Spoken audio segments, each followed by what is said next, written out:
Melvinger is known as the leading magical family on the Conch continent, and our protagonist Elric comes from this very family.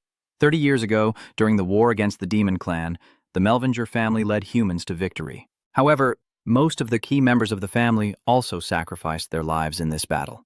And when Eric turned 8, his father, who had been affected after the battle with his mother, a magic teacher, also passed away. Only Eric and his sister remain as direct descendants of the Melvinger family. Since then, the vassal families who had sworn loyalty to serve the Melvinger family have betrayed them. At that moment, Eric vowed to become the greatest mage and restore the family's honor. That was his plan. But what happened afterward did not go as he hoped. Because Eric, the eldest grandson of the first great chieftain, couldn't even open the first magic circle. This happened because Eric suffered from a very rare condition called magic blockage. Because of that, he couldn't use magic at all. His dream of restoring the honor of the Melvinger family was gradually put aside, and he became a laughingstock to everyone. For many years, Eric trained himself to the point of exhaustion just to find a way to cure his magic blockage. But he was completely at a loss. However, heaven never abandons the good. Eric believes that his prayer has reached heaven and that one day he will meet a dragon, which will be his only chance to restore his fallen family. It is you. You will free me from this cursed seal. My new vessel, come here. Merge with me. And together we will rule this world. Human boy. Those were the words the Black Dragon said to Eric back then. And then that dark, pitch-black power gradually took over his body. At first, that feeling was really uncomfortable, and if Ellis had known it was the Devil's Test, he would have never sought out that dragon. But, as the only surviving son of the Melvinger family, how could Eric let himself be consumed by this thing? On the opposite side, that bastard also sensed this. He didn't know where Eric's mysterious power came from, but he couldn't deny that it was incredibly strong. And then, as Eric lifted the curtain of black mist and stepped out, the Demon King could feel a threat identical to the one from the Demon War years ago. I hope this voice will reach our descendants in the future. Here, according to the agreement, the Demon King will be swallowed. Eric's voice echoes, but it seems that voice does not belong to him. And then with just a snap of his fingers, the game was turned around. Eric went from being the one consumed to the one devouring. And the Demon King, who was once very pleased to find a vessel, is now weak and pathetic, only able to scream in helplessness as Eric's power consumes him. After that snap, the sky and sea fell silent, and a dark blue dragon tattoo appeared on El's arm. Still, it seems that Eric isn't entirely clear about the situation he's going through. In fact, he doesn't even know where he is or what he's doing. Then, in a dazed state, Eric suddenly encounters a shadowy figure. Although the face is unclear, he feels a strong sense of familiarity. Then the voice of this extraordinary man echoed, "We are the first scholars to pursue the pinnacle of magic." This voice only makes Eric more confused because he feels like he's heard it before, but in the midst of his chaos, he can't figure out who the owner of this voice is. However, some have fought over greater power. This one continued, "They have brought misfortune to the world because they were corrupted by demons. We have decided to fix this, and to atone for our past, we created a chance in this world. A chance to purge the demons from their roots." When that voice echoed, Eric seemed to see a giant demon, or rather, the Demon Lord, slowly passing before his eyes, as if replaying the demon battle from years ago. And the mysterious voice owner also firmly stated that destroying all the demons is their mission. However, the demons will never completely disappear. They will always come back. He also said that you must keep destroying them again and again, until the group can no longer be disbanded. That fierce battle is unfolding right before Eric's eyes. Although the entities in front of him don't touch or hurt him, they feel incredibly real. So vivid that Eric didn't realize he was just falling into fragments of memories, and when he saw an imminent threat to the owner of the mysterious voice, he didn't hesitate to rush forward. "Watch out!"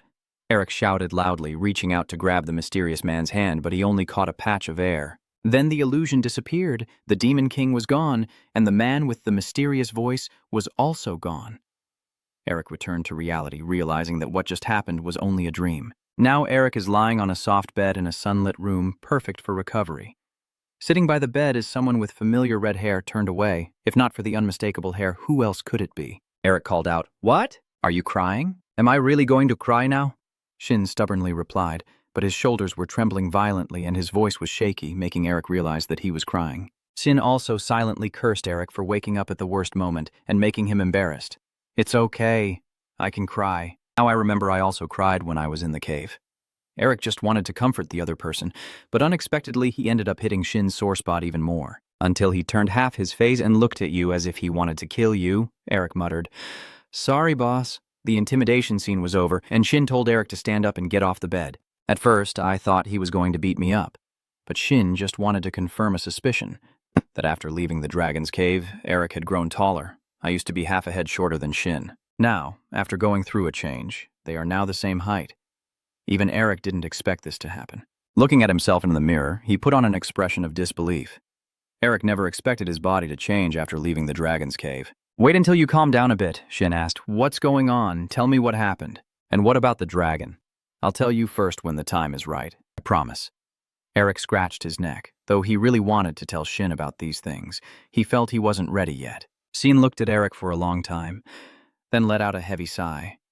Although the unclear truth made him feel uncomfortable, he trusted his core and guessed that he had some idea or plan. So Shin had to pat him on the shoulder to comfort him. But to be fair, keeping secrets from me still hurt Shin's pride. Ice, don't be angry. Eric gently calms Shin like a child, then smoothly changes the subject. By the way, how's that cave? Shin was cracking an egg while saying that his family would take over that place. Eric felt it was also good. At least it fell into Shin's family rather than others. He also thought that the Narister house would be busy excavating the dragon cave after taking over. Who would have thought Shin would casually say that they only guard the gate to prevent anyone from entering or leaving because it belongs to you, and since you found it, they can't let anyone do whatever they want. What he said is truly correct, I can vouch for that. According to the law, the dragon's cave belongs to the person who finds it. But usually, large academies can take advantage first by requesting permission to excavate. Of course, once this dragon's lair is discovered, the magic tower and the academy will go crazy trying to get in there. Eric understands this very well, so he appreciates his true friend even more. You also know that the Narister family really wants permission to excavate that cave, but you still did it for me or me. Truly a great friend. What are you laughing at? Stop laughing, you sicko. I couldn't help but laugh at Eric's cheesy smile. Thanks a lot. He. But setting aside the fact that Shin helped Eric, suddenly a name appeared in your mind. That's right. An old man Bar too, isn't he? How could you forget the bastard who dared to plot against me when I was exploring the dragon's den? Thinking of Barks, a wicked smile appeared on Elk's face, making the goosebumps on Shin's body stand up. What crazy stunt is that guy planning now? Whenever you smile in such a dangerous way, something is bound to happen. Shin gritted his teeth and asked, Shin, I need to ask you for a favor. This expression of yours only makes Shin feel more uneasy. Who would have guessed that Eric's request was so simple? Just to announce that you were seriously injured. Even though I didn't understand what you were planning to do, I still agreed to follow my friend's request, so the Royal Magic Hospital became Elk's healing place. A heavily wounded man in a deep coma after returning from the dragon's cave. When Barks and his men arrived here, they were told this, and the doctor at the Royal Magic Hospital straightforwardly asked him to leave. I went all the way here only to be told to go back. And what about Quinn's excavation? Are you planning to leave that cave untouched? Among Barks's followers, whispers started to spread, and then the questions came more and more rapidly. They questioned why the Narister family members blocked the hospital entrance. But no matter how much they asked, they still couldn't get in. Eric stood on the third floor, looked down through the window, and sneered at these old men. You're really foolish. Please rest well. Donis, the Narister family spokesperson, had just come in to clear away the lunch. After he left, Eric finally let out a sigh of relief as the space became a bit more private. It's enough for you to talk to another creature present here that no one else besides you can see. Hey, why don't you stop that staring? How long do you plan to keep staring at me? Mephisto, with a scowl on his face, was facing Eric. Mephistopheles is the demon king you took over in that dragon cave, losing not only the container you struggled to find, but also your freedom. How could he not look annoyed? Hey, why don't you show some respect to the honorable king standing right in front of you? Mephistopheles irritably retorts. He is the great demon king who once caused the entire world to tremble with danger and chaos, known fully as Mephistopheles. However, now he is just a wicked spirit trailing after Elec and enduring your contempt without being able to fight back.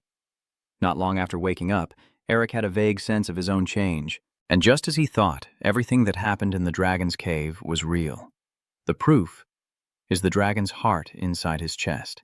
That is the source of the absolute power of the ancient dragon. The dragon clearly died after being pierced by the Demon King's red spear, but now there is a beating dragon heart inside his chest. Eric isn't sure if it belongs to that dragon because he still senses something different. His vague memories only go as far as when the Demon King tried to take over his body. That is why Eric wanted to extract information from this Mephistopheles.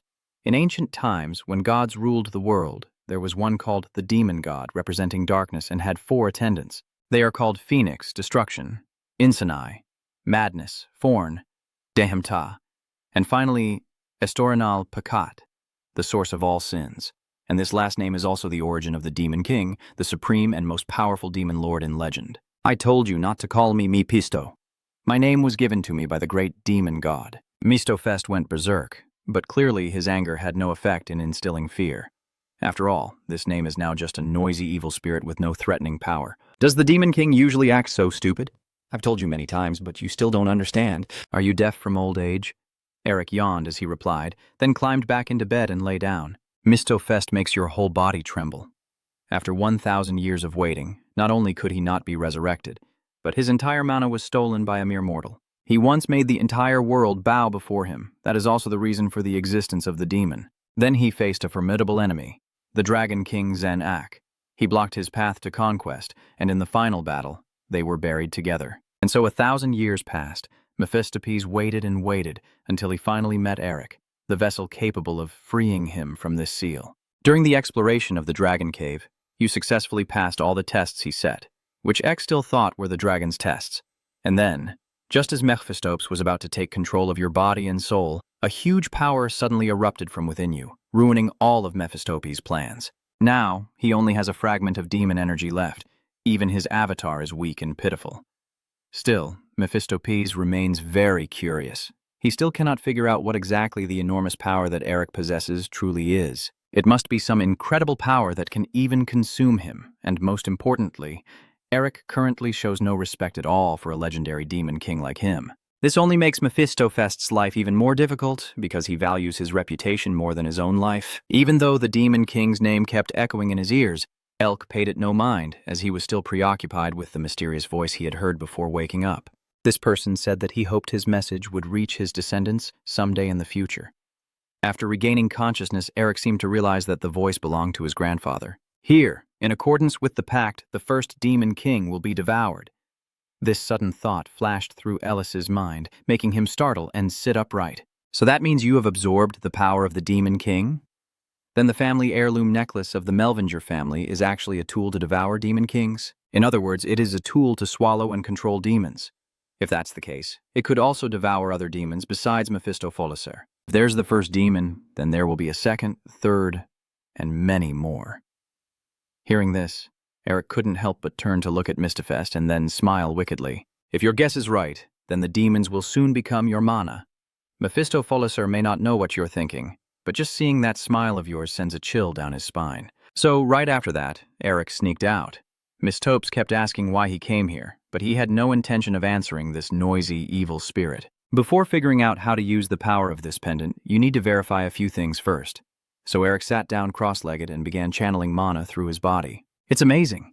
Even with my eyes closed, I can clearly sense everything happening around me, like a beetle flapping its wings or a gentle breeze passing by. Eric could see and feel everything. To test whether his suspicion was correct, Eric instinctively reached out and used burning magic. A blazing fire erupted before him, and his face turned pale instantly, because it is dragon magic. But how could an ordinary person use the magic of dragons? Even if Elk has Melvinger blood, this is a bit too much. When Elk stood before that fire, he was silent for a long time. Only then did he tilt his head back and let out a few dry, hollow laughs. The feelings at this moment are truly hard to describe. So now Eric can finally use magic. The magical blockage that tormented him for so many years has finally been overcome. The insults calling you the filth of the Melvinger family and all those who betrayed the family and abandoned you. It's time to settle everything once and for all. Below, the reporters with cameras keep clicking, flashes lighting up non-stop. Are they continuously asking if student Eric Minger is really in a coma? And what about the rights to excavate the Dragon's Cave? The officials carefully gave their responses, stating that an official announcement would be made at the Magic Tower, so please confirm the statement. When the press conference ended, he quickly left to return to his workplace. My whole body is still trembling. My voice chokes with confusion. Young master, please don't make me do things like this. You're rubbing your temples and praising at this moment. You're here already? Good job, everyone, he's complaining. It's nothing. All the fuss when you're with Elk almost got me killed. It's understandable to worry, but if your scam gets exposed, the Magic Tower and the royal family won't support you. Can you handle the consequences? I hesitated before offering the handkerchief to him and replied, Well, then I trust Eric because he said he already thought it through. You're all sweating cold sweat, wipe it off. Eric's excited face flashes in Shin's mind. The greater the risk, the higher the reward. He trembles with anger, cursing silently. Eric, that bastard, does he know what I've endured? While wiping sweat, they asked where Eric had gone, and Shin casually replied, I don't know where he wandered off to. He remembered the note you left behind saying, please let me go for a little while. What's the point of having among friends? I rely on you completely. Heh. In my mind, a thought surfaced. With such a weak body, where could he possibly go? Suddenly, he discovered a letter among the documents in his hand and slowly approached young Master Shin. He stammered, his voice full of worry. Something's wrong. At the same time, a figure appeared in front of the door. Shin's voice rang out. What is it? Their eyes fixated on the bright red seal on the letter. He hesitated, too afraid to say it. That thing. The door burst open with a powerful kick. She shouted in anger. Little brother, are you planning some scheme that you won't even tell your sister about? His face is filled with horror. Why are you here, sister? The woman spoke coldly. Why are you surprised? Standing in front of them is Firebird Witch Tasa Narraster, and you mock, is it strange for your sister to visit her brother? The Magic Tower, the Royal Family, and the Necromancer Alliance each produced great geniuses of the century in the same generation. They are the 3 stars who will lead the Empire and are called the New 3 Stars. Did I pinch your ears because you didn't let him see my letter? He tried to cover it up. I've been a bit out of it lately. Only the youngest in history to earn the title of Grand Mage is one of those 3. He frowned, his voice a bit annoyed. So why are you here? She calmly replied. I heard that your friend's poom sick, so she's also someone with a magic certification. I can't just leave it be. Is Eric not in the room? Is he somewhere else? A wave of unease rises in my heart. Forget about her. If she enters the hospital room, he would be trembling all over. He quietly plans his next move. Miss Min is eavesdropping too eagerly. We have to send her away before she finds out. Make up a story. Eric is currently not available to meet anyone else. I look at you with a cold gaze. Is that so? Please don't shake. So don't bother the doctor and go back. She suddenly grabbed his hand. Little brother, are you ordering her around? She asked. Let's continue our conversation. What happened to the Dragon Cave excavation rites? I wonder silently in shock. Dragon's lair? I forgot this witch is a dragon fanatic. I coldly question. No one has taken it yet, right? He hesitated, sweating profusely and trembling as he replied, That I was forced to betray my close friends because Alec decided so. She frowned, her threatening gaze fixed intently on the person before her. A surge of magic erupted violently, illuminating the entire room. I speak coldly, so there's nothing I can do. I grip his trembling arm tightly. Suddenly, Tasa gently releases her hand, leaving Shin standing there in shock. She waves goodbye and leaves, telling you to contact her when your sister wakes up. Tasa continued, If you don't contact your sister first, be prepared to get a beating. Little brother? The image of my sister tormenting me suddenly flooded my mind, making me shiver. Eric silently laments, Hurry up and do something. The faint calls echoing through the air make Shin startle. Missing you. He looks very miserable right now. Has she left yet? He shouted in panic, and at the same time, news spread quickly throughout the town. The heir of a prestigious magical family is unconscious. Eric stands in front of a newsstand, cloaked in a hooded cloak to hide his identity. The sound of knives echoing through the street. Who will have the right to excavate the dragon's den? You praise him for handling everything well in your place, and at this moment, a figure on the newspaper catches Eric's attention. Well, who is this? The boy's gaze is fixed on the newspaper in his hand. Our director is quite photogenic, isn't he? Eric muttered with a smile as he could still walk. Director, the scene shifts to the academy. Looking at the information displayed on the newspaper, River flatteringly, Congratulations, headmaster. He bowed respectfully. Now you can do what you wish. Don interrupted. Don't rush. The old man cleared his throat softly. The election hasn't started yet. Riv is reckless. I was too hasty. I cannot understand the feeling of wanting to protect the future of the academy and your students, Principal. Flattering words flowed like honey into Din's ears, making him smile with pleasure. Honestly, I told you I haven't been promoted to principal yet. Then he asked about the situation. How was that student Eric doing? He immediately replied, I heard he's barely surviving each day. Oh no, what bad luck. Riv immediately suggested that if he wakes up it would be a big problem, so we should hire a few assassins. The old man's face darkened, as gloomy as a stormy night, and magic surged fiercely around him, ready to erupt. Furious with rage, he suddenly fell silent, his eyes blazing with a sharp, sword-like gaze filled with murderous intent. He trembled, sweat pouring down like a flood, his face ashen and bloodless. "I'm sorry." The magic suddenly disappeared as if it had never existed. Din spoke softly. "There will be a vacant professor position after the election." His words are full of implication. "I wonder who will take that position." "Riv, are you surprised?" Din continued speaking. "I'm just the dean. I have no idea what's happening outside the academy." He seems to understand and quietly exclaims, and then Riv bowed deeply as a sign of gratitude. "I will not let you down." Old Master Lang Yen takes a sip of tea, his calm exterior hiding a deep, scheming gaze. At the same time, the entire town has fallen into darkness, with only faint light seeping through the windows, creating a gentle yet vivid night scene. In a dark alley corner, a figure in a black cloak quietly hides in the shadows. They gently remove their hood, revealing Eric's face gradually under the dim light. He looked up at the building in front of him. "Let's get started." Eric ponders with his third eye, seeing beyond the world, wondering if he can find the hidden space. Eric suddenly raised his hand, silently channeling the dragon heart's mana into it. In that moment, the blood in his veins seemed to ignite, boiling fiercely. Eric froze, his eyes wide with shock, his mind blank. El's whole body trembled as if some strange energy had just awakened something dormant within him. Immediately, a surge of magic erupted, propelling Eric into the sky, leaving his cloak behind on the ground. It shone so brightly that it was blinding, with waves of energy raging fiercely, showing no signs of stopping. Then suddenly, a deafening explosion shook the ground. The shock wave spread out like a tidal wave. A wave of excitement spread through his body. Almost unable to believe he could cast magic without complicated spells, Eric let out a small breath of relief, thinking he was off to a good start. Under the full moon illuminating the road ahead, he walks slowly, secretly thinking that he has finally reached the starting point. A bright smile blooms on Eric's face, as if all worries have vanished. Now Melfi appears, mockingly saying, "You're pathetic. You can only use that level of magic, even with my power? Just a simple leap? Are you using a trick?" These words cut like salt into my heart. He's right. I need to be faster and stronger. Seeing that Lang Thin remained silent, he became angry, pointed his finger, and shouted, "How dare you ignore me while I'm talking?" In my time, humans, demons, and even the dragon race would cower when they saw me every time I spoke. Eric pondered silently, holding a mental seal called the consciousness imprint from the true dragon magic of the dragons. He slowly raised his left hand forward, gathering magical power as his intention began to take shape. Eric's right hand also quickly gathered magic and spoke aloud. Then he swiftly formed seals with both hands to activate the spell. Mephi tense up, watching every movement, a sense of unease creeping into each breath. At this moment, sensing that the opportunity had come, he shouted and jumped. In that instant, Eric's foot lightly trembled, and in a flash he was floating in midair. The scene before his eyes made him gasp in amazement.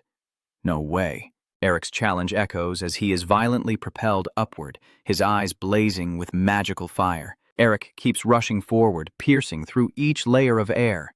He instinctively glances down and is stunned into speech. "Huh!" Then Eric started to fall freely, panicking and shouting, "It's too high!" His heart was filled with excitement and amazement, simple yet extremely effective. Then Eric activated his magic and shot forward in an instant. "All right, once more." Mephi sneaked up right behind you, feeling anxious inside. He frowned, a thought flashing through his mind.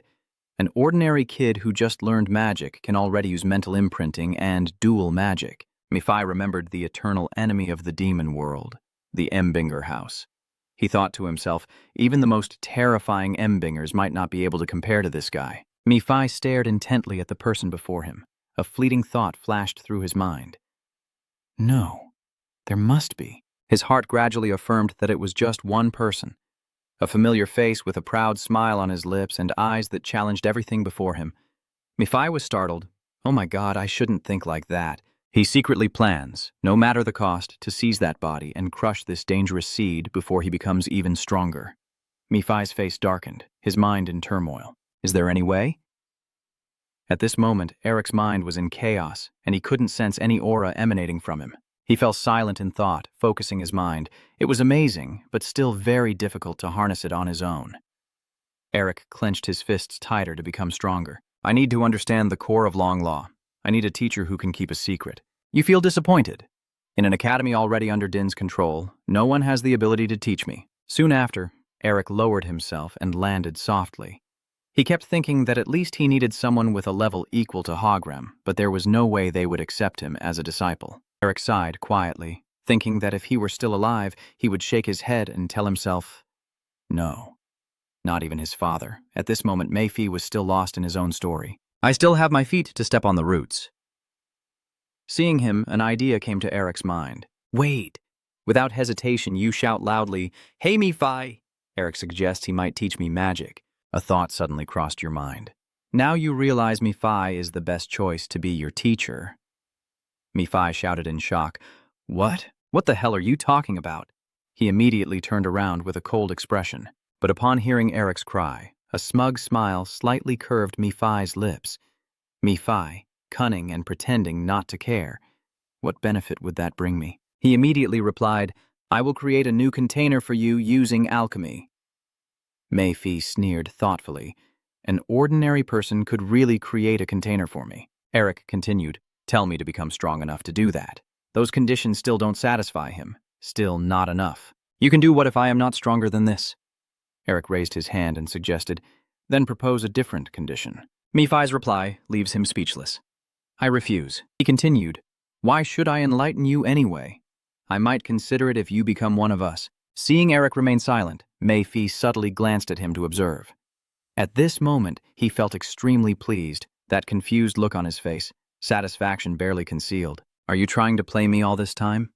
A plan starts to form in his mind. Even though I am still too weak to devour him, if I secretly use dark magic on him while teaching, Mephi thought, he will become stronger and his soul will be invaded by the dark magic. And then I will devour him. He smirked, his eyes full of arrogance. Now kneel and beg me to take you as my disciple. Know your place and obediently become my vessel, stupid Binger. Oh, damn it! Suddenly, Eric shouted. Stop it already! Mephi's face paled, her facial muscles twitching as shock spread across her eyes. He was so stunned he couldn't speak. Huh? Listen, Mephi, there are limits to what you can demand. Eric spat in anger, his voice full of frustration. Doesn't he understand what situation he's in yet? He stared at you with wide eyes, stammering as he asked why. The mischievous chuckles echoing made Mephi tremble with rage.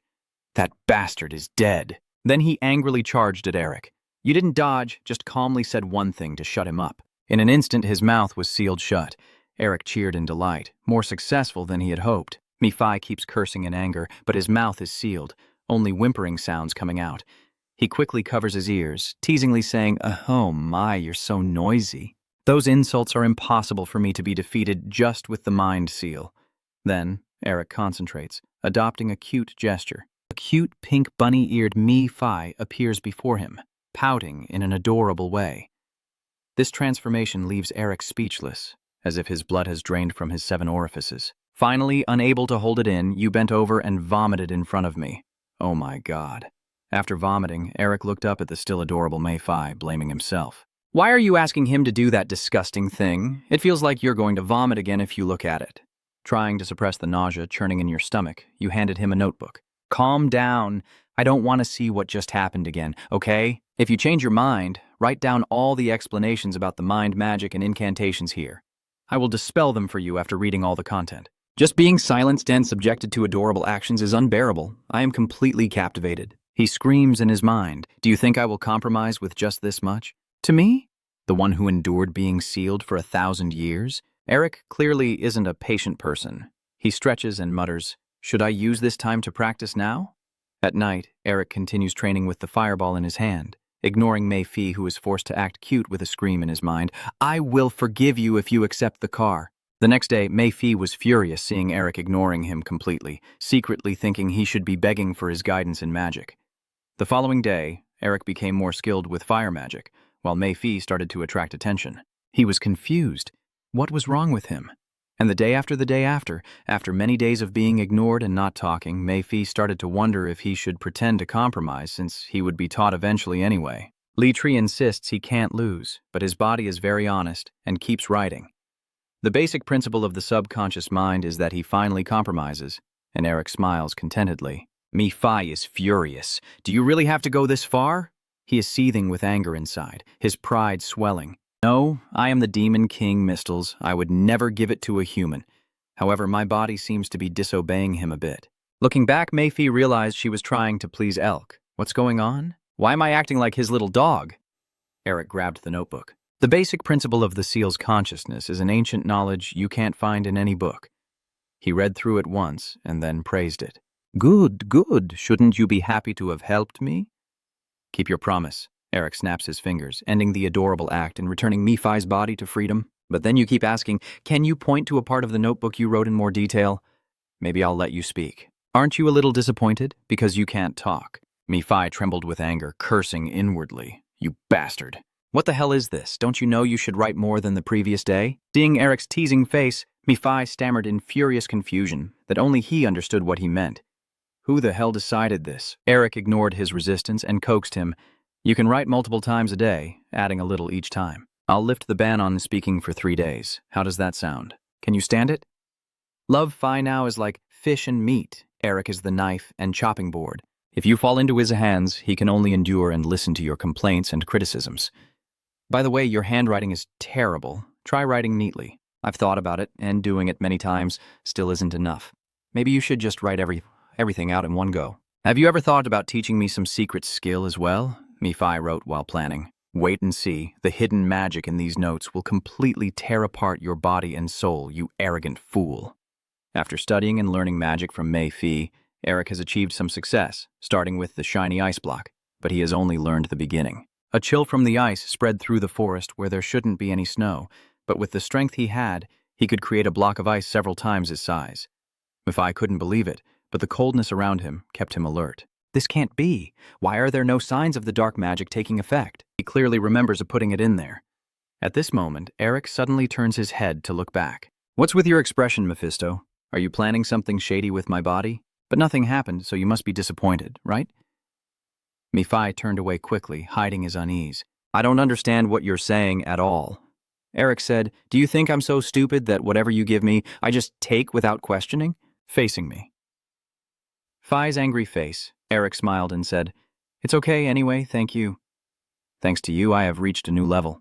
Nephi broke out in a cold sweat, feeling panicked inside. Does he know now? Damn it, all this damn stuff. Eric checks his notebook. Is there anything else? You're getting stronger and stronger, so you don't want to stop at all. Nephi shouted, are you dreaming? That human felt he was too noisy. You threatened to snap your fingers. Well then, no more talking. Mephi quickly said, there's nothing left. Eric was quite surprised by this. What do you mean I have nothing else I can teach you besides my true mind magic? The surrounding atmosphere suddenly fell silent, and the birds took flight from their nests. Eric was stunned, thinking to himself, that thing called the true intent seal, he means the highest level of mental magic besides divine speech. God's mental spells. Nephi looked at him with obvious disdain. You can't fully understand it. At your current level, you might go insane trying. Seeing the other person's attitude, Eric scratched his head and thought, he wasn't lying. What should I do now? Nephi suddenly said that magic can only be perfected on the battlefield. That has always been the destiny of your Mingor family. This made Eric stare in surprise. Magic can only be perfected on the battlefield? Yeah. Childhood memories flood back to your mind. Your father once taught you that it is the Minger family motto, those who will continuously protect the continent from demons. Your father taught you and Hillis about the honor of the Minger family on the devastated territory during the war against the demons. Even without words, Eric's father, you were severely wounded by the after-effects of the war. He must still remember the days of fighting as a mage alongside his grandfather. After the war, he was injured, and his body grew weak and withered day by day. When he was young, Eric mischievously said, Dad, when I go to the battlefield someday, I'll be able to use super cool magic like Grandpa, right? The great mage Elic appears here. He hesitated. After that, his wife, who was also Eric's mother, interrupted. Eric? She placed her hand on her husband's shoulder, causing him to tremble violently. And then she looked at her little son and smiled, saying, I already told you. What must you do to become a powerful mage? Little Eric replied in disappointment. I studied. She's satisfied. That's right. Learning can't just be about having a silly, powerful magic facade like your father. Didn't I tell you that your grandfather became the greatest mage before he became the strongest on the continent? Seeing his wife dismiss him, Elle's father gently reminded her, Madam, I am still the head of the family. To which Eric's mother raised her voice, Dear husband, please stop planting illusions in the kids. Honestly, the men of Minger family never know how to listen. The mother then turned to praise her daughter. Haidai always listens to his mother. So the father took the opportunity to whisper to his son, Still, magic should only be perfected on the battlefield. When Eric thought he was finally going to learn something useful from his father, he disappeared right in front of him. Your mother was too quick and clever, pushing him away without forgetting to assign you the task. Eric, make sure you finish reading the summary research on the relationship between the ancient magic circle system and the new era language system by the end of the day. Okay? Hi, take care of Elle for me. I coldly pinched Elk's ear and dragged him away, despite his screams and protests. Mom, please don't. I want to play with Dad today. Sister, my ear is about to tear off. Let me go. Damn it, the father spoke up to defend his son. Madam, studying is good, but after all, they are just children. The mother sighed. That's because you spoil the boy too much, making him have bad habits. Truly, like father, like son. As the sun sets and faces the mighty roof, he can only helplessly sigh. The scene shifts to a stormy night with dark clouds covering the moon in the sky. A sobbing cry echoes from the Manga estate. The illness of the parents, especially the father's worsening condition, and the mother. The caregiver who looked after him day and night suddenly collapsed. His father spent his final moments with his mother, and they departed peacefully together. Before passing away, your father weakly said, I am sorry, my dear, you always shine brighter than anyone else in this world. It's all my fault, your gentle mother reassures. Don't say that. Ever since I met you and had our children, I've never been happier. The two hold hands, and he whispers thank you. You are the one who raised our children to be good people. You truly are a wonderful mother. She is searching for her daughter. Hi-Dai, are you there? Hi-Dai responded, yes. Mom told me to take care of my little brother. I'm sorry, and thank you. Faced with these words, Heidi couldn't hold back her tears. The father looked at his little son. Eric, I am sorry the magic blockage was caused by me. I'm crying. Dad, I'm so scared. Why did you have to leave like that?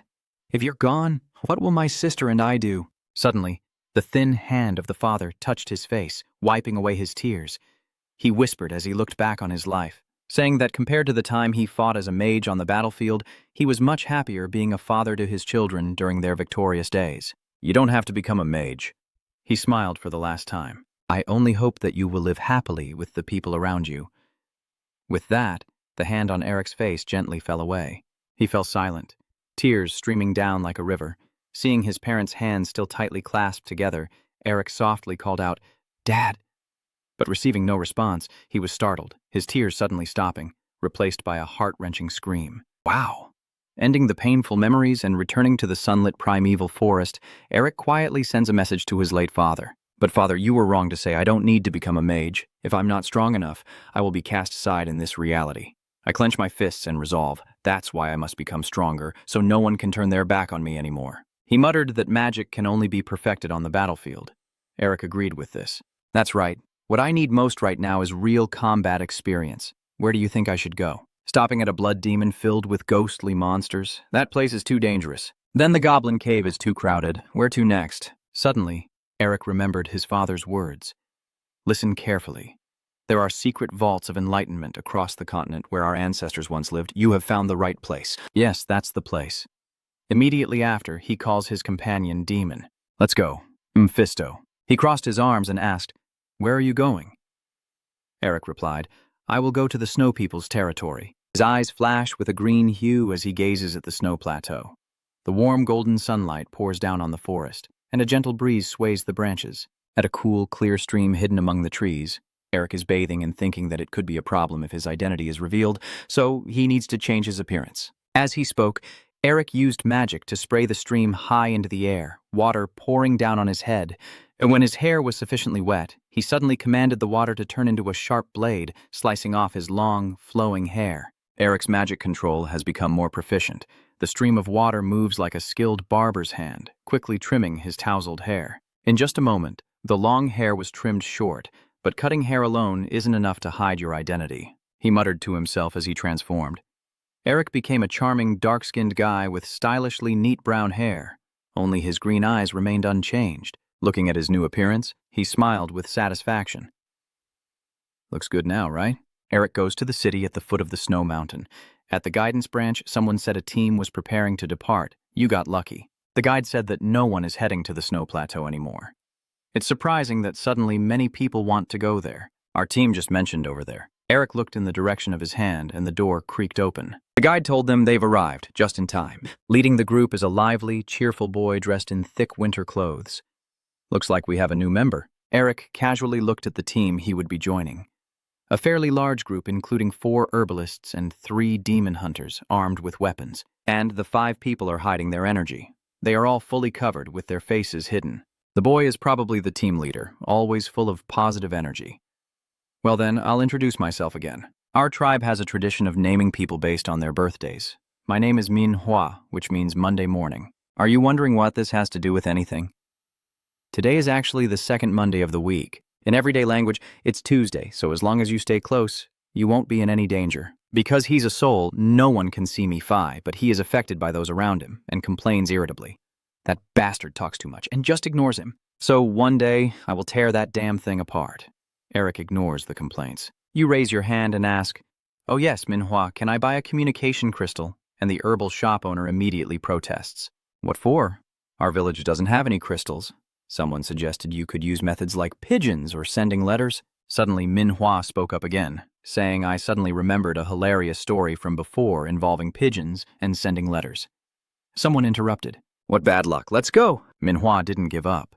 The boy said as he walked away that he regretted it. I'll tell her on the way. Let's go. Eric is worried inside. She will be very angry if you don't contact her soon. Things are getting more and more complicated. Anyway, you already told Shin, so he will handle this. On the way into the snow plateau, Manhwa tells the story of the carrier pigeon, and then the pigeon suddenly dives headfirst into the chimney. But before realizing it, with that information, that chimney must belong to the person who stole the love of the person living next to the old grandmother of the village elder. Here. On the way, Mephi looked around, and I had a feeling this place was quite familiar. This is the home of the snow people, Eric asked curiously. Do you know about the snow people? Have you been here before? He replied arrogantly, of course they are just trash daring to defy us. Hearing that, Eric was startled. Are you a snow demon? Mephi shouted in frustration. Don't compare me to that trash. Eric silently wondered to himself. I thought they were just monsters, but I never expected them to be connected to the demon world. It's truly astonishing. Mephi walks ahead without looking back. Still, their former king was truly useful. He must have received the blessing of the devil god. But his fate was not as fortunate. Eric wondered silently, did the Snow Clan have a ruler in the past? His tomb might still be nearby, Mephi suddenly said. Hearing that, he immediately asked, a tomb? Does he know where it is? He shook his head in resignation. Even if it's still here, it must have been robbed already. Eric glanced at Mephi, pondering that if the snow demon was a ghost, their burial site must be connected to the family's secret chamber. When he was young, he used to lie on his father's chest and listen to his old stories. The secret chamber is the hidden sanctuary of the ancestors built to protect the family's legacy. Eric, when you grow up and become the clan leader, be sure to visit the Snow Plateau first. Please confirm all the family's heritage there and show respect to the ancestors. Holding the pendant in his hand, Eric pondered, what might the family's heritage be? I wonder if you can learn more about this magic pendant when you get there. In front, Manhwa was still moving her mouth, not knowing where the boy got so much energy to talk all day. If you follow the legend passed down through generations in the tribe, the first Yeti ever appeared was abandoned by her husband and left here on the plateau. That woman has died. After seeking revenge, she met Zukiona, who suddenly appeared, and that's how the story begins. Manhwa's childish voice whispering in Mephi's ear made him furious. He covered his ears and demanded of Eric, can't you use magic to make that guy's throat stop? Look, my ears are bleeding now. Ow. Eric doesn't care, just endure it. Is there really a ghost that bleeds? Be careful and stay alert to your surroundings, especially about the snowman that guy keeps mentioning. Why haven't they appeared yet? At that moment, Manhwa turned her head to look at everyone ahead. The lively boy announces, all right, everyone, the road ahead will be quite difficult. Before continuing our journey, we should have something to eat and drink. So the group stopped to rest, set up campfire, and sat together in a circle. Eric sat alone when someone stood up and approached the 3 demon hunters. Suddenly, he heard him ask for the hunter's opinion. Could you give us a little fire? Since this is someone from the group hiding a mysterious identity, you can't help but squint and scrutinize. The mana energy emanating from him is quite strong, Eric quietly observes. He is as strong as a noble knight. After asking for fire, he returns to his group's spot. Thanks to the fire they just fetched, their campfire gradually grew and radiated warm heat. Eric considers for a moment and says, they don't seem to be targeting you. Could they be carrying out some kind of secret mission? You notice someone with a bright blue headscarf who stands out from the rest. Is that the leader? He doesn't seem to be. As you were lost in thought, the other person reached up and pulled down his hood.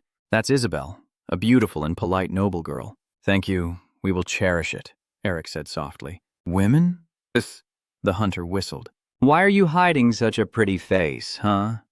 The young girl with a mischievous smile responds with a sly grin. Oh my God, I never thought I'd have such an amazing experience here.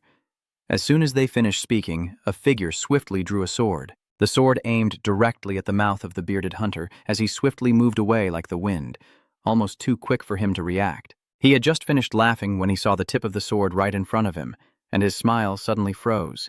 The young man with the dark sword announces, "You've offended the young lady by speaking like that.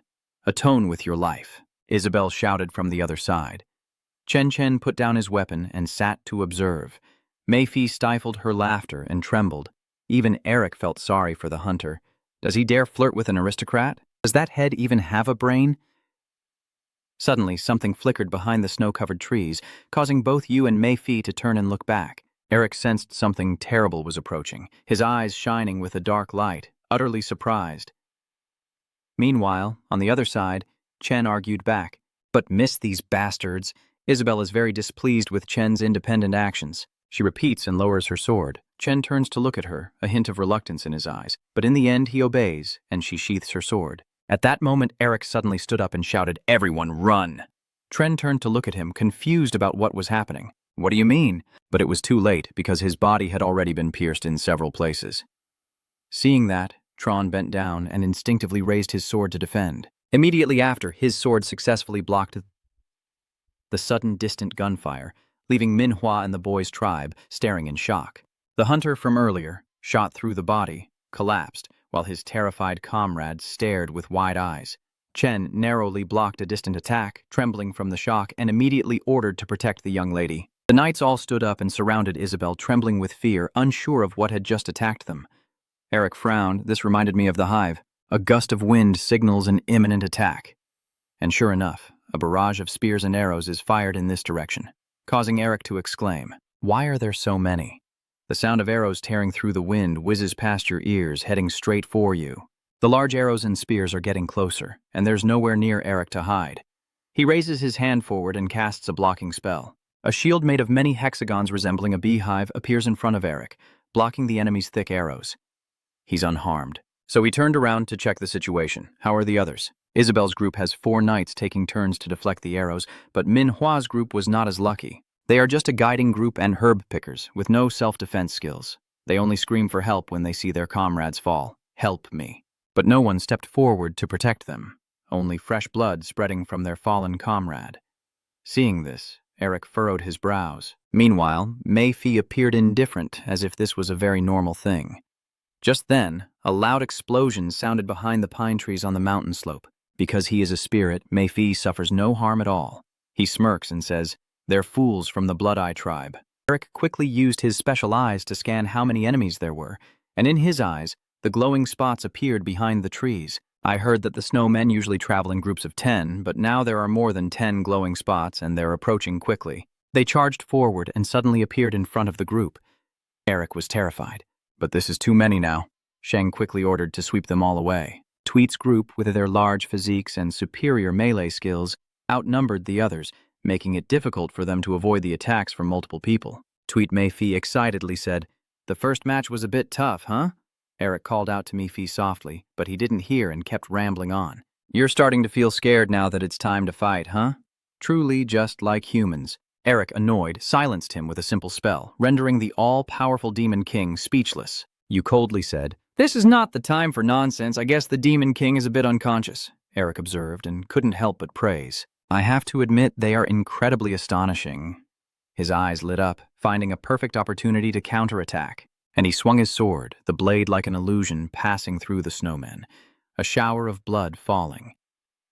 Eric pondered, is this how a knight maximizes their aura? He turned his head away, wanting to look longer but knowing it wasn't the right time. The snowmen's ambush was a real problem, but they weren't all of them. Far away, in Elk's eyes, you see many more specks of light. There is another group of snowmen waiting for the right moment to ambush us. Everyone could be in danger if they make the wrong decision now, but the story will change if he strikes first. He leapt into the air with a powerful push that shattered the ground beneath him, and as he soared upward, Eric shed his handsome, cool exterior, reverting to his original form. Immediately after, he cast another spell.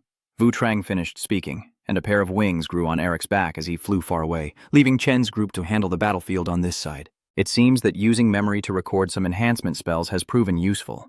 Up above, he easily spots another group of aggressive snowmen heading towards where they are resting. Suddenly, a snowman notices something falling from above. Eric rushes down towards it, still feeling a bit worried. Even if you're not sure whether your attack will work, you do it anyway. And a foot with a powerful kick crashes down on the snowman's head. Eric successfully landed on its head, causing a fatal skull fracture. His sudden appearance left the remaining snowmen utterly bewildered, but Eric was not at all intimidated. At least he could slow them down. As the snowmen hadn't had time to react, he continued to strike, unleashing an explosion. With a thunderous boom, a massive explosion erupts, blowing away the nearby snowmen. Then Eric lands on the ground, his sharp eyes glancing at the remaining snowmen. Seeing them approach, he recited a burning spell, flames erupting from beneath his feet, incinerating the snowmen before him. The crackling sound echoed in his ears, and then the air froze solid. Sharp ice shards formed and kept multiplying as if alive, eventually transforming into deadly ice swords that descended from the sky on Eric's command. The surviving snowmen, before they could react, had to face your attack again. Eric lowered his hand to control the ice swords to penetrate. A deep, dull clash echoes as countless ice swords fly in and pierce the snowmen.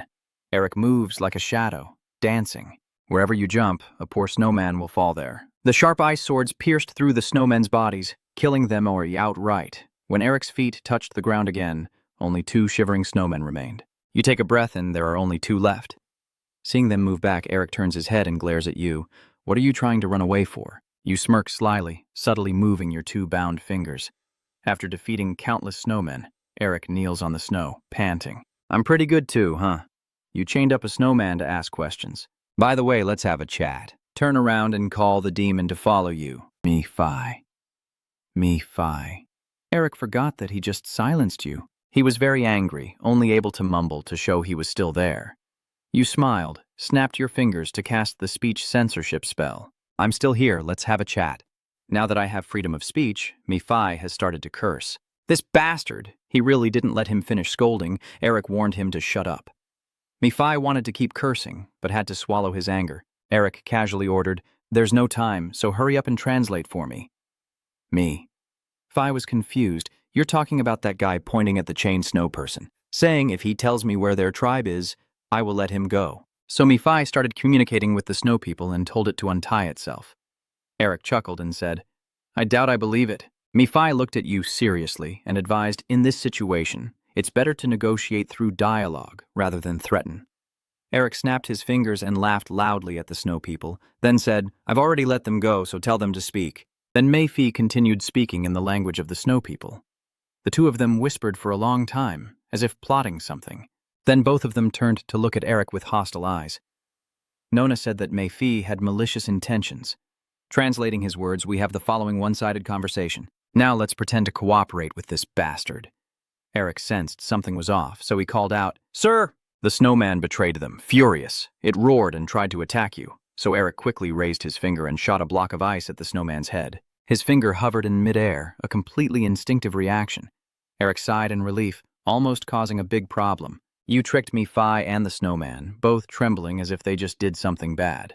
Eric smiled, innocently, with a warning in his tone. So let's talk again. In the snowy mountains, the sun gradually rises, signaling a new day. The sound of conversation between the snowman and Me-fi echoes through the forest. Finally, the snow person left with its upper body blinded.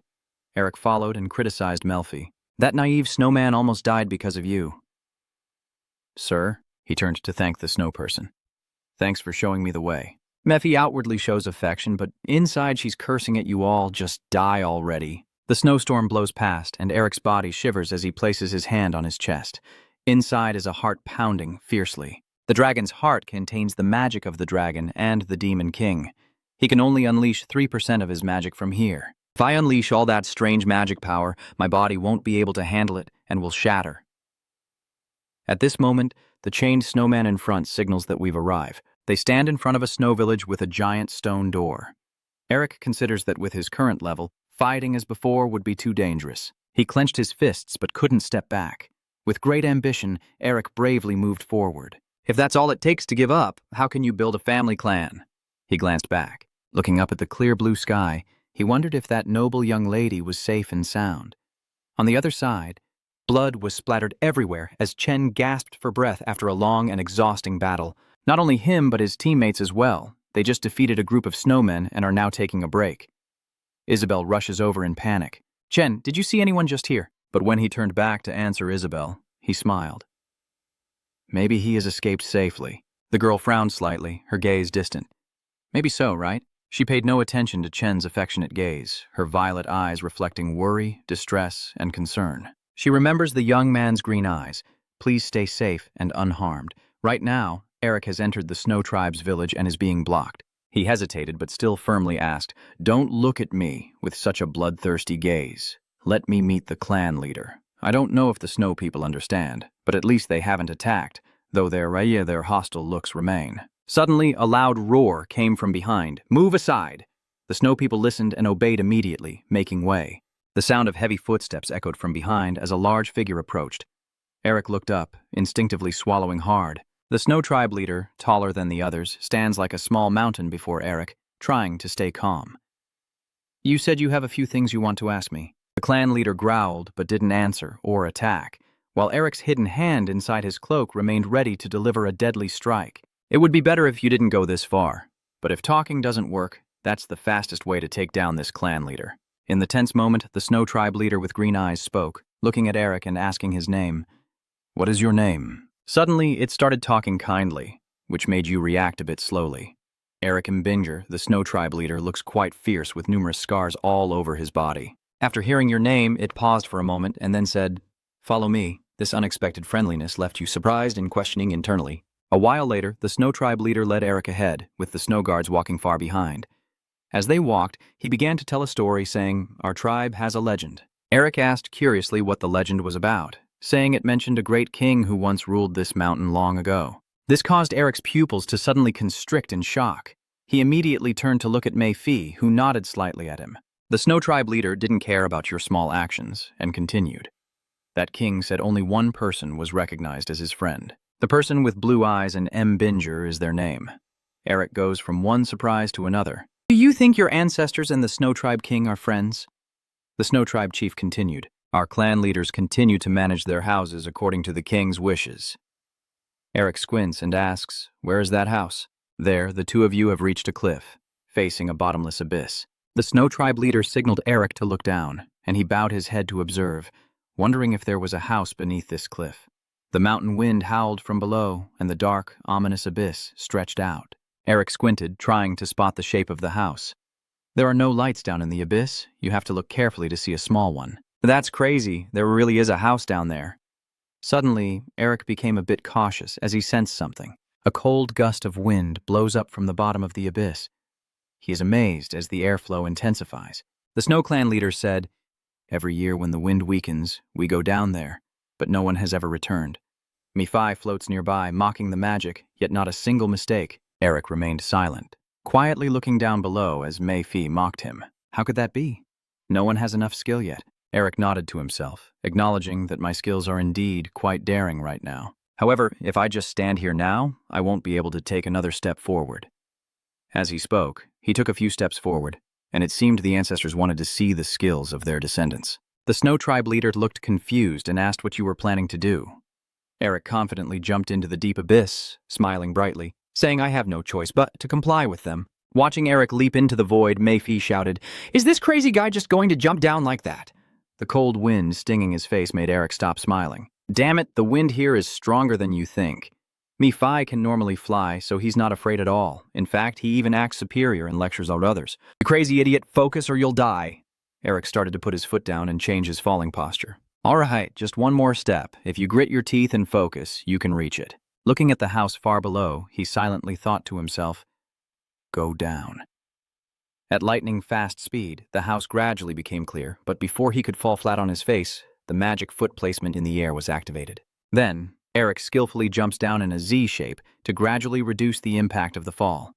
Finally, he lands on the snow, causing a loud shock that sends a thick layer of snow flying up. Eric lands in the snowfield looking super cool, with snow falling gently in a pretty romantic way. But in the next second, his cool image shatters as he falls backward onto the snow, sighing, "I thought I was gonna die." I did it, right? That's awesome. Him? Hasn't it? Do you agree with that? I agree. Mephi was speechless as Eric stood up and looked at the house in front of him, which, after all, looked very ordinary, like a thatched hut. He stepped forward and reached out to open the door. However, a magic circle appeared, blocking anyone who tried to invade the house. Eric was surprised. It seemed to be sealed with ancient magic. You suggest try inputting the spell mana. Mephi thinks and then offers a suggestion. Minger, Eric uses mana and recites countless spells. Dark Magic Master, Demon King, Monster Hunter, Cookie-Eating Squirrel, Sorry Bird, Dinosaur. After many failed attempts, can't you start thinking something like a key? Suddenly, a thought crossed Eric's mind. Could it be that he took the 4-petal flower-shaped pendant, nervously brought it close to the door, and the pendant was then moved near the magic circle? The barrier begins to spin. A flash of light erupts, and the pendant almost absorbs the protective barrier of the house. The door suddenly opens, and the creaking sound echoes. Eric marvels that it really is deceiving. Stepping inside the house that looks small but isn't, he is almost overwhelmed by the treasure trove of books left by his ancestors. He strolled around, reached out to pick a few books to read, but just by seeing the titles, Eric's eyes widened. This girl! He excitedly ran around the library in front of Mephi's annoyed gaze, covering the basic principles of the magic theory. There are also magic spells of the celestial spirits and monsters. Is there also dark magic? Are all kinds of books here? Mephi looked around and assessed the place. It seemed to be the dwelling of the East Guardian Beast. Hearing that, Eric poked his head out and asked, East Guardian Beast? Mephi felt a bit speechless at his ignorance, but he didn't know that he was thinking silently that the person and the Snow King knew our ancestors, and there seemed to be a hidden story behind it. Suddenly, Eric's gaze fell on a book. Huh? This book? He took out and looked at the cover, The History of M. Binger. Out of curiosity, he opened the book and read it. The mission of our family is to destroy demons. A fleeting image appeared in his mind. This is exactly what Eric saw in his dream. Ta ignored his dream and kept reading, but the book was stained and some parts were hard to read. What could it be? This part requires certain conditions. The mission bestowed by heaven upon our family can be accomplished. As Eric reads this information, the words from the book begin to escape. Devouring demons, and then devouring demons again if he can digest them properly. Will there be a new harmony of the demon path? Suddenly, a powerful surge of energy burst out from the book, originating from the words. Eric's eyes lit up with a green hue as guiding phrases hovered in his mind. Eat the demon, swallow the demon, drink the demon. Suddenly, a cracking sound echoed, and the face of the mask showed signs of breaking, but instead of shattering, it shed its skin and became radiant like a precious jewel. Eat, swallow, drink the demon. The black gem in the pendant, like a projector, emits a flickering beam of light. Countless images flash before Elk's eyes. The information read from the book echoes in his ears. In that case, all the demons will be contained within you. Thus, a new mage will emerge, the descendant who swallowed the first demon, and will resolve the fate and pass the demon realm's test. Starting now. Eric lost consciousness, and when he woke up, he found himself lying on a lush green meadow. He stared, trying to find a familiar feeling.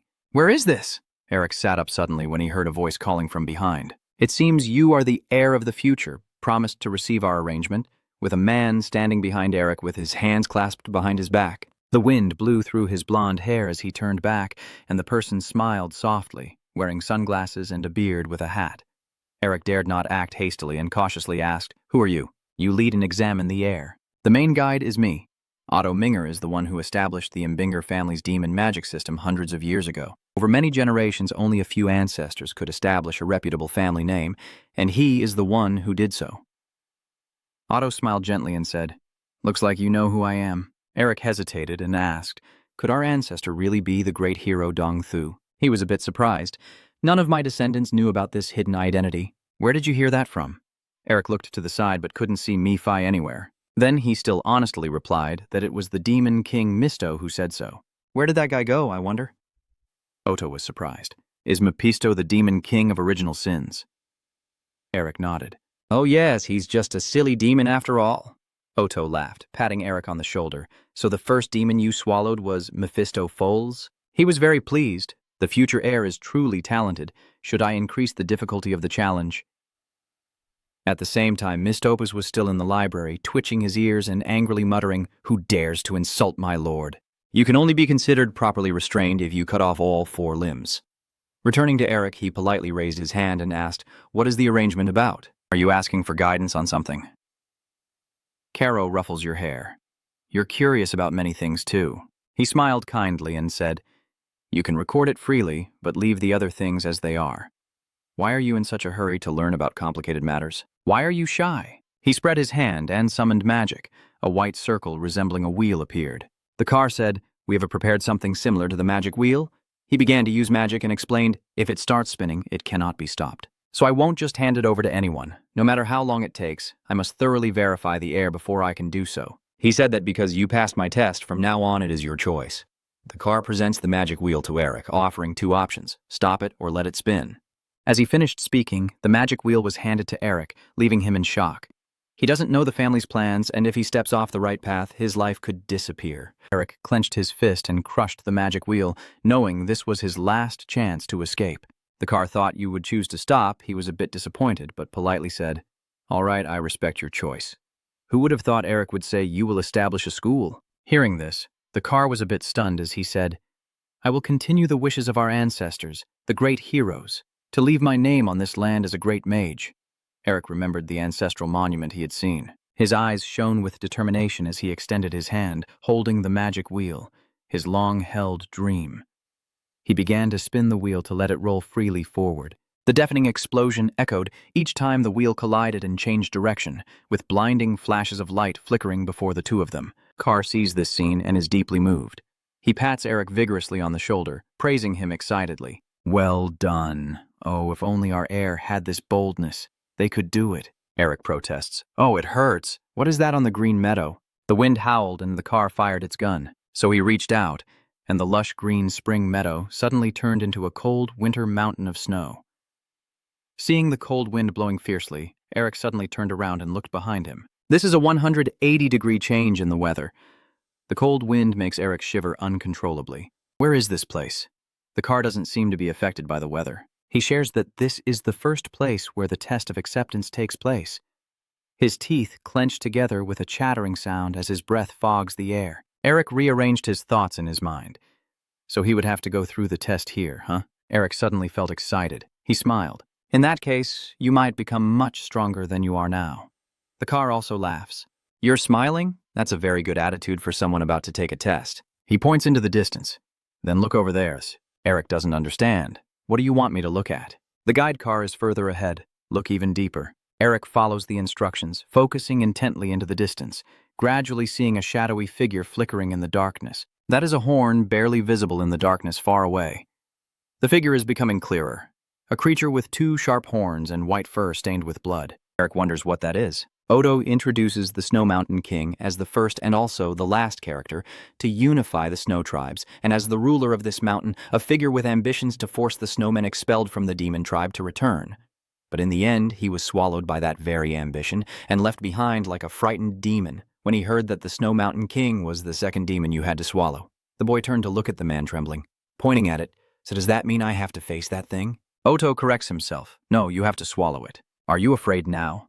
"Now you will have to swallow the demon and obtain their root cause, which is the mark." Did Eric hear the word antich correctly? The car explains. Primitive and dark emotions like fear, depression, and anger radiate from the object. It is an existence created from the ego, originating from the four perceptions of dark thoughts of the self, connected together to form it. That is the demon race.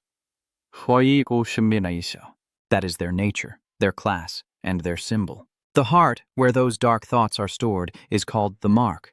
The mark of the original sin, Mephistopheles, can be seen on Eric's hand, showing the demon's imprint. Now you realize this is the mark of the Demon King. While Eric was still admiring the mark of Mephi on his hand, the voice of the car echoed in his ear. "From now on, I will hunt demons and steal their original marks." He walks over and pats your shoulder. "If you can swallow a demon, all their power will be yours." This word's like a boost of motivation for Eric. He looks at the Snow King in the distance, imagining how strong he could become if he gained the power of such a formidable monster. Eric silently swallowed his saliva, knowing he had to try first to find out. He began to use his mana to cast a spell and take flight. The advice from the car is always ringing in my ears. Remember this. Eric continues to activate his combat skills, arming himself. The car reminds him not to kill. Eric is now flying towards the Snow King, his fist clenched and ready. The voice of the car echoed in his ear, but it was just swallowing. These words made Eric feel a bit annoyed. But what do you mean by eating and swallowing something? What are you trying to say? Deep within the dark fog, a shadow moves. The Snow King whispers hoarsely, "Is this magic? The power of Mephisto for Mbinger?" It remembers Mephi's face, a little hopeful. "Show me what you've got." On the contrary, the car frowned slightly at Eric's sudden stop, and from afar, as he rushed forward, someone's voice echoed, "Our Marshal!"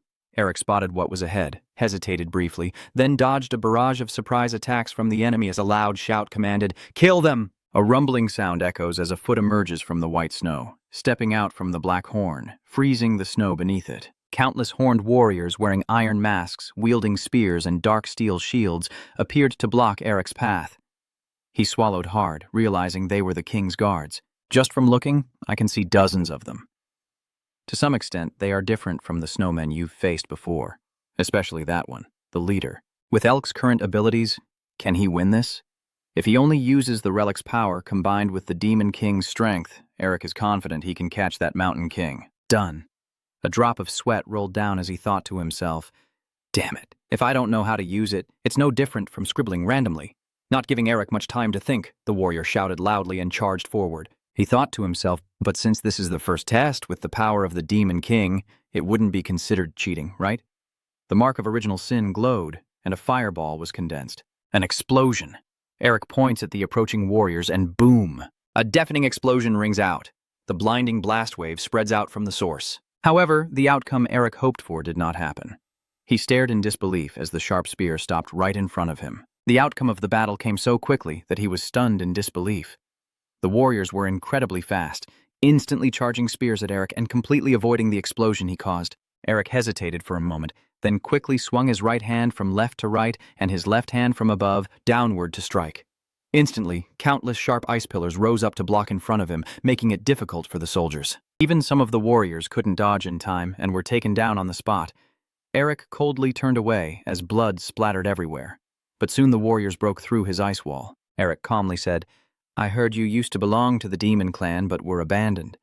So I guess you know that when you're weak, you'll be discarded." The soldiers hearing that got furious and gritted their teeth. Watching them run toward him, he thought to himself, "I have to become even stronger. Mumayum." The more the warriors approach, the more Eric spreads his 5 fingers in front of him, as if preparing to cast a spell. You are determined to overcome the challenge. You will break it 100 times if you have to. With just a thought, Eric summons a gigantic fireball, its scorching heat engulfing the snowy mountain landscape. The fireball explodes, engulfing the screen in light, as if burning everything the sparks touch. Then, in the next second, a burst of light pushes back the sparks of the fireball. The snow warrior crosses the sea of fire, swinging his weapon at Eric. The attack is so powerful that he sustains internal injuries and bleeds. A loud bang caused the snow where Eric was standing to explode, and his body was thrown backward with a cut on his stomach, blood pouring out. Eric glanced at the warrior who had just attacked him, unable to hold back his curse. Damn it, his body heavy as he fell to the snow. Eric painfully crawled to his feet, coughing heavily as he looked at the warrior approaching through the fog. Silently thinking, if this keeps up, you'll lose. He gritted his teeth, and his breath turned into a swirling green-black mist around him. No, you can't give up at the first challenge. Eric braced himself with his hands on the ground and tried to stand up. The dark green aura grows stronger, even as your body can no longer withstand it. You tense your muscles, and energy bursts out more and more. The snowy area where Eric stands is instantly shattered by a burst of energy. Eric faces the powerful warrior before him without hesitation. He grit his teeth and silently thought, "You will draw more energy." The warrior narrowed its eyes, remaining silent so no one knew what it was thinking. Suddenly, it swung its sword, and Eric swiftly ducked to avoid it, while at the same time opening his eyes wide and beginning to recite a spell from the heart of the dragon. A streak of light flashed like a comet in the dark night. It was Eric moving at the speed of sound. In just a moment, he pierced through the warrior's body and then dispersed. With a loud bang, the warrior's body exploded on the spot, and using too much strength made Eric feel a bit exhausted. He gasped for breath as black energy like mist spilled out of his body. Eric, exhausted, collapsed to the ground, with the black bones floating in the air behind him. He squints, smiles, and breathes a sigh of relief, then suddenly senses a difference, opens his eyes, and exclaims, "This is real?" He looks at the ink-like black bones on the watercolor painting and mutters in frustration no matter how he looks at it. The first round was already too brutal. The black bones start gathering to one side. Eric feels something's wrong. Damn it, your heart feels like it's about to explode.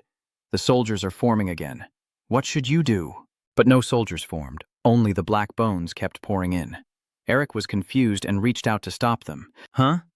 But what responds to you is a faint stream of dark green bones settling onto your hand. Eric looked at his right arm in disbelief, realizing it was a seal as black bones continued to pour into his body. Eric assesses the new seal. Although it is more faded than the original Sin seal, it is clear that a new seal has been created. You're not sure what happened, but the energy from the dragon's heart that was about to explode has now stabilized. At this moment, the car makes a sound, and that's why the demons call their seal by their true name. So, if you want to use their power, you have to know their real names, Eric wondered. How can I find out? There's no way they will tell me their real names. The car doesn't teach you how to ask for a name tactfully. It just says, don't worry, when the time comes, you'll naturally sense it. And right now, Eric is facing a newly formed group of warriors. He closed his eyes, sensing the new energy he had just gathered. Eric raised his hand, forming a circle of snow-white energy. The true name of the snow people is Cruel. A cold snowflower leaves his hand. Although he couldn't explain it, the surrounding snowstorm was blowing stronger than ever. Eric only knew that. He squinted, thinking to himself about how to use the seal. The place where you face the challenge is a cold, snowy mountain as the group of warriors rushes forward. And what are their real names? The howling wind whistling past my ears. You muttered, "May you be cold and ruthless." A wave of white and blue snow energy spread out, scattering the approaching warriors. But then they quickly condensed into a physical form amidst the freezing wind, this time more cautious, using iron shields to block in front of them, ready to continue their assault. However, that was useless, because the very next second, they were hit by a massive snow explosion that shook the earth. Standing on the snowflake-shaped ice, Eric gasped for breath, using a bit more energy than usual, yet he could still smile, while the snow beneath his feet formed a barrier to protect him. Any creature that tries to approach is shattered by the snow and ice. He was surprised. Is this the power of the seal? To test further, he enlarged the snowflakes beneath his feet, icy power pouring out, continuously striking several warriors. Countless warriors fell, and Eric's breathing grew heavier. You look at the remaining warrior on the battlefield, now only you are left. As soon as you finish speaking, the transformation begins. Without any warning or sign, Eric suddenly spat out a mouthful of blood and collapsed. Huh? Before losing consciousness, only one question ran through his mind. Why? A piercing scream echoed through the vast space. Eric sat up suddenly, gasping for breath, drenched in sweat. At this moment, he has returned to the library in the building left behind by his ancestors, with books scattered haphazardly on the shelves. Eric was terrified, wondering what had just happened. Mephi appeared beside him, offering words of praise. It seems you've overcome quite a tough challenge. The boy looked at him as he softly called, Mephi. Eric sat up, still not fully recovered. Mephi has continued. I hoped the mission would activate since you fell asleep when your pendant was glowing, but it seems it's not that easy. Hearing that, Eric was stunned. So the mission means he didn't actually die. He touched the tattoo on his arm, having trusted the seal too quickly. He must have fainted after absorbing all the mana. Recalling what had happened, Eric marveled that its power was much greater than he had imagined. If the incomplete curse of evil was that strong, how powerful must the curse of original sin be? But what about El? Suddenly, Mephi's words caught his attention. Could it be the evil seal? He frowned, crossing his arms, seeming that Dongqi Hianyan had devised quite a strange plan. Eric sat upright and sincerely asked, How do I use the seal of evil? Mephi replied, I guess he told you my real name. Do you really think I would tell you? Mephi still harbors deep resentment towards him. No matter how much you insult me, you'll never get anything from me. I was just asking, no need to get so worked up. Mephi ignored him and turned away. Eric silently thought, I knew he would say that after all. Seals are the most important thing to demons. If Mephisto agrees to let you use the original sin seal, it means the most important thing to him has been taken away, which is unfortunate, but now you won't touch it. Don't think too much about this. Eric rolled down his sleeve to cover the seal on his hand. Besides, the seal of the original sin is the seal of the Demon King. If you can't control the power of the Snow King now, there's no way you can control the power of the Demon King, Eric asked cheerfully. Mephi, you said you know the Snow Mountain King, right? Mephi looks uncomfortable. Why are you suddenly asking me about that? I reply, This is his grave, and it seems I have to catch him. Mephi thought he must have heard wrong. Huh? Oh, Han Minger. I know you're crazy, but does he dare to send someone like you to capture an entity I acknowledge? Eric looked at him and asked directly, do you know any way to handle that? Your gaze makes him a little nervous. Did Mei-Fi choose to avoid confrontation? Eric didn't give up, moving closer and trying to persuade him. Come on, he's not even part of the demon clan anymore. At least you should tell me that. Mei-Fi got angry. What are you talking about? Revealing the seal's secret also includes their clan's secrets and weaknesses, doesn't it? Without waiting for him to finish, Eric proposed a 3-day truce. Mei-Fi closed his eyes and ignored him. Do you think you can conquer my pride that way? Eric continued to bargain, holding up 5 fingers. 5 days. Mei-Fi grits his teeth in anger. Are you still looking down on me? Seeing him get angry, Eric gave up. Fine then, but because of my great mercy as vast as the sea, I will let this one go, Eric sneered. Only because of 5 days of free time. Mei-Fi awkwardly cleared her throat to hide her embarrassment. Then he became serious and said, listen carefully. With the seal you currently hold, forget about completing the mission. You can't even get close.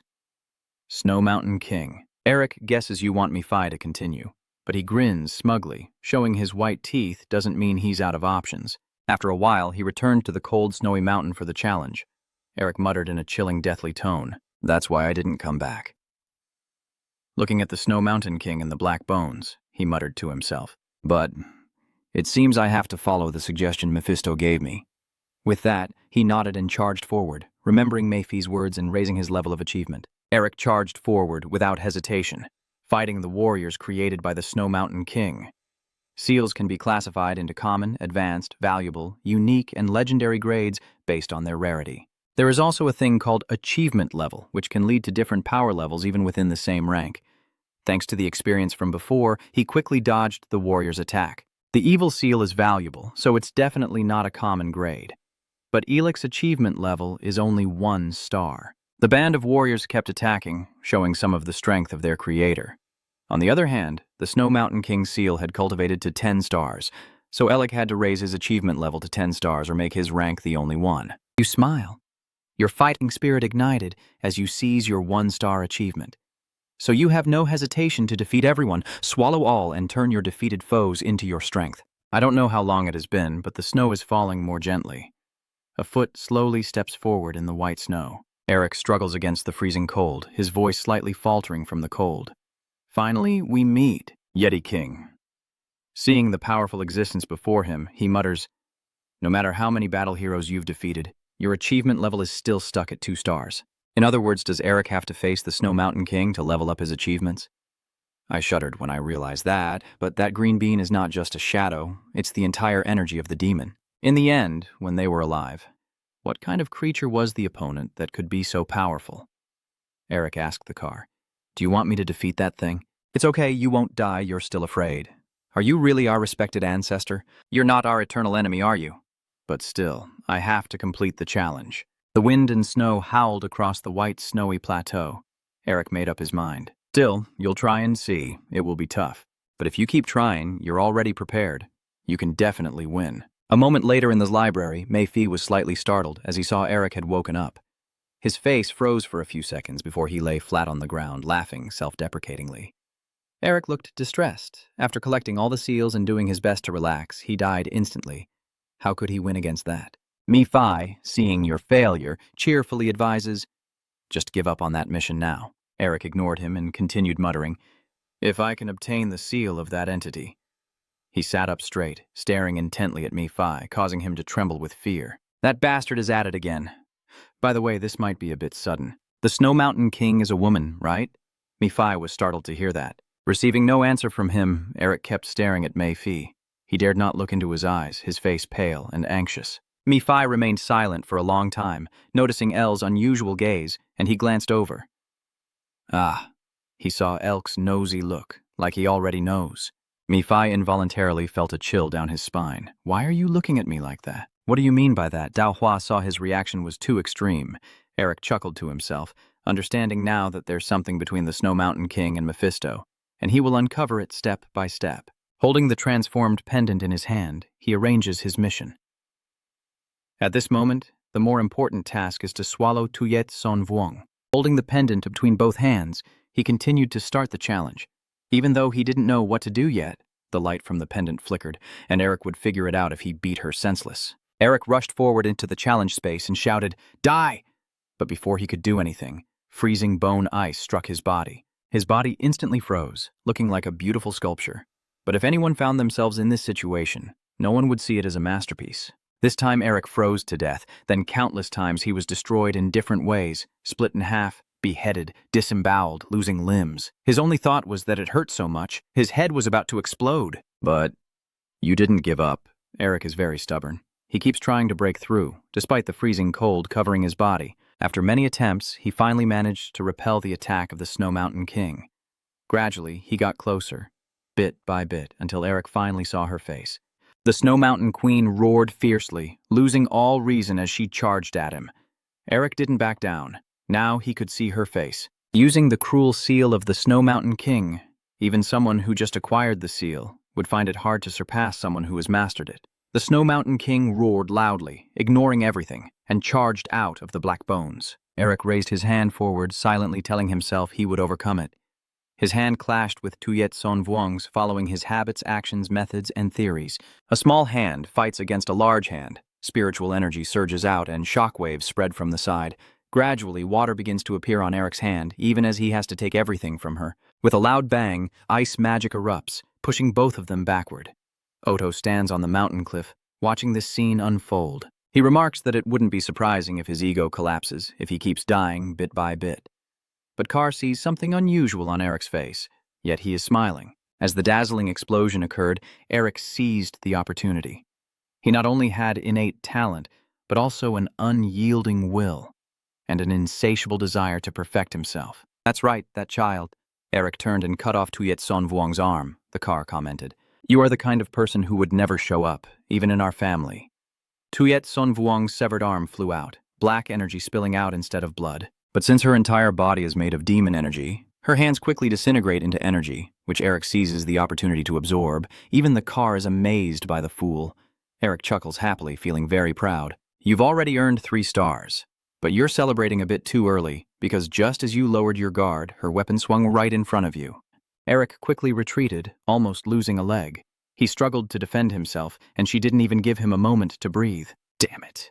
King of the Snow Mountain changes stance, grabbing her weapon and charging her icy spear at Eric. You are extremely surprised and immediately cross your arms in front of you to create a protective barrier.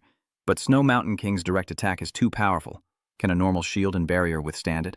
With a loud crash, the barrier shattered as Eric endured her storm of attacks. Damn it, is this your limit? Stealing alone isn't enough. Seeing her swing her weapon down, he thought that to defeat the Snow Mountain King, he had to understand her. Eric exhaled smoke and dismissed that thought. No, you have to. You'll rush forward regardless of the demon's energy attacking you, determined to become her. Thick black bones pierced through the body. The demon's seal on your hand lit up, as if accidentally activating some mechanism. Suddenly, Eric felt a cold chill all over, and his vision blurred. Huh? Did they die again? When he opened his eyes again, he saw Mephi floating in the blood-red sky.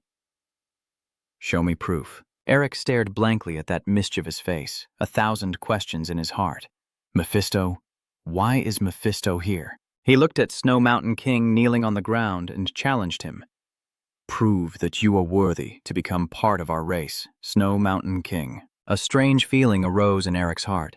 He realized that at this moment he was actually the Snow Mountain King. In a demonic, respectful stance, he notices she also has a demon seal on her hand. Suddenly, the seal on Tuyet Son Vuong's hand lights up, and Eric loses consciousness again. When he opened his eyes again, he saw a strange face wearing a bone mask and a long white beard. The image gradually became clearer. I see my hand small and covered in pure white fur. Eric screams inwardly, "What is really happening?" I heard the man say, "The gods have granted us a prophet." He holds the Snow Mountain King in his arms and declares clearly, "Our queen, the leader of the highlands, the leader." As she finished speaking, the Snow Mountain Queen was lifted high, her small, adorable body waving her hand, looking very cute. Standing on the high cliff, the old man loudly declared, "This mountain range will be ours and will be cheered on by countless people below." Suddenly, a female voice echoed in Eric's ear, saying, "I was born to be a king who will rule the Snow Mountain." You realize this is the past of the Snow Mountain King, she said, but the first person to unify the tribes in Snow Mountain's history couldn't be satisfied with just Snow Mountain. Clearly, the Snow Mountain King was an ambitious woman. She was always driven by the desire to reclaim the glory of the Snow Tribe. In front of her people, the Snow King declared confidently, "Listen to me, because we were once part of the all-powerful demon clan, and once again we will return to our rightful place. Beyond the Snow Mountain, she and her Snow Tribe have made countless humans and demons kneel before them. Wherever the Snow Queen goes, destruction and annihilation follow, and in the end they became part of the demon race again, and even more, she tried to become a demon king. However, her clan's attempt failed, and even the Snow Mountain King had to kneel before someone. The demon king, Mephistopheles.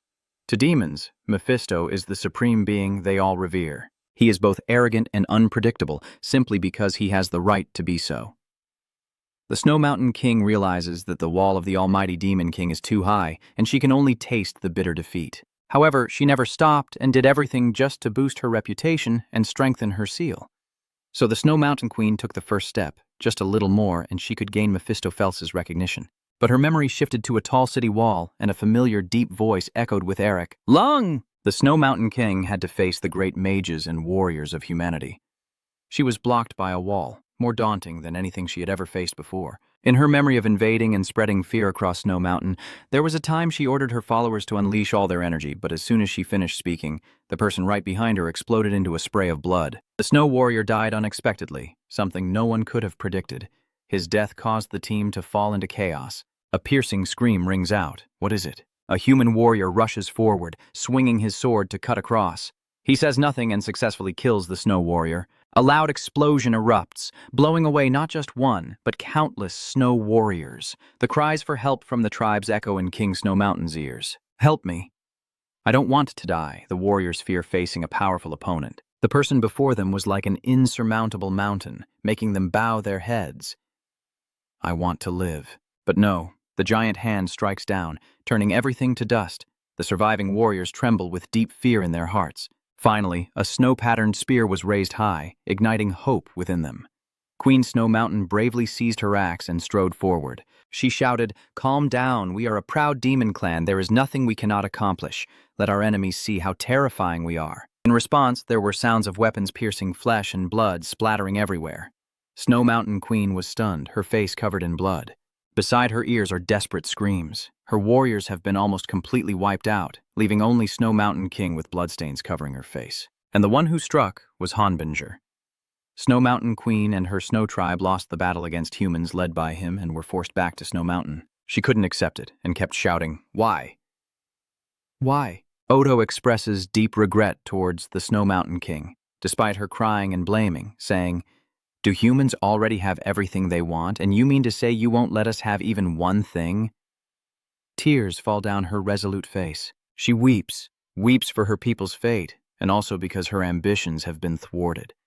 The seal on her hand begins to glow. At this moment, the Snow Mountain Queen reverts to her demonic energy form. Eric steps out of the memory and faces her. Your face shows empathy. This is you seeing a reflection of yourself in her. Your mission? Eric is like a lost boy, carefully taking each step. Even if you are hopeless, Snow Mountain King is the same. She is lost in her own ambition, and you must endure. Eric remembers when he was young, when life was hard, and Tuyet Son Vuong looked like he was back in his youth, facing countless hardships. He reached out with his small hand to reclaim the glory for your clan. Two kindred spirits found each other, comforting one another. A great mission. After that day, Han stayed in Snow Mountain to watch over the Snow Queen, and after many battles, they gradually gained mutual respect and stayed together for a long time. But even so, the Snow Mountain King still cannot let go of his obsession. "I must reclaim our former glory." She couldn't fully resist the temptation of her ambitions and ultimately became a monster. Han had to step in to stop her, regardless of the long-standing friendship between them, and the Snow Mountain King was killed by his hand. Finally, her memories truly come to an end. Eric slowly opens his eyes. Suddenly, you hear the woman's voice echoing. "You must be a distant future descendant. King of Snow Mountain said so." She told him that. She gently smiled as she held her severed arm, which Eric had cut off earlier. "Seeing you destroy part of my mana and also cut off my arm, it seems he's not bragging." Eric pointed at her severed arm, hesitating slightly. "I apologize for your arm." This statement startled her slightly. King Snow Mountain chuckled, then moved suddenly, causing her to let out a faint cry of pain. She said, "Although I ended up like this because I couldn't give up my ambitions, I am still a queen and a warrior leader of my race." Snow Mountain King replied coldly, "I don't need any pity from my enemies. This statement awakens Eric, who has never felt pity for her. Snow Mountain King continues. Now seems to be the time to end this battle of the lecture, so I can apologize to my people and honor their sacrifices. Eric clenched his fists, his hands trembling as he listened to her words of self-blame. Why do I still desire to join the demon clan? The dark demon energy swirls around the Snow Mountain King. Just being happy with the ones I love is enough. The energy is fluctuating violently. Eric is sweating profusely, and in the end, she was overtaken by the demon's energy. He hesitates. Now what should he do? Seeing her being overtaken by the demon's energy? Well, Eric was only a little confused. You straighten yourself up and stay alert. Your opponent is the Snow Mountain King. The king who unified this giant snow mountain is the greatest warrior of the Snow Tribe, and the enemy I must swallow, even though she is now in a berserk state. Eric reached out his hand to use mana. If he didn't use all his strength to defeat her, he would be disrespectful to her. A surge of mana energy burst out from him as the Snow Mountain King, in a berserk state, charged forward. I will show her. Eric is babble. You rush forward to face the great mission she set. Both of you charge to attack each other. The magic collides and explodes between the two, with Eric's spiritual waves surging like a raging tide, carrying the characteristic icy blue of snow and ice. Meanwhile, the spiritual energy of the Snow Mountain King is being corroded by the blood-red energy of the demon. The two energies intertwine like a classic Icefire toothpaste advertisement. The spear, infused with the dark red energy of the Snow Mountain King, descends once more, while Eric also conjures a similar elegant spear, but this one radiates a cool blue ice energy. With a loud bang, the two weapons clashed fiercely. Eric gritted his teeth, enduring the powerful shockwave, and became her. The fierce battle between the two erupts with bursts of red and blue light, clashing fiercely as Eric and the Snow Mountain King charge at each other, neither willing to back down. Both of them are giving their all in this battle, fighting more fiercely with each strike. Eric suddenly found it strange. Tweet Son Vuong stomps on the snow surface and spins around, and Eric does the same. You clearly see this as a life-and-death battle. You're almost copying every stance of the Snow Mountain King, trying to outdo her. Eric grits his teeth and attacks, his eyes shining, but why does he seem so happy? She keeps charging forward without hesitation, almost losing all reason and fighting on relentlessly. The deafening explosion echoed loudly, rocks and debris flying everywhere. The shockwave not only affected their fight, but also spread far beyond. The nearby mountain range is almost shattered. Falling rocks look like early winter snow, but if unlucky enough to get hit on the head, the chance of rebirth is very high. But for those two, these bits of earth and stone are nothing. As Eric strives to become the Snow Mountain King, he can feel the joyful days she shared with her car. The two are evenly matched, exchanging blows and taking hits, with Snow Mountain King swinging his shield and Eric raising his axe to block. When you use the rocks to propel yourself into the air, she does the same. You could say they fight tirelessly. The martial arts exchange became so dull that it was exhausting. After many clashes and energy explosions, a foot jumped back to the left. Similarly, on the opposite side, a foot jumps back to the right. The shockwave spreads out, and both of them temporarily retreat a few steps, standing in a defensive stance. Eric, exhausted and panting, grit his teeth to stay alert before the end of the fight.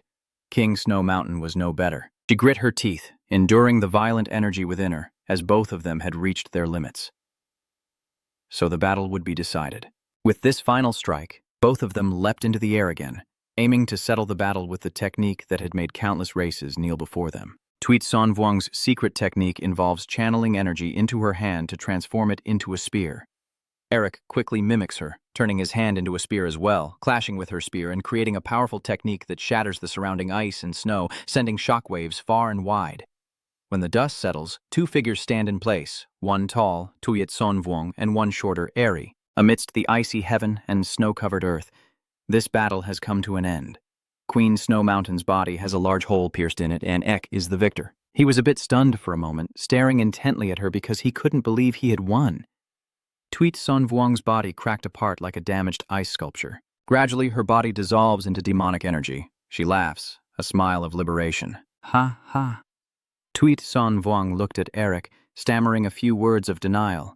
And finally, it seemed like he understood what she wanted to say, his face trembling slightly. You bow your head, grit your teeth, and try to hide your complicated feelings. But surprisingly, the Snow Mountain King says, "Thank you." For the first time, you saw tears of happiness on her cold face. The snowy mountain is no longer cold, and warm golden sunlight has shone down. The body of the Snow Mountain Queen lost control and collapsed to the ground. The dark clouds in the sky had dispersed, replaced by warm sunlight shining on her face. And to DM offered a happy smile of liberation. The cold snow has melted away, and the Snow Mountain King departs peacefully on a sunny day before Eric, as her body, formed from her demon energy, begins to disintegrate. In just a moment, Tuit Son Vuong was gone, transformed into a stream of energy surrounding Eric. In the end, she became a Snow Mountain seal in Eric's hand, and where the Snow Mountain Queen disappeared, a small, vibrant branch sprouted. Soon it bloomed and swayed its body in the warm sunlight.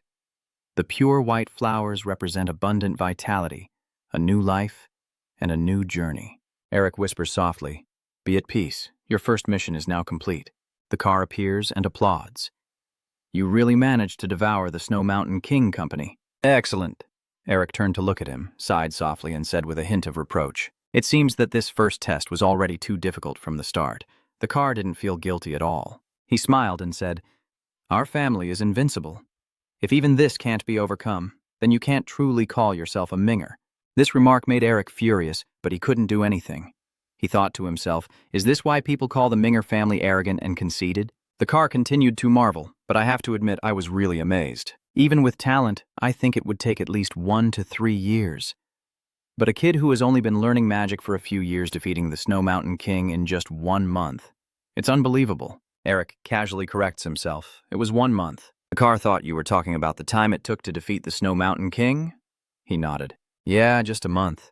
Eric shook his head. You hold up 2 fingers. No, I've only been learning magic for about a month, maybe 1 or 2 months. The car chuckled. Ha ha ha, you're joking now. But seeing Eric's serious face, he suddenly hesitated. Really? He honestly nodded. He asked further, isn't this just a self-deprecating joke like Mingo's? Eric shook his head seriously. The more he looked at the car, the more he liked it, and he laughed out loud. Ha ha ha, my ability to read people is really good. Eric was very suspicious. You just quoted what he said, and he just finished speaking. I'll repeat it exactly. This is just because I have talent. That was just now. Seeing that the heir showed no respect at all, Otto used a secret move, hugged Eric, and patted his back. This little brat. Ha ha ha ha, as expected, Eric had to beg for mercy. Ow, ow, your wife. After joking around, the two sit down to chat. Otto asks how she was during those final moments. Eric honestly shared. She smiled. Otto felt relieved upon hearing this. Really now? The time to say goodbye has come. Eric politely bows his head in farewell. Thank you for everything up to now. Take care on your way home. Eric hesitantly hesitated. I probably won't be able to visit often either. Otto doesn't blame us, I understand. After all, the position of head of the family is extremely busy. Then Eric turned around and left. All right then. But after taking a few steps, you turned back right in front of Otto's surprised eyes. Eric asked quite innocently, so how come I was able to go outside? The car raised its hand and laughed, saying, You've been outside countless times, don't you remember? Before he could even recover, a ball of light punched him in the face, and then he woke up in the real world. That damn thing, my ancestors would be ashamed to see this. You clutch your face, rolling around on the floor, your face, your handsome face. Mephi laughed loudly. It seems that crazy car guy has killed you. Talking about this, Eric gets even more furious. Who wouldn't be angry after being silent and then killing someone? Mephi asked with apparent concern. Have you devoured the Snow Mountain King yet? Eric rolled up his sleeve to show the seal. Just finished. Seeing that, Mephi tilted her head and praised herself. Thanks to my help. Eric lazily replied, Yes, our great demon king is #1. Inside, I think this guy really loves to turn things upside down. Mephi smiles outwardly, but inside he's a bit panicked by Eric's progress. Not for a long time, I only told him a few things. This guy has already gone beyond genius. He's truly a monster. After flattering him, he asked, I'm still curious about this. Weren't you quite close with King Tuyet Son before? Why didn't you let her become a demon anymore? Mephi suddenly broke out in a sweat. How about you? Eric turned on his gossip mode, and at the end, I peeked into the memories of the Snow Mountain King for a bit. Why did you do that? Mephi stammered in response. I am the Demon King, and she is just a low-level face of the demon race. Nothing more, nothing less. He recalls old memories and recounts, back then I was just a bit bored. And I heard someone on Snow Mountain King say for sure she would become a demon, so I came to see what kind of person she was. Well, if she wants to become a demon, she is indeed a bit lacking. But her ambition and skills are also commendable. Mephi praises herself. If the people she meets aren't the true and good demon king like me, but rather Arazel or Lilith, they would probably be wiped out already. Anyway, I told her to come find me again when she's stronger, then left her there. Eric asks further, "That's all? Are you never going to see her again?"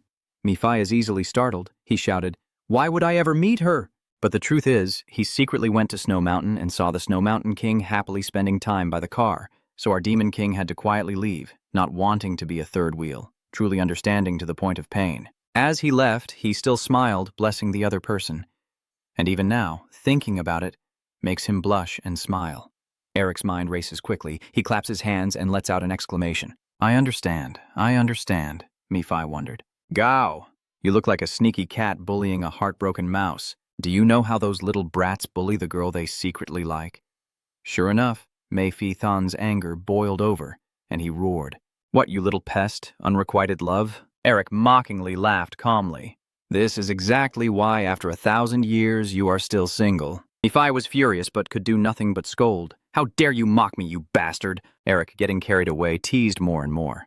Mephi is a single dog, a single dog. Mephi was so furious that he shouted, Die! As the fist in the challenge space still billowed with smoke. This very punch just sent Eric away from this space, and he smiled, saying, He's truly an interesting junior. The spring breeze rustles, blowing a few green leaves off their branches. He suddenly felt a bit sad and whispered, Do you think so? The car closed its eyes, as if searching for an old friend who has gone far away. He muttered, Do you not hate me? A painful memory appeared in his mind. A trembling hand holding a snow baby, lifeless, voice trembling. No. Snow Mountain King is kneeling on the ground, covered in the blood of his clansmen. She blames herself for what I did. She cannot accept the heartbreaking truth that her ambition caused the death of her people. At this moment, the car has appeared. He gently calls out to Snow Mountain King. She suddenly became frantic, her cold eyes staring at him, but mostly filled with self-hatred. The King of Snow Mountain looked up to the sky and cried out in heartbreaking pain. The car stands with arms crossed, watching the demon's energy erupt around her, and finally she reaches out to him, tears streaming down her face. She begged, Otto, please. Before being consumed by the demon's energy, she pleaded, Please kill me. And the Snow Mountain King saw Otto mouthing the words, and he apologized. He didn't kill her, but raised his hand to seal her with magic. When Otto closed his hand to complete the seal, Tuyet Sonvuong had already prepared to become the test target for the next generation of the Mbinger family. But Otto couldn't be happy, because he had lost a friend forever. Returning to the present, he opened his eyes, whispered softly, and said, Thank you. Stand under the spring morning sunlight, and tell that child to let go of your regrets and responsibilities, and rest in peace. He shed tears and said his farewell. See you in the next life. He looked up at the sky above. I hope it will be better than now. What are you searching for? You keep flipping through books without stopping the task at hand. I need to find some things Mephi didn't understand. What are you looking for? Just something that made you search through the entire library like this? Suddenly, something glowing inside Eric's coat. He reached in and pulled it out. Mephi exclaimed in surprise, Wait, isn't that a small blue egg you took out?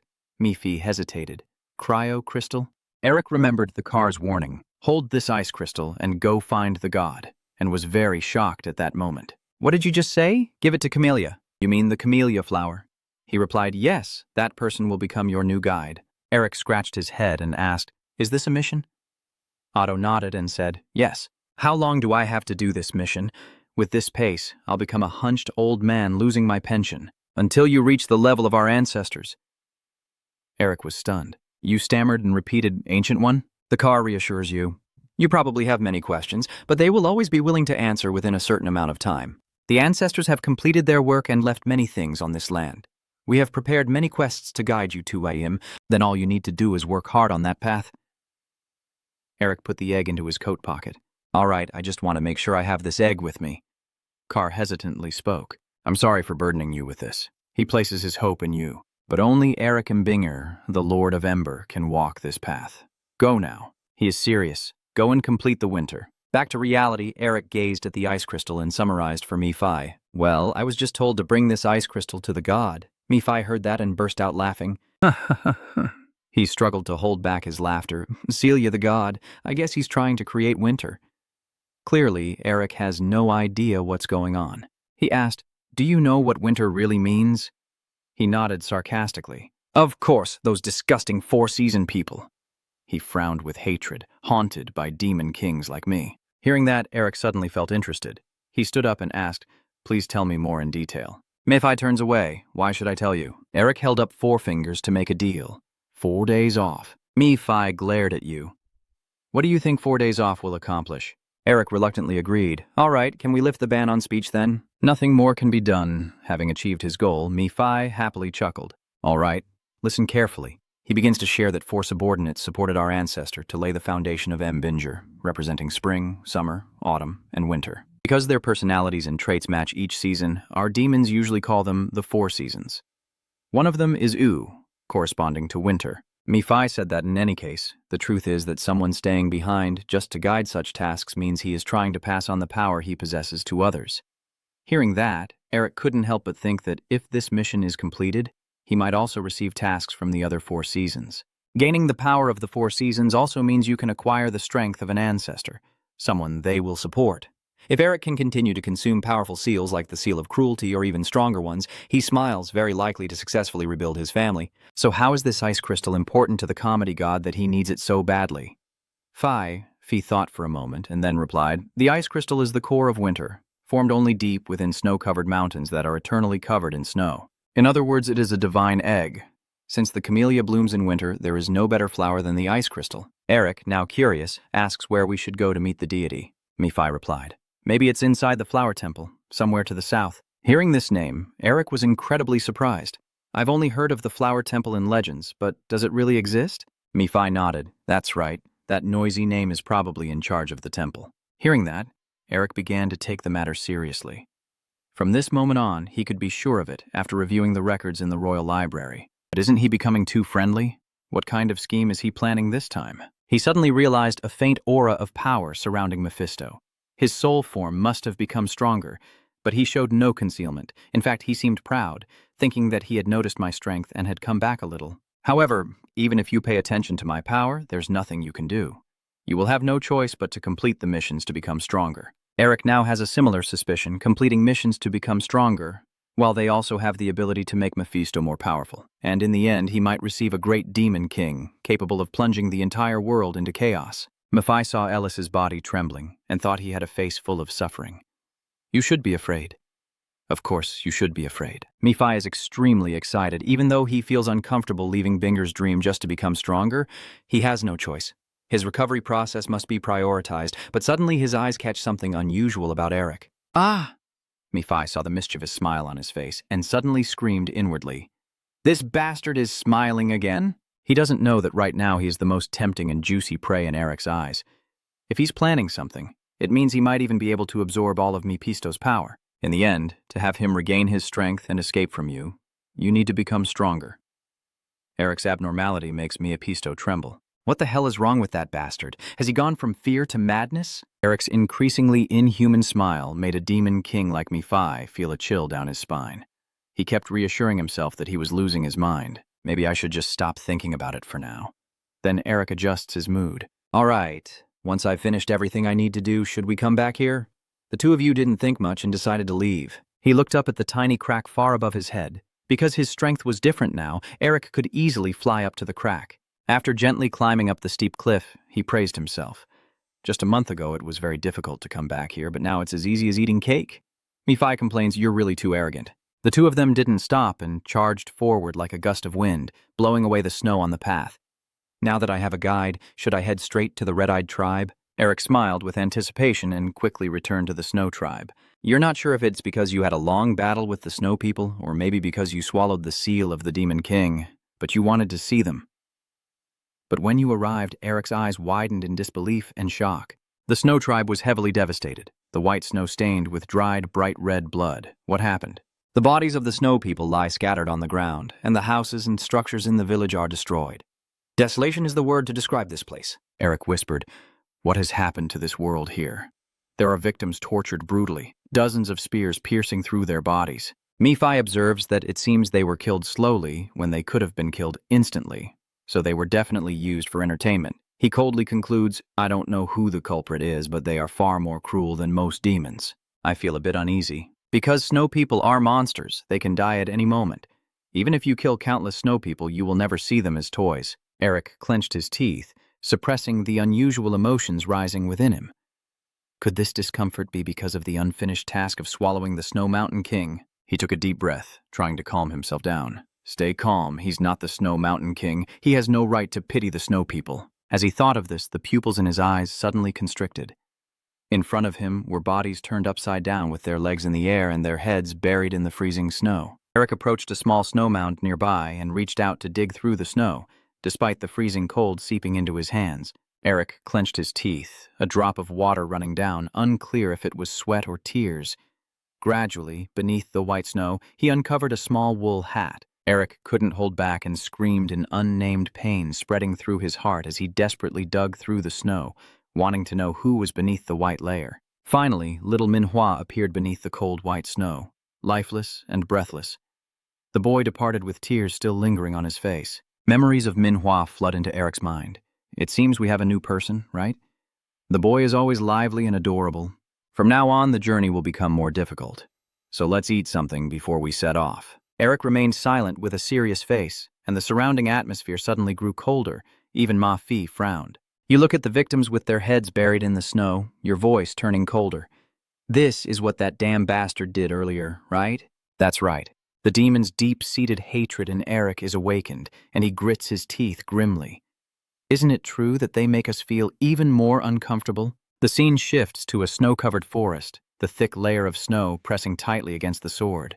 He silently follows at the end, despite being heavily wounded in one arm. He still struggles to take heavy steps behind Isabel, while she keeps rushing forward without stopping. Isabel was running and breathing heavily, her hot breath turning into white mist that disappeared into the cold air. She sprinted across the thick white snow, but the icy surface caused her to slip and fall unexpectedly. Seeing her suddenly fall, Chen hurried over and asked, "Are you okay, miss?" Isabel was gently helped up by him and reassured, "I'm fine, don't worry about me." Isabel ordered, "We don't know when the assassins will return, so focus on finding that cemetery." Chen worriedly said, "But you should rest now." Isabel's eyes grew very determined. "I am the child of the Blue Lion. I don't want to become a burden to everyone again." He really wants to stop her, lady. Isabel trembling, she clenched the map tightly in her hand, silently thinking that the assassins chasing her had caused many people to die. With their sacrifice, I cannot fall here, so Isabel, Chen, and S continued forward. She looked at the map, feeling a twinge of doubt in her heart. It's been a month now. We've been searching for the cemetery for a month. But Isabel couldn't escape her helplessness, frowning as she wondered where it could be in the world, her eyes softly glistening as she looked up at the sky. At this moment, Isabel was almost at a dead end, and she could only call out desperately from the bottom of her heart. "Father," a bitter voice suddenly echoed. The only daughter of the Green Lion Lord, she can no longer even wield her sword properly. The scene shifts to a vast castle looming under the dark, ominous moonlit sky. The Green Lion family, the Green Lion clan. The servants in the castle keep talking about Isabel's strength, based on the rule that lions only follow the strong, the lady boss. When the other person saw her approaching, they immediately spoke up to remind her. "Oops, were you trying to let her hear?" Isabel naturally heard every word they said, but instead of speaking up, she chose to stay silent and quietly walk away. Knowing she was weak, Isabel worked tirelessly every day to improve, practicing swordsmanship alone in the yard from dawn till late at night. Even though Isabel had been determined and worked hard, nothing changed. At this moment, her sword suddenly slipped from her hand and plunged straight into the ground. Why? She gasped for breath, constantly questioning in her mind. Why am I unable to have any talent at all? Isabel helplessly bowed her head onto the sword. The mocking words echoed in her ears, each one like a dagger stabbing deep into her heart. The only daughter of the Green Lion who could no longer even wield a sword properly. The future of the Quayo family is truly uncertain and unlucky to have a child like that. The beloved child of the family is actually a girl. It's only because she's the daughter of the Green Lion that she's treated well. What are we expecting from a woman? Lions only follow the strong, at least you should try. A flower that has no fragrance, claiming to be the child of the Blue Lion. Just as Isabel was feeling hopeless, a familiar voice suddenly echoed behind her. Isabel. She was surprised and quickly turned around to call her father. He is the Green Lion Hon Quayo. The father and daughter sit together under the bright moon. Home gently apologizing for making her carry the burden on her shoulders. Isabel shook her head and replied, "No, it's just that I'm not good enough yet." He smiled gently. "Girl, you don't have to follow your father's path and become a green lion." He gently comforted her. "You may not have innate talent, but you are still a proud member of the family." Isabel was about to speak, but then her father suddenly burst into laughter, patted her arm, and said, "And I am still as healthy as ever. Go ahead and try touching these firm muscles," she replied with a gentle smile. "That is my father's armor." Still, Isabel remained very sad. "Sorry, Dad, but I smile softly. He exudes the gentle demeanor of a father advising her not to worry about the green lion Honquelo. Isabel's indifferent eyes gaze silently at as she listens to what he says. "As usual, I will continue to pursue my dream of becoming the greatest swordsman in the 6 palaces." Though tears still streamed down her face, Isabel suddenly smiled a rare, radiant smile. Ironically, not long after, Herman suddenly fell seriously ill. Isabel's tearful voice echoed through the corridor. "Why won't Father wake up?" Isabel gently grasped his fragile hand. After the doctor finished the examination, he immediately reported Herman's condition. He shows symptoms similar to a blockage. The doctor carefully explained the reason. His health has deteriorated because he used too much spiritual energy carelessly. If we don't treat him early, his muscles will atrophy. Isabel gazed sadly at his frail face. Now she could only remain silent and listen as the doctor continued his analysis. "The problem can be solved if we can restore his vital energy, but that's almost impossible for humans, as he has depleted too much life force in his body." His voice grew deeper, and he said, "At this point, I have no choice but to rely on some magic to help if possible." In that very moment, all thoughts in Isabel's mind vanished. She only knew one thing. She had to save her father. Since ordinary items were completely useless for treating him, she would risk everything to obtain the advanced magical tools either seized by the Magic Tower or the Academy. Even though she risked her life to search everywhere for a cure for HM, their magical tools were useless. Isabel was devastated to realize she couldn't find anything that could heal her father's illness. Suddenly, one day while Isabel was resting with Chen and E at a tavern, she overheard a conversation between 2 men there. "Hey, do you know there's a cemetery ruled by the Snow Mountain King in the Snow Mountain Range?" "Really? If it's the king's cemetery, that place would surely be filled with treasure and many magical tools that humans can't obtain. If we had one of those, we would be rich beyond measure. Should we try to take it?" Isabel nodded attentively to Chen and signaled for him to continue. The man suddenly raised his voice and said, "Moron, do you want to be eaten by the snow monsters just for that legendary item?" After receiving the signal from her, they immediately understood each other. The man continued to advise the other guy, "Don't waste your life and keep drinking." Then, Isabel moved forward to ask for information from those 2 guys. After trying her best to find out about that cemetery, she also learned that it does exist and where she can find it. She thought everything would go smoothly, but the problem was that this plan had gotten into her uncle's ears. Everything around suddenly became chaotic. The screams of panic kept ringing out. "Run away, miss. Save me. My uncle Pao Queo, if you've been waiting for the right moment to seize the throne of the Green Lion, send assassins to kill me because I am the heir." Returning to reality, Isabel still diligently relies on the map to find the cemetery. She silently thinks, it's just Isabel grinding her teeth. She can't believe what Paul has done, just how cruel he is. Chen suddenly shouted, "Miss, run away!" She nervously replied, "What's going on?" Without waiting for Isabel to understand what was happening, E suddenly appeared, grabbing her hand and forcefully pulling her backward, determined to keep her close by his side. Then, a slow voice echoed, causing Isabel to startle. "We had to search, Kim, everywhere to find you." Chen quickly drew his sword, his eyes instantly becoming alert. The man calmly replied, "We wondered where you had hidden yourselves, but now that you've appeared."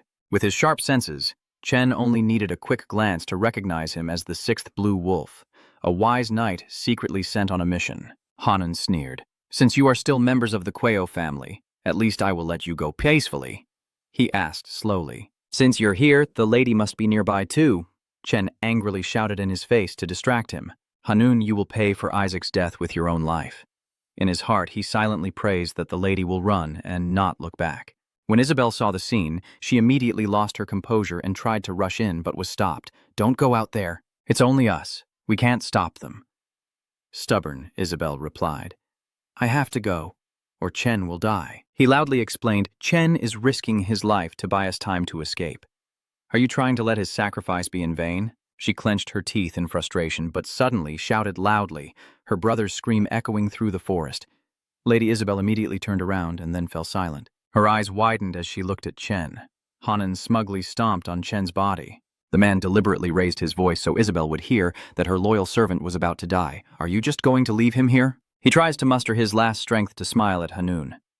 Fool, your lady has already gone far away. He said nothing and directly drove his sword through Chen's body. Hanun smiled maliciously. Then he started to pretend to be disappointed. Surely she had abandoned her loyal knight. She's quite ruthless, so. Now Hanun is deliberately provoking Isabel to appear by harming him. I will cut off your head. Just as the sword was about to strike Chen, Isabel couldn't hold back and shouted, "Stop!"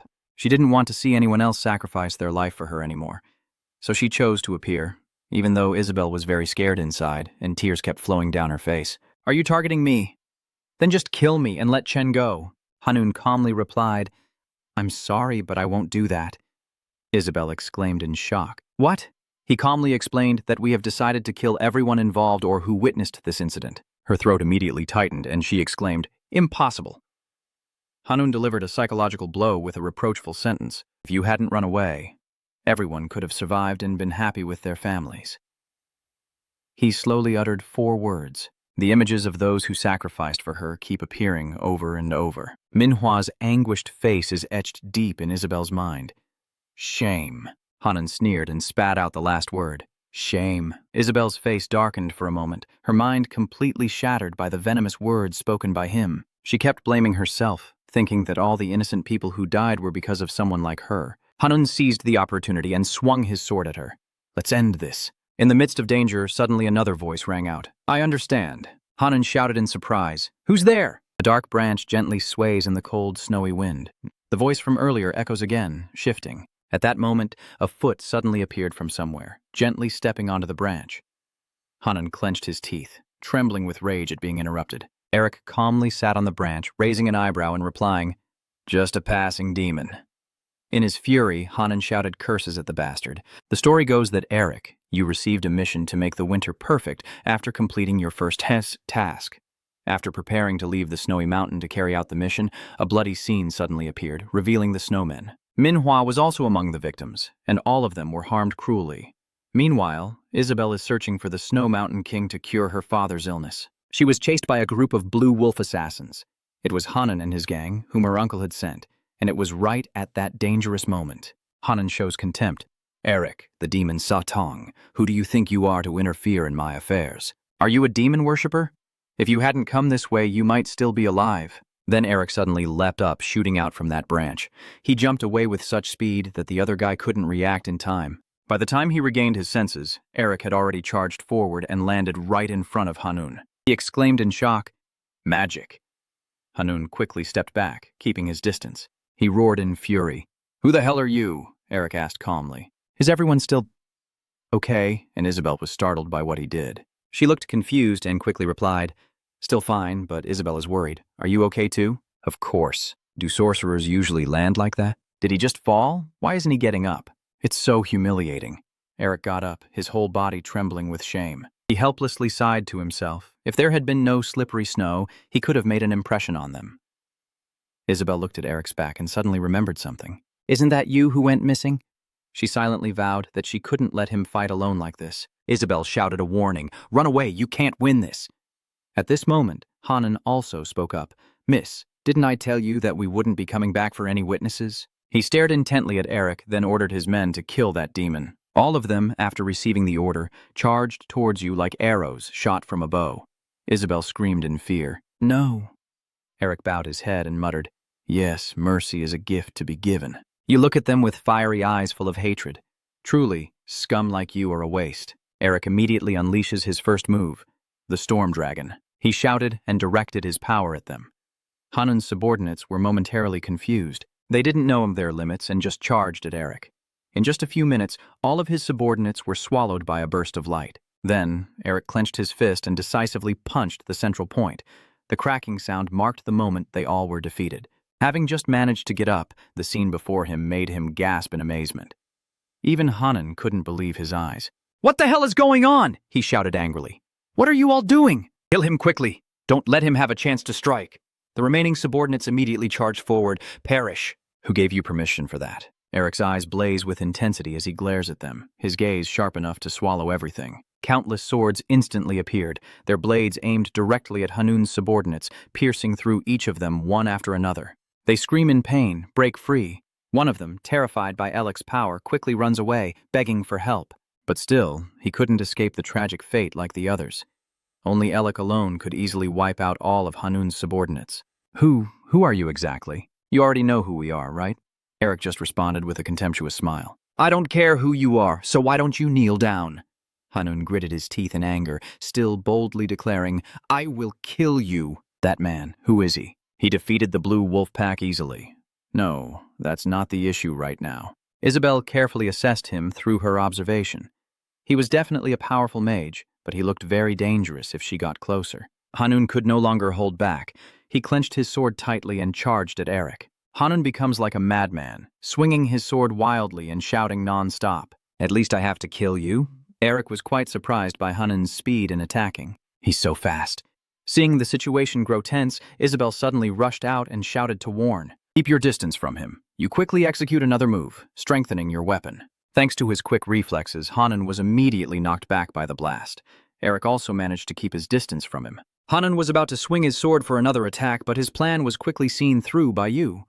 Eric swiftly stepped ahead of him. Ice storm, giant, ice blocks rising continuously from the ground. Hanun laughed loudly and said, Do you really think you can stop me with this kind of magic? He charged straight at the rising ice pillars and swung his sword to shatter them all. Just as Hanun thought he was about to reach Eric, he shouted, You're doomed, you bastard! At this moment, he remains very calm, rushing straight at the man with a composed face. And when he sees Hanun's sword nearly touching his body, Eric suddenly screams and leaps back. An enormous iceberg suddenly appears, absorbing all of Hanun's attacks before bouncing the blow back onto him. Hanun puzzled, wondering why it didn't break apart. Eric just smiled faintly and asked, Do you know what's more important than that? You touch your head as a warning and say, That's the head you're about to bury underground. The man immediately breaks out in a cold sweat. What? That son of a bitch! Then, the ice blocking Hanun's path suddenly shot up and directly struck a fatal blow to his head. The fierce battle finally came to an end. Just as Eric said, Hanun's head was buried deep underground. After the battle ended, he stood silently for a moment in the snowy forest. He kept muttering in disbelief that he defeated the green wolf pack instantly. Isabel also agreed. Never thought there would be such a mage on the hill. She quietly hid behind a tree, watching him for a while longer. Surprisingly, he didn't seem to be her age, but Isabel was very curious about Eric. How can he be so strong? He's so young but already so powerful. He can easily match Tasa, one of the new Triad stars, so why didn't I know who he was? He truly is a divine being. Eric still stands there. He calmly takes a deep breath, then Eric gently lifts his face to the sky, in the vast snow-covered forest. Only the sound of his deep sighs can be heard. Eric remembers those who sacrificed not only Manhwa but also other creatures. He slowly opens his eyes, silently praying for them. Please, be quiet. Mephi feels uncomfortable, so he quickly interrupts. Hey, they keep staring at you. Why don't you say something to them? They've looked so much that I'm getting chills. Hello? Mephi helps Eri speak up. Hello? You were silent and unsure what to do because Elix appeared suddenly without introducing himself. All three, Isabel, Chen, and S, hold their breath waiting for him to speak. Eric forces an awkward smile and says, It's been a while, hasn't it? Chi tightly grips his sword, always on high alert. Even if he helps us, he's still a complete stranger, so we shouldn't let our guard down so easily. If he has no other motives, he will be just as dangerous as they are. Just as Chen was about to act, Isabel suddenly knelt down, surprising Chen. She is a princess. Yet Isabel kneels before Eric. She bows her head respectfully to express her gratitude. Thank you, our savior. Chen was surprised. The lady also seemed confused about why she was kneeling. Eric hesitated and waved his hand, saying it wasn't necessary to do that. Isabel, not caring, called sharply, and Chen and the others immediately obeyed. Chen and the others kneeled down and expressed their gratitude together. Thank you, our savior. That kid just made you even more flustered, Eric hurriedly explained. Everyone would do the same as I did, so please get up. Mephi crossed her arms, looking very pleased with Isabel's attitude, as if she knew how to behave. Unlike those two bastards earlier, she boldly stepped forward and made a request to Eric, sounding quite rude. But can I ask my savior for a favor? You look so scared you're turning pale. Eric tremblingly asked, Where should I go? Isabel seriously took his hand. I want to entrust this to you. His voice trembled. My hand. Seeing her determined attitude, Eric felt a bit embarrassed, his face turning as red as a ripe tomato. Inside, Eric wondered if this was the quiet night gradually settling in, with the bright moonlight softly illuminating the towering mountain ranges. The faint clatter of the carriage echoed softly through the quiet forest. Eric sat facing Isabel in the carriage, resting his chin on his hand, appearing contemplative. Nephi sighed and softly reminded him, "You can see you're smirking. You bastard, just ditch her if you're about to." Eric immediately raised both hands to cover half of his face. At this moment, he felt extremely happy inside. Just as we hoped. Eric looked at the gold coin in his hand because I was given something extremely valuable. A few minutes before he got on the carriage, Eric was surprised to realize that Isabel had slipped a gold coin into his hand. "This village, you stare at it intently for a while, and is it also a green lion?" Eric asked curiously. "Do you happen to be the young lady of the Kyo family?" Isabel nodded and replied, "Yes, it's a shame." Only then did he realize that was the reason she was so beautiful. From the moment she was born until now, she has been called the fragrant flowerless. Isabel Quay, even when her unparalleled beauty made the crown prince fall head over heels and propose to her, she was still discarded simply because she is a flower without fragrance, a person born without any special talents. Since she was a child, Isabel has been used to swallowing her pride in the face of such sarcasm. If a lion's flesh and blood lack fangs and sharp teeth, then they deserve such an end. Eric feels a bit regretful for her fate. I heard that after her marriage ended, she lived alone in her homeland. Isabel's face was covered with wounds of various sizes. She could only silently lower her head, waiting for his response. To break the awkward silence between them, Eric quickly introduced himself. "My name is Rick. It is an honor to meet the only daughter of the Green Lion Lord," she shyly asked. "Why is it an honor to meet someone like me?" Eric gently reassures Isabel with a warm smile. "You should be proud of yourself, right? From what I see, your perseverance is not something to be ashamed of for the Green Lion name, because this is the first time Isabel has been praised by someone." She quickly replied, embarrassed, "Thank you." He skillfully brought up her request. "Oh, that's right, you mentioned something about a mandate, didn't you?" Isabel nodded and replied, "Yes, I have nothing right now," but she firmly made a request. "Could you escort us back to the capital?" Chen exclaimed in panic. "Miss, we haven't found that place yet." Isabel turned back and explained, "Chen, I don't want to lose you all because of my greed. First, I need to go see my uncle to negotiate. He is helpless against your determination, young lady." Hearing that, Eric became curious. Then he secretly glanced at Hanun and made his own guess. Maybe these knightly people are also part of the Kie family. Could there be some hidden secret within their clan? Eric frowned, suddenly recalling something he had heard, that the Green Lion Lord was suffering from a rather difficult illness. She must have been looking for a cure, so she forgot. She also told me about it before. At that moment, a bold idea suddenly came to mind. Wait a minute, can't I make the Green Lion owe me? At this moment, Eric imagined a bright future where he and Haman happily shook hands. The flattering words keep ringing in your ears. If the Minger family is rebuilt and becomes indebted to the Green Lion, and the Minger family is rebuilt and signs a contract with the Green Lion, Minger can cure the Green Lion's illness. Minger and the Green Lion are smiling at each other as they shake hands. The relationship between the families is firmly bonded. You think it will be a truly beautiful scene, right? Eric smugly thought. You smile proudly, thinking to yourself, I am truly clever, always keeping a cool head. Isabel saw you remain silent for a long time, thinking you wouldn't agree. So she made another offer.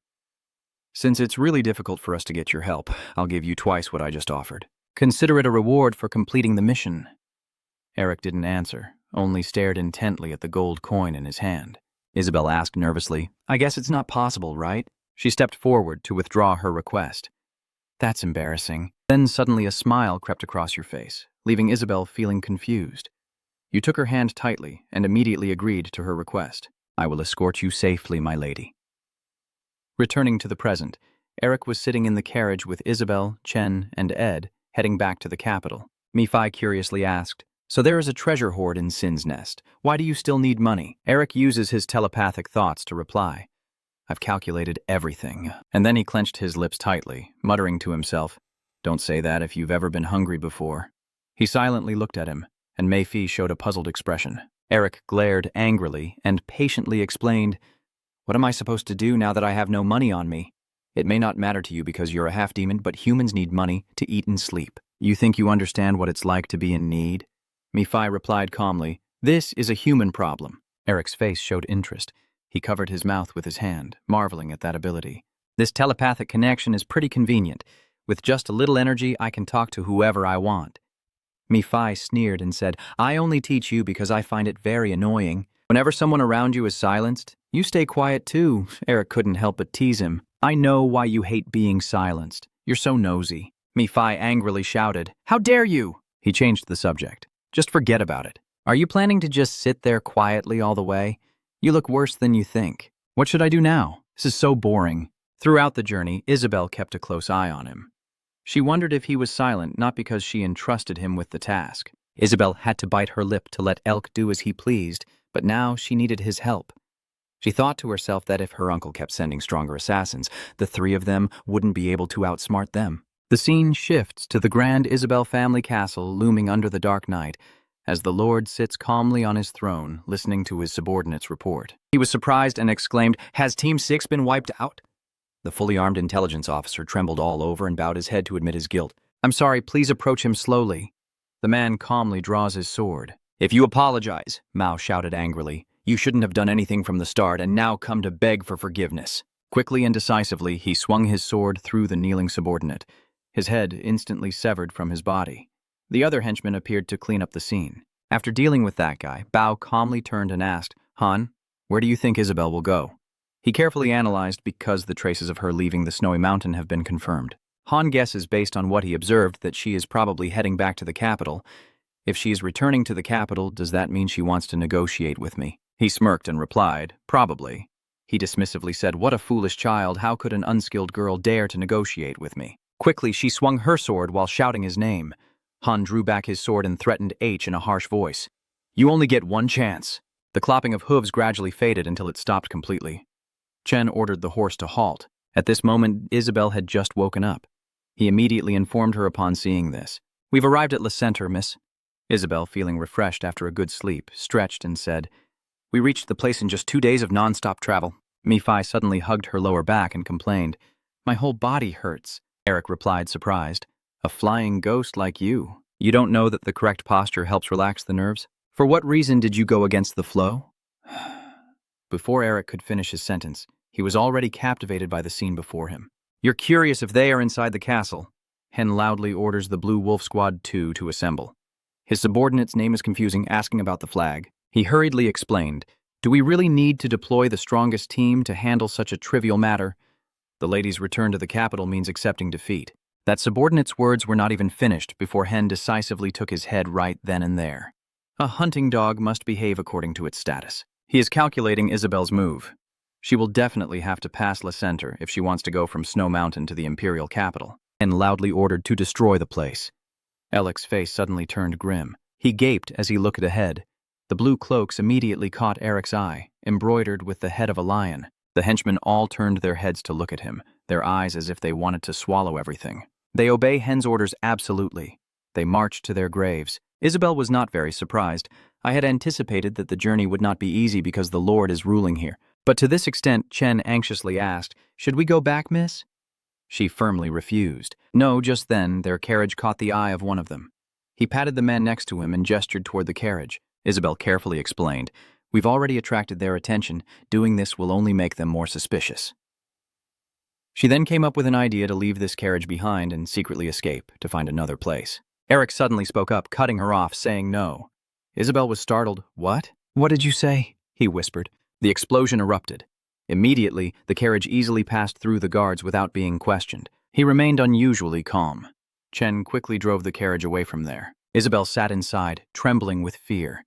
In just a few minutes, all 4 of them had escaped safely from that deadly trap. Chen continues to ride the horse through a large tunnel and emerges into a bustling neighborhood right in front of them. Eric quickly stepped out of the first carriage. Isabel asked curiously, What spell did you just use? Eric calmly explained, It's just a simple illusion spell that changes our appearance.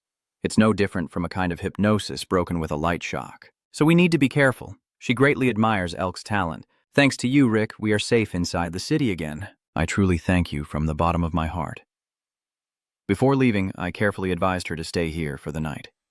I will return after taking care of some matters. All right. I will return safely. Mephi leisurely follows Eric, feeling very curious about why you need to use magic when you could just kill them all. You calmly reply, I don't want to start a war without knowing anything about the enemy, and I also need to conserve mana for emergencies. What do you think the vows and soul contracts are for? Isn't it just because you're lazy? Anyway, you need to get to the academy or somewhere quickly, right? Eric nodded and said, yes, but I need to find out something. Your mouth twitched immediately. Eric asked Mephi something. It's been a while, but you still remember, right? You tell him your plan. I need to know Din's situation to prepare for eliminating that old man. Mephi shrugged and said, I don't know who that is, but it's unlucky to be targeted by someone like you. He suddenly became interested in a group of children playing in front. Mephi notices something unusual when looking at the children. I have a question. I can sense something like mana from that night. What is that? Eric immediately understood what Mephi meant. I guess your time hasn't come for the spiritual energy chain to appear, so he doesn't understand it. Seeing his confusion, I quickly explained it to Mephi. It's simple. Mana is originally a blessing for mages, but over time, even warriors can develop methods to use mana on their bodies.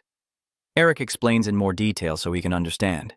If mages cast spells by creating a magic circle in their hearts, warriors strengthen their bodies by accumulating spiritual energy chains around their dantian. Not only that, but he also continued to provide additional information. Similar to the classification of mages, 6 circles are a master mage, 7 circles are a grand mage, and 8 circles are a sage. The martial artists are divided into 1 beginner chain, 2 novice chains, 3 expert chains, 4 powerhouse chains, and 5 master chains. To make it easier for you, Lady Isabel's knight is around the beginner level. Mephi asked further, only 5 levels? Eric nodded and replied, usually yes, but there are exceptions, and only 1 person can cycle through more than 5 stages. He then asked curiously, who? And seeing Mephi's curiosity, he just smiled faintly. Golden Lion, he is recognized as the strongest person on the continent. He looked disappointed upon hearing this, saying, a boastful nickname by human standards only. No, this time he might be able to fight evenly with my grandfather, one of the strongest in MBER history. Mephi quietly said, I understand now you two just talked all the way here, then suddenly stopped and said, we've arrived. Mephi was very excited and then revealed a mischievous smile on his face. I'm really looking forward to meeting him. Eric sighed in frustration. This old man is so stubborn again. Then he reminded himself again not to pay attention to the old man. The more important thing was Eric happily asking, can I buy all the newspapers for a month? He silently decided to find out what had happened in his absence as the scene shifted under the blazing sun to reveal another magnificent and grand castle. Din's impatient voice echoes that the matter is still unresolved. Riv kneels on one knee, bowing respectfully, and says, sorry, the Narister guards the hospital like an impregnable fortress, but thanks to your achievement in discovering that the hideout is being monitored by the high-ranking academy and the press, you have an advantage over the other candidates in the race for the principal position. Din sighed and said, but I can't predict what will happen if I don't gain the excavation rights to the hideout. I want an overwhelming victory. He appears very confident, as if ready to do anything the old man commands, so please give the order. Din chuckled softly, secretly planning a scene change, then covered his face with his hands and sat on the table. He made a request to add more pressure on the Narister group. He calmly reports the current situation. Young Master, the transfer of the excavation rights for the lair from the senior academy officials and the press is under immense pressure. Moreover, this situation is no different from you stabbing the senior professors of the academy in the back, who are very furious. Shin suddenly burst into tears, causing some confusion among them. Young Master, please stop crying. He vents all his frustrations on CC. My sister tortures me every day, but that damn Eric never contacts me even once. His hands tremble slightly as he reaches out to touch the papers on the desk. But I have already warned myself then. He suddenly stood up from the chair and gritted his teeth, saying I would endure until I return. The scene shifts, and Eric quickly grasped the situation from a month ago, just by reading the news. Din remains as cunning as ever, while Shin is facing hell for my sake. You sure know how to manipulate public opinion, huh? Old man Din. Mephi quietly observes Ek and says, I'm getting more used to that expression. You clench your fist tightly, then confidently say, keep rising higher and higher. It will only make my debut more spectacular. Eric suddenly stops, thinking for a moment. After all, I do feel a bit sorry for Shin. What can I do for him? While he was thinking of how to make it up to Shin, suddenly a bright flash lit up outside the window, and in an instant a deafening explosion erupted right where the light had appeared. The loud noise suddenly startled both Eric and Mephi, and they immediately turned towards the source of the sound. Outside, chaos erupts instantly, with the frantic shouts of nearby residents constantly ringing out. It's on fire! Bring water quickly! Everyone was panicking and running everywhere, and there were even children crying out. The mother of a nearby resident kept shouting, "Someone save us!" as Eric quickly got up and threw open the door. The scene before his eyes immediately leaves him stunned. The entire neighborhood in front of him seems to have turned into hell, everything engulfed in a sea of flames. "What the hell is going on? Are you sure you trust Rick, miss?" Isabel calmly replied. "He's the one who saved us." He carefully voiced his thoughts. Maybe he's not one of Pa's subordinates, but what if he's an assassin sent by another master to seize the main estate? Chen tried to persuade Isabel. "I'm not entirely sure about this either, but we should still be cautious." She remained silent, thinking to herself. "I understand Chen's worries, but it seems he's been overly protective of me ever since Snow Mountain." Isabel slowly turned around, and she agreed with his words. "Chen, I understand what you're trying to say." Chen was very pleased to hear that and quickly said, "Yes, young lady, then Isabel should give the order firmly. But don't say that anymore. Doubting Rick is the same as doubting my decision." Her firm attitude left Ed and Chen speechless, unable to argue. Isabel remembered the moment Eric stood frozen under the snowy sky. Based on her own observations, she was certain of one thing. She trusted him. Only those who listen carefully can show that expression. Chen was helpless and continued to say, "I understand now. Isn't he just a money-hungry mercenary?" Isabel just smiled and shook her head in denial. "No, he genuinely wants to help us." Surprised, she means she is analyzing based on what she observed. Even though he wasn't paid, he still helped us. That shows that even if we ask, he wouldn't help us anyway. S responded, but his expression changed when he realized we are family. Isabel explained that he had considered that our family's reputation might be damaged, so he deliberately lowered himself. He happily replied, "I understand. He did it to protect the reputation of the Blue Lion." "I see." Before she could finish speaking, a deafening explosion suddenly echoed from outside. The whole neighborhood was suddenly engulfed in flames. Simonin, satisfied, said the fire looked so dazzling. He rolled his eyes and stuck out his tongue, then laughed like a madman. The 4th tier magic scroll contained the primordial heat vein spell. As expected, it's worth it. Beskop sighed in disappointment. "Even now, with everything that's happened, can you still keep smiling?" Simon unsways the magic scroll in his hand, blaming him. "Hey Beskop, didn't you just agree with my decision earlier? Why are you suddenly so serious now? You also know how much I've invested in this, right?" Beskop frowned at him, secretly cursing. He's an idiot, but I really couldn't think of a better way. He hopes that with her personality, no matter what happens, she will try her best to overcome it and help everyone. Simonin excitedly asked, "What should I do now? Burn more?" Beskop carefully reminded that Team 6 has been wiped out. "According to Hen's calculations, my enemies still have at least 3 or more people left. He said there might be a mage among them, so we have to be careful." He looked serious and replied, "Well, even if it's the 6th team, I can just close my eyes and burn them all in one shot. You and Han are overthinking this. We've come this far, so I hope they are strong enough for me to have some fun." BCO was quite annoyed, but he went along with him. "Then let's get started." Simonin ordered his subordinates to find her. Despite the chaos still gripping the entire neighborhood, they remained determined to track down Isabello. He ordered that, except for the girl in charge, everyone else should be killed. Panicking, she shouted, "Miss, run and hide! If it was the Blue Wolves, their target is you!" Isabel slowly got up, and the first thing she said was to confirm the safety of her 2 knights. "Are you two okay?" The sudden chaos unfolding before her caught her off guard. "Damn it!" The sound of the villagers' desperate screams echoing in my ears. "It's on fire! It's on fire! Help me!" Isabel looked up and froze in place. The people outside keep shouting, "My shop! Run away!" Everyone is panicked and in danger. They just hold their heads and scream. The innocent people perished one after another in that fire. Isabel trembled and asked Bello, "Is this real? What do you want?" When she was unsure of what to do, Chen suddenly shouted, startling Isabel. "Mistress, watch out!" A sudden small explosion went off right beside her. Because she let her guard down for a moment, Isabel was immediately thrown back by the blast. Luckily, she reacted in time. Isabel lands safely on the ground, while the large rocks pressing down on her. He desperately begs her not to give up.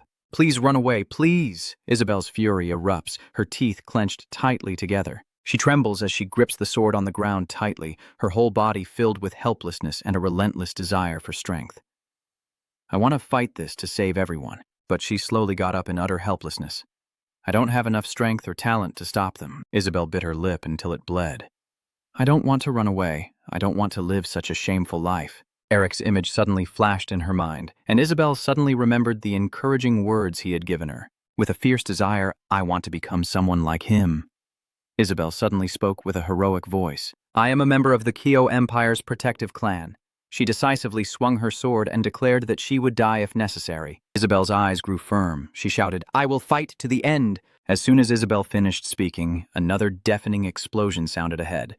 She closed her eyes tightly in fear, her whole body trembling involuntarily. Suddenly, everything around fell silent. Isabel curiously opened one eye. The raging flames from earlier have suddenly frozen into large chunks of ice. She exclaimed in amazement. What? Isabel looked around and asked curiously what had happened. Eric suddenly appeared, standing tall like a hero blocking her path. The mysterious energy emanating from him was raging toward the still burning flames. He controls a gust of wind carrying freezing air that slips through the flames. In just a few short minutes, the entire neighborhood is still engulfed in flames. Now they are safe from the threat. The people around are overjoyed. They keep cheering joyfully. The fire is being put out. We are saved. Isabel is still confused and unsure of the situation. What is this? Only when she saw Eric's familiar back did her hanging heart finally settle down. Tears immediately welled up in Isabel's eyes as she quietly gazed at that steady shoulder from afar. Isabel sobbed as she called out Rick. Eric remained silent without responding. She silently wondered how long it would take. Isabel still held on to a small flicker of hope. But if possible, she quietly voiced her only wish, that one day she would be able to stand beside him. Eric decisively rushes forward like an arrow shot from a bow, furious at the actions of the Blue Wolves. As a knight, to kill innocent civilians? Mephi chuckled softly, quietly watching him from behind. The strong are often good at suppressing their anger, but once it erupts, it's hard to extinguish. Mephi chooses not to get involved in Eric's affairs. This is something I know very well because I have faced them in the past, unlike ordinary people who often make mistakes when they lose their reason. After countless confrontations, I have learned that they are calmer, more patient, and stronger. Mephi slowly speaks up to remind them. It seems they are more numerous and stronger than the last time we met. Do you think you can win? Innocent civilians are all turning their eyes toward Eric. You respond calmly, it will be difficult. I don't know how long I can sustain my energy. Eric pointed out my current obstacle, and I can't comfortably use magic in front of ordinary people like this anymore. He suggested to you, so why don't you run away? Eric calmly said, My family has a saying like this. Then he immediately uttered the words left by his family from the previous generation. Those with power have a duty to fulfill their responsibilities. Elend's whole body radiates a powerful aura, as if ready to devour everything. He confidently declares that this is why the strong are always the leaders in every battle. In summary, Isabel decided to negotiate with her uncle Powell, and Eric chose to accompany her after receiving her request. Furthermore, Paquel lost his subordinates to Eric and sent a team of elite Blue Wolves who turned the city into a sea of fire in their attempt to kill Isabel. Isabel, furious, had to draw her sword even though she might die fighting, and at that moment, in a situation where death was unavoidable. In that moment of life and death, Eric still stood firm like a steel pillar amidst the storm. He silently watched the city burn in red flames. Suddenly, Eric's eyes flashed. Instantly, a fierce whirl of magic erupted around his body like a raging tornado ready to be unleashed. Watching the blazing golden magic light up the dark sky, the elite Blue Wolves froze in shock, speechless. Simon stammered, The scrolls I bought with my sweat and tears should have been the seventh ring. Where did someone like him come from? Did he come out of the magic tower? BCOP. What should we do now? We can't afford to get involved with the magic tower. He cautiously warns, I know all the wizards in the magic tower, but I don't recognize him. We must be careful no matter what, the man coldly suggests. We just need to kill the young lady and retreat. Simonon licks his lips, a cruel look on his face. What if that wizard interferes? Immediately after, they charged forward at lightning speed. Hearing the rushing sound, Isabel panicked, her whole body tense up instantly, on high alert. She quickly cast a spell, light bursting around her body, ready to face the relentless attack of the enemy. Beskov's voice rang out coldly. Then kill him. At this moment, Isabel felt an overwhelming sense of anxiety, her legs completely powerless. But luckily, Eric arrived just in time to save her. She was surprised and softly exclaimed, Eric, you turn back, with a determined look as if to reassure. It seemed Isabel understood, and her face gradually softened, exuding quiet trust. Immediately after, the two of them shot away like lightning, escaping the encirclement in an instant. The crowd behind was stunned and noisy.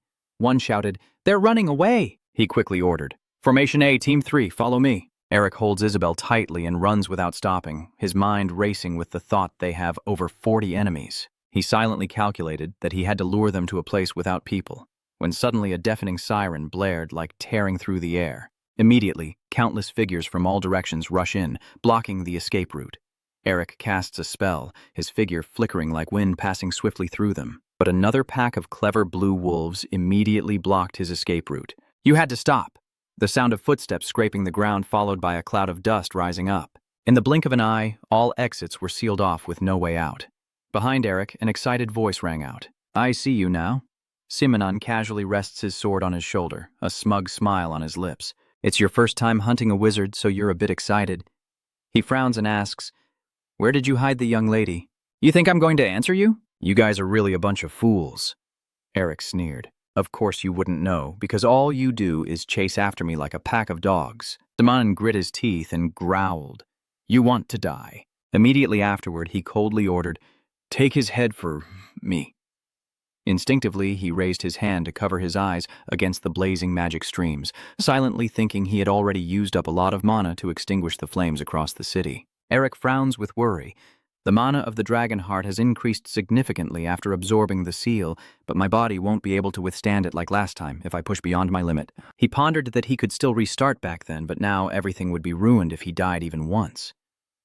Tense thoughts kept flashing through Eric's mind. There are 30 of them, not 40, right? I heard they will all come out even if they only have to deal with one person. Just as Isabel said, the axe instantly appeared in his hand. Eric quickly charged forward, mentally planning to kill their leader first. But as soon as his body touched the beam of light created by the Green Wolf team, Eric felt something very strange. He was panicked inside. What was that? My body didn't move as well as when I fought Snow Mountain King. Mephi sneers. Are you sure you defeated Snow Mountain King? That's right, Eric immediately argued. No, I am sure that back then my body moved exactly as I intended. At that moment, he suddenly sensed something was off, still shouting insults like an idiot. In an instant, a sword shot straight at him with terrifying speed. Do you think the game pieces on the board will work in real life? Mephi said irritably. Eric irritably snapped. If you won't help, then take this. I'm furious and shouting, all of you get lost. A huge beam of light suddenly erupts, shining fiercely and striking the enemy directly. Simon immediately raises his shield to defend, then charges forward to attack, mockingly saying, What kind of fool mage fights in close combat? Why don't you use your all-powerful magic then? Eric snapped, angrily, grinding his teeth, his eyes flashing with a cold, fierce light as if he wanted to tear the person in front of him apart. He immediately launched an attack, shards of freezing cold ice rushing straight ahead. Simona sneered contemptuously, Do you only have this much? Eric's furious scowl, heavy breaths like he's about to explode, his eyes blazing with fiery rage and murderous intent. He continued attacking, his sword whistling through the air with each move.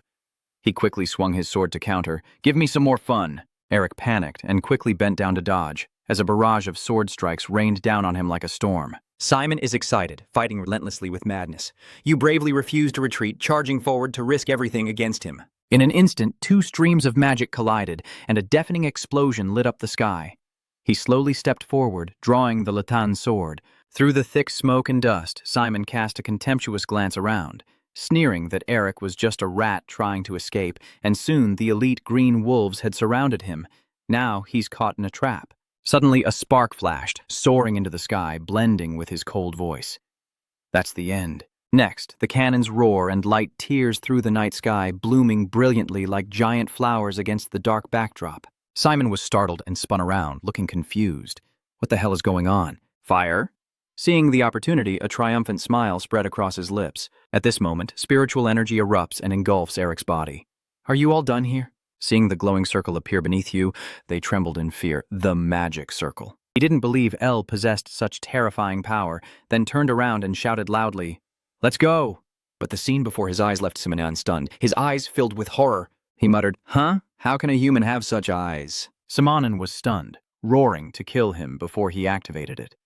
He sneered coldly, every feature exuding ruthlessness, as if he had foreseen the fate of these people. He was furious, raising his sword to charge forward and stop him. At this moment, the magic circle blazed even more intensely. Eric shouted, Do you want to kill me?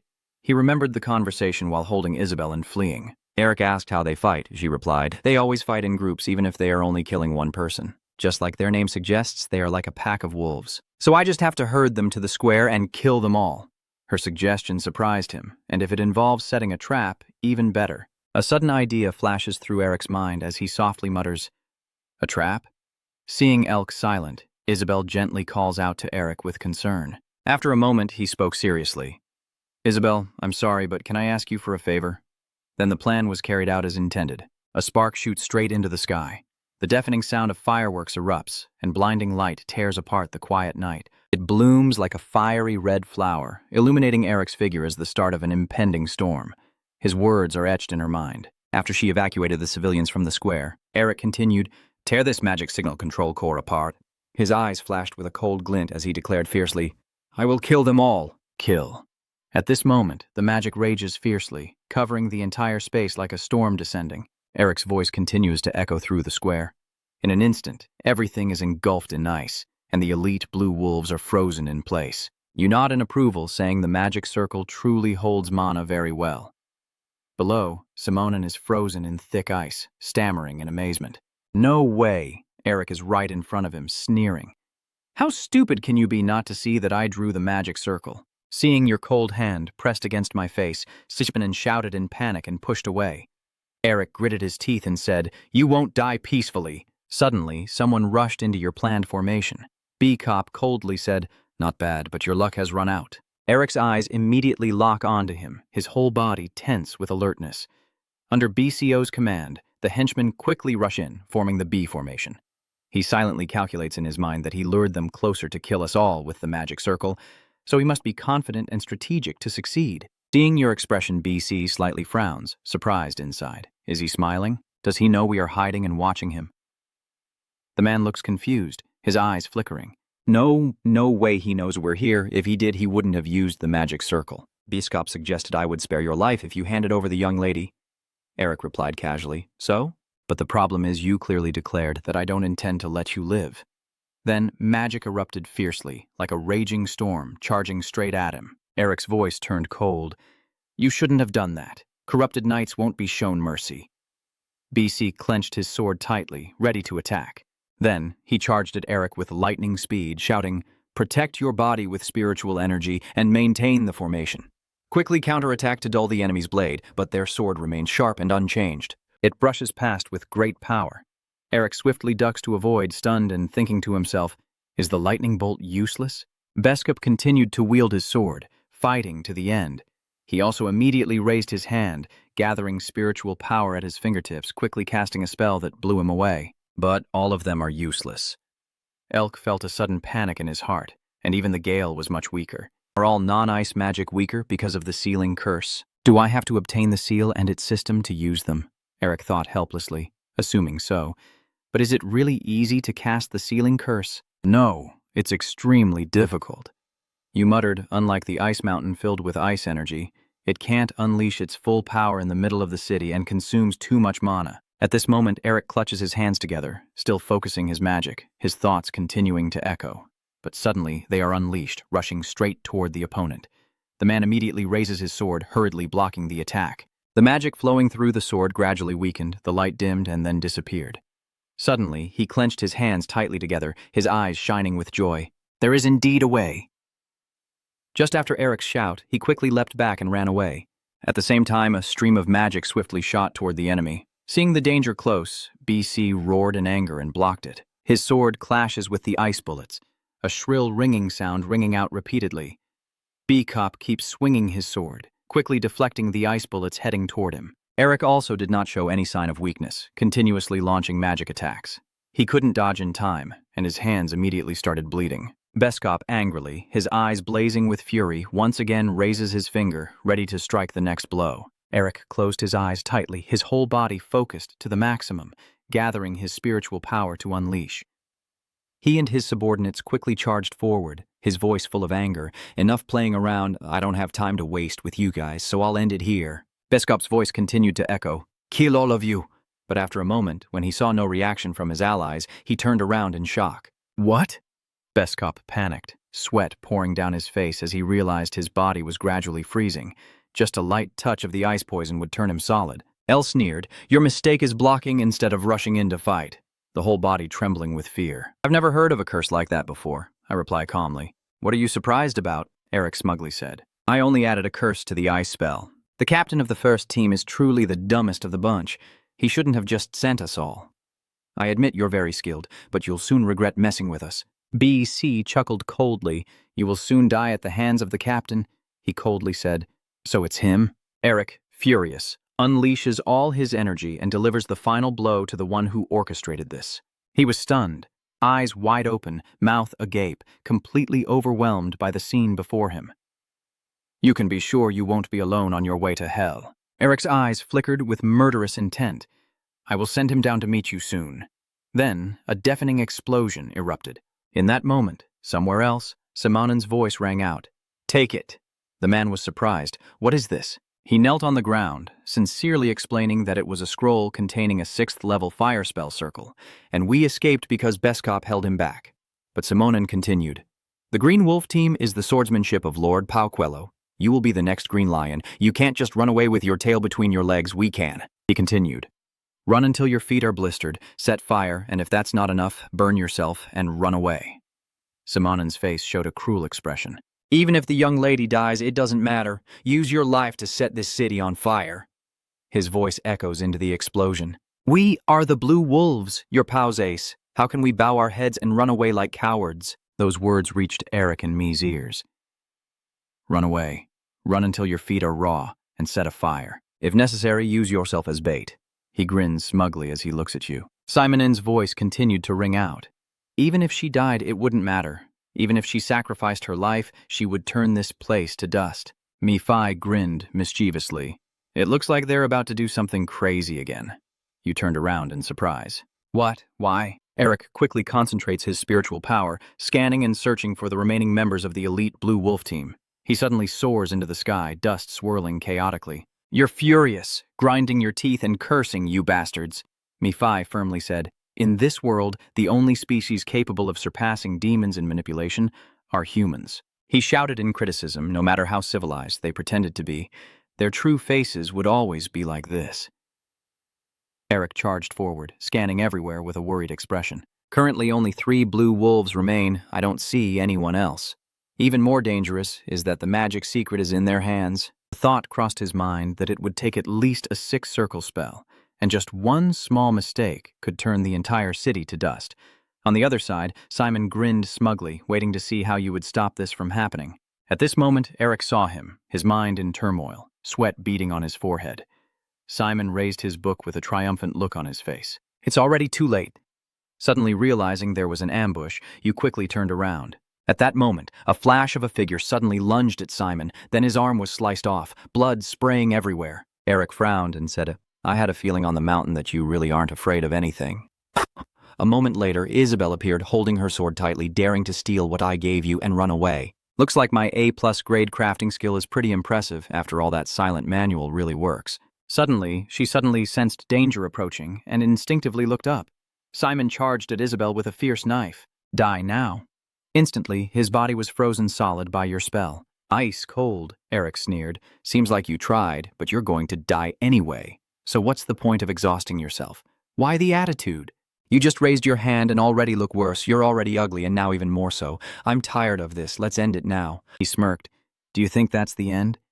Eric was stunned and exclaimed, What? Simonen continued speaking. Have you forgotten about those two? Let's go back to earlier, when you were still focusing on your magic. Eric's eyes scanned the square, not missing a single corner. Simonen recounted. When you were still circling here with me, my subordinates had already prepared everything. He excitedly declared, Even though I lost to you, our blue wolf, ace of the Lord, will never be defeated. Simonen exclaimed excitedly, Your wizards are too careless. This place will soon become a hell filled with vengeful spirits. He smiled and said, I've stopped them. He couldn't believe what he just heard. What? Eric asked. Did you just say I should use the magic I am most proud of? He recalled the moment passing by Simonen, holding a scroll, standing proudly on the rooftop looking down. At that time, Eric had sensed something unusual, a slight smirk on his lips, everything unfolding exactly as he had predicted. Immediately, Eric unleashed a barrage of ice bullets that shot out from his side, taking down the remaining enemies. You see? The face of him turned pale, bloodless, upon hearing Eric's words. Even your trump card is gone. Simonon muttered in despair, unable to believe this was real. It had to be a joke. Then he tremblingly turned to Isabel and begged, "Please, miss, listen to me. If you let me live, I will definitely speak well of you to him." Pao saw her grab the hilt of the sword and was so scared he broke out in a sweat. "We only meant to scare her a little and then humiliate her in front of him. I am the leader of the Blue Wolf Team 3, and I am sure he will listen to me." She interrupted Simonon's apology with a slash of her sword, blood splattering everywhere, and told him not to stain the reputation of the Quio family anymore. Immediately, his head dropped to the ground with a thud, eyes still wide open, unblinking in death. Isabel slumped to the ground, nervously apologizing. "I was too impulsive." He immediately bent down and asked Han if she was okay, saying, "I was planning to hand him over to you from the start. Are you hurt anywhere?" Even though she's trembling from the cold, she forcefully replies, "I'm fine." Eric is worried. Her body is probably in shock. Just wait a moment. Then he quickly uses his spiritual power to warm her. Isabel softly called, "Eric?" He immediately replied, "I'm here." She hesitated and begged, "Could you spare a blue wolf's life?" Isabel recounted she never once imagined that knights from a noble family would come to save someone as useless as her. Even if they respect Isabel, that respect is only because she is the daughter of the Blue Lion. That's all. As for the Green Wolves, they sometimes show respect to Isabel, but mostly they don't. They always stare at her with cold eyes. In those eyes, there was only contempt. However, Isabel remembered when her father was imprisoned, he wondered, "Why was I allowed to live?" Bao replied, "Because we want to send a message that now those blue wolves are afraid of her." Isabel firmly told my uncle that he would never become a green lion.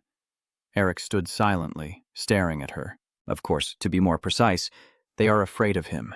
At this moment, Isabel is filled with thoughts. If I also had power. The endless thoughts echoed in her mind and her abilities. Isabel clenched her fists and silently made up her mind. "I can't let this happen. I have to be stronger." Complaining about fate is useless, she thought firmly. I must overcome this weakness to gain strength. Suddenly he softly asked, "Where will you go now?" Isabel smiled.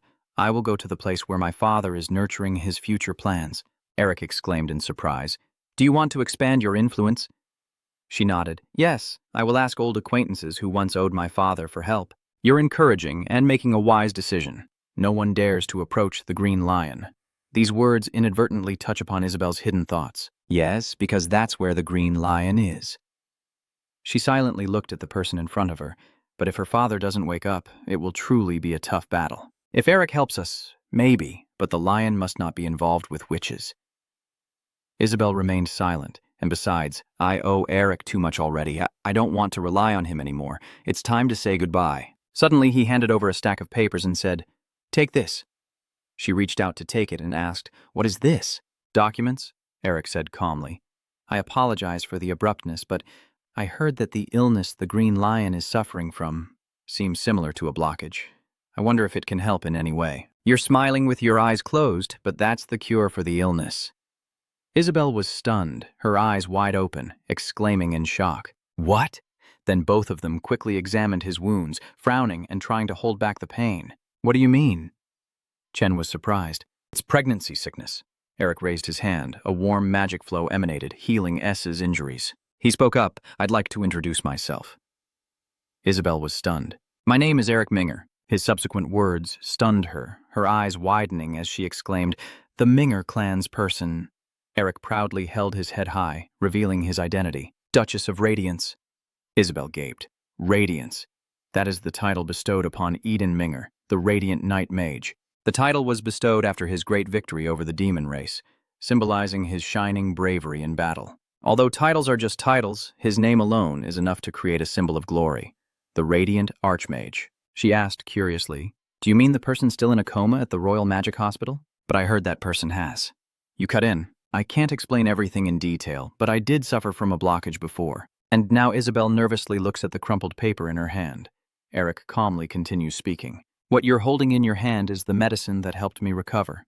The Green Lion's condition seems similar to this illness, so maybe it can help to some extent." Your voice continues to echo. "Isn't it true that you want to repay the old grudge? It would be a shame if Lam Su Tu didn't witness that scene." She was stunned, her heart heavy, silent, and speechless. Tears suddenly welled up and rolled down her cheeks. Isabel choked back tears and asked how she could possibly repay this kindness, while Eric gently stroked her head with a comforting look. It's okay. He smiled shyly. I will ask her again later to repay this kindness. The sunlight shone brightly upon them like a beacon of a new, hopeful beginning. He gently looked at the girl in front of him, his eyes full of affection, tears streaming down her cheeks. So that I can repay you in some way, this time I will call you Rick. Oh no, Lord Elk, Isabel suggests. Do you want me to help you become a hero? At the same time, in the ruined and chaotic square, the atmosphere was noisy and tense. A person shouted urgently, "Move aside for the patient!" Someone else shouted, "Hey, come here and lend a hand." Mephi asked nervously, "Is it okay to reveal my identity like this?" He didn't answer, only silently pondering that Pow would do everything to find him. Eric thought to himself that he had killed many of Pow's blue wolves and that he was probably a sore loser. Anxiety rose in my heart and my magic is very special. If I tear apart the academy, my identity will definitely be exposed. So you might as well prepare for the act because your identity will be exposed anyway. Mephi is not convinced. Not only have you gained too much fame, but you've also paved a solid path for yourself in the future. People thought you were just good at magic, but everyone is calculating behind the scenes. Are you leaving now? Won't you stay a little longer? Eric politely replied, I've caused enough trouble for everyone. It's time for me to return to my life. She expressed her gratitude. Thank you. If it weren't for you defeating those bad guys, we probably would have... Before I could finish my sentence, another voice suddenly called out from behind, startling me and making me turn around. You've been through a lot. I don't know how to repay you. Eric frowned. Why do you look so guilty? I told you I am just doing my duty. The man quickly introduced himself. I am Chen, a knight of Queo who will never forget this kindness. You pouted and said irritably, I told you there's no need for that. Mephi sighed. This guy only does this for love in the future. Eric helplessly laments inwardly. Enough with this nonsense. Then he asks, what do you plan to do from now on? Chen, I will respond immediately. Even if the troublemaker is Pao Queo, it's still the fault of the Queo family. Chen has no hesitation and expresses his intentions, so I vow to help everyone here until the very end, and then I will go to meet the young lady. Mephi sneered, so their family wants to win public favor while covering up Pao's major scandal. She looks innocent, but is incredibly cunning. Eric spoke in a low voice, only uttering a brief word, responsibility. His subsequent words made him fall silent, his gaze gradually turning cold as if he was contemplating something profound. That is the responsibility of a noble. At this moment, everyone has gathered to see off Eric. Someone exclaimed, Thank you, sir. The wizard. A child looked up at him with admiration and exclaimed, I want to be a wizard like you when I grow up. The person next to you waves and says, See you next time. Thank you very much. Everyone was filled with emotion and gratitude, waving goodbye. Mephi is furious. That damn excuse is just a cover-up. Eric walks slowly, his figure gradually disappearing into the bright sunlight. He mutters to himself, Now it's time to meet Din. The scene shifts to the director's office at Eden School, where Din is so furious he's speechless. The old man points forward and shouts loudly, I told you to go get the excavation rights for me. Even if the Nearester family tried to block your way, what the hell did you do? River stammered in fear. I'm sorry. Din angrily questions. Please, Nearester, why does he dare to block the way of the mentor?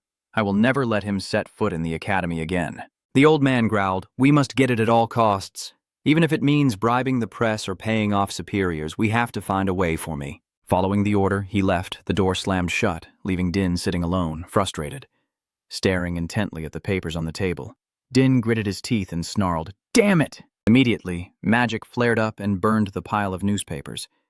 The old man muttered to himself, 3 days left until the election for the principal. If I don't have the authority to excavate by then, I'm definitely doomed. Soon, they turned to ashes, as if they had never existed. At this point, Din was gradually regaining his composure, but inside he still felt turbulent thoughts. You didn't realize you've been standing there all along. Could you repeat what you just said?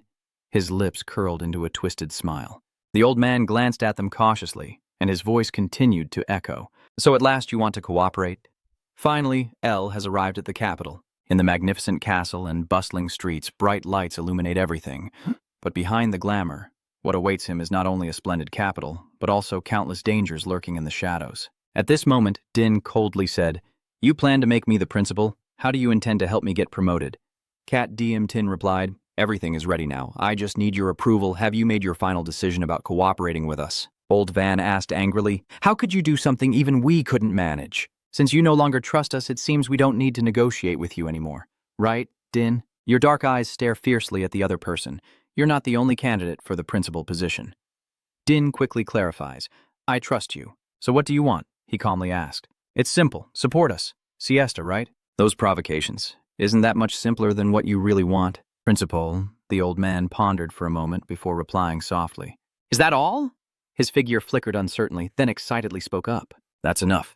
His cold eyes flickered with a savage light as he smiled with satisfaction. At the same time, whispers began to spread throughout the capital. Kim asked softly, Have you heard? What did you hear? He hurriedly continued. La Center is just a small city. I heard that recently the Green Lion family has caused a lot of chaos. Chip frowned and said, Is it just because of the internal conflict? The fact that those lions openly use violence and don't care about ordinary people isn't uncommon either. Kim whispers, You don't know yet. This time many people died and houses were burned down. He gasps, That's so cruel. Kim excitedly continued, but then a wizard appeared and wiped out all those bastards. Chip was stunned. Is there really such an amazing wizard? Who is he? Eric sat between the two, his limbs stiff, sweat pouring down like a shower. He excitedly continued, according to rumors, he is quite a handsome young man. I hear from now on he will be called the hero of La Center. You're obsessed with Philip, with that mocking tone. Since we arrived in the capital, all we've heard about is you. Those guys really go crazy over those so-called heroes. Eric chuckled with a grimace. I'm also hungry after being in the capital for so long. Why are you talking like that? I also told her to keep this quiet, but she keeps making a fuss. Suddenly, he remembered what Isabel had said earlier. Do you want me to turn you into a hero? You were startled and stammered. She has an idea. Her voice continued to echo. There's nothing better than having a heroic story to boost the public's favor.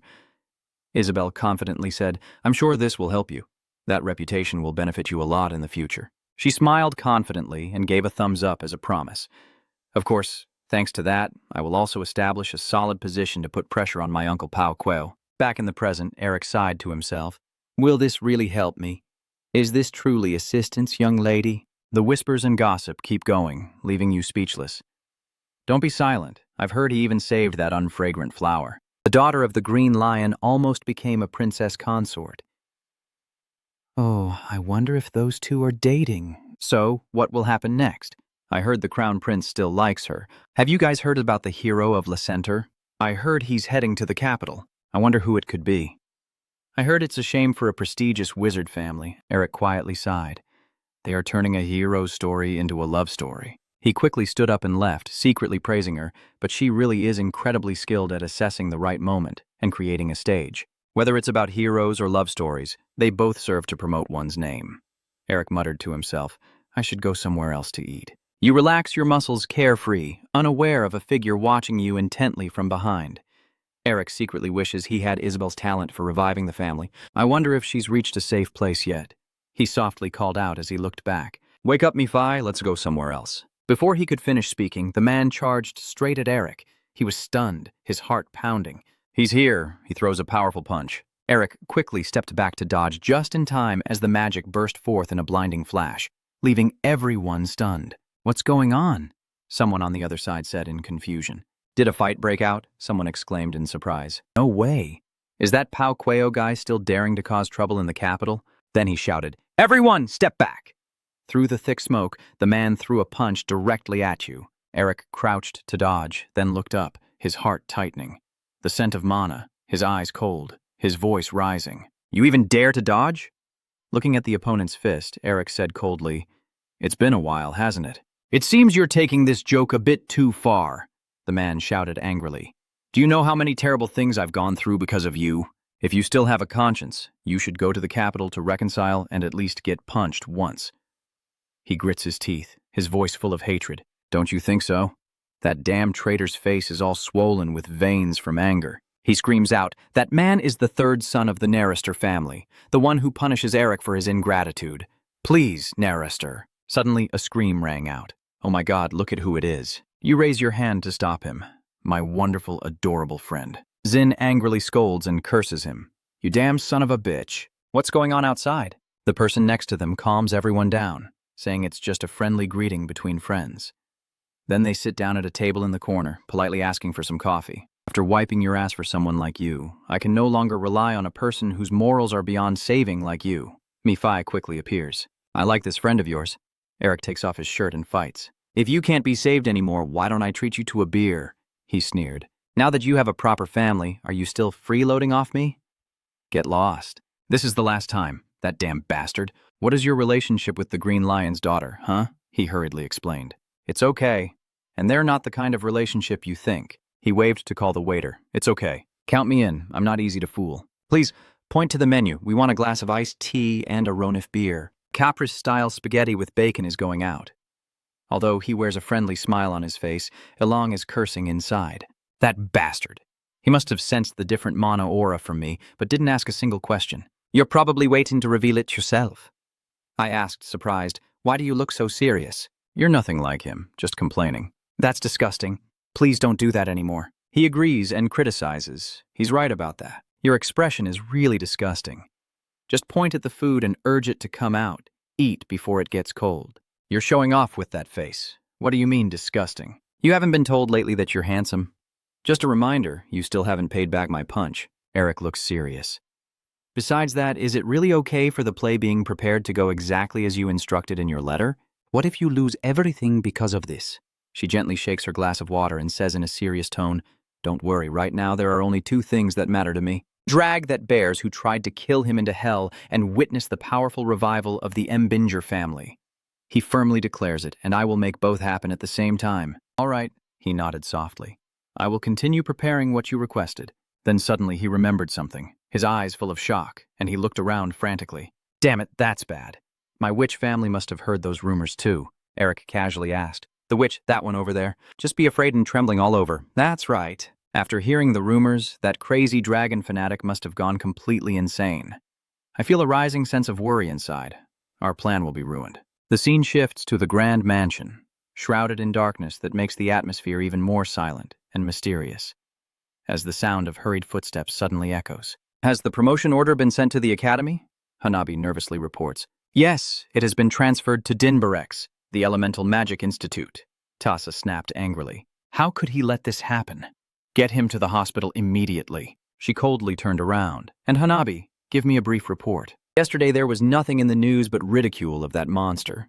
But now everything has changed. He hesitantly replied. Why are all the newspapers writing like this? Hanabi gently flips through the newspapers. Dinbar, the order for your promotion has been given, and you have regained your wings. The order to postpone the appointment of the Academy's principal. The Narister family's statement regarding the promotion. The pressure expected to fall on the Hesagram family. Tasa remains silent. Even if the Hesagram family puts pressure on us, Father won't overlook this. What about the request? He hesitated. The young master hasn't given any specific response. She was so angry she was trembling. What did you say? I frown in frustration after loudly claiming it was your friend's friend, and now that guy is silent.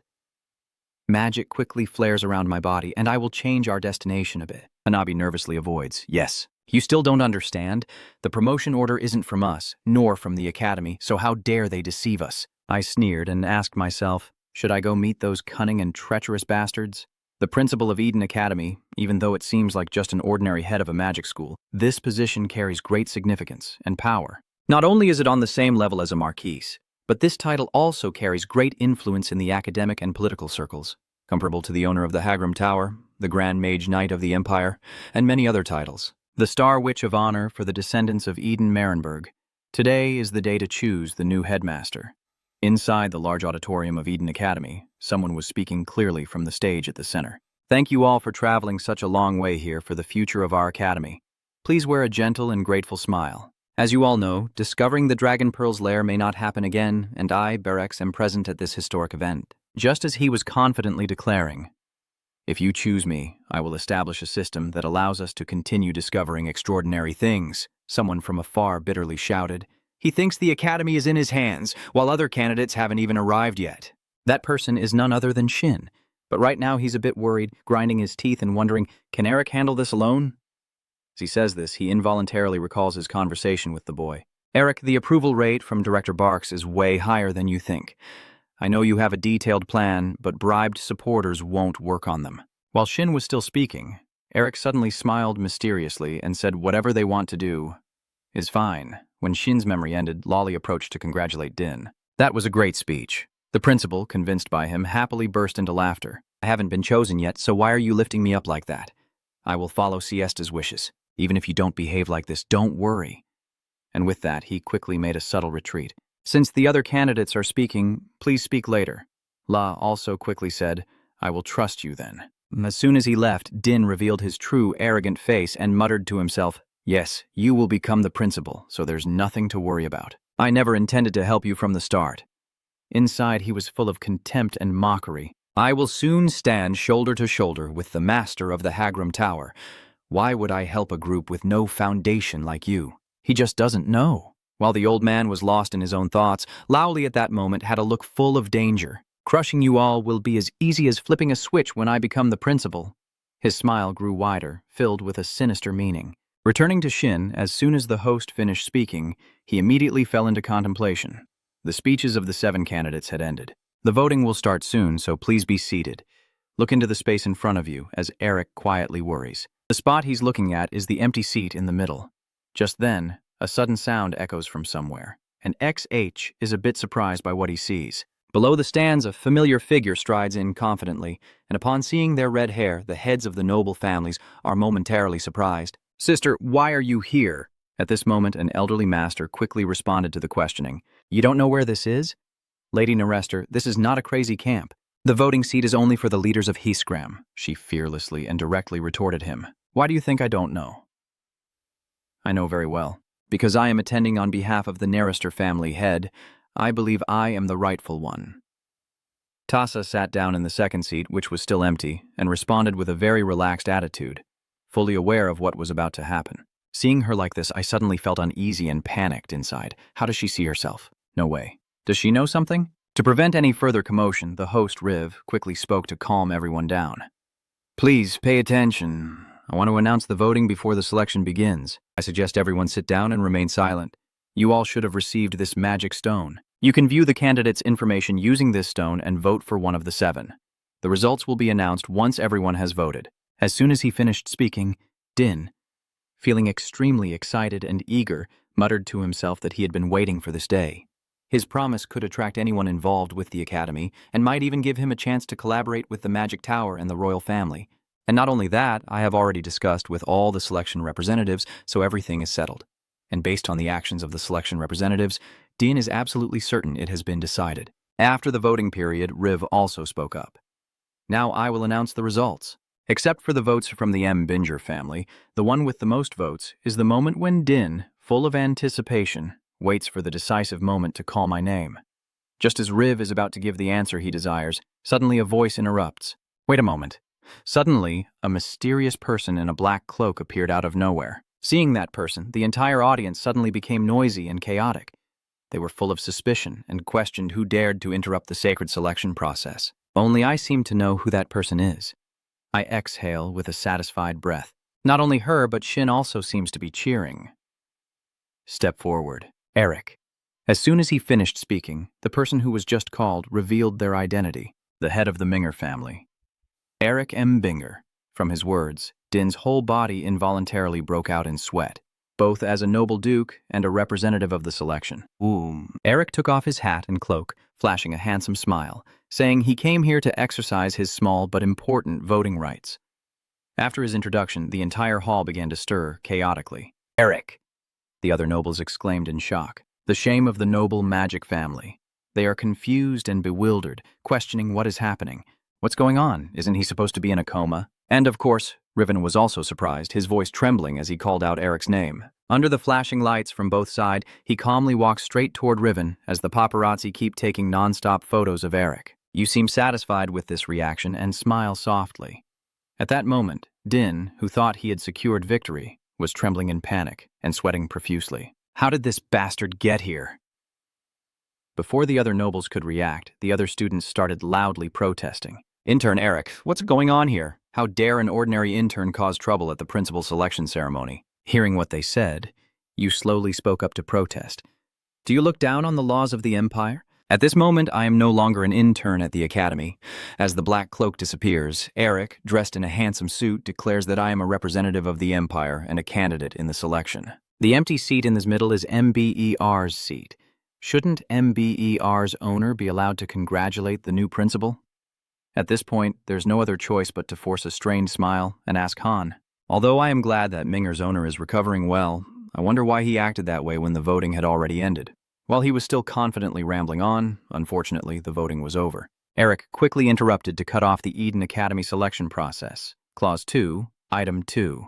He looked directly at Riv and loudly read out his doubts about the candidate before the end of the selection ceremony. As he spoke, By the time Eric headed straight for Din. The election could be held again if the majority of members agreed. Seeing your action, his eyes slightly narrowed and his eyebrows furrowed. Eric brushed past Riv, patting him on the shoulder once and saying, "I am the Light Marquis, Eric Minger." As he spoke, the crowd seemed to hold their breath, tension revealing the candidate for principal, Bar. Eric smiled handsome, but with hidden danger, revealing he was disqualified as a candidate due to suspicion of fabricating important documents and plotting to assassinate the Duke of Light. In the silent hall, he remained unshaken and spoke up. "It seems you don't understand the seriousness of what just happened. Can you prove that I am a criminal?" He calmly retorted to him, "Since you are participating in the election as a representative of the prestigious magic family, we must follow the proper procedures as you have stated." Then Din immediately signaled to the others to inquire. "My dear election members." The old man looked up at the council above and subtly asked, "Do you all follow Eric's unsubstantiated words? Lord MBER, do you?" Although he outwardly tried to appear calm, inside he was extremely unsettled. Eric M. Binger, he seems to be hiding something, but no matter what you do, the outcome will not change. Looking at the calm and confident state of the council members, I silently wonder why you dare to mess with me.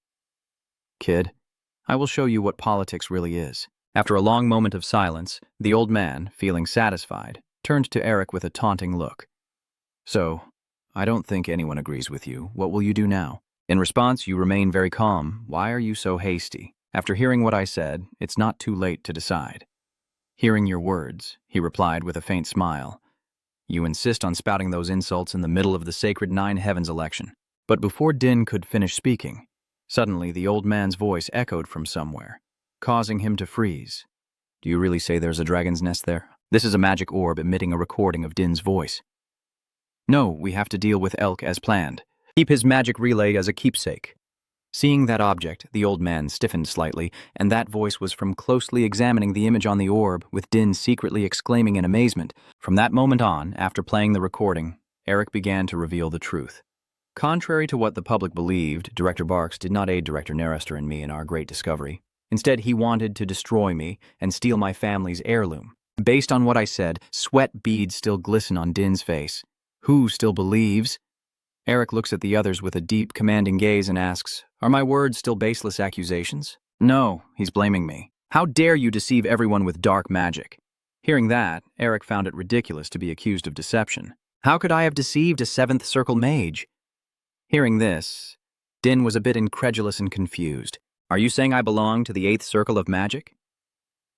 At the same time, the audience watching from earlier started to murmur and discuss loudly. That's right, an ordinary complicated spell can't fool everyone here, and a patient with a sealed disease being in the 8th Circle of Magic is even more ridiculous. They seem to doubt what they've heard and are speculating.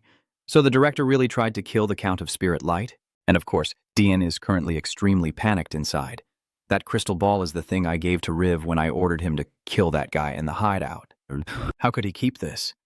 Just as he was confused and at a loss, a hiccuping sound suddenly reached his ears. He glared at the figure emitting that sound, cursing under his breath, "You bastard!" At that moment, Riv tried to suppress his hiccups and reminded himself, "Now, because the election council members are having an important discussion, please guests, remain silent." As soon as he finished, he cursed inwardly with anger and resentment. "Damn it, Riv. How dare you betray me? I'm going back to the day Shin and Elk were at the restaurant." He leaned on his chin on the table in boredom, revealing everything. "That's right. We caught a suspicious person wandering around the hospital last night. Revan." Hearing this from him, Eric was very surprised. "Really? That bastard Barks probably ordered him to do something again. Poor guy." I gently shook my head to say no, but this time it seems like he has something to say. "He said he has something to give you and will wait until you wake up." Surprised by this answer, Eric was a bit pensive. "Really?" and Riven's actions were driven by a loud, angry voice shouting at the school at that time. Find a way to take it, even if it means using the press or bribing the higher-ups. That voice belongs to Director Din. His head was full of veins as he pointed and ordered them to find a way out. His anger made Riven so frightened that he ran out, but Din still shows no sign of stopping and keeps going on and on. Those bastards keep bothering me, I know. Even that damn Riven is useless. These contemptuous words keep echoing, making Riven so angry he grits his teeth and trembles.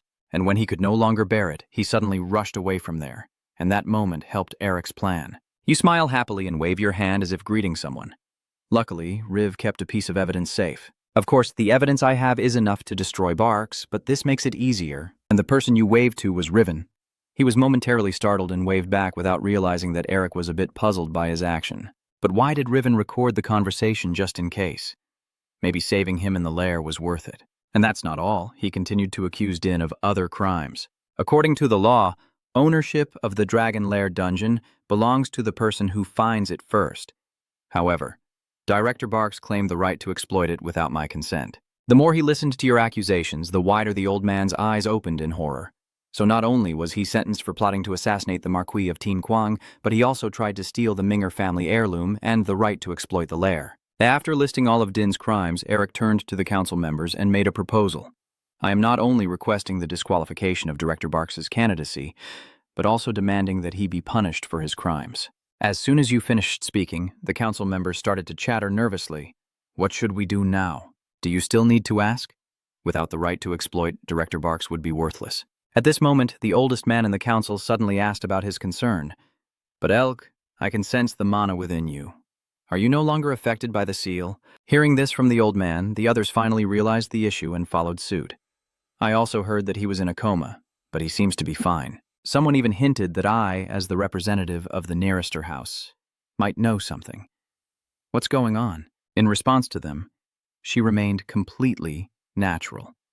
I don't know if the person connected to the Minger family representative is my younger brother, and it doesn't really matter, does it? Although the evidence is clear, Din still refuses to give up and keeps arguing. I'm sure that the glass ball has been tampered with. I'm sure that when I analyze it, the truth will come out. The old man gritted his teeth, desperately trying to salvage the situation. Damn it, if this keeps up, the principal's seat will disappear along with my head. I just keep denying and begging Siesta for help. Just as he was confused, a strange sound suddenly echoed from somewhere, catching his attention. Din looked at the couple in front of him with a puzzled expression. La Yuli, why is he standing next to Shin? Only now does he realize the problem. As Lazuli Din put on his glasses, his true identity was revealed. There's no one else it could be but Kak. Sin's gang returns once again to the scene of the restaurant. Sin feels a bit helpless expressing this. Anyway, Kat is really struggling because of it. He relieves stress by playing around with Barks. Eric quickly retorts, calling me sneaky, but how could that be? And that Siesta guy isn't that bad either. As the curtain fell on the final act, Din looked at Elk's triumphant smile with anger and resentment. Did you plan everything from the start? Did Baresta get deceived by such a scoundrel again? Then, Eric turned around and looked at the election committee, startling them all. The members of the election party seemed to have everything under control. He ran his hand through his hair and smiled brightly like the sun, announcing, "Let's hold a re-election. Who wants to buy the principal position?"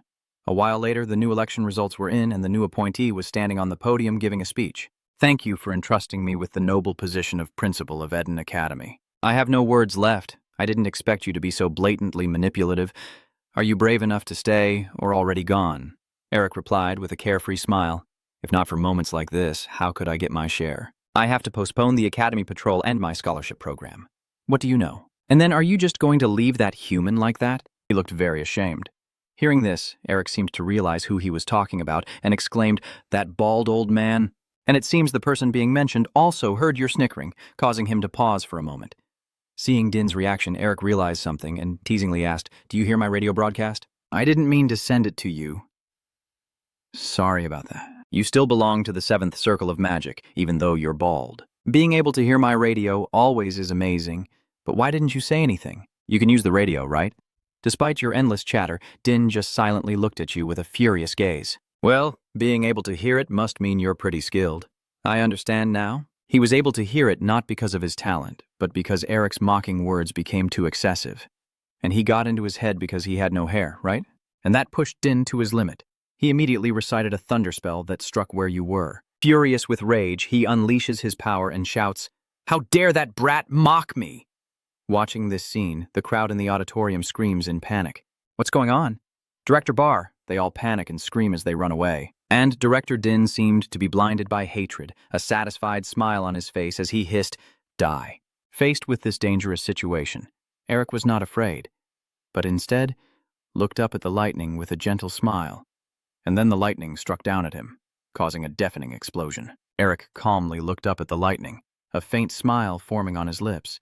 Then he used his marked hand to cast a spell. Immediately, a magic circle resembling ice blocks assembled itself in the air, blocking Din's attack.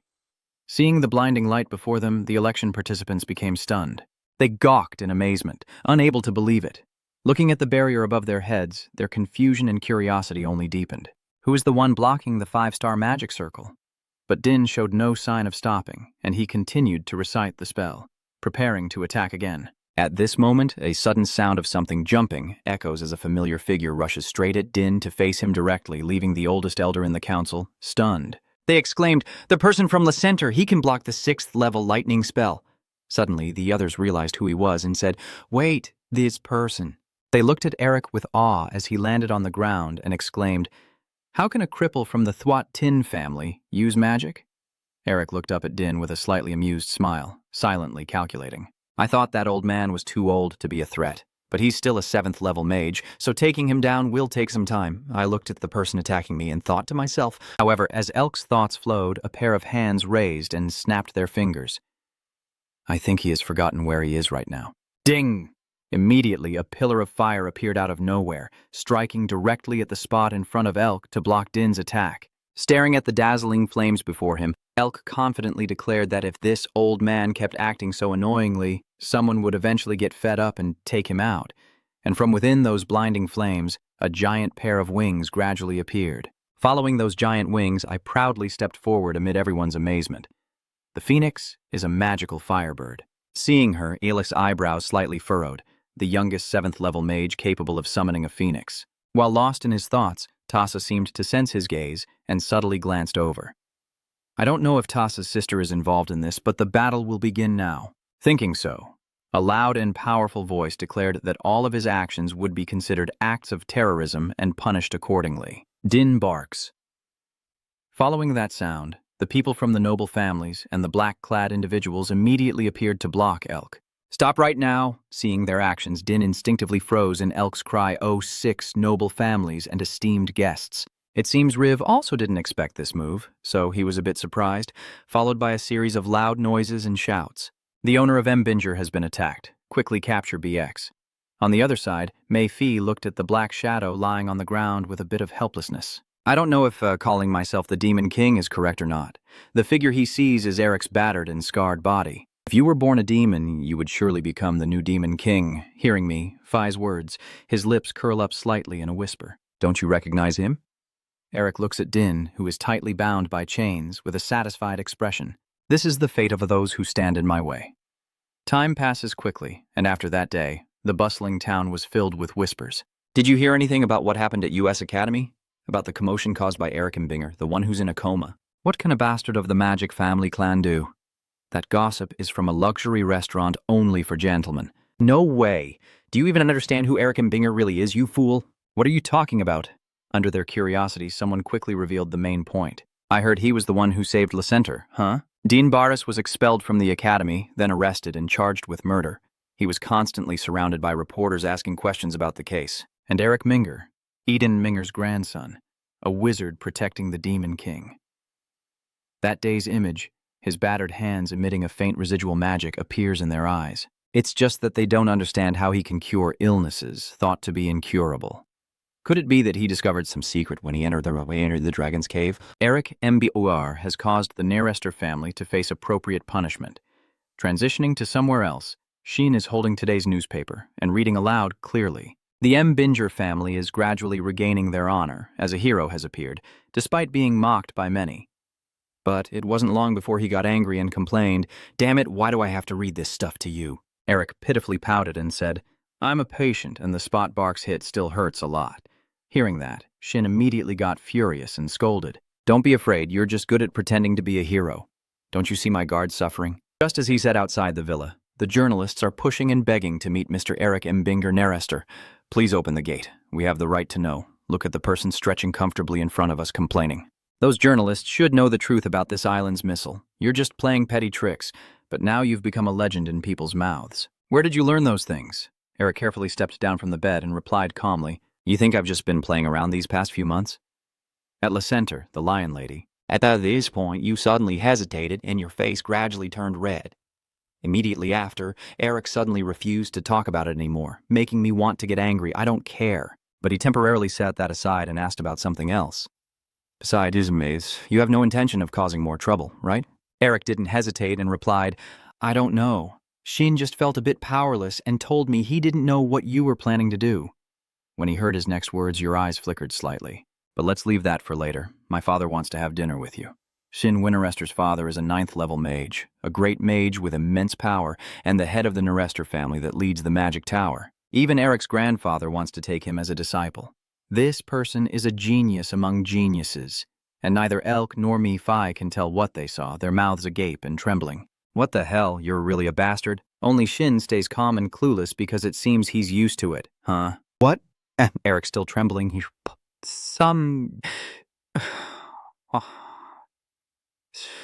replied, I know you're very rich. If I had known it was this impressive, I would have stolen all your love long ago. He really is a spoiled rich kid. In front of them is the main house of the Nerester family. Facing Eric, he reluctantly exclaimed, Is this really a house? It must be a whole fortress. As he spoke, he gradually imagined himself standing in front of a gate leading to a mysterious place, realizing that this is the Nerester family estate and the magic tower where he must go. Elk's eyebrows slightly raised, his eyes full of determination and a ready smile. Then he slowly stepped forward, muttering about overcoming a day someday. At this moment, Eric and Sheen are moving inside the castle. Suddenly, he remembers something and says, Oh right, your sister is also there. Hearing that, he paused briefly and asked, What? Why are you only telling me this now? Please give Haiji's letter to your brother. Do you know how busy I've been lately because of you? You should have contacted her sooner. Eric took the letter and, trembling, opened it to read. My dear younger brother Eric, I heard you're planning to go to the Nerester family estate. Don't cause trouble for them until I arrive, and get ready. And at the station, a familiar figure arrived and hurried to the destination, carrying a huge suitcase whose contents were unknown. And on the Nerester side, when Elk reads the last line, his face will turn pale and sweat profusely before he dies. He bows his head in despair and cries out, It's over. I'm doomed. Seeing you like that, Mei-Fi could only sigh. It seems there is a demon king among the Mbinger members that I don't know about, because that person is making you, who are worse than Satang, tremble with fear. Please stay by his side and encourage Eric quickly.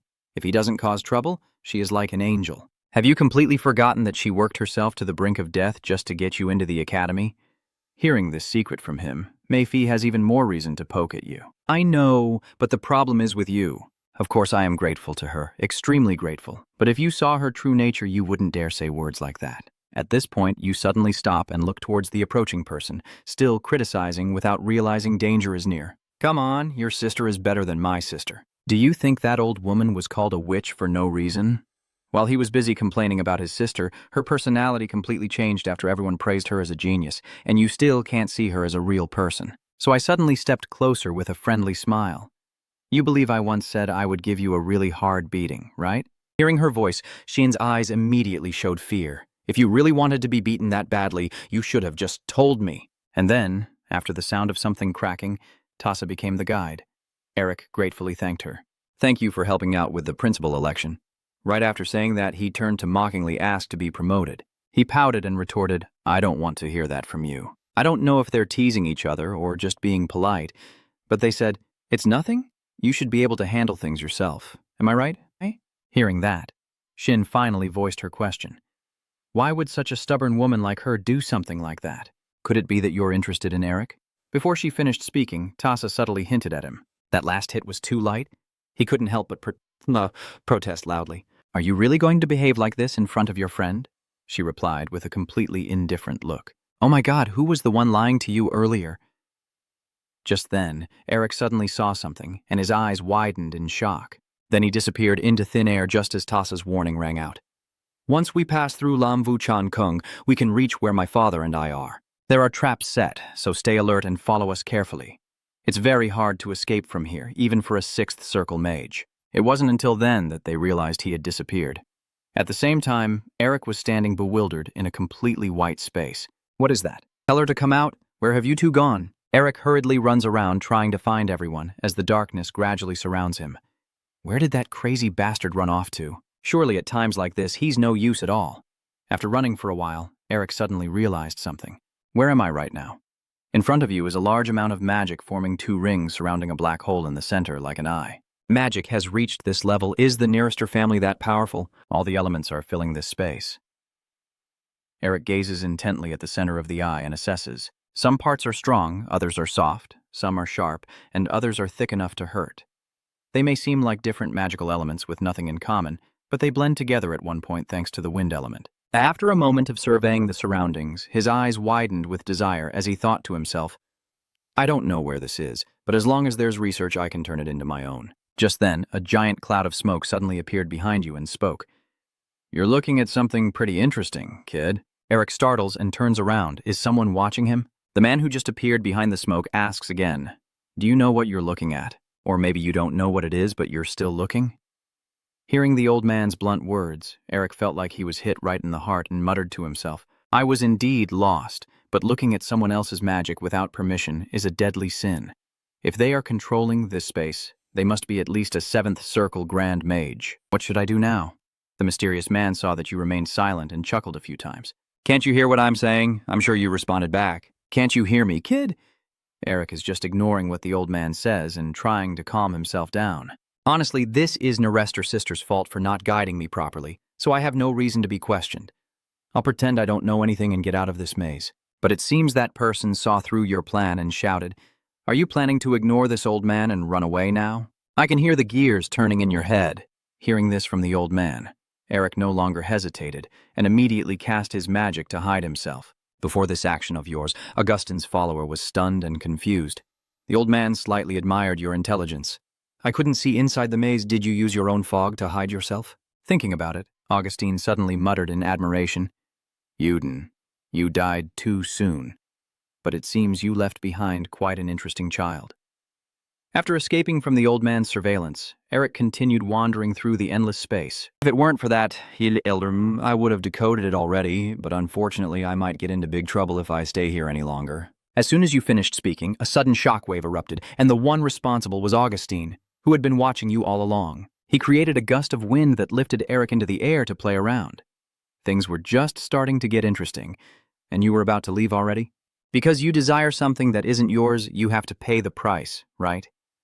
At the same time, outside the Nerester house entrance, Shin anxiously urged us to hurry. What should we do now, sister? We have to tell father. Before he could finish speaking, someone appeared and spoke. The Lam Vu Chan Kung opened. The person who just appeared is the head of the Nerester Winerester family. He looks angry as he questions. What on earth happened?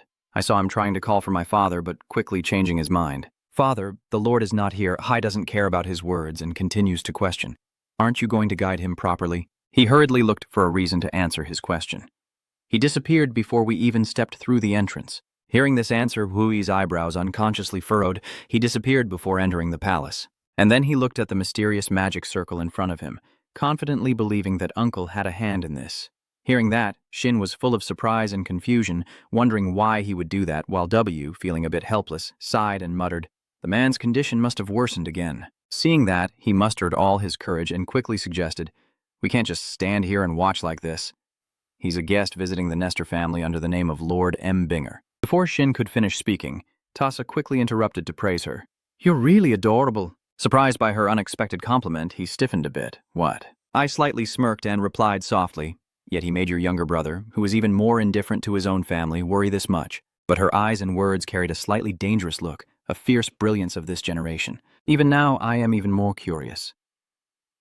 Seeing this expression of yours, I feel a chill down my spine. Who the hell is worried? Surprisingly, not only her, but W also said the same thing. I'm also curious. And his words naturally made Tasa furrow her brows, her eyes glinting with coldness. He felt a bit guilty, and secretly broke out in a cold sweat as he listened to every word the new Lord of M. Binger uttered.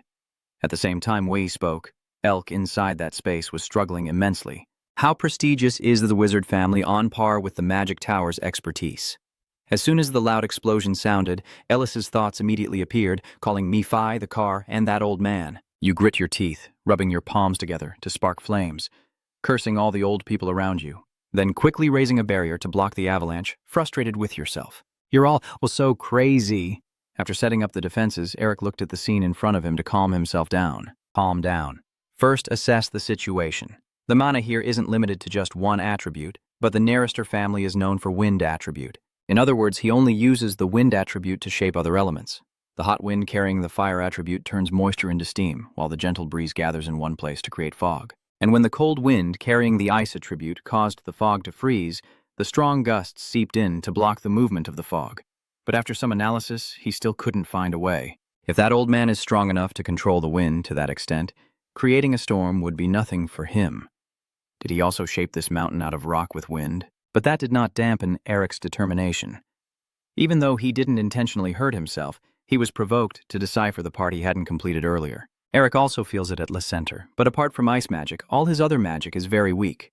Eric will use Augustine's method to alter the mana flow and wind here with his own mana and ice magic. And if you go deeper to reorganize the flow of mana connecting the soul's speed and the seal to reduce mana waste. Thinking of this, he involuntarily remembered the movement during his fight with Hanun. At that moment, he had accumulated mana in one of his hands, and following his previous plan, unleashed a massive amount of magic, like a volcano erupting. Isn't it from that point that you could use other attributes with your ice magic? End of the memory, back to reality. Eric still stands firm before the battle with the wind blowing through. Then he began to channel his magic, and suddenly a beam of light appeared in front of his chest. And then a blue light, like a blazing flame, erupts, releasing a large amount of ice magic from Eric's marked arm. Not only that arm, but the other arm also unleashes its power. Together, the energy from both arms forms an infinity symbol shape. The light emitted by Elis's magic illuminated the entire area and also dispelled the dark, smoky haze. And then, a mark resembling the one on Elis's hand suddenly descended from the sky. Seeing it, Augustine eagerly and breathlessly called out, "Minger?" As the darkness gradually fades, the bright light and the proud silhouette slowly emerge. And then Eric returned to the real world, surprising the Nerister sisters, who both stammered in amazement and called out his name. It seems almost unbelievable. A 6th-level mage needs at least 24 hours to break free. I quickly responded to what he said next. Even I needed 4 hours and 52 minutes, but you only need 46 minutes. Unlike the surprised expressions of the two others, Mephi looked a bit scared. Not only that, but his demon ring seal level had increased to 5 stars. His eyes widened in disbelief as he muttered, "That was a high-level magic that impressed even me." But he not only decoded it, but also stole it and developed it to this extent? Seeing them like that, Eric felt a bit sad and sighed. What's wrong with everyone? Why doesn't anyone ask if I'm okay after almost dying? Just at this moment, someone stepped forward to praise him. Amazing. Y excitedly exclaimed, "I should go to the new principal election. I just heard a few days ago that your congestion illness has been cured." 6th circle, really, Eric? And Tasa was heartbroken, sighing in disappointment. Did my record get broken by my younger brother? After a moment of reflection, he approached and shook hands with W, saying, "Sorry for the late introduction. I am the host MBER. Eric M. Binger also happily responded to your greeting. I am the master of Nerister Winterester. Please forgive what you just had to go through. I'm sorry you had to unexpectedly face such misfortune." Hearing this, Eric politely replied, "No need to apologize. It's actually a good experience for me. Thank you for understanding. So, even if it's a bit messy, welcome to the Nerister family home." Seeing the warm welcome from those before him, and hearing Shin's urging, he gently curled his lips into a slight smile. "Let's go, Eric. Your mother and sister are waiting." But then, suddenly, he lowered his head and muttered, "Family?" That expression isn't one of disappointment or boredom, but of emotion in Ellis's eyes. He quickly responded happily, "Yes, I'm here." At the same time, in the Kui family castle, Isabel looked at the man sitting on the bed in shock and exclaimed, "Father?" She happily ran over and hugged Han tightly, crying loudly.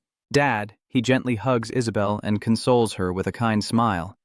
"Is it true that a grown-up like you still acts like a child?"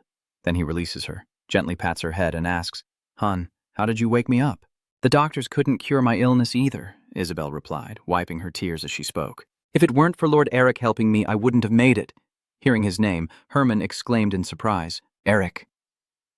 After Isabel recounted everything to him, Herman laughed joyfully. Indeed, a prestigious magic family.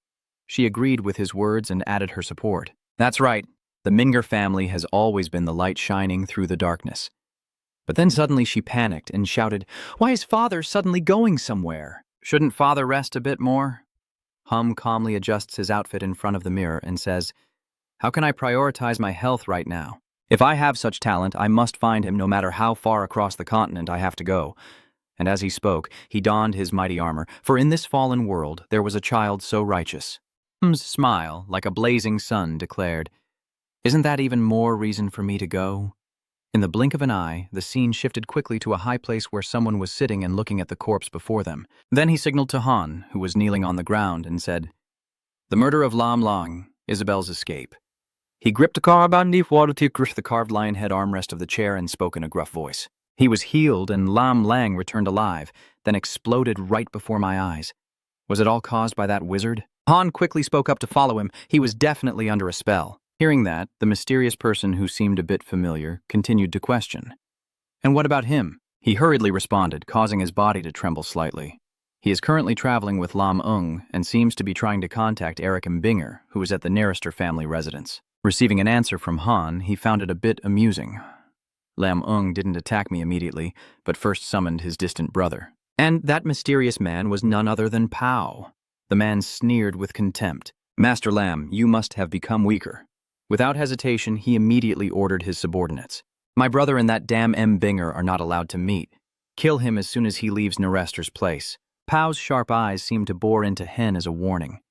"Don't forget that I haven't killed you because of that little trick you have." Under the subtle warning from him, he clenched his fist until the mark on his back of the hand glowed with a magical aura and responded, "I will remember this." At the same time, Eric was standing in front of a magnificent and grand castle. The blazing sunlight shines down on the walls and towers, highlighting the majesty and grandeur of this place. "Please proceed slowly, I urge you." "Let's go. Your mother and sister are waiting there," he softly replied. "Okay." Behind El Mephistopheles, heavy footsteps echoed, as if these legs were still unfamiliar to him, growling curses under his breath.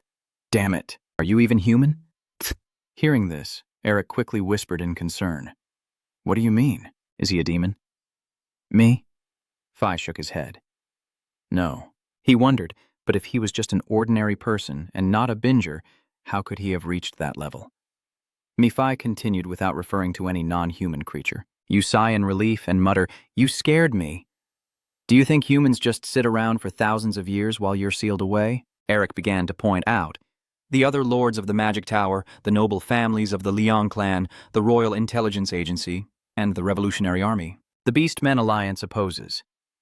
"Hi, there are quite a few of them. So do you think that's why people say this era is full of monsters?" he wondered. "So you're saying that not only the Golden Lion, the strongest in the continent, but there are many others as powerful as him or even stronger?"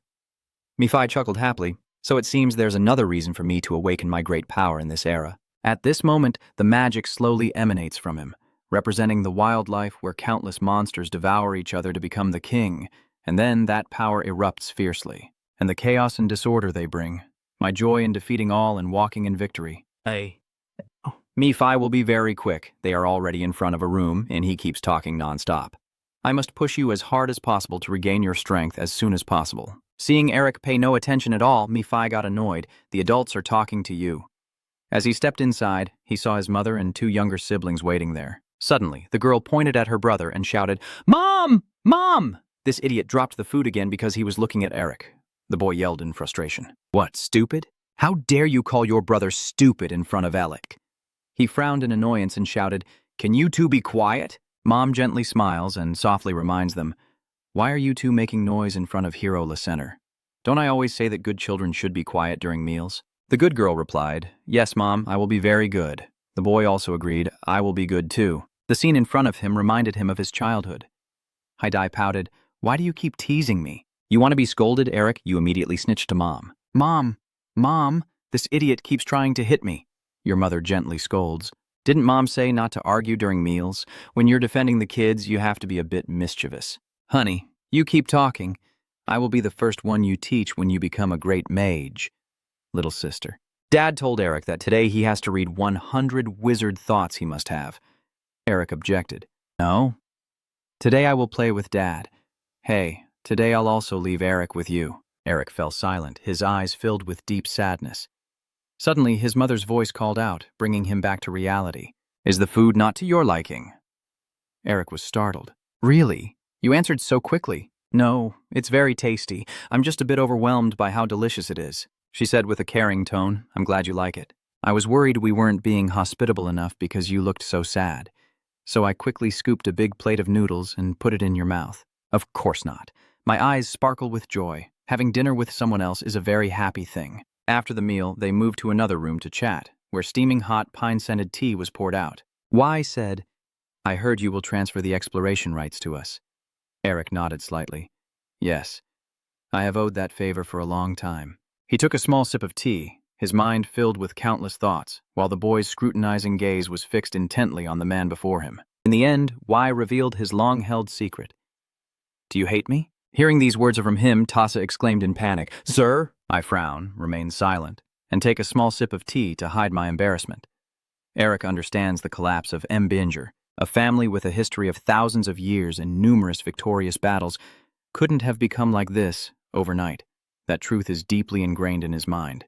The oppression of the royal family, the political manipulation by the 6 Hesagram families, and the betrayal of those who trusted them all led to the downfall under the political guise. And if he asks whether I hate them, I don't know, Eric replied bluntly. I don't. Everyone has their own circumstances.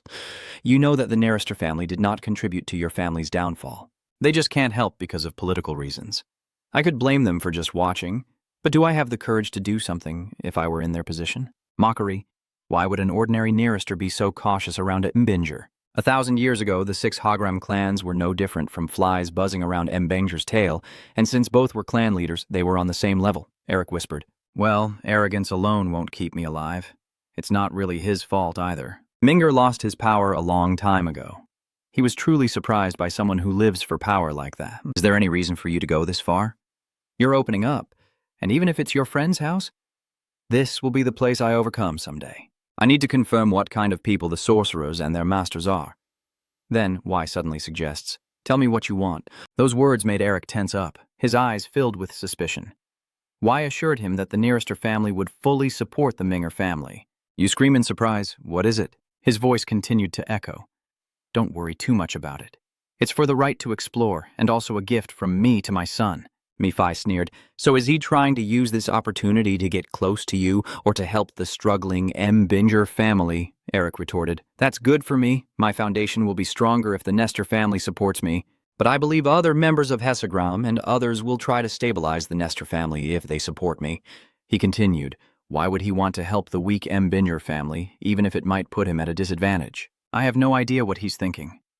Tasa hesitated slightly, her eyes widening a bit. Master then. But at this moment, a powerful aura was released from an unknown figure outside. In an instant, a deafening explosion echoed, and the ceiling suddenly had a large hole. They looked up in shock at the scene before them, as blazing golden sunlight streamed through the hole, illuminating the entire room. Elk was stunned inside. How could this be? What kind of madman would do this to the Narister family's house? Very quickly afterward, the stranger slowly approached. Seeing that person, you are extremely terrified, your eyes filled with rage. A thought that he couldn't believe arose in Eric's mind.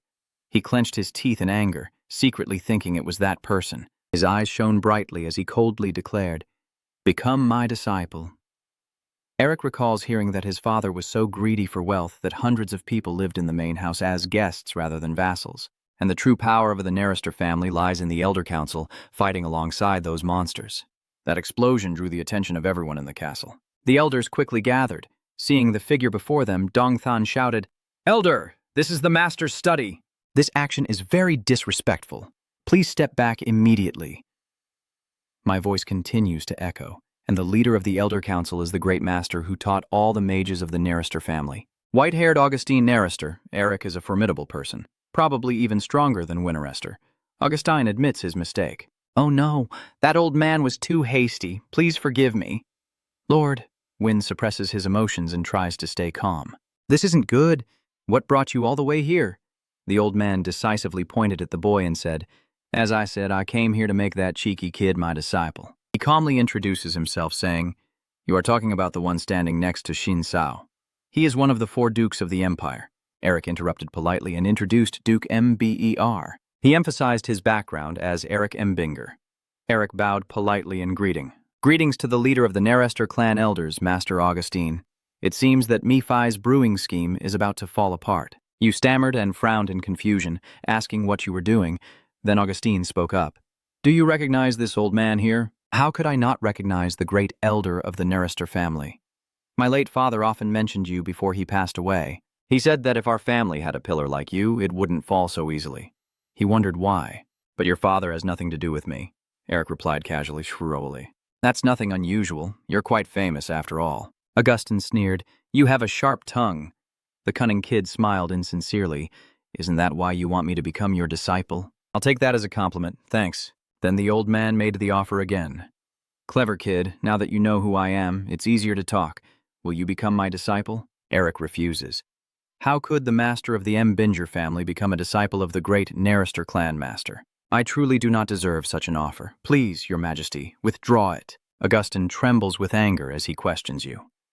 Did you not learn from my Lamvu Chan palace? I only learned that by chance when I escaped, so please understand, Eric said sarcastically. After taking my magic without permission, and wasn't it you who caused me trouble first, Elder Yuan? These words ignited the fury within him. Please continue speaking, I beg you, I can't listen any longer, Augustine shouted in anger. Be quiet! Immediately, powerful magic erupted beneath him, illuminating the entire room. Augustine shouted, You must listen to your elder. His words leave Eric stunned. You talk too much. In that moment, a dazzling light shone down, making Augustine's body look truly majestic and heroic. The scene before him left him in shock. Is it a starry night sky? Then Eric was stunned to realize no, it's too white to be the night sky. Suddenly, a surge of spiritual energy from somewhere shot straight into Eric's neck, leaving him stunned and thinking rapidly. Teleportation? No, Eric muttered. It's just physical movement. This isn't a speed a mage could achieve. In an instant, he lost all awareness as the old man swiftly grabbed Eric tightly. Amidst the blurry magic, although seeing him being taken away, there was no sign of any reaction. Augustine happily laughed and said, You are mine. Then Eric was taken away, leaving everyone in shock. Hey, what are you doing? Why did you just stand there when your friend was kidnapped? Please explain. Sister, don't you understand what kind of person Eric is? That bastard caused my early death, she exclaimed in surprise. Why the chess piece? Answer quickly. He's just a fool, and at the same time, Mephi sneers. You've left me speechless again. It seems I have another successor victim. You're really brave to choose that old monster as your master. The magic lines vanish as if they never appeared, and he says, No, to use as a pawn. In another place, Eric slowly opened his eyes, the faint light filtering through his eyelids, making him frown. The heavy sensation enveloped his body, and Eric blinked to Mehmet, trying to make sense of everything. Augustine's figure loomed before him. You're awake. Eric sprang up instantly, quickly creating distance, eyes wide with surprise. What the hell is that? Suddenly I felt something was wrong, I whispered softly. Ah. Eric lost his balance and tilted completely toward the cliff. In that dangerous situation, he hurriedly rushed forward. In an instant, Augustine grabbed your collar. His eyes fixed intently on you, he warned sternly, Watch out. Augustine, in a deep voice, I almost lost my first disciple in 90 years of life. Eric glanced at the deep abyss behind him, secretly thinking he had decided to bet everything to fully exploit him because he was the great master of the Nerester family. But I can't believe he kidnapped me while I was just trying to find a reason for him to make me his disciple. Am I really that unlucky? Eric's whole body trembled violently as he silently reassured himself. Stay calm for now. The mana moves, but after waiting for a while, nothing happens. You wonder in surprise why your mana isn't moving at all, as if you've gone back to the time when you were blocked. The old man praises you. It seems you've figured it out. Your senses are truly sharp. Eric is angry. What did you do to me? Augustine gently soothes. All right. I'll tell you the details after I go. Don't regret it. Do you see anything down there? As soon as the boy finished speaking, the old man let go. I didn't see anything.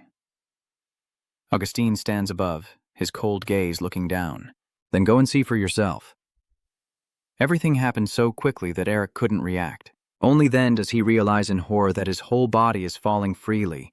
That damn old man. In that life or death moment, Eric tries to stay calm. The magic instantly gathers in his hand. At this moment, the swirling magic beneath his feet lifts Eric into the air. He finally lands safely, but Elk's story is far from over. The giant darkness threatens Elk with its fangs, just as he visited the Nerester family and received enlightenment at the Lamvu Chan Palace. Meanwhile, Paul, who missed the chance to become a Lam Mage due to Eric's interference, sent the leader of the Lam Lang team, Hen, to prevent Lam Lang from awakening and meeting Eric, while Eric was kidnapped by an insane old man and fell into a dangerous place with his mana sealed. Augustin doesn't care. Let him fall into danger happily.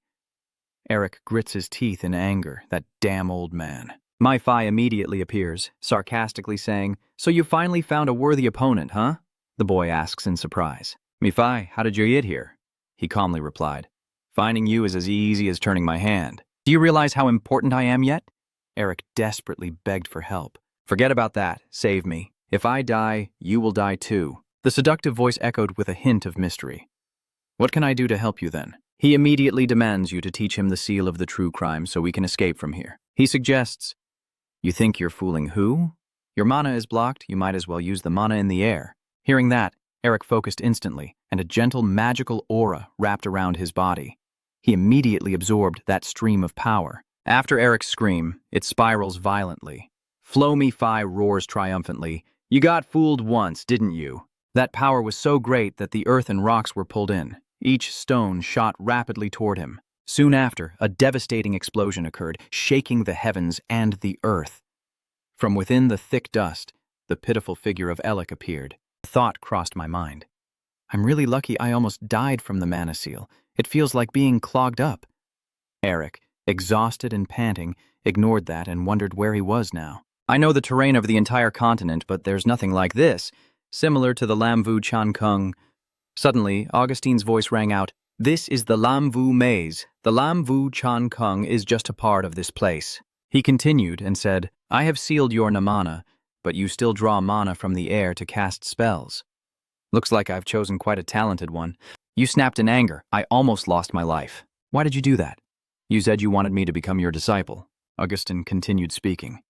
"And I still want to, but I won't teach you anything related to Nerester. Like you said, I can't teach you the Nerester family magic." Eric wondered. "So what exactly are you trying to teach me?" The old man said slowly.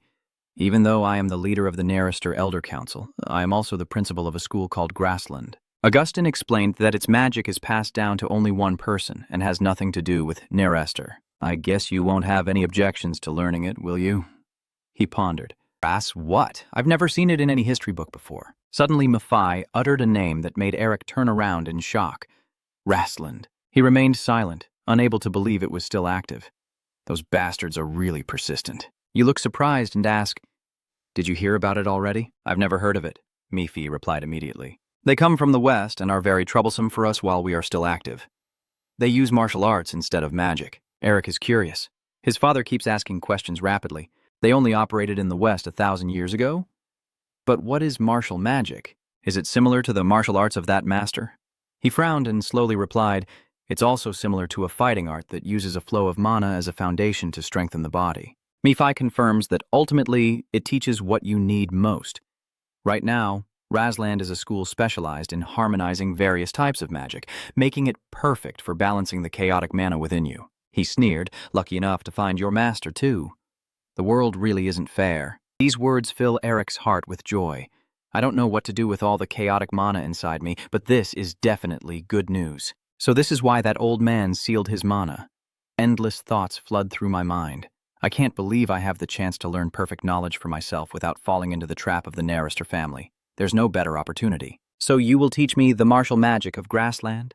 Augustine replied.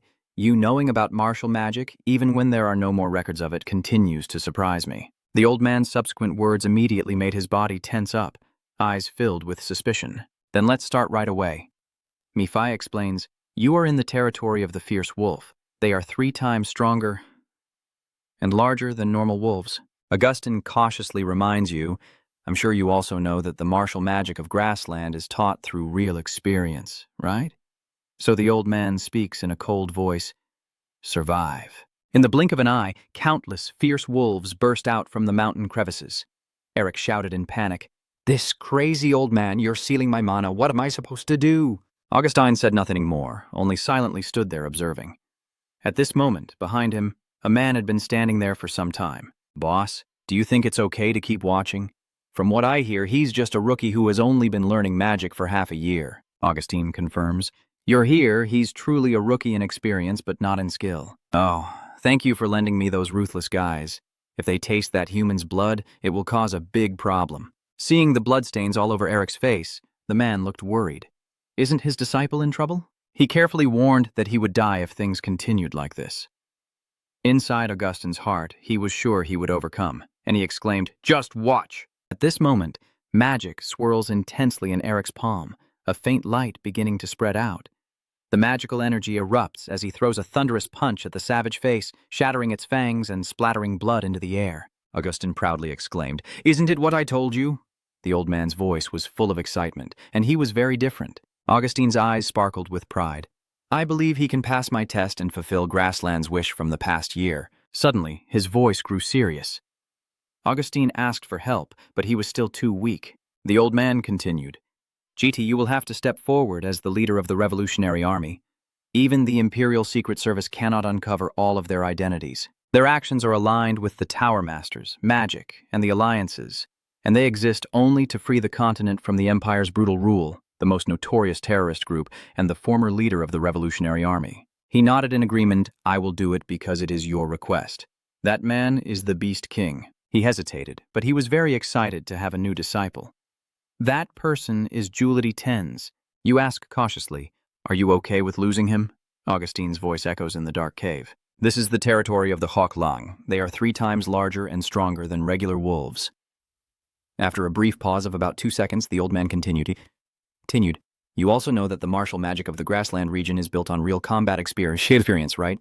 Then go and hunt down all the Cocklang living here."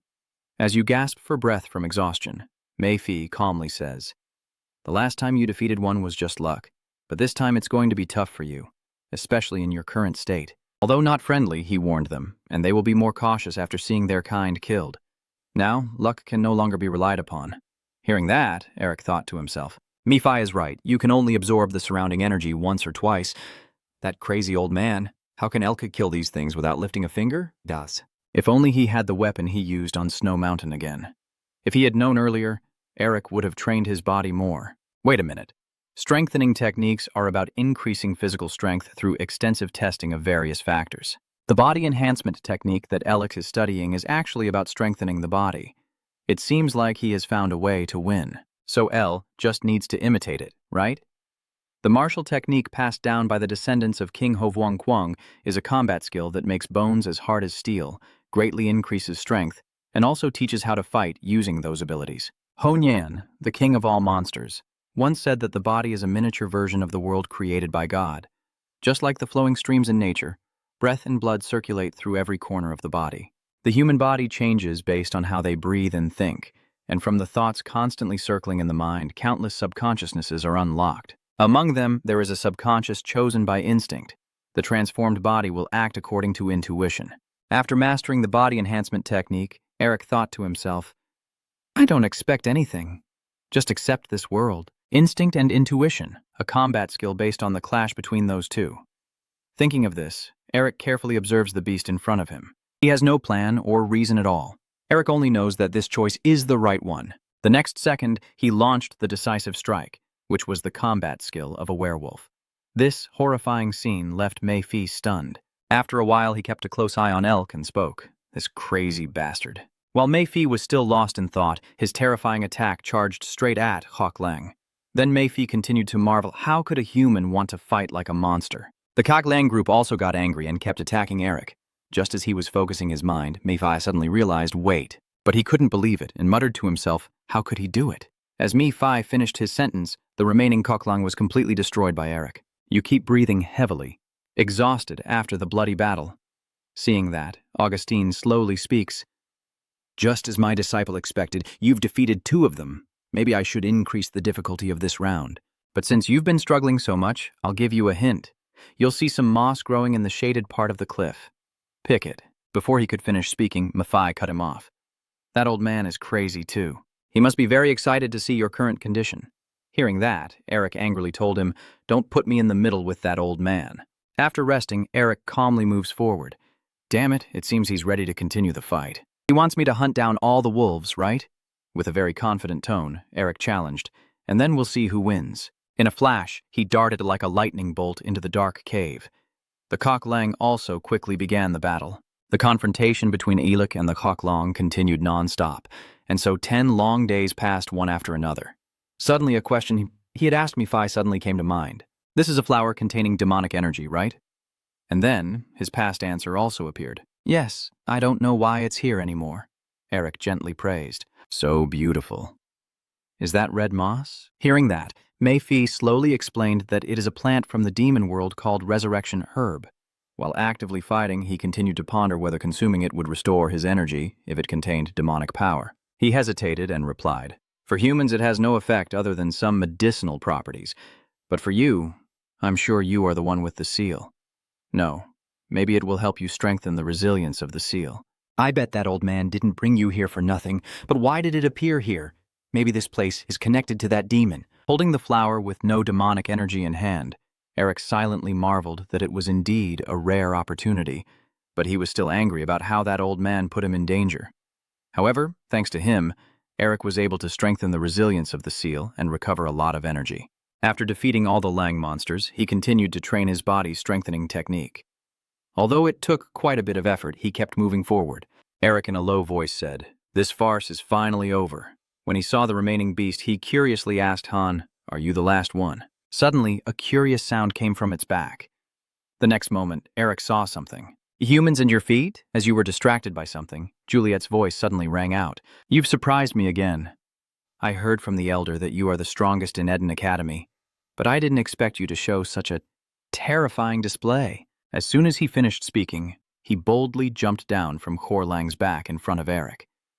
Despite the stunned look on his face, Junity decisively spoke, I have decided if you can defeat this Khor Lang, I will accept you as my disciple. From above, Augustine's furious voice echoes down. That crazy bastard! I don't know when he suddenly appeared so loudly and noisily, Augustine shouted angrily. Do you know how hard I worked to find that kid, and you still try to take him from me? This familiar figure surprised El, who called out, Master!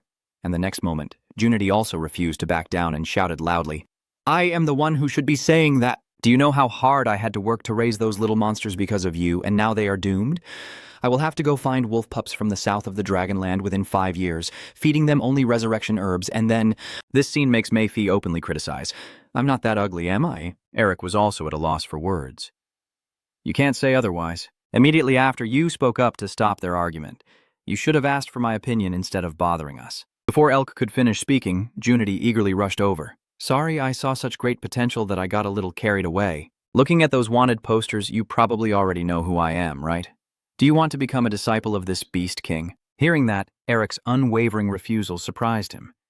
No. Then, he calmly explained, I may be a bit eccentric, but I am already Augustine's disciple. Eric's kindness makes Mephi find it hard to believe. What's wrong with him? Even Augustine is deeply moved. Aren't you paying attention to their attitudes? So I can't become a tool. Junity immediately interrupted, saying, He will teach you the eye of insight. He smirked confidently.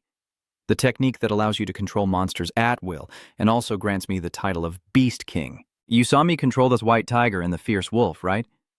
Hearing that, Eric quickly turned his face away, realizing that having only one master was nothing more than a hollow social rule. I humbly seek your guidance if you don't mind. The firmness of my request only makes Junity more pleased. The Dream Binger tribe members are quite straightforward. I am very pleased. The scene of chaos unfolding before Augustine makes him tremble with anger. Damn that bastard, as if he's too familiar with Eric. Phi sighed and comforted him, knowing it well. There's no way he knows what respect is. Poor you. Eric happily smiled and spoke. So now please teach me the photo. Before you could finish speaking, Junity gently replied, Oh no. He eagerly issued a challenge. Haven't I told you this already? I will take you as my disciple if you can defeat this deadly wolf. Mastery of mana control is essential for those with the eye of the image. Demon magic efficiently uses the flow of mana to amplify the power of the eye technique. It seems you are supplementing your mana by consuming resurrection herbs, but this is the final test, if you can defeat this one using only magic martial arts. While Junity was still rambling, Eric launched a swift and decisive attack.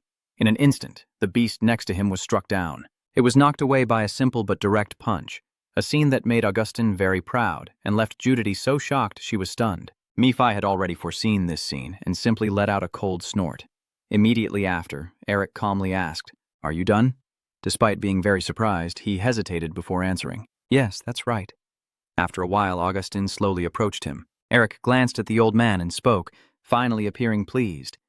"Are you satisfied now?" After finishing, Eric watched Augustin carefully. The old man didn't reply but remained silent for a long time. Next, Augustin gently praised, "Well done. It seems I can finally." Suddenly he stopped and began concentrating his power around Eric.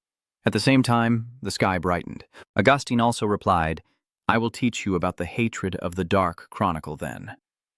Next, they left the cave and walked along the path covered with revive grass. Eric's steady footsteps had already reached the place. As they entered another cave, he asked curiously, "Where are we now?" Augustine immediately replied, "The Dark Chronicle Temple." The answer surprises Eric. "The temple? So you sensed the strange aura here, a bleak and mournful flow of mana. Isn't this the demonic energy?" Mophi also realizes that there is a demon realm here. Hearing that, Eric was even more surprised. Demons. Demon territory. Isn't that territory something only the Demon King can create? The next moment, he said seriously, "No wonder the resurrection herb, it's a herb which only grows in the demon world, appears here. Is this energy their territory? But as far as I know, he mainly occupies the eastern side." As soon as Melfi finished speaking, Augustin asked, "Do you sense it?" Before Eric could reply, the old man confirmed, "I am sure a descendant of the Minger clan. The demon hunters can sense it. You don't deny it either, but ask curiously, why is the Dark Chronicle Temple a demon realm?" Augustin calmly explains that you might know, but the Dark Chronicles come from the distant East crossing here. Hearing this, Eric silently thought, "Isn't the Eastern architecture a language of the East?" Seeing your confusion, Augustine continued. The founder of the Dark Chronicles was originally an alchemist searching for herbs in the East. One day, he lost his wife and daughter to a demon king, and finally chased that bastard all the way to the west to seek revenge. Because the demon king was very powerful, the founder changed his plans. He not only combined Eastern knowledge with Western magical knowledge without distinction, but also merged the power of demons to become stronger. Then Eric slowly asked, "So you're saying that the founder's hatred has continued to this day?" The old man replied, "That's right. It's been nearly 1,000 years. Upon hearing this, you immediately made a guess. Because you accepted me as your disciple, that means the revenge is not yet over." Augustine calmly denies it. "No, the revenge is over." This answer leaves Eric utterly stunned. Is it over? Is it really finished? Who could have done this? As he slowly led the way, the old man spoke naturally. "Isn't it obvious already?" Eric froze for about 2 seconds, his eyes wide with horror and terror at the scene before him. After stopping in front of a dark area, Augustine gently finished his unfinished sentence. "It was me." Phi stood behind him and made the remark. "His background might be ordinary, but he's actually quite strong. I can't believe he managed to capture him. This strange name must be incredibly skilled." His words make Eric fall into deep thought. If even Melfi didn't recognize the Demon King, then he must be incredibly powerful. "So how strong was your master in defeating him? It seems Augustine has figured out your concern well." Well, this isn't something I should be bragging about to my disciple. The battle that day had too many possibilities, so it was hard to determine who the winner was. So just like our founder, I have set a new goal. I will determine the winner of that battle through a disciple who will someday succeed my position. In Eric's stunned eyes, the old man calmly replied, "My disciple, you will be the one to decide the outcome." "Is he stronger, or are this old man's teachings more powerful?" Eric asked curiously. "Do you mean I have to fight that thing?" The next second, Augustine calmly replied, "Yes.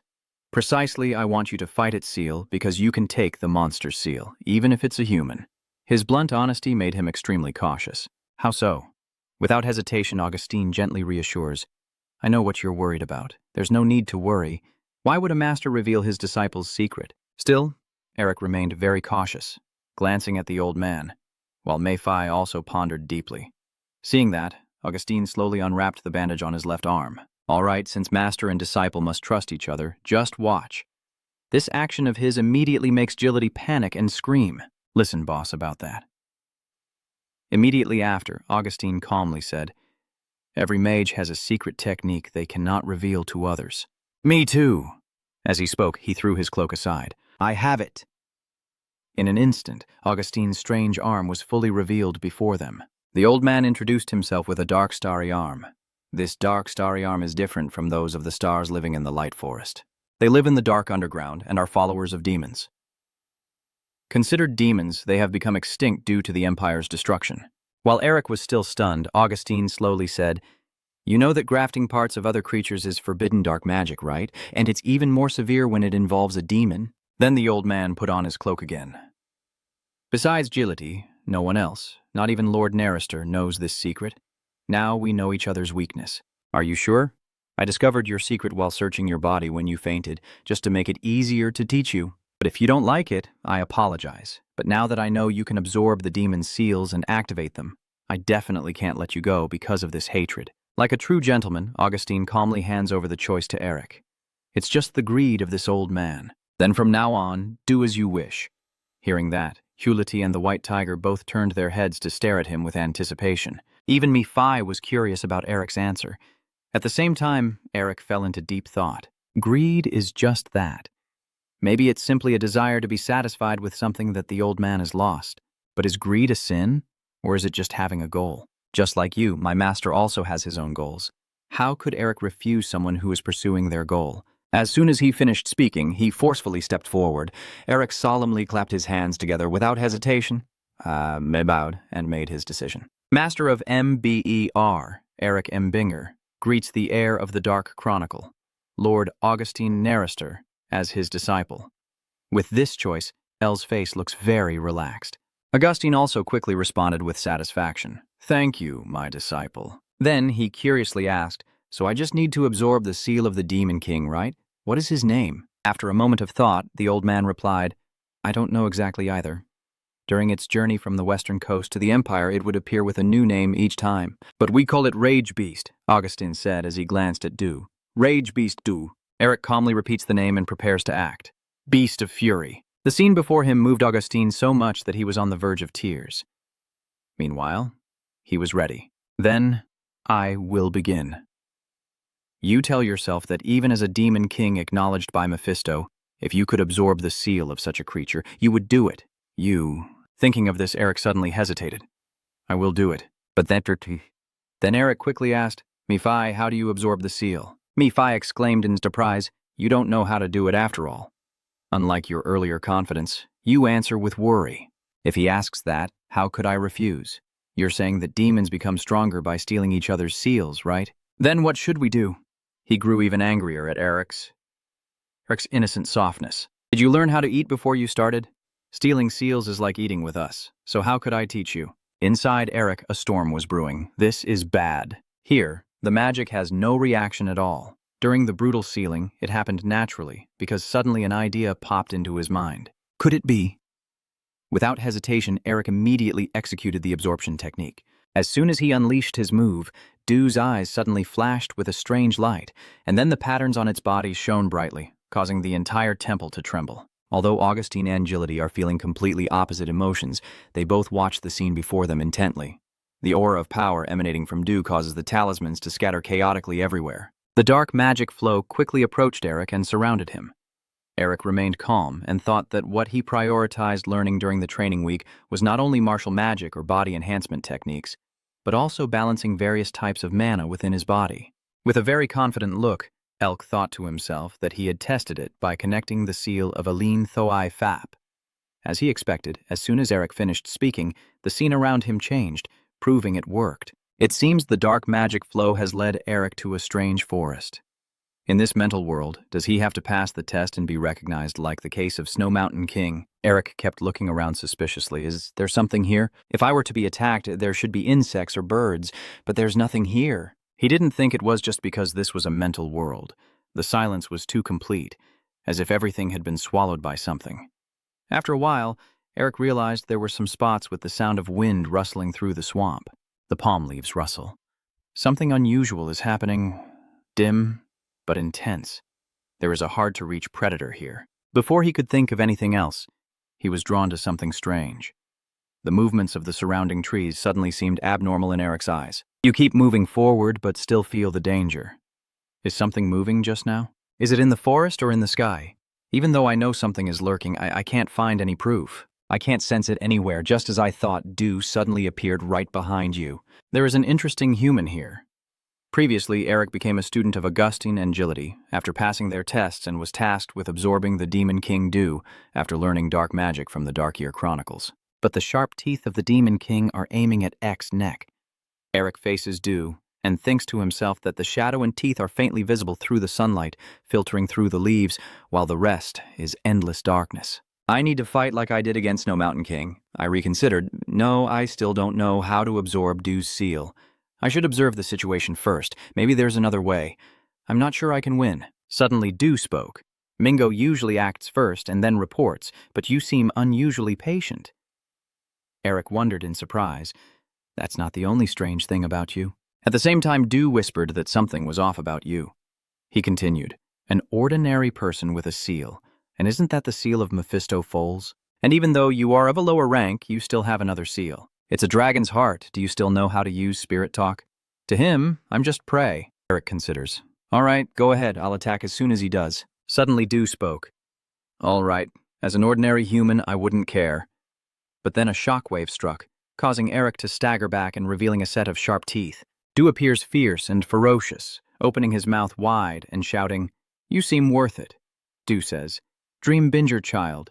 Keep craving. Eric was stunned. Huh? Keep craving more. Fill your greed and ambition. You find yourself unable to move your body. Du retorted sharply, If you do that, you will meet me again.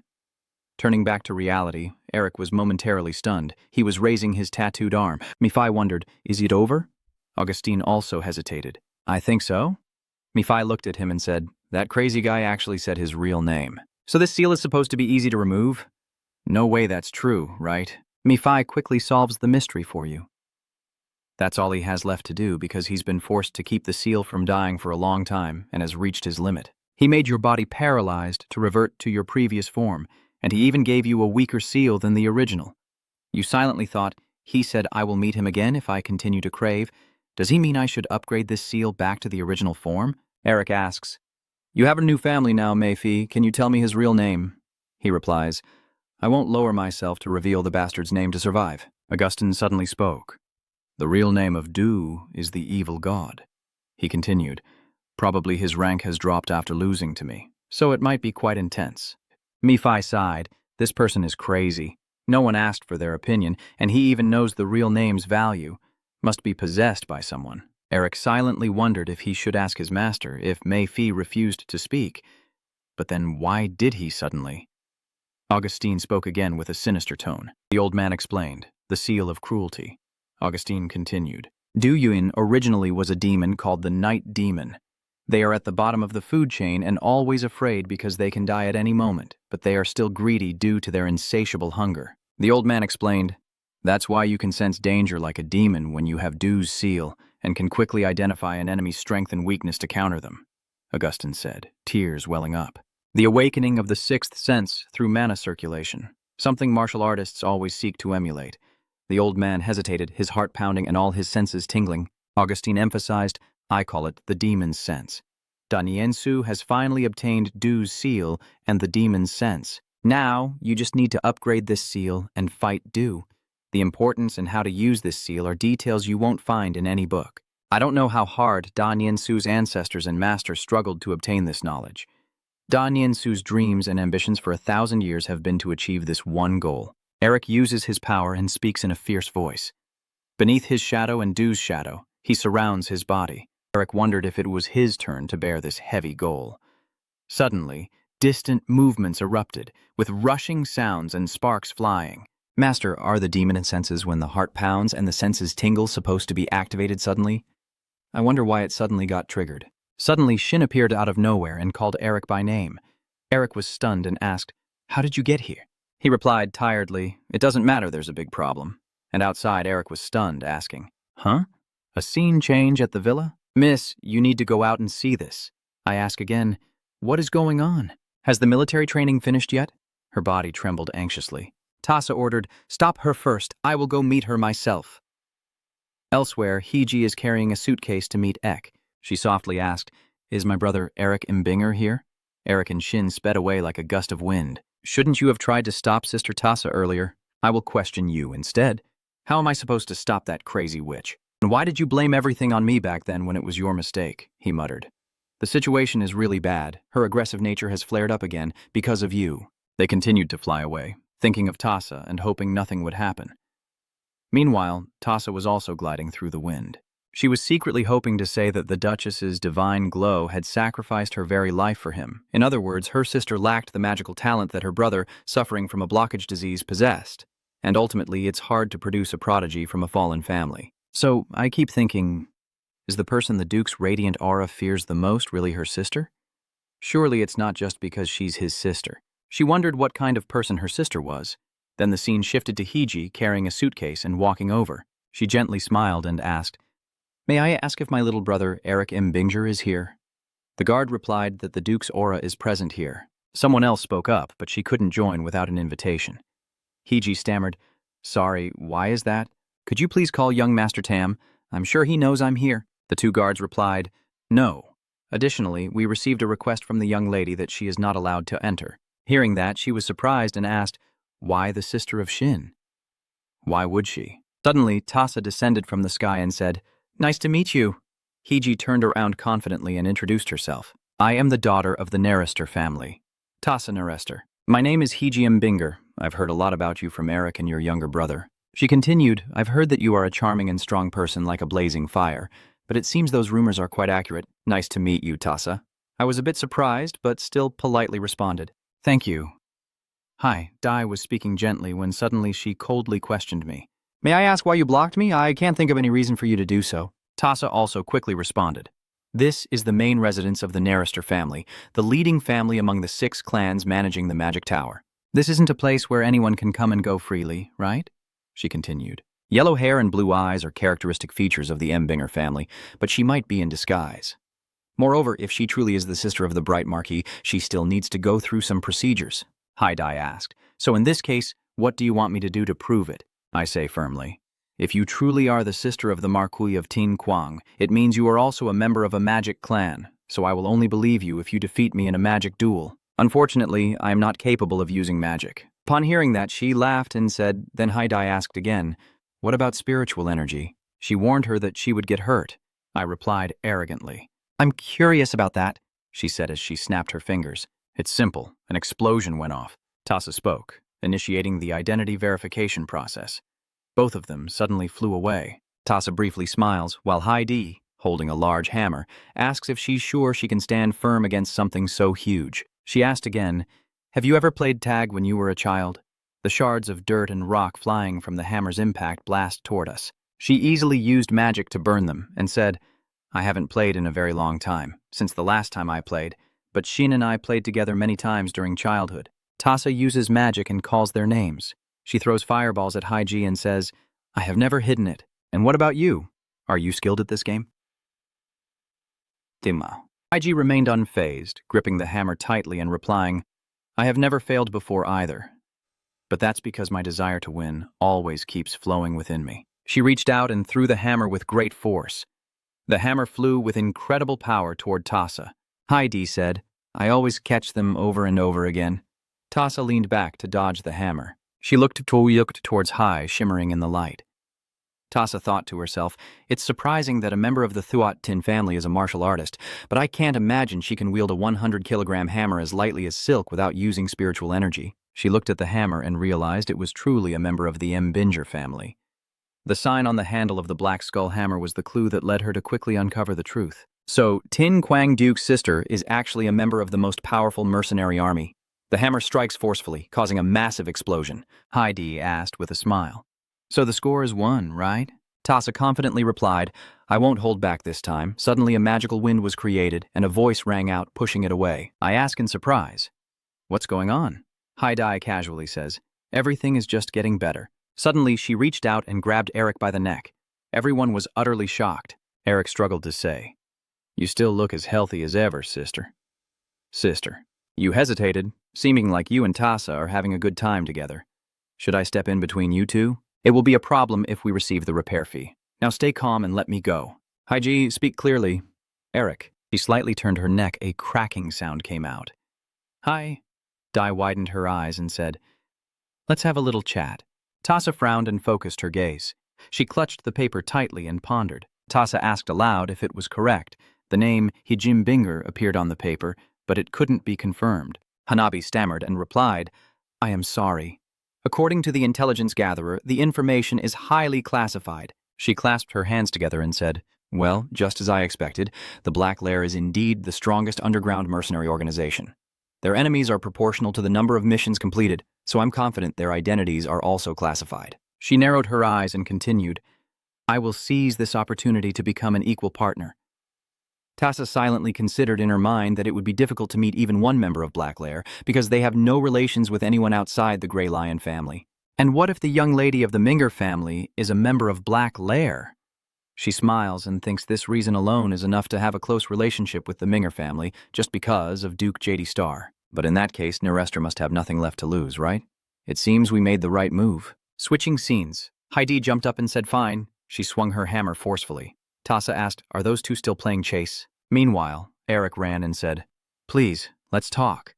Heidi coldly replied, you seem to be doing very well with that fame. Now you can use magic, right? She continued. And you've also learned how to oppose now. Hai slammed her hammer down where Eric was, who quickly jumped away and shouted, I'm serious. Eric seriously thought that if it weren't for Preta, he really would have lost his life. He continued to think that she had been like this since she was a child, and she would break his leg every time he caused trouble so he wouldn't make mistakes again. Nephi also sighed, I've never seen you struggle like this. She truly is worthy of being a Minger family member. He then said, but I also think I can feel a quite different aura from a Minger clan member. Eric was startled and looked to the side.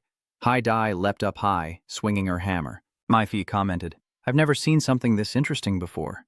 She asked, little sister's naive. Let's see if you can dodge this move. Eric casts a spell and shouts to block. Hai strikes the hammer down hard, but luckily the shield protected him. Her strength makes Eric struggle and grit his teeth. Are you serious? He says, sweating profusely. How can you expect me to dodge a move like that? Eric clenched his eyes tightly, then opened them to see Hiji holding her hammer out in front of him. She stood still and unmoving. Hiji said, when I heard you had some basic achievements, I felt a bit relieved. She continued, I know you've had a tough time with mana blockage, but you've still tried your best, so I want to support you as best as I can. But now what? You've plunged into danger, losing control of yourself and remaining unconscious for days. And after waking up, you disappeared for several months without a word about where you were going. Heidi asked, do you remember the last time you contacted me? 6 months. I haven't heard from you for 6 months. Heidi questions him through tears. Do you know how worried I was? Eric quietly reflects. She always protected me too much. She scolds me about everything I do, saying it's dangerous, but she has always been by my side. I think to myself, I don't like that overprotectiveness, but I understand why she acts that way. Eric quietly thought to himself that after their parents died to take care of someone like him who causes trouble, he remembered his past and how Hai had to grow up too early. Then Eric quietly remarked that the personality was a bit excessive. Suddenly, he seriously said, I have found our family's mission. Even when I lost consciousness in the dragon's cave and when I disappeared after waking up, it was all for the sake of the family mission. Eric honestly told her, sometimes I think I don't need to revive our fallen family. It has collapsed, and I wonder if all my efforts are meaningful anymore. I insist on this. But after everything I've been through, a thought crosses my mind that this world could be filled with chaos again at any moment. Eric continued, it would be disrespectful to our mother, father, and ancestors who fought for our survival to hide as an MBER member. He declared firmly, I will head north, where the mission our ancestors left us awaits. Eric spoke with determination.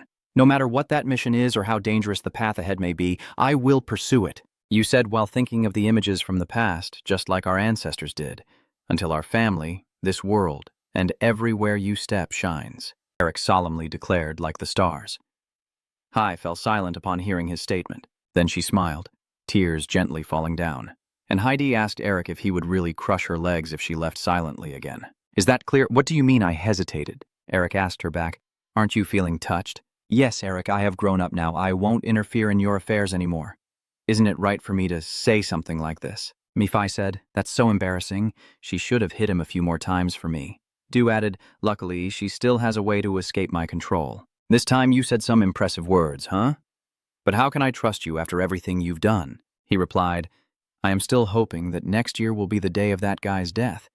Putting that aside, humans are truly always moved by the smallest things.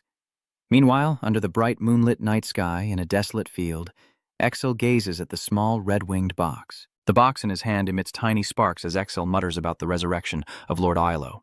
The eagle's wings spread wide, with each feather pattern displayed in exquisite detail, radiating a majestic beauty. Amidst the vast sky, only echoes of the powerful wings of the eagle can be heard. Time quickly passes, and 3 months later, Eric has undergone a harsh training on the peak of Mount Dog 5. Suddenly, the eagle flaps its wings forcefully, aiming straight at him as it charges forward. Eric's eyes are covered by a band of white cloth, but he continues his work calmly. A sudden flash of dazzling light streaks across, shining directly onto the band covering Eric's eyes. Then he quickly extended his arm to catch the powerful dive of the eagle. Juliet suddenly appeared, and he exclaimed in surprise, "You learn fast." Juliet praised Eric highly. "I didn't expect you to master the image recognition so quickly." As he finished speaking, a figure suddenly appeared behind Juliet, then swiftly soared up like a gust of wind. It was none other than Augustin. He suddenly charged at Eric to test him, but now Eric is stronger than before and easily blocks the attack with one hand. He was pleased to see Eric pass the test. "It seems you have also grasped the demon's intuition," Augustin carefully assessed. "You have learned everything possible here. From this moment on, actual combat will help you achieve enlightenment faster." Eric sighed in relief, ruffled his hair, and sat down heavily, asking, "So, is it finally over?" "We will never meet again, right?" he replied casually. "It's like just yesterday you were begging to become my disciple." Judity was a bit annoyed by his attitude. "You really are a formidable disciple. Did you forget that you used training as an excuse to torment me? Anyway, I've learned a lot from you guys. Thank you. Master, are you flattering us?" "Good heavens," he chuckled and advised. "Aren't you the one who said you would head north right away? Remember to bring us gifts, okay?" Eric said softly, teasing the two of them before leaving. "What the hell? Never see each other again." Then, Eric's voice suddenly grew softer. Still, he deliberately lingered a little to remember the faces of Augustine and Gility. Eric only said a few words of advice before leaving immediately. "Take care of yourself, the two of them."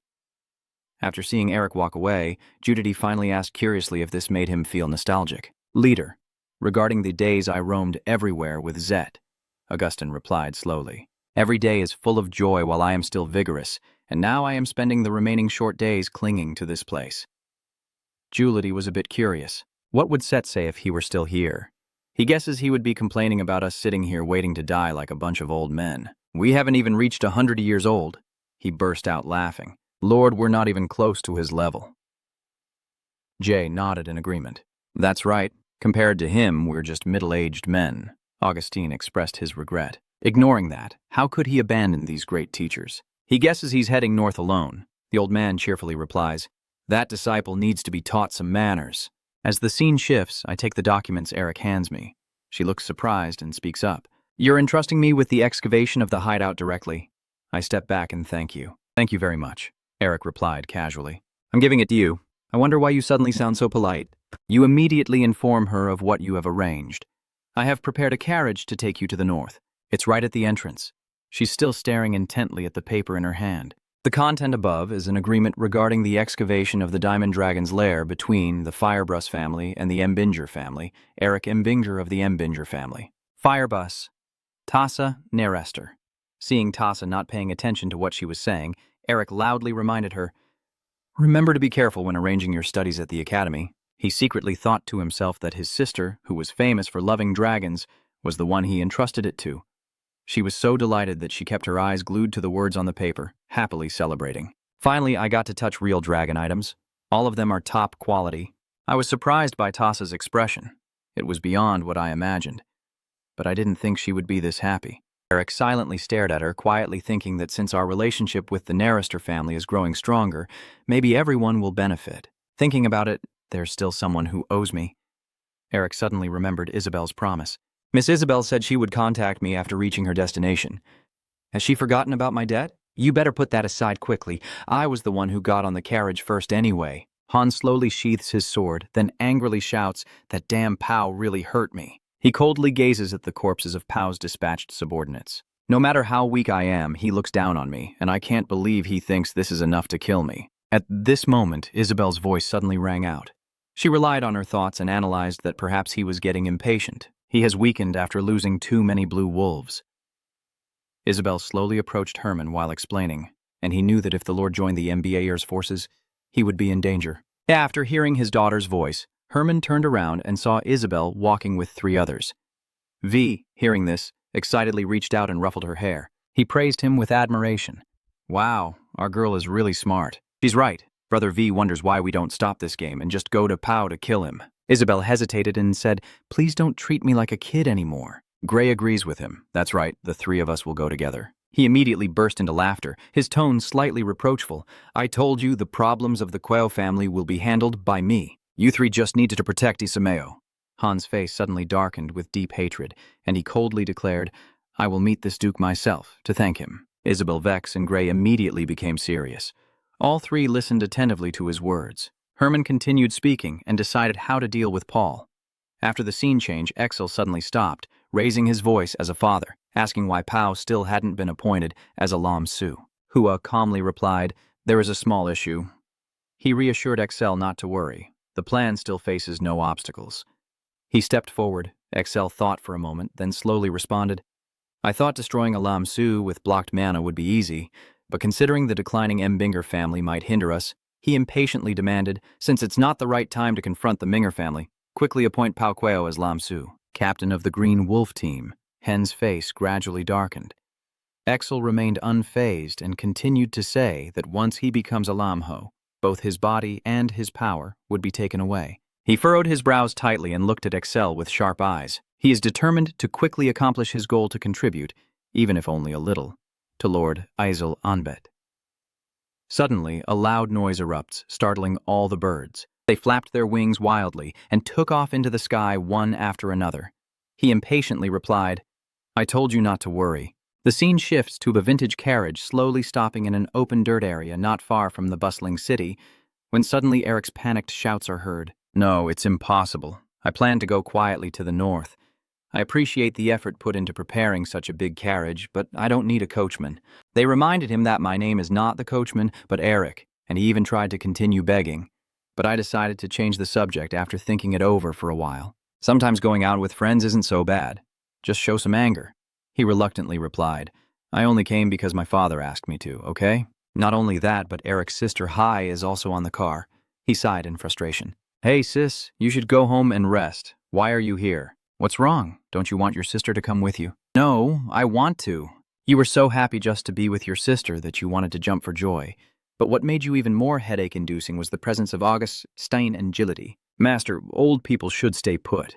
He muttered disapprovingly. So you don't allow the elderly to go out and have fun? Augustine took a deep breath and said, I should teach you how to behave while breathing in the northern wind on the road.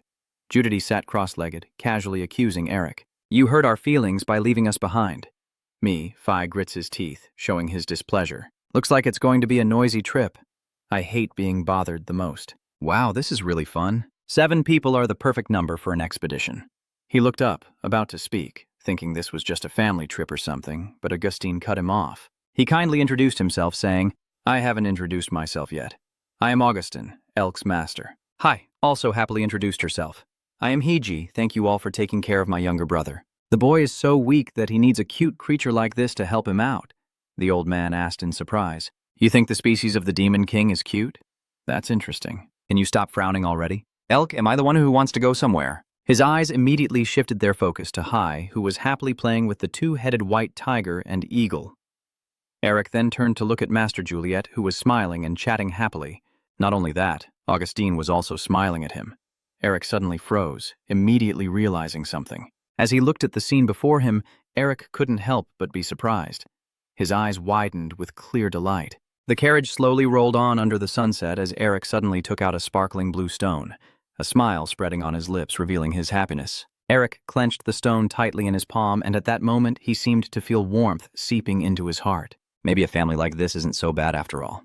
Transition scene, Wyong-Dung sitting on a chair, slowly stirring the hot tea in his hand. After taking a sip of a hot tea, Hui gently placed the cup down on the table and asked, Why inquires about the situation? Everyone heading north then? He respectfully bows and replies, Yes.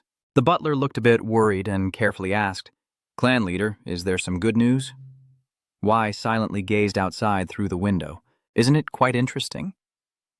Look, he's signaling to the others. That ridiculous combination. Hai smiled in a way that moved others. She gently reminded him, Eric, I told you to pay attention to manners in front of adults. Hai Ji set an example for him to follow. Look at that, now that's a true man of integrity, Eric said with crossed arms and a sarcastic tone. That integrity is just a joke. It makes her angry. Hai Dai politely asked the people present if they minded her teaching this troublesome younger brother. Augustine immediately replied, No, just leave us alone. Dui Tian agreed with him. That's right, discipline should be taught by the family. She gently bowed her head to express, Thank you for your understanding. Eric didn't realize he was about to face a danger. Really? At this age, I still have to relearn discipline? As soon as he finished speaking, Hiji forcefully slammed her hand onto the chair he was sitting in, a sinister smile on her face and a fiery gaze that seemed ready to devour Eric at any moment. Eric, take a walk with me for a bit. Her fierce aura made Eric panic. Hai Ji, if it's just a walk. Her eyes fixated on the hammer in Hai Ji's hand, so she put down that terrifying thing. Hai Ji didn't give him a chance to regret.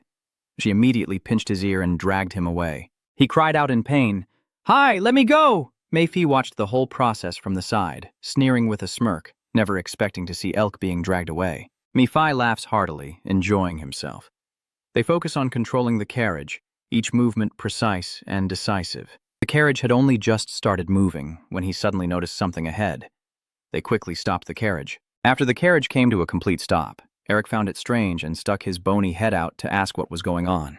The village chiefs, along with Day and R, rushed forward to block the carriage, each holding a sharp knife in hand. He roared loudly, You dare to step into our territory! The village chief, Day, and R shouted together, Hand over everything now! Suddenly, the atmosphere turned silent. Eric and the others looked at them with confusion. Seeing their expressions, he also felt puzzled. Eric, with an innocent and guiltless look, continued to stare intently at the village chief. He got angry because of you, and the village chief shouted sternly, threatening him. You bastard, do you want bloodshed? Eric immediately gets off the car, sighs, and thinks to himself, This is really troublesome. A large hand suddenly places itself on his shoulder. Eric Judity confidently said, Let me handle it. He assessed the situation and secretly felt pleased. This is my chance to show Elk how talented his master really is. Julity takes Bok Ho outside. Village Chief J and R were immediately frightened and stepped back. They shouted loudly, A tiger? Julity exudes a fierce aura and warns, Eric, watch carefully now, I will show you why they call me the Beast King. Eric reached out his hand and muttered as he channeled his energy. Ice.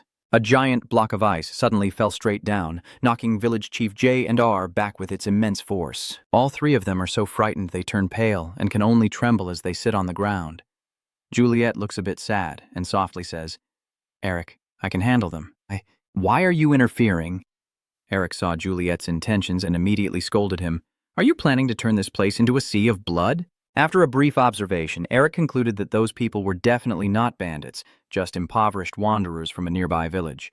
Chief Lang immediately knelt down on both knees right in front of him. Then J and R also kneeled down and begged for mercy. We still have family at home. Please have mercy and let us go, Eric said calmly. If by chance we are just helpless, good people with no means to resist, you look at them with a bullet-shaped gaze and then ask if they are still begging like this. The village chief remained silent, glancing at R. Eric also stayed quiet, patiently waiting for their response. He didn't think much and immediately slammed his head to the ground to atone. Master Mage, you are right. Day and Ro called out softly, Chief! He hit so hard that blood was pouring from his mouth. The village chief begged El to forgive the two of them, but they came here because I forced them, so please just punish me. Ril hurriedly spoke up. Village chief, why are you saying that? He only did it for this village. Jay also agrees with what he said. That's right. It's not his fault. The two of them also confessed to the village chief. Please punish all of us too, Eric said, raising his hand to interrupt. Let's see if what you say is true. A clear blue sky appears as the scene shifts. White clouds drift slowly across the sky.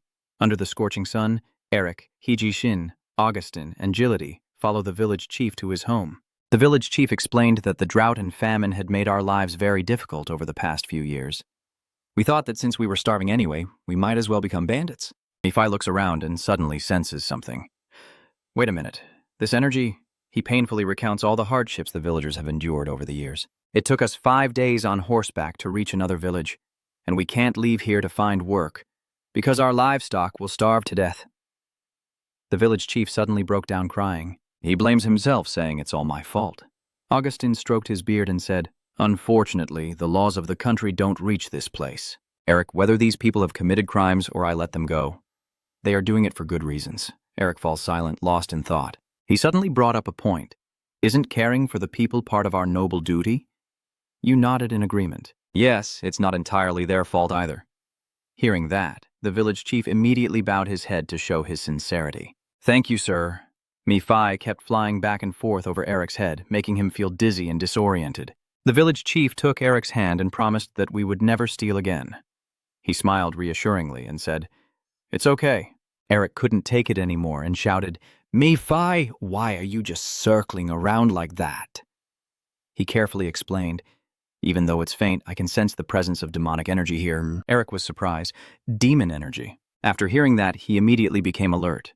Eric used all his senses to sense. He frowned, focusing on sensing the air around him. After a long moment of concentration, Eric pondered and gave a reason. This land is too desolate. Indeed, all they see before them is a vast empty land with no grass growing on it. Is there something here? Eric was a bit confused. This is definitely the place, but... Mephi interrupted him, saying she was sure she had buried it somewhere nearby. He made a request, saying if I helped him, I had to give him the magic potion as soon as I found it. Eric felt annoyed for being caught in Mephi's trap. "I knew it. You lied to me.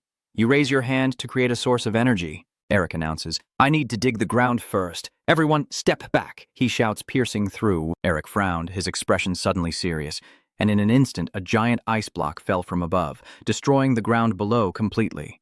Master Lang was so amazed he gaped open-mouthed in awe. The old man nodded in approval. Wow, in just a moment, he dug such a big hole.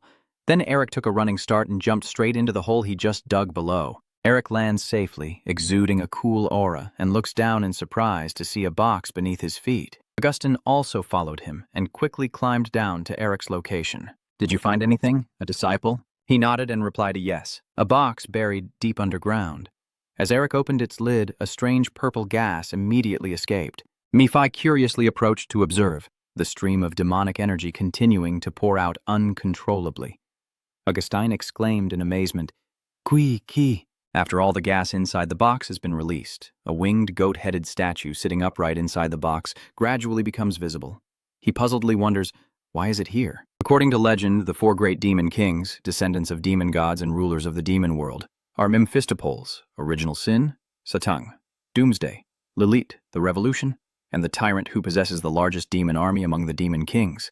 That is the demon of madness, Azazello.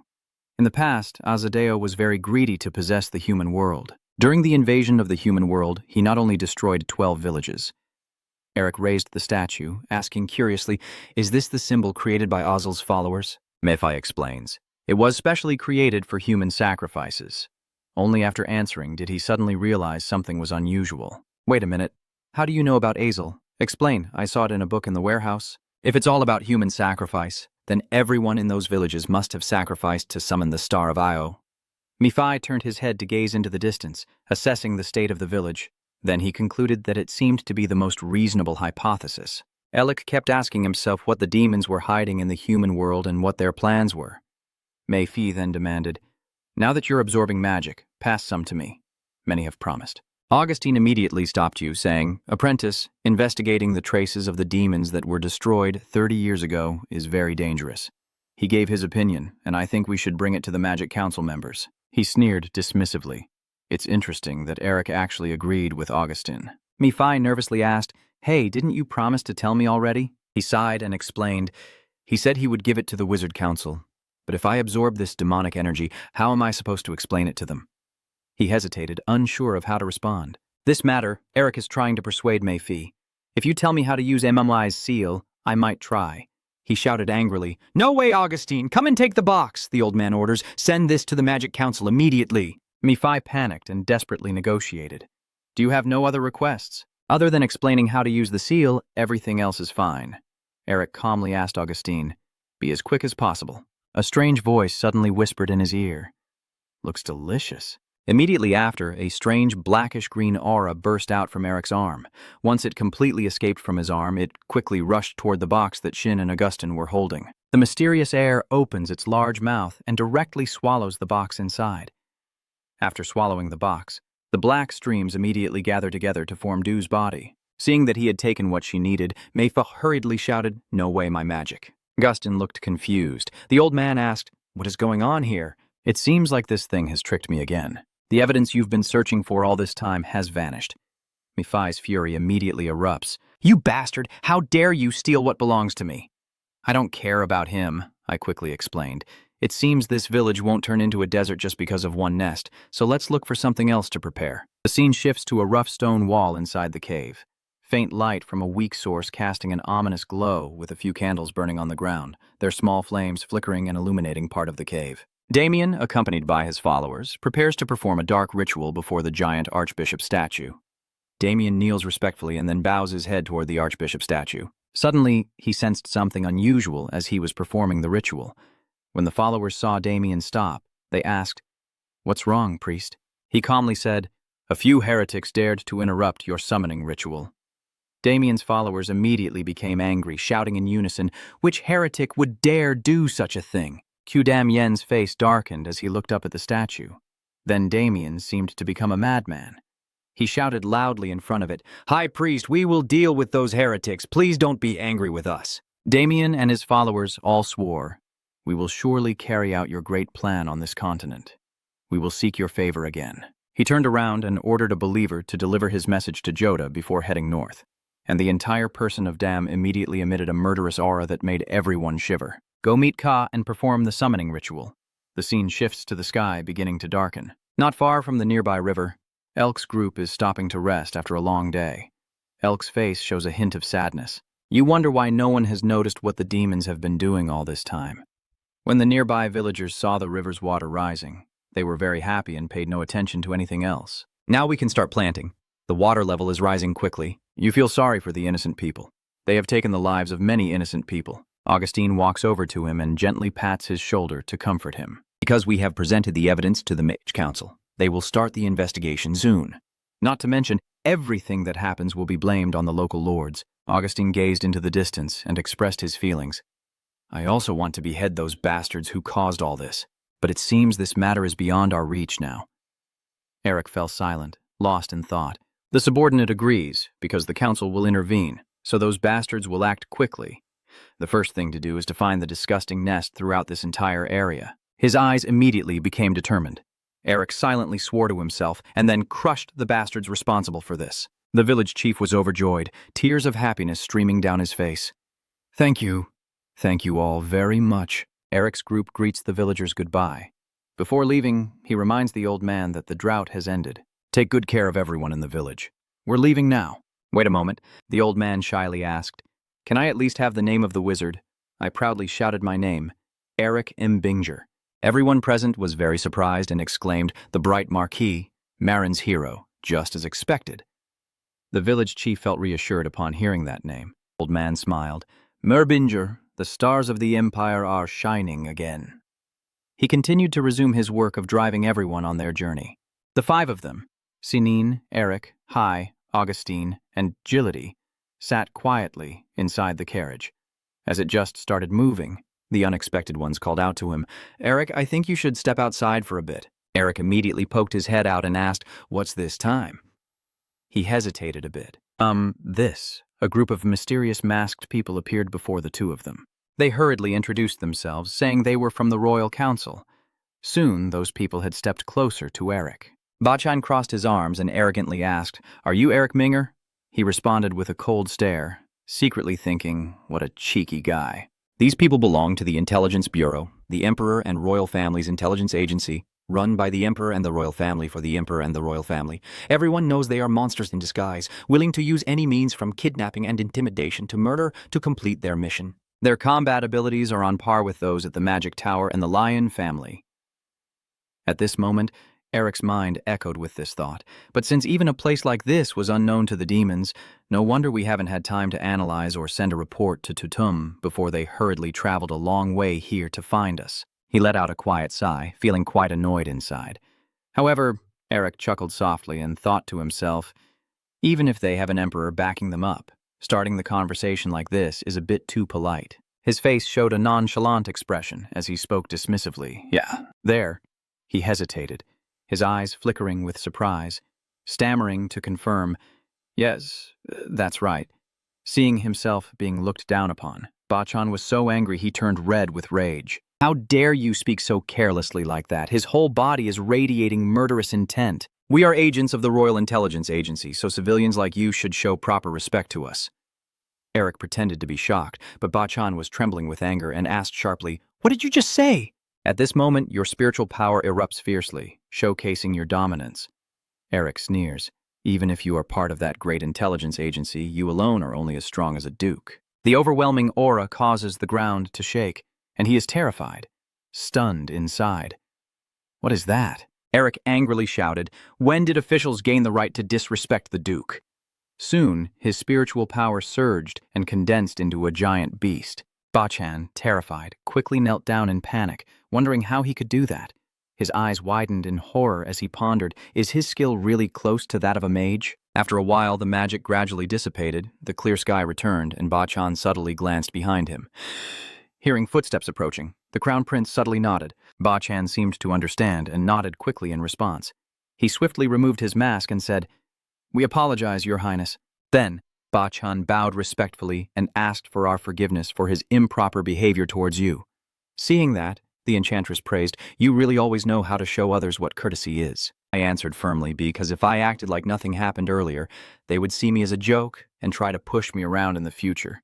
Duong grinned with sharp teeth at me. "Next time you make a mistake like that, I will speak directly to the noble harbor master."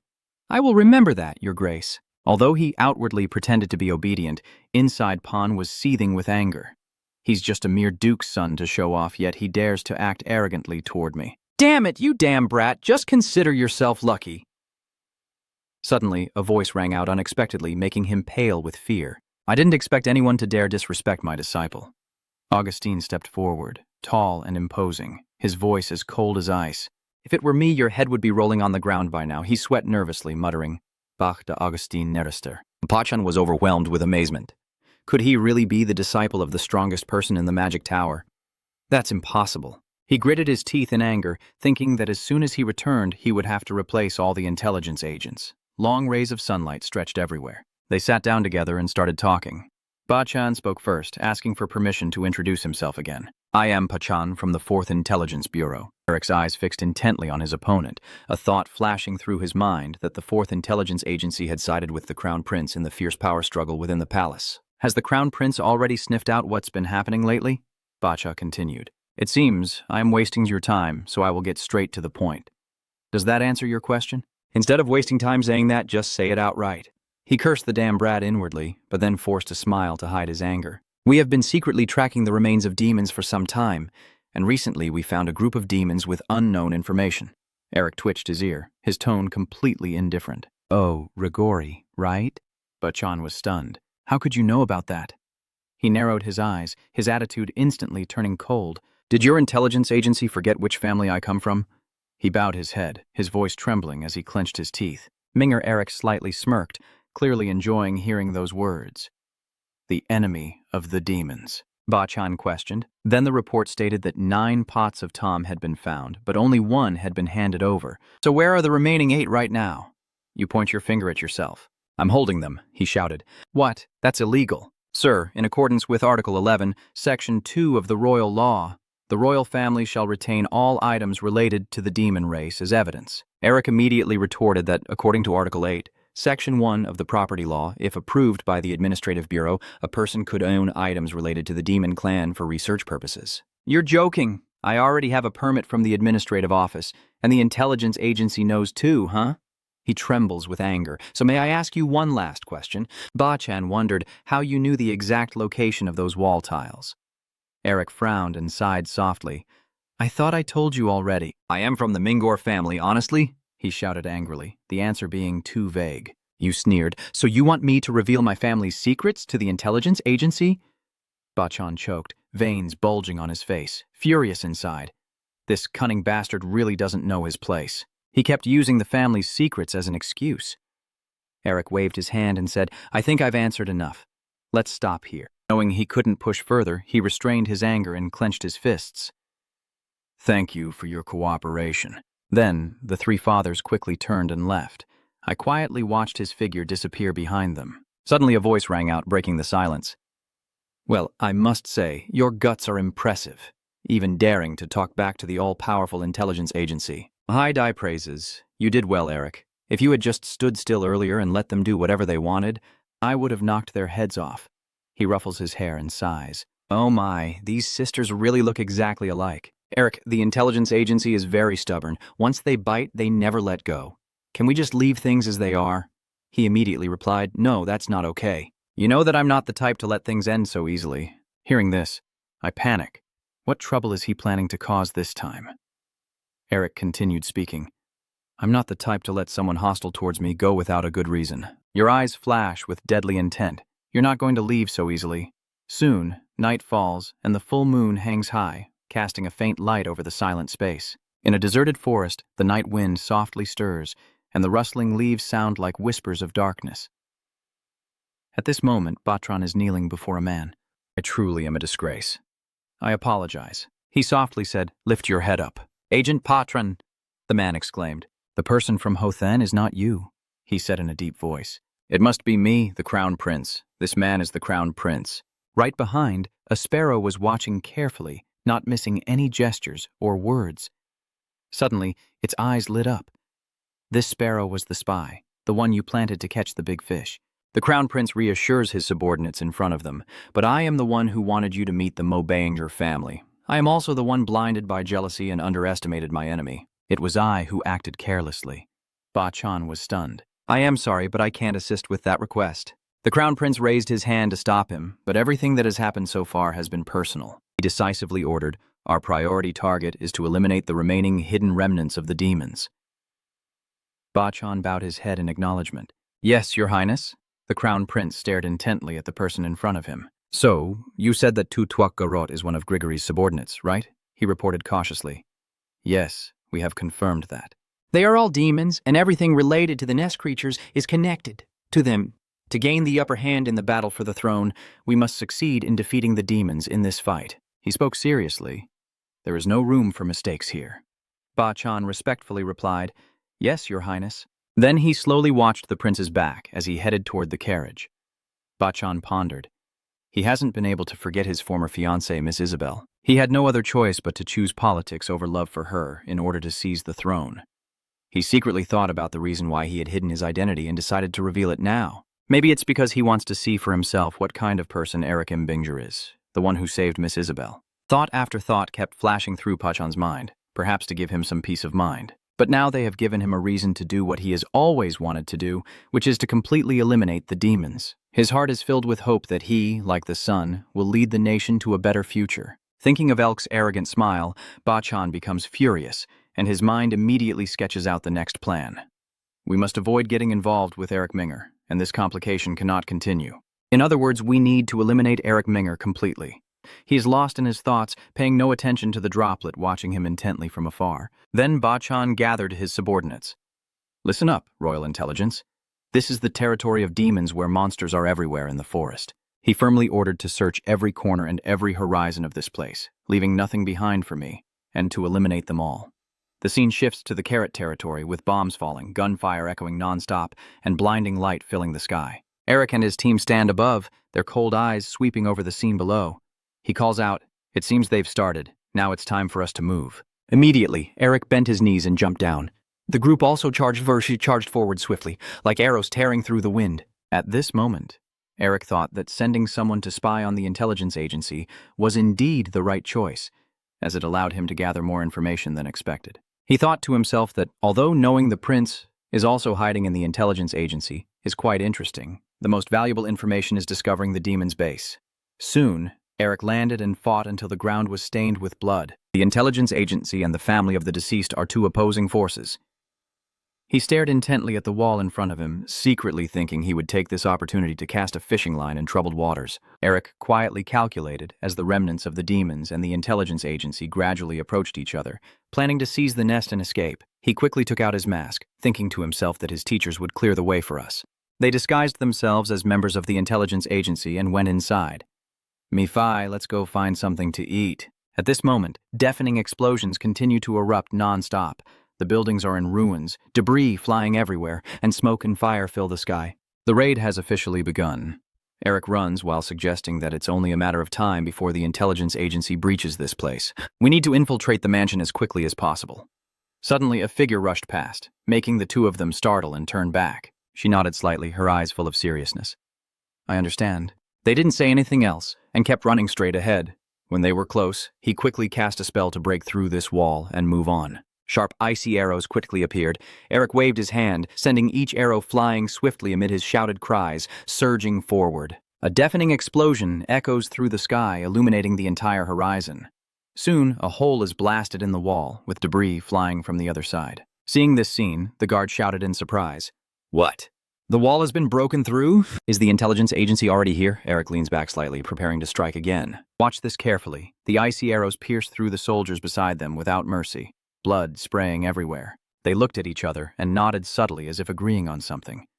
In an instant, they transformed, tearing through the tough armor. Immediately after, a demon quickly appeared, with shaggy fur and large, powerful wings spread wide. Its eyes shone brightly, flashing with a cold, piercing light. This is the truth. Eric recalls the warnings from before. My teachers will protect the kind-hearted people here. The furious demon charges straight at you. Die, human. The reminder still keeps flashing in Eric's mind. So don't hesitate to unleash all your strength and quickly release the enormous spiritual energy called Wind Slash. Immediately, the wing of a demon is torn apart, writhing among others as it cuts their bodies in half. The horde of demons is growing more numerous. They've caught the scent of the intruder over there and are blocking the humans. Immediately after, Heidi quickly bent her knees and jumped up. Anyway, she clenched her hammer tightly and swung it swiftly at the demons, as long as she could crush the head of anyone who appeared in her sight, right? One by one, the demons fall beneath Heiji's power, and the scene before her teammates' eyes leaves them horrified, their eyes wide with shock. Carrying the blood-stained hammer on her shoulder, she confidently suggested, Eric, leave this place to me and everyone else. Heiji held her head high and firmly said, hurry up and go. Following her advice, Eric hurriedly ran off at her urging, but she stopped him. At the same time, elsewhere, the demons were carrying the Archbishop's statue into the underground museum. Alas shouted angrily, watch out for that thing! It silently thought even the intelligence agency would struggle to find this place. Alas stands casually leaning against the wall, feeling pleased. While they are busy searching here, we will move the artifacts out through a secret passage. Chunks of ice suddenly emerge through the layers of earth and rock, while wet patches begin to spread above. Dust and debris fall rapidly, swirling in the tremors. Alas suddenly jerks its head up, face full of suspicion. Suddenly, a falling stone hits its face. Eric forcefully slashes the debris into Alas's face.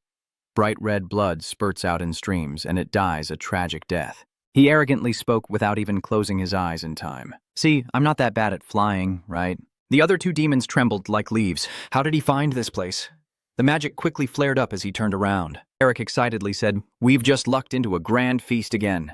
Outside, the fire rages fiercely. Thick black smoke billows everywhere, as if trying to sweep away all life in an instant. The angry man slammed his hand on the table. What did you just say? Did the Royal Intelligence Agency find the underground museum?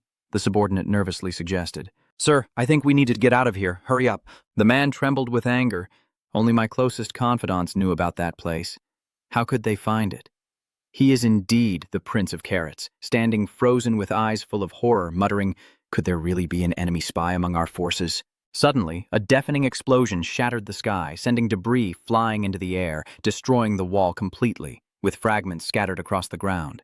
A henchman of Garat fainted from fear on the cold ground, clutching his face tightly as if trying to hide the terror that had yet to fade. Immediately after, Bachan slowly stepped in. I was curious to know who the Lord of the Rooster was. His cold eyes fixed firmly on the man in front of him, revealing that he was indeed the person. At this moment, Din removed his disguise to reveal his true identity, and Bachan coldly called out Kajia's name. He decisively drew his sword, the steel gleaming in the dim light. You bastard, you always escape, but finally we caught you. He clutches his wound, roaring in fury. Bachan, you not only planted spies in my faction, but also stole my museum. Who is the real bastard here? Bachan asked in surprise. Museum? What are you talking about? Kajia shouted. Don't pretend to be stupid. At that moment, his claws extended like living blades, magic swirling around his fingertips, emitting a dark and dangerous glow. Tia coldly said, I'm sure you'll spill everything after I cut you in half. He clenched his sword tightly, magic surging around him, ready to strike at any moment. From now on, I will punish any traitor to the family in the name of the royal family." Soon after, he charged forward like a raging storm. Bachan also did not hold back, immediately yinging with all his strength. They charged at each other like furious wild beasts. In an instant, two streams of magic collided fiercely, causing a deafening explosion that shook the entire surrounding space. At the same time, on the other side, the shockwave spread like a blazing storm. Heidi and Shin froze, their bodies tense, eyes wide as they watched the thick smoke billowing fiercely. Is he wondering if Eric is causing trouble again? While she hesitated, Elle's voice suddenly sounded from behind. "Chi!" Without hesitation, he lunged toward them like an arrow tearing through the wind. He shouted loudly, his eyes blazing with fire. Now was the time to act. Seeing Heidi suddenly smile, I couldn't help but be amazed. How could she smile at a moment like this? Without hesitation, she swung her hammer in a circular motion, each spin producing a terrifying screech like tearing through the surrounding air. It soared out with incredible force, smashing the seemingly unbreakable pillars, and in an instant, the demons all rushed out in panic, running and screaming. "The mansion is collapsing. We need to run quickly up there." Eric and his teammates immediately turn around and rush toward the professor. They kept running without stopping, rushing through each ruined corridor, ignoring the smoke, dust, and the deafening explosions behind them. Soon, they reached their destination. "You cheerfully exclaimed, 'Professor!'" Augustine chuckled happily, his voice full of amusement, never expecting a student to ask the professor to do this. Juliet shrugged. "I wonder who said it was fun to play with the intelligence agency while pretending to be a hero?" Then both of them quickly got on the carriage. Before the wheels start turning, the old man turned to ask, "Eric, all the residents have evacuated. What do we do now?" "Just hold the door tight. What else is there to do?" Eric's eyes hardened. "It's time to get out of here." At this moment, Bachan froze, his gaze fixed on the wreckage before him, frowning and secretly furious, thinking, "Crazy bastard, I didn't expect him to drag everyone to their deaths with him." Bachan muttered to himself, who would have thought he had accomplices outside the territory. The little rat. Suddenly, a subordinate rushed over to report. "Deputy Commander, we found the museum you mentioned." In his mind, he thought that the castle's collapse had thrown everything into chaos, and his mission was to find the demon clan's trays and report back to the prince. Bachan secretly calculated that this could help him seize the throne, and then he could become the head of the intelligence agency. He pondered. And if I can find the fake trail Eric left connected to this event? Pecan's eyes flashed with a cold, murderous gleam. I can put an end to the Minger family. Just as he was deep in thought, a subordinate suddenly ran over, urgently saying, "Deputy Commander, please come here." Bachan turned around in surprise. "What is this?" he stammered, pointing ahead. "Sir," the little subordinate, "the treasure is empty." He snapped angrily. "Damn it, did that devil clear out everything here?" He hesitated. "I'm not sure anymore." Remembering Kay's angry face earlier, Bachan slightly frowned, a strange feeling rising in his heart. No way. The Tsa family wouldn't know about the ambush. He only discovered the spy halfway through when he arrived. Suddenly he froze, a flash of realization in his eyes. Wait a moment. Bachan clenched his teeth and his fists tightly. "That's right. It's clear now. There is a demon spy within the intelligence agency." At the same time, Eric was sitting relaxed and cheerful. Augustine asked in surprise, "What's so funny?" He replied smugly, eyes sparkling with delight, imagining how the people at the Intelligence Bureau would find it funny to see the museum empty. The old man chuckled and praised, "The people at the Intelligence Bureau have messed with the wrong person. They are truly my students." Eric glanced to the side and asked softly, "Mephi, are you angry?" "I already let you absorb the magic power like I promised, so why are you being so petty, Demon King?" Mephi grits his teeth, veins bulging on his forehead, his voice both angry and restrained. "Wouldn't it be better if you told me how much stronger you've become after absorbing the demon energy?" Eric clutched the pile of mana in his hands, his eyes shining brightly, and his voice cheered with excitement. "How much of this is here?" he cheered happily, eagerly gathering magic from the demons. He angrily threatened that if you don't keep your promise, there will be no more deals in the future. Eric sighs softly. "I understand now." Soon after, he cast a spell to throw away the Lakao Trung magic card. Then, he waved his hand forcefully, and a surge of magic erupted, quickly absorbing all the magic cards with L's breath of absorption. Mephi was so happy that tears welled up, chewing furiously, and whether the magic power belonged to AOL or not, it was so delicious. But suddenly he realized something was wrong. Mephi pounded his hip in anger and roared, "What? Why did you take it back?" He replied calmly, "Well, this isn't your first time trading with me. There has to be give and take." Eric set the condition, activating the original curse seal. Bring it here. Only then can I give you more magic power. Hearing this, his face darkened, his voice choked with emotion. His rising anger made Mephi tremble, but he held back, standing still, eyes focused on analyzing and calculating the most advantageous option for himself. Mephi angrily scolds, "Are you a bastard?" He retorts, "That was a fair trade." Eric pondered, "To use the seal, one must prove their ability, and to prove ability, one must understand the seal." He furrowed his brow in thought, realizing that if he wanted to understand the original sin, he needed to obtain a lower-tier seal. The problem was that Mephi didn't know of any seals weaker than his. There's no other way. I have to find a way to use it myself. Suddenly, Eric sensed a murderous aura approaching. He glanced out the window, his eyes instantly sharpening with maximum vigilance. The man slowly trudged around, carefully inspecting everywhere for the stolen treasure. Kay follows the magic flow, carefully advancing. Seeing the gathering spiritual energy here growing denser, he immediately guesses the treasure is very close. Kaguya shouted angrily, "I see you, thief!" In an instant, he darted through the forest like lightning, the trees trembling with each frantic step. Kaguya gritted his teeth, eyes blazing with anger. Then he took a running start, filled with determination. "I will never give up that easily." Kaguya muttered, "The relic they stole has a scent that only I can smell." The endless thoughts echoing in his mind. "Once I absorb the totem and strengthen the seal, I swear I will tear you apart scene by scene." At this moment, Augustin realized CA's presence and anxiously said, "A demon can walk under the sunlight. It seems he's angry about someone." Haidai immediately stood up. "I will go check." "Yes, sir." Augustin immediately stopped him. "Sit down." "Girl, there's nothing for you to get involved in." "Sorry, what do you mean by that?" The old man calmly replied. "Isn't it best if the person who sent the invitation is the one to go?" Eric closely examines the archbishop's statue in his hand, his eyes flashing with intent. "Yes, Haiji, you are the one who called him here, and you still have many things to exploit from him." Haiji turned around in surprise and said, "Don't tell me you're aiming for the seal. If the fat cat's mouth is full and refuses, it would be very rude, wouldn't it?" Kaguya stood silently watching, secretly despising. "A royal carriage with no guards at all. Can't believe they're trying to deceive me with this." "Stupid fools," he sneered. "I will take back the relic." Suddenly, Ellis's voice rang out from behind. "I was worried you wouldn't come here, but you really did. You're here for this, right?" The entire Kai family tensed up defensively. "Who are you?" Eric, without hesitation, immediately takes off the mask. He sneers, speaking with a tone that's not joking. "I see it." Seeing the item in Eric's hand, he was stunned to recognize that cheap mask. Kaguya was stunned and stammered, softly exclaiming, "No way." Then he angrily clenched his teeth and hissed with hatred. "You, overwhelmed with rage, the demon inside Kaguya is instantly activated, daring to deceive us.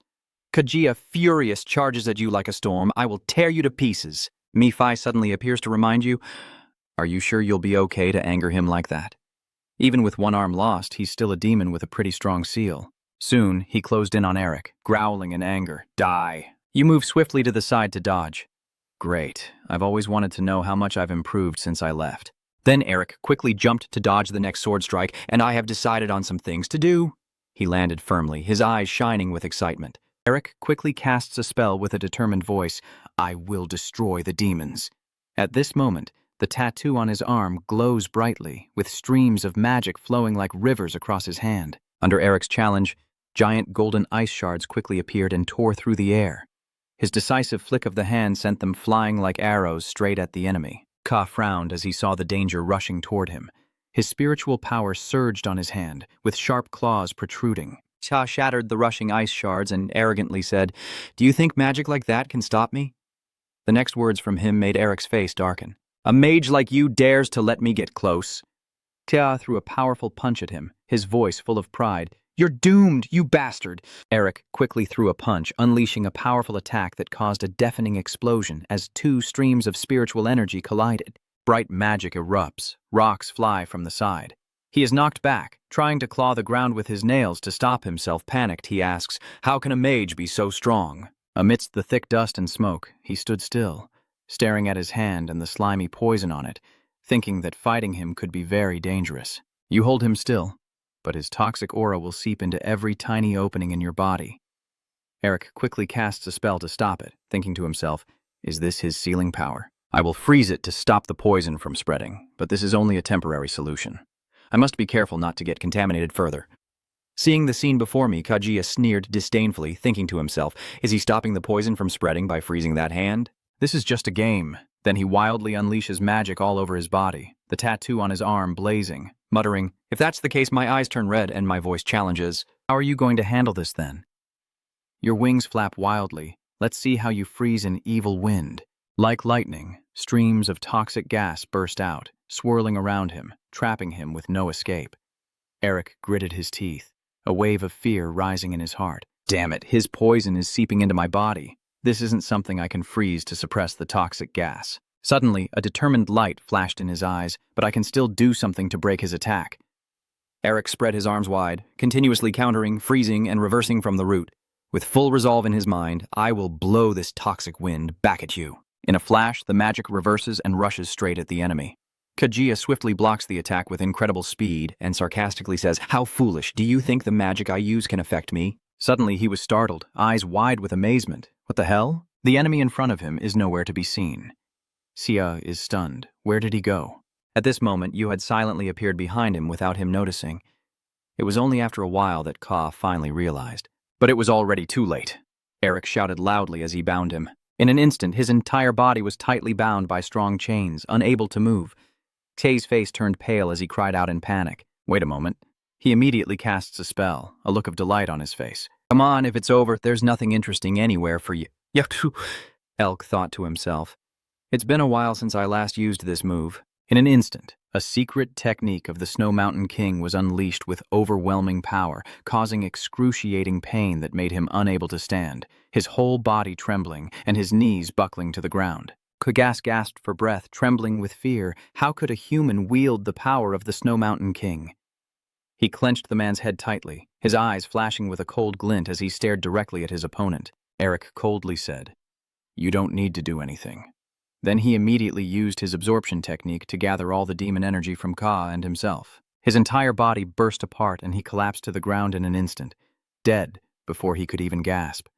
Eric remained silent, his cold eyes fixed on the motionless body below, silently relieved. Mephi frowns, his heart surging with anger, determined to destroy the demons. How dare he say that in front of me? He smiled with pleasure, meaning that even if we have no choice but to work together, we will eventually become enemies we must fight in the future.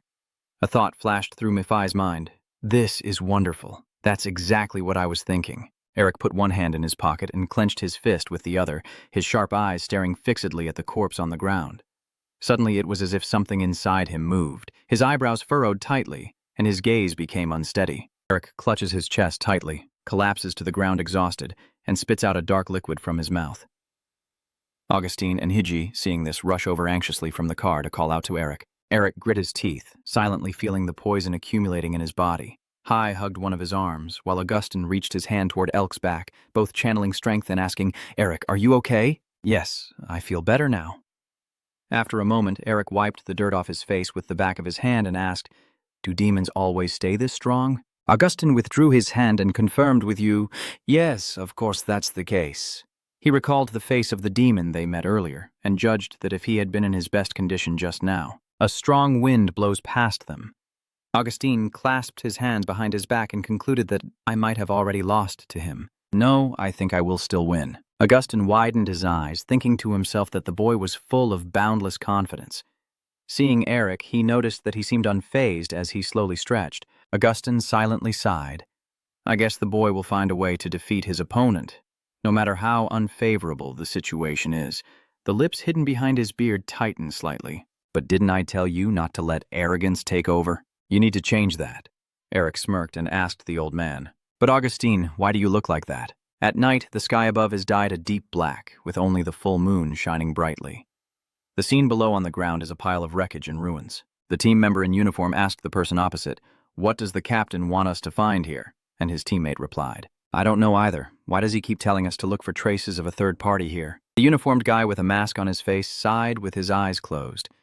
"We've been searching all day and haven't found any trace, unless this isn't an order." Before he could finish speaking, a hand from behind directly pierced through his stomach, blood splattering onto his teammate, whose face froze in shock at the scene. Lucifer's eyes flashed red as he calmly retracted his blood-stained hand. Immediately, the uniformed man collapsed to the ground. The teammate glanced blankly in place, and Lucifer asked him, What happened here? The teammate reacted, his legs moving as he shouted loudly, "Who's there? Come out and show yourself!" Before he could finish speaking, a hand reached out and clenched his face tightly. Lucifer lifted him off the ground, suspending him in midair, and he struggled and screamed desperately. The drawing on Lucifer's hand flashes brightly, and he says, "Unhappily, I will find out myself," and a scream echoes through the space. In the end, the accomplice was completely assimilated by Lucifer. His body cracked and shattered into countless black dust particles. All those black dust particles were absorbed by the drawing on Lucifer's back of his hand. He closed his eyes and looked up to the sky, exclaiming, "Kaz has failed." In Lucifer's mind, an image appears of a woman who seems injured, trying to hold her arm. Then, the scene shifts to two men breaking into a room, with Lucifer whispering to himself. The third party involved is neither the intelligence agency nor his own kind. Another scene appears in his mind, showing the back of the prince walking away. Lucifer smiles with interest, truly an incredible gain. When he opens his eyes, his pupils have turned a fierce red, looking extremely terrifying. Thinking that the crown prince himself was involved, Bachan kneels in front of a giant statue in a square, with members of the intelligence agency kneeling behind him. They have been on their knees for who knows how long, until the crown prince signals everyone to stand. "Enough!" He clasped his hands behind his back and reminded him sternly, "Remember the wounds you have suffered today for the rest of your life, and reflect on yourself. Then we'll remember that." The crown prince asked him, "The conquest plan had been in the works for many years and is now completely ruined. What do you intend to do now?" Bachan did not lift his head but shared some information he knew. According to the report from the deity, Lord Ga-Rat is not Gregory's only follower. Fortunately, the agents we sent to other branches were able to gather information about our main camp. After hearing this, the crown prince concluded that the plan for this place still hasn't completely failed. Bachan confirmed that the plan of the Red Rooster was simply a mistake on our part in Team 4. The crown prince turned and walked away while giving him an order. "All right, Bachan, clean this up and then head to the rendezvous point." Seeing something unusual, he narrowed his eyes and stopped, as chaos had already erupted around him. The continuous screams echoed as they ambushed the demons. Bachan immediately reacted, stood up, drew his sword, and commanded the others and the team to coordinate, splitting up to eliminate the flying demons in the air. Bachan stepped in front of the prince, shot a quick glance and scolded, "These fools are supposed to protect the prince." All the intelligence agency members understood his meaning and simultaneously rushed to the same side to protect His Highness and run to his side. And just then, a stream of dark purple air streaked past above their heads at lightning speed. He changed position, using his sword to block the purple-black aura from hitting the prince. Lucifer faced Bachan directly and praised him. "Not bad, humans." Bachan swung his sword and cut, half-beast. "How dare you!" Lucifer leapt into the air to dodge his attack, then smiled as if he had found his target, pointing a finger and saying, "It's you." His eyes lock onto the person behind Pan and he asks 4 words. "Are you the prince?" The demons around him fall silent, exchanging glances. They all attacked at the same time, heading this way. The crown prince? He is the crown prince. Bachan raises his sword to prepare. "I will stop him. Protect His Majesty." 2 intelligence agency members quickly led the prince away, following orders. "Please follow us, Your Majesty." Bachan swears an oath, unleashing a surge of power within him. "I, Atho Bachan, will begin punishing those who dare to harm the prince." Lucifer's side shows a lips with long tongues sticking out and sharp teeth. He clenches his fists tightly. "That guy's pretty good. I guess it's time for us to start acting." The 2 of them charged at each other without hesitation, Lucifer's mouth wide open, ready to swallow his opponent. A massive explosion has occurred, with 2 streams of purple and gold energy clashing directly. Below the ground, the demons keep attacking. The members of the intelligence agency are fighting desperately against them. The demons are targeting the prince and whispering among themselves. "We'll get the seal if we bring the prince's head to the messenger, right? I wonder if we could get a few more seals if we bring the envoy some more body parts of the prince." Bachan angrily charges at a demon. "How dare you, pathetic demons, insult the one who will become the ruler of our empire?" A barrage of slashes is unleashed, blood spraying everywhere, accompanied by a furious scream. "Your Highness, I will clear the way for you. You'd better hand over the prince to me." It lunges forward wildly with its sharp hand. "The seal belongs to me." The crown prince was so surprised that his mouth dropped open and he froze in place, unable to react to the dangerous situation. From somewhere, a voice echoed, "Who dares to block the messenger's path?" As soon as the words finished, countless beams of power shot down upon the winged demons. A tremendous force strikes the winged demons and converges to form the image of a lion's head, which is also the symbol painted on the flag representing the Wind Mage. Lucifer, holding a hand and licking his lips with a contemplative look, said, "You're lucky." A member of the prince's intelligence agency also recognized that the approaching army was the Sioux. Homoon, riding ahead of the army, is accompanied by Isabel, and someone exclaims joyfully, "Lam Su is here!" I tilt my head and command the troops behind me to destroy the enemy. All of Lam Su's soldiers received the order and charged without hesitation. With a single strike, they defeated a winged demon. The Crown Prince simply stood silently on this side, while the members of the intelligence agency surrounding him cheered with joy. We are saved.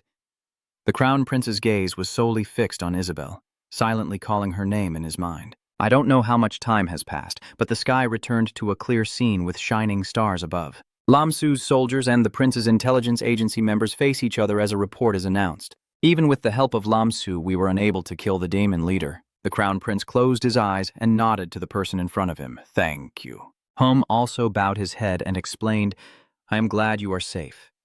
Your Majesty, I will escort you back to the palace.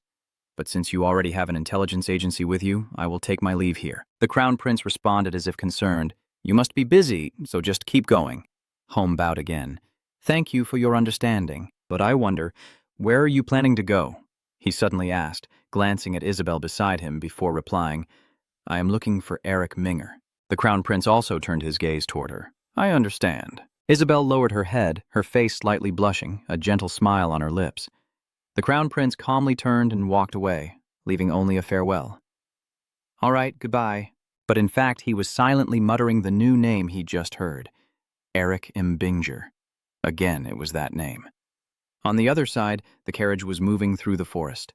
In the snowy winter weather, Eric sat in the carriage, curiously leaning his head out the window to look around. The carriage stopped in front of a massive city gate. Eric looked at the great wall ahead, and it was even larger than he had heard.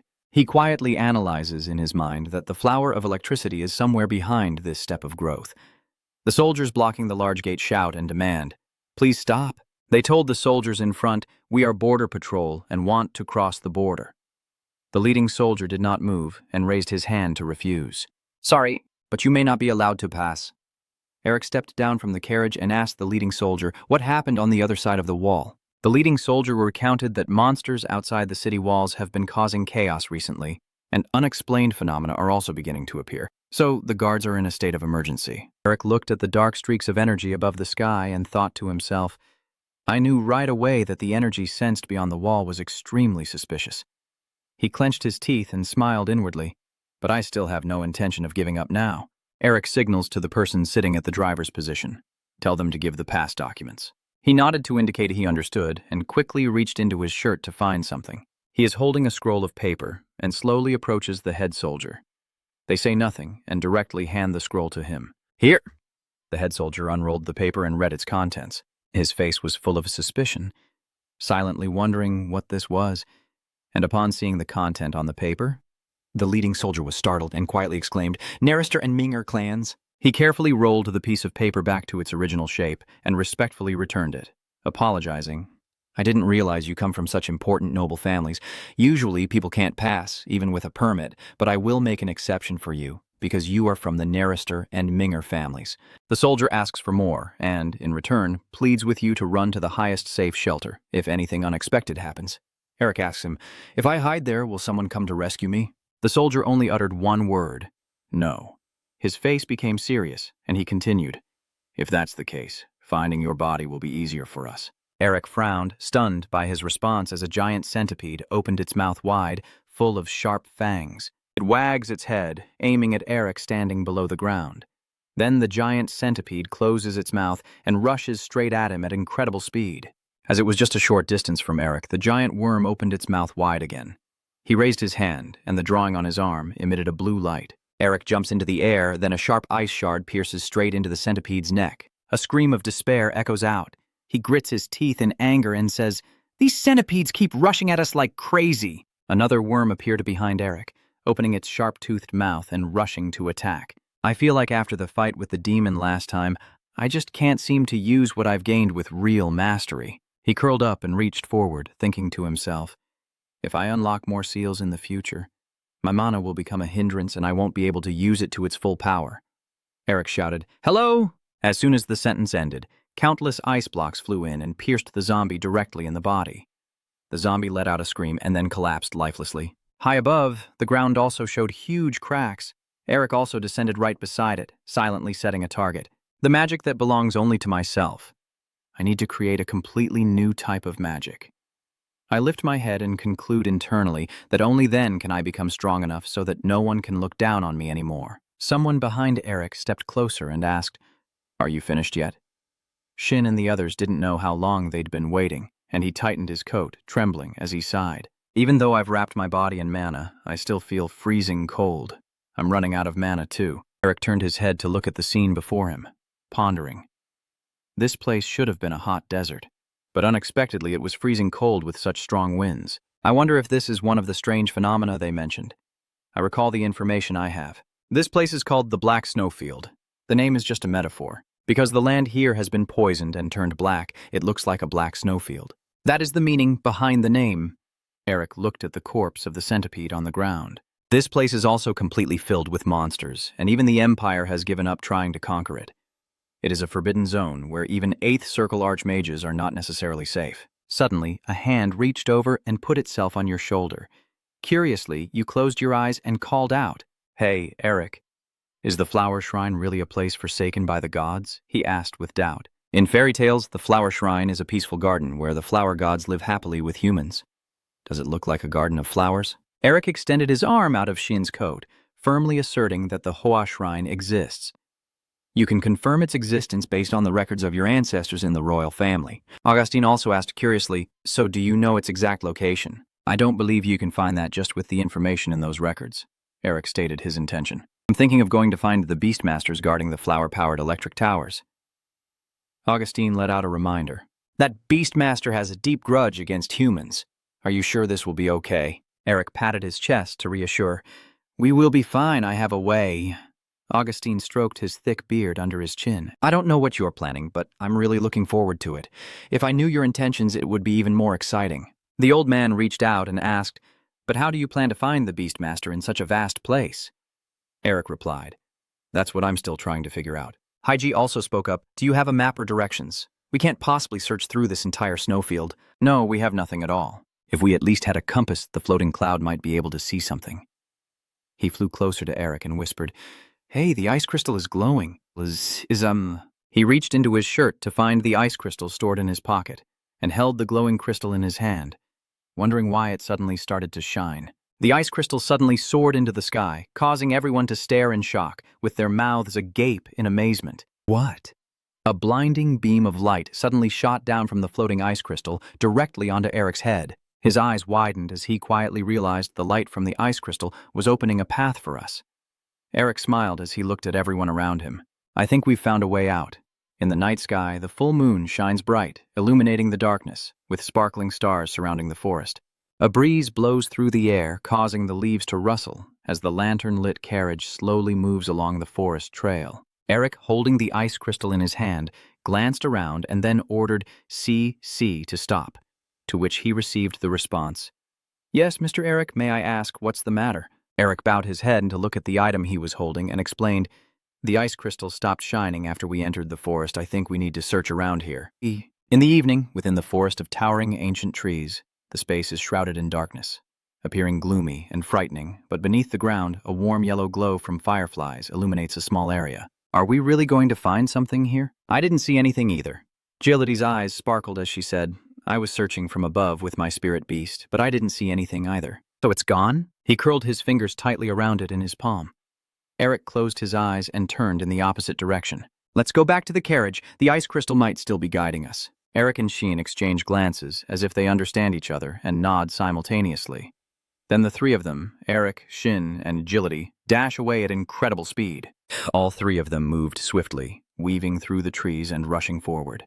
After a while, Eric suddenly stopped and signaled that something was there. You and Shin hid behind 2 trees, while on the other side a few goat-horned demons surrounded a woman. When Eric looked closely at her appearance, he wondered silently in his mind, a female beastmaster? Mephi stands at the corner of a tree, arms crossed, and says, That is a beast woman of the feline tribe. Over there, some goat-horned demons with blood-red eyes open their mouths wide and roar loudly. They started to go berserk, charging to attack Irina, who was kneeling on the ground. She had no strength to resist, only able to close her eyes and scream loudly. Is anyone there? Please help me. At this moment, a voice suddenly rang out. Irina, still trembling with fear and biting her lip, tightly closed her eyes, waiting for her fate. But after a long moment, nothing happened, so she slowly opened her eyes in confusion. The goat-horned demons are now frozen into cold stone blocks. Eric stands behind the tree, flicking his hand. All the goat-horned demons turned to ice have shattered into fragments as Eric approached Irina and asked if she was okay. He gently pats his hair with one hand and reaches out to her with the other. She must be really shocked. Mephi sneered. You're completely hopeless at acting. Eric paid no attention to his taunt and softly asked Irina, I will heal any wounds you have and help you. You seem to be trying to show friendliness by reaching out to help her up. Can she stand on her own? Irina just silently looked up, glaring at you with a hostile gaze. She aggressively pushed her hand to one side and said, I don't need help from a beastman. As soon as Irina finished speaking, 2 beastmen with bows appeared on the branch above their heads. They are guarding up in the trees, while below, Alec's group has been surrounded by a group of beastmen with weapons in their hands. Irina grits her teeth and threatens, Stupid human, if you don't surrender. After I count to 3, I'll deal with all of you. She counts 1. The beastman from the feline tribe on the tree has drawn his bow. Shin glances at the beastman on the tree as Irina's counting voice echoes again. Hai-Hee looked at the figure in front of her and wondered silently, Eric, what are you planning? A bright smile spread across his lips. Eric raises both hands and declares honestly, I surrender. Hiji, Julity, Augustine, and Shin are all gathered together. Mephi shows different expressions upon hearing Eric's words as he stands in front, raising both hands and smiling, saying, I give up. Mephi crossed his arms, thinking to himself that he really is clever. The scene shifts back to a moment earlier when El's group was hiding behind some tree. At that moment, he glanced and saw Irina trembling and kneeling on the ground, surrounded by goat-horned monsters. Eric chuckled and said, This is obviously an old trick or trap. Your eyes sparkle as you check. There are also soldiers nearby. Augustine, standing at another tree, asks, Eric, what are you planning to do now? El's lips curl into a smile as he responds to the old man. Nothing more to do. If you want to play, we'll indulge you. Your face shows excitement as you speak, and you'll let them lead us into their den. Back in the monster kingdom, a carriage pulling a cage behind it is moving along a deserted street in the city, with Irina leading the way. On both sides of the carriage's front are beastmen from the feline race guarding it. Inside the cage, everyone is handcuffed with iron locks, only Augustine is dozing off. The others just kept silent, no one said a word. Mephi crossed her arms and called out to the person sitting below. Hey, do you really need to go this far? He couldn't understand the question. Is this really necessary? Eric smiled and replied, You're so naive. His expression showed a cunning certainty that only by sacrificing so much could he have deceived completely. Mephi could only marvel, surprised that those stupid monsters were so easily fooled by such poor acting. Suddenly, many beastmen appeared on the street, pointing at their cage and shouting insults. Terrible humans! Why did the search team bring humans here? They definitely have no good intentions. Just deal with them now. Eric glanced outside, already expecting this, but their anger towards humans is truly intense. Mephi also looked in the same direction as you and said, You humans destroyed their homes and chased them here, so isn't that quite normal? Trying to become the anger passed down from ancestors won't be that easy. Eric remained silent, his eyes narrowing as he looked out of the carriage window. After a while, the wheels finally came to a stop somewhere. Irina's legs suddenly turned around and she introduced herself. I am Irina, the royal guard of the Enrollment kingdom. Irina's warning voice echoes into the prison cell. If you value your lives, it would be best to behave properly. Eric looked up and stared directly at her. In front of the massive castle gate, Irina's threatening words echoed, because our great king will interrogate you. The sky above is filled with drifting white clouds as the castle gate slowly opens. Irina leads Elk's group inside, walking ahead along a long corridor. Eric and everyone else behind him are chained with iron shackles. Mephi crosses her arms and asks curiously, You must have some plan in mind, that's why you entered the enemy's main battlefield, right? Eric smiled, using a private way of communication only the two of them could hear to confirm with him. Of course, the monsters won't refuse me.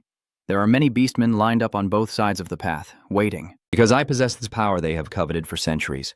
The combat technique of the Tiger King, the former Monster King. You smirked and uttered the 3 words, strengthening technique. Eric calmly analyzed. The Wolf Clan had held the throne for generations, but now they are all extinct. What if the power of the royal authority appears through the body enhancement technique? Eric said excitedly. Just imagine how valuable it could be. Mephi looked at him with an evaluating gaze. You're really eager to sell it at an outrageous price, huh? In front, Irina knelt on one knee, bowing her head to the ground with her hands in front of her chest in a respectful greeting. She looked at the person before her and reported loudly, "Great King of Anromov, I have brought the prisoners here." A small figure sitting on the chair responded to her. Well done. The hand resting on the armrest of the chair revealed sharp claws. Vence asked, why did those humans enter our territory? Eric wondered to himself, is he a tiger person? The boy opened his mouth to speak, revealing his sharp, gleaming teeth. If you dare to lie. Eric froze in place, muttering to himself. No way the king of the monster Tiger King Vence sitting on the throne so seriously threatening he won't have a chance to walk out of here alive. Eric stood below in disbelief, silently exclaiming, it's just a kid. He was completely frozen in place, while Heidi stood beside him, trying not to speak, her face covered in sweat. She whispered to herself, feeling overwhelmed by how adorable he was. Mephi also covered her mouth, giggling teasingly. A young Tiger King, maybe you won't get as much out of this as you think, Eric thought with a glare. It's good that the Tiger King still has descendants, but he's too young. He takes a step forward and starts to plan silently, thinking I'll try first. If things go south, I can always choose to escape. Eric showed no fear at all and asked, are you the king? Ma, who was nearby, was displeased with his attitude and shouted, you disrespectful bastard, how dare you ask our great king such a question? Hey, old man, stop meddling or I'll get furious and point at you and curse you to take that prisoner out immediately. Eric tilted his head and twitched his ears. The noise was too loud just then. Someone ordered to stop, but he still wanted to continue. But Vence stood up from his chair. His eyes flashed red with authority and asked him, do you intend to disobey my order? Eric smirked confidently and glanced at him. Vence sat back down and asked, so, do you have something to say? Eric smiled to himself, thinking that he had only seen him as a useless kid. It seems the blood of a beast still runs in his veins, and he might be easier to persuade than he thought. Then he raised his head to face the boy directly and asked back, do you know the art of strengthening the body? Vence's expression became stunned upon hearing the question. The boy exclaimed, what? Eric raised 2 fingers. If I told you I wanted to sell it, how much would you pay? The officials standing on both sides started to get noisy when they heard him say that. What nonsense is this? You little bastard, how dare you mention the body enhancement technique? Guards, split this human's head and body apart. Vence waved his hand to order them. Calm down, everyone. Eric seemed to have lost patience, suddenly breaking the iron shackles on his hands and shouting, enough! You're too noisy! Immediately, a group of guards rushed forward to shield Vence. The prisoner has broken free from his chains and is protecting the king. Behind him, the guards led by Irina have also regrouped. Elk's group is now surrounded on both sides. The iron shackles are gradually broken by the others in Elric's team, shattering into many pieces that fall to the ground. Augustin rubbed his wrist and asked with concern, do you want me to help? Eric declined with extreme confidence. No need, sir. I will handle them myself. A light emanated from his body as he stepped forward a few steps. I need to show them what I can do. That's the only way they'll believe in you. One official shouted, what are you doing, royal guards? Hurry up and take down those evil humans. The guards immediately rushed towards Eric upon hearing the order. He sighed helplessly. He was very quiet on the way here, so I suspected something. Haiji called out, Eric, if you dare to touch my beloved little tiger, I will kill you. As for Agility, she laughed excitedly. I really enjoy watching chaotic scenes like this. Eric stands still and extends his hand, fingers gradually curling. He takes a few running steps and then lunges forward at incredible speed. On the opposite side, the Beast Man also rushes forward, and the two are about to collide directly. Eric grit his teeth, raise his arm, channel all his strength into his sharp fingertips, and in an instant, he slides past the guard, striking him with countless slashes. The Beast Body Technique, Fierce Tiger Charge. The official with 2 Moon hairstyle gasped at the scene that just unfolded. No way, the official next to him also couldn't believe and asked, how can a human know the beast transformation technique? Someone ordered. Royal Guard, transform into a beast quickly. The 2 guards look at each other, nod, and their human faces turn into beast faces with sharp fangs in their mouths. Their hands and chests grow large with fur, their legs become slightly bent beast legs, and their muscles swell, tearing through their clothes. A loud shout of attack echoes as the beastmen open their ferocious mouths and rush at Eric simultaneously. Someone confidently declares, "You're finished." Eric remains standing still, his fist clenched. He spun his foot onto the ground and stomped down hard. Eric leapt into the air, spinning around and knocking back all the surrounding beastmen. The beast, clay, tiger. To higher technique caused the beastman to lose consciousness and be knocked away, falling right at the feet of a guard standing in the distance. He trembled as he looked up at the shadow covering him. Behind Eric, a giant black tiger appeared, embodying the dark tiger martial art. The massive tiger paw stomps down from above, crushing the guard to the ground. Irina's whole body trembles with anger as she sees her subordinate trampled so badly he can't move. She drew 2 swords from her hips and charged to attack. "How dare you!" Just as Irina's sword was a few inches from Eric's neck, a commanding voice ordered, "Stop!" She blankly turned her face toward the source of the sound. Irina called out to Valens standing in front of the chair. "Your Majesty?" Eric lowered the sword pointed at him. "I think I've shown you that the strength I possess is real, haven't I?" the boy asked with a smile. "Do you believe me now?" Vence just stared silently, glaring at Eric. The inside of the palace hall is currently in chaos, with defeated beastmen guards scattered everywhere. Vence stared with wide eyes, grinding his teeth as he asked, "How do you know about the Kuang the technique, the thing even we can't comprehend?" A burst of green energy erupts, filling the room and forcing the beastmen to bow and brace themselves. The glowing tattoo on Eric's arm shines brightly as he smiles and says, "That's magic." Vence frowned in confusion, repeating the 2 words he just heard. Magic. Eric raised his hand, using his power to draw magical circles in the air. Magic flows through everything. It always exists in this world. It reveals the mystery of nature and unifies all its principles in harmony. Vence looked up at the shimmering light before him. "So the body enhancement technique has always been maintained through magic." Eric smiles, moving his hand to gather all the magic circles, closing his eyes to confirm with the boy. "That's right." All the mystical images that just appeared before Vence quickly vanished with a wave of Eric's hand. Vence's eyes sparkled brightly as he gazed at Eric, utterly mesmerized. Mephi, standing behind with arms crossed, called out to expose him. "What magic? Are you still pretending to be honest while hiding the truth?" Eric smirked with a slight smile. "Anyway, the monster tribe has some connection to magic. If we present this in an alluring and mysterious way, they'll fall right into our trap."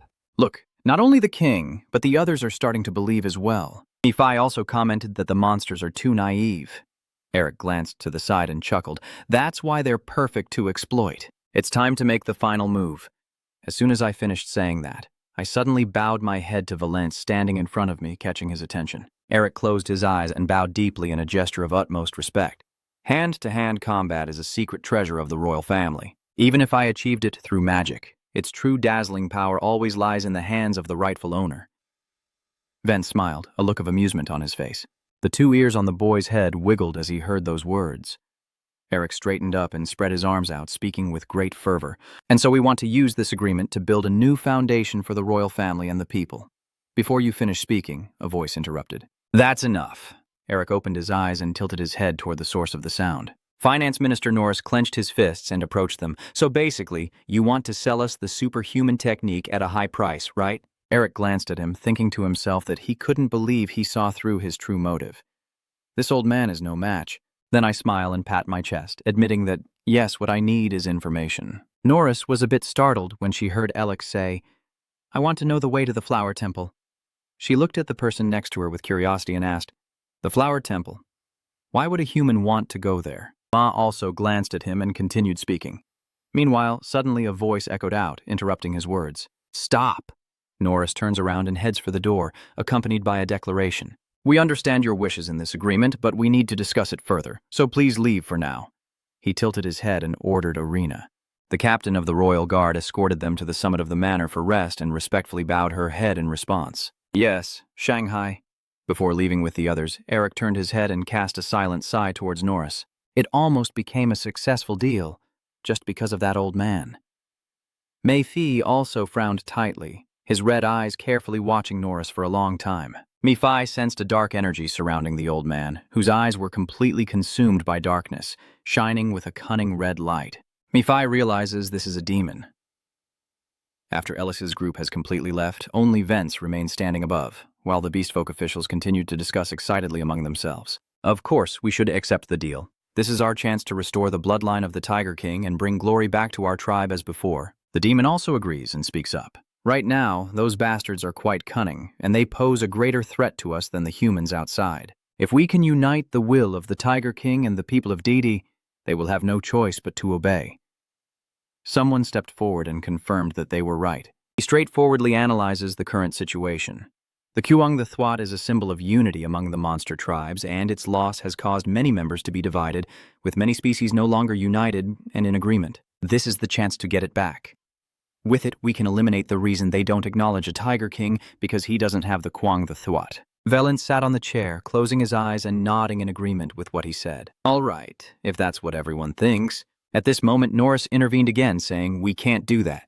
Bus couldn't understand, turned towards him, and shouted loudly, "Finance Minister Norris, if we lose the symbol of the royal family like this, we won't be able to." Before he could finish, Norris shot a threatening look to stop him from saying more. Seeing that look, everyone was stunned and silent. Norris turned to look at the others. "I understand the utmost importance of the body enhancement technique for our people and the king." But then Norris shouted loudly, "Have you forgotten the suffering we endured that justifies our existence in this cursed place?" The other officials began to reflect, their minds echoing his words. Humans used sweet bait to lure us in, then cowardly stabbed us in the back and pushed us into this dire situation. Lord Valence, if we accept this deal, we will once again become pawns in the hands of humans, and those painful historical days will repeat themselves. He summarized everything he had said so far. That's why we must not ally with humans. We need to be careful with them. Vence frowned, his face showing a contemplative expression for a long moment, but he said nothing. "I don't know how much time has passed, but inside another room, but was anxious to persuade once again. Our king cannot miss this opportunity. This is the only chance to get the body enhancement technique." Vence turned his back to him. The boy silently lifts his head, his gaze fixed on what's in front of him. Vence looks at the tall statue ahead, muttering a few words about rebuilding the royal family. The boy suddenly said, "If we want to fulfill the wish of uniting the tribes of the previous king, we will need the divine body technique." Bus immediately replied happily, "Then we will quickly summon those people here to negotiate." But we cannot do that according to Lord Norris's argument, because I think he has a valid reason for saying that. Humans have already deceived us too many times. Bus hurriedly analyzed. The gods know it's true that Minister Norris is quite wise, managing the kingdom so well that the clans now call him the Black Sage. But he was pretending, and his judgments could be wrong. In this situation, Vence began to grimace in anger and warned him to watch his words. He is the person who dedicated his life to the kingdom since the time of the previous king. I do not doubt his judgment. We need to be careful with that person. Bus, realizing he was wrong, immediately bowed very low. "Please forgive me for my wrong words, Your Majesty." In the end, he could only accept the current outcome and turned to leave. Vence walks alone down the long corridor of the castle. The boy says to himself, "Norris, I trust that your judgment is correct." At the same time, the night sky above is painted a deep black like ink, with birds soaring through the air around the Enromov estate. A pair of feet in tall boots step steadily across the luxurious carpeted floor. Inside the room, someone pushes open the door to look at the person standing outside. Well, what do we have here? What wind has brought you here?" "The Finance Minister Norris. I came here to negotiate with you." "Oh, I see you're a client, huh? Please have a seat. It seems you've accepted the deal I proposed. How do you plan to negotiate with us?" Norris reached out a hand to the boy and promised, "I will give you what you want and open the way to the Flower Temple for you." Eric gave a thumbs up and praised, "You are truly generous, just as I expected of you." Norris's face appears with a wildly crazy smile as he repeats his demand. "Superhuman physique. Sell it to me." After finishing his talk with Norris, Eric rested his head on the table and sighed wearily. I guess no one is coming anymore. I wonder if they really think they can seize the throne and unite the clans just because of the bloodline technique. "Why do the finance minister and the other officials all say the same thing like that?" Augustine asked, sitting in the chair opposite him, puzzled. "I heard that the Tiger King lineage has been fallen for a long time, and they need superhuman techniques to revive this kingdom, but I didn't expect the situation to be so complicated.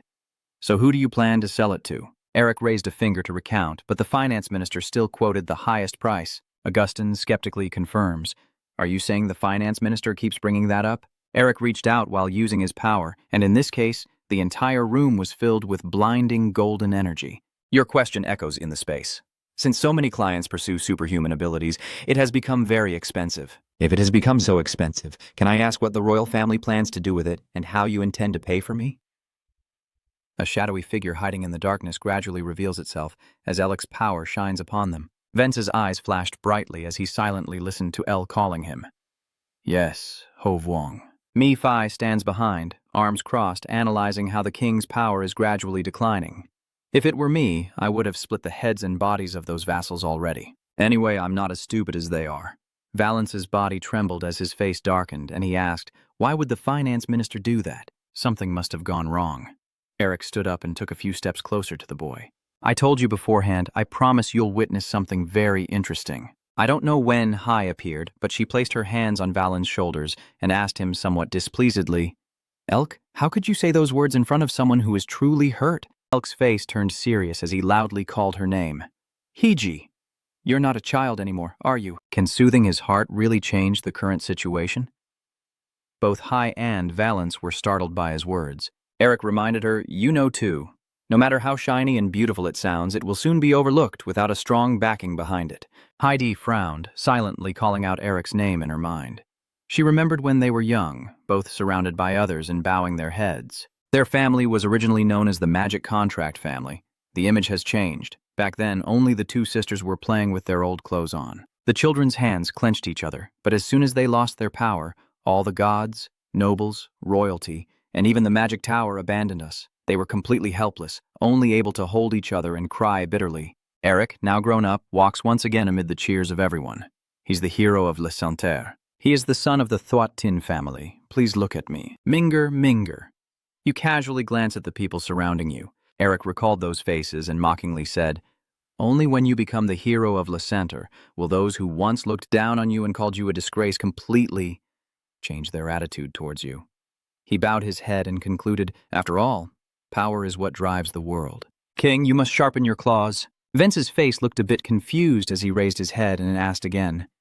My claws. Eric knelt on one knee, placing his hand over his chest, bowing his head slightly, and closing his eyes to show respect to the boy. He must quietly hone it so that in the final moment he can use it to seize everything he desires. He opened his eyes and sincerely said, I will help you throughout this long journey. Vence's face froze in place, and the boy's eyes, when looking at him now, shone brightly. Eric silently sighed. Look at those angelic eyes. I guess he's completely moved. Me. Phi behind him could only shake his head, looking as if he's ready to sell his soul to you. Eric smiles and explains, I have to do this to move forward. Mi-Fi smirks, as if he can see through his thoughts. Don't think I don't know. You're just trying to boost his fighting spirit, aren't you? His face became serious as he declared that even if you help him, only he can resolve the current situation. Who knows if he can be as mighty as those who came before him? Vance asked quietly. Do you know anything about Ho Vuong-Du? Eric was surprised and asked the boy back. So Ho Vuong-Du was the strongest Tiger King who ever led beastmen to the peak? Vance confidently mentioned all the assets left behind by Ho Vuong-Du. The boy asserted, I am willing to trade everything, including the research materials we studied, to restore the powerful martial arts. Eric narrowed his eyes and focused on the next issue Vance mentioned, but the flower temple had already been sealed off by the Eastern General. The boy stretched out his tiger hand and said, if you want to open that door, you definitely need me. I will take you there myself, Vince demanded loudly. So let me record the strength technique for you, Yikuwayu. Eric took the boy's hand and smiled. Yes, sir. You stand up by leaning on your hands, then suggest we sit down together to discuss it further. Valence followed behind Eric, wondering in his mind if this decision was truly the right one.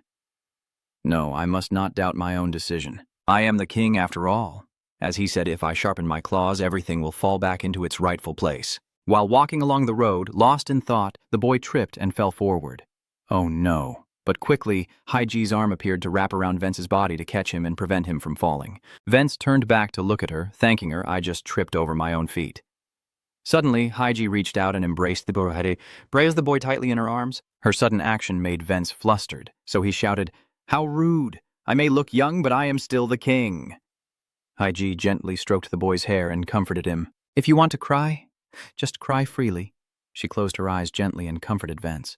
Enduring like this isn't good for young children. The boy's eyes widened in shock, and he stared blankly at her words. Vence feels as if he is being embraced and comforted by his mother, as she gently strokes his hair and whispers, "If you're happy, just smile. If you're sad, just cry." Vence felt as if her voice was echoing in her ears. "Is that okay, Vence?" Tears have already started streaming down the boy's cheeks. Clear tears keep falling onto Haiji's shoulder, and Vence's hand holding her tight begins to tremble. Finally, the boy fully returns to being a child, opening his mouth wide and crying uncontrollably. Eric smiled as he looked at them. Just now, he seemed like a true king. But now he's just a bunch of whiny kids. Mephi also crossed his arms and sighed. After all, he is still too young to bear the burden of the throne. Eric cleared his throat. Then you looked up at the person sitting across from you. You said you would take me there yourself. So you're planning to leave on Romoff? Hearing no response, Eric looked at Valence and Hiji joking with each other on the bench and called out, "Lion King, are you listening to me or not? If my guess is correct, we should leave now.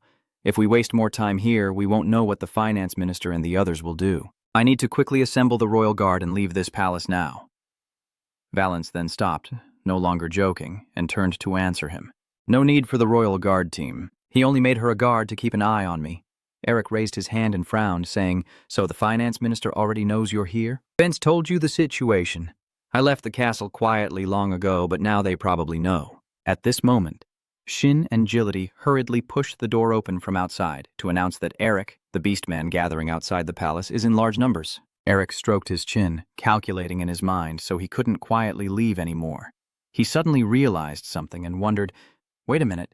Do we really need to leave quietly?" Eric turns his gaze first to Augustine, then shifts to Agility and Shin standing nearby, with Valence and Hiji also present. Suddenly, I realize that with the current team, we can easily overpower everyone and head straight out the front door. A plan has been made. Eric claps his hands together and smiles, calling out, "All right, everyone."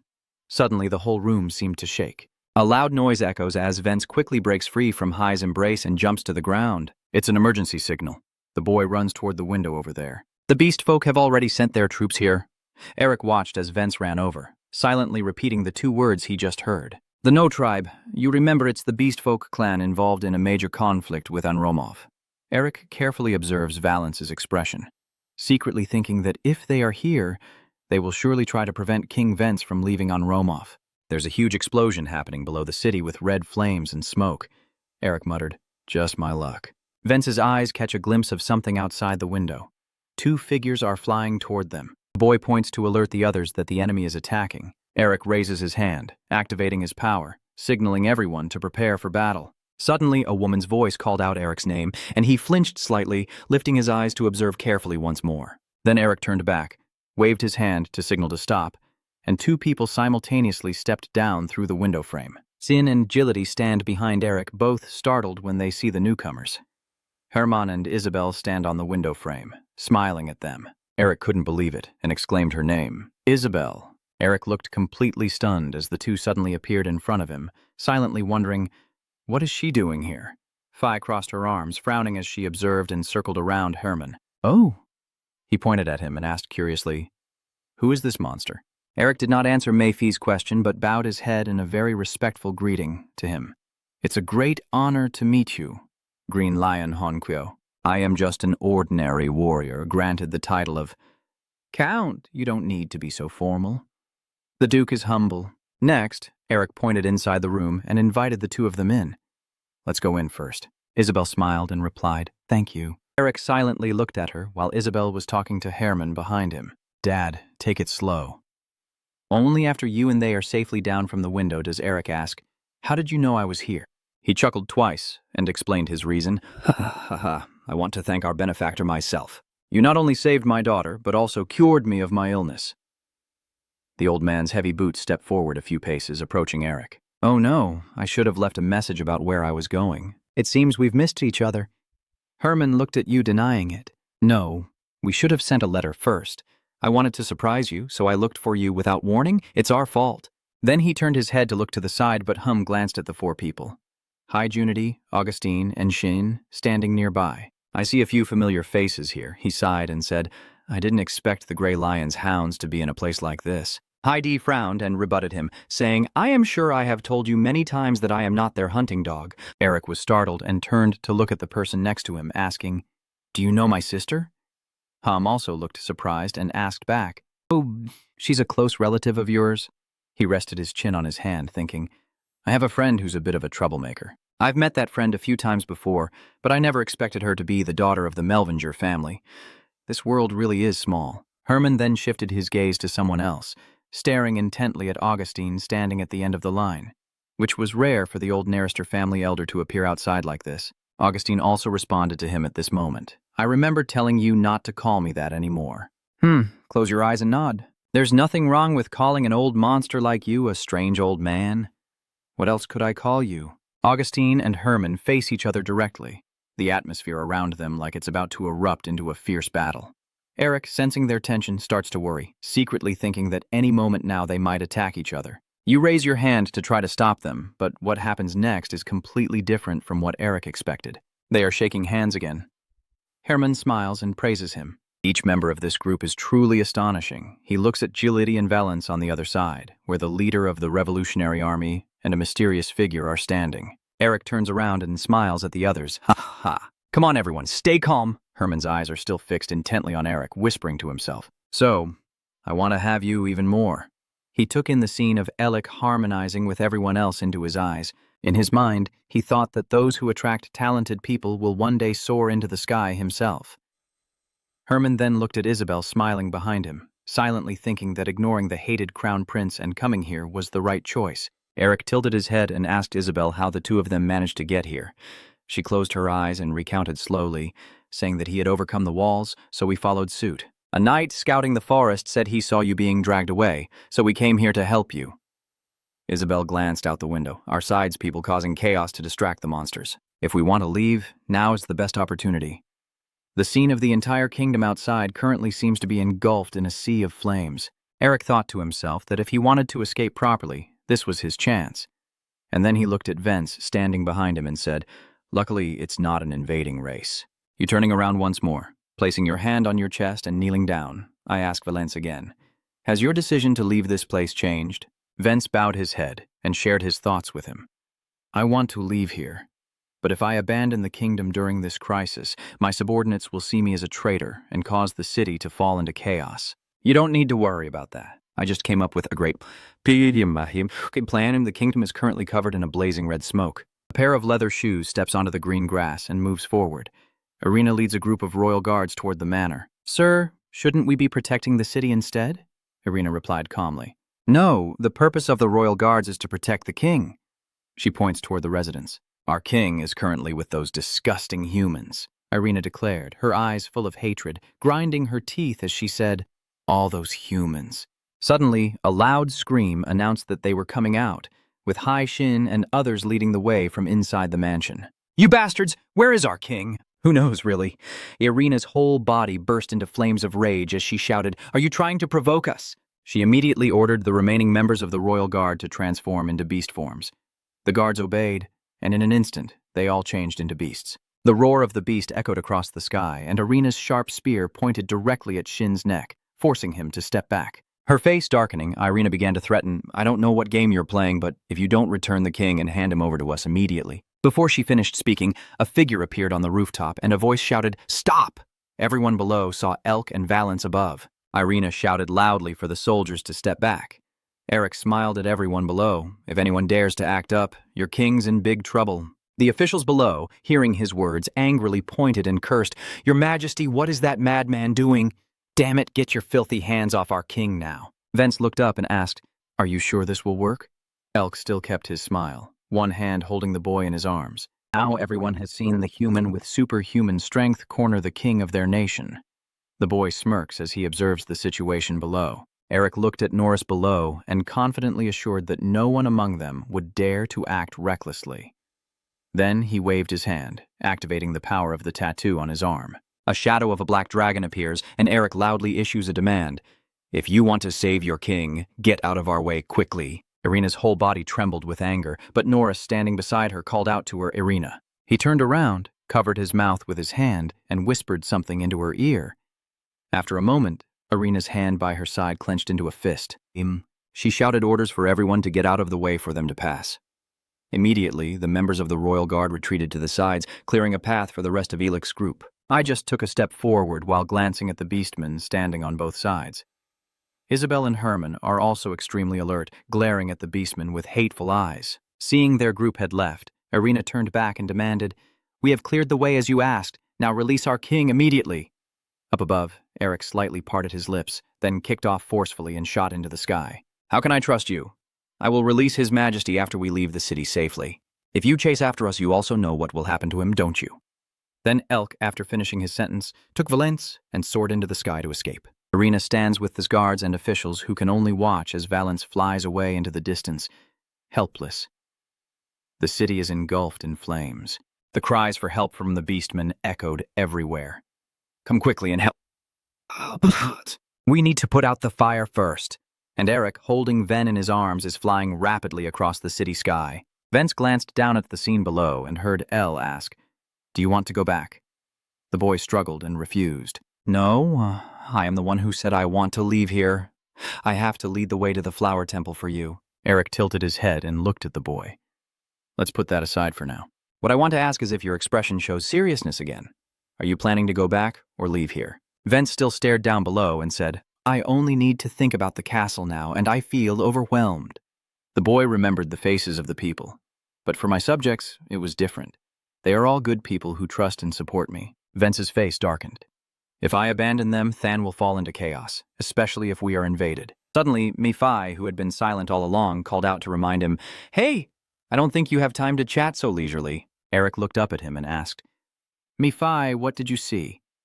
A golden light shone in his eyes as he looked into the distance. Eric sees the giant tornado forming before his eyes and asks, "Is it a sandstorm threatening to destroy everything?" Vence's face shows horror. "No," the boy anxiously said. "That is General Dong." Eric looks at the giant tornado before him, now realizing it is the disaster that destroyed the North. He frowns and thinks to himself that if he gets caught in it, he will be torn to pieces. Mephi called out again, "Hey, Eric, it's not over yet." He smirked and said, "I think a few troublesome guys are with that tornado." Eric's eyes continued to glow yellow as he checked the situation ahead. "What is that?" You were shocked to see the scene over there, as a group of soldiers was rapidly approaching from beneath the tornado. "That is Eric." Seeing the symbol on the fluttering black flag, I recognized they are nine-tailed. "Quickly lead the tribe's soldiers and shout orders to your men. Ha-yi-ha. Run at full speed, because we are also known as the Wrath Tribe." The rival Notak, led by Lord Ho, is a coalition of monsters that has turned its back on the Tiger King family after losing their powers. While they crave on Romov's rule, so far only small skirmishes have occurred, and they have never launched a large-scale war. Vence stared in disbelief and asked, "What are the Notak doing here?" Eric exhaled and guessed that some traders in the castle had given them more information about the strength technique. "You are still so naive, even after being stabbed in the back a few times." Vence shouted in anger, "How ridiculous." Eric turned his head and asked the boy, "If not, then why did they suddenly want to invade on Romov? And to the place where I, the one with the powerful body technique, am I supposed to be?" By the time Valence almost understood everything, the boy's face turned pale as he bowed his head very low, unable to argue back. Suddenly, Vence's whole body trembled violently, causing the boy to gape in shock. Vence was lifted up by Eric's arm, bringing them face to face. The boy shouted in panic, "What are you doing?" Eric looked at the person in front of him and asked, "Can you answer the question I asked you earlier?" He repeated his question, "Will you return to the city or leave this place with me?" Valence hesitated and softly said one word, "Ah." The boy's mind is filled with the worried faces of the people. Vence seems to have made a decision and lifts his eyes to look at the person in front of him. "I will return to the city and protect my people." "I knew you would say that." Vence continued to admit defeat meekly, "But I am very weak and I have nothing to offer you.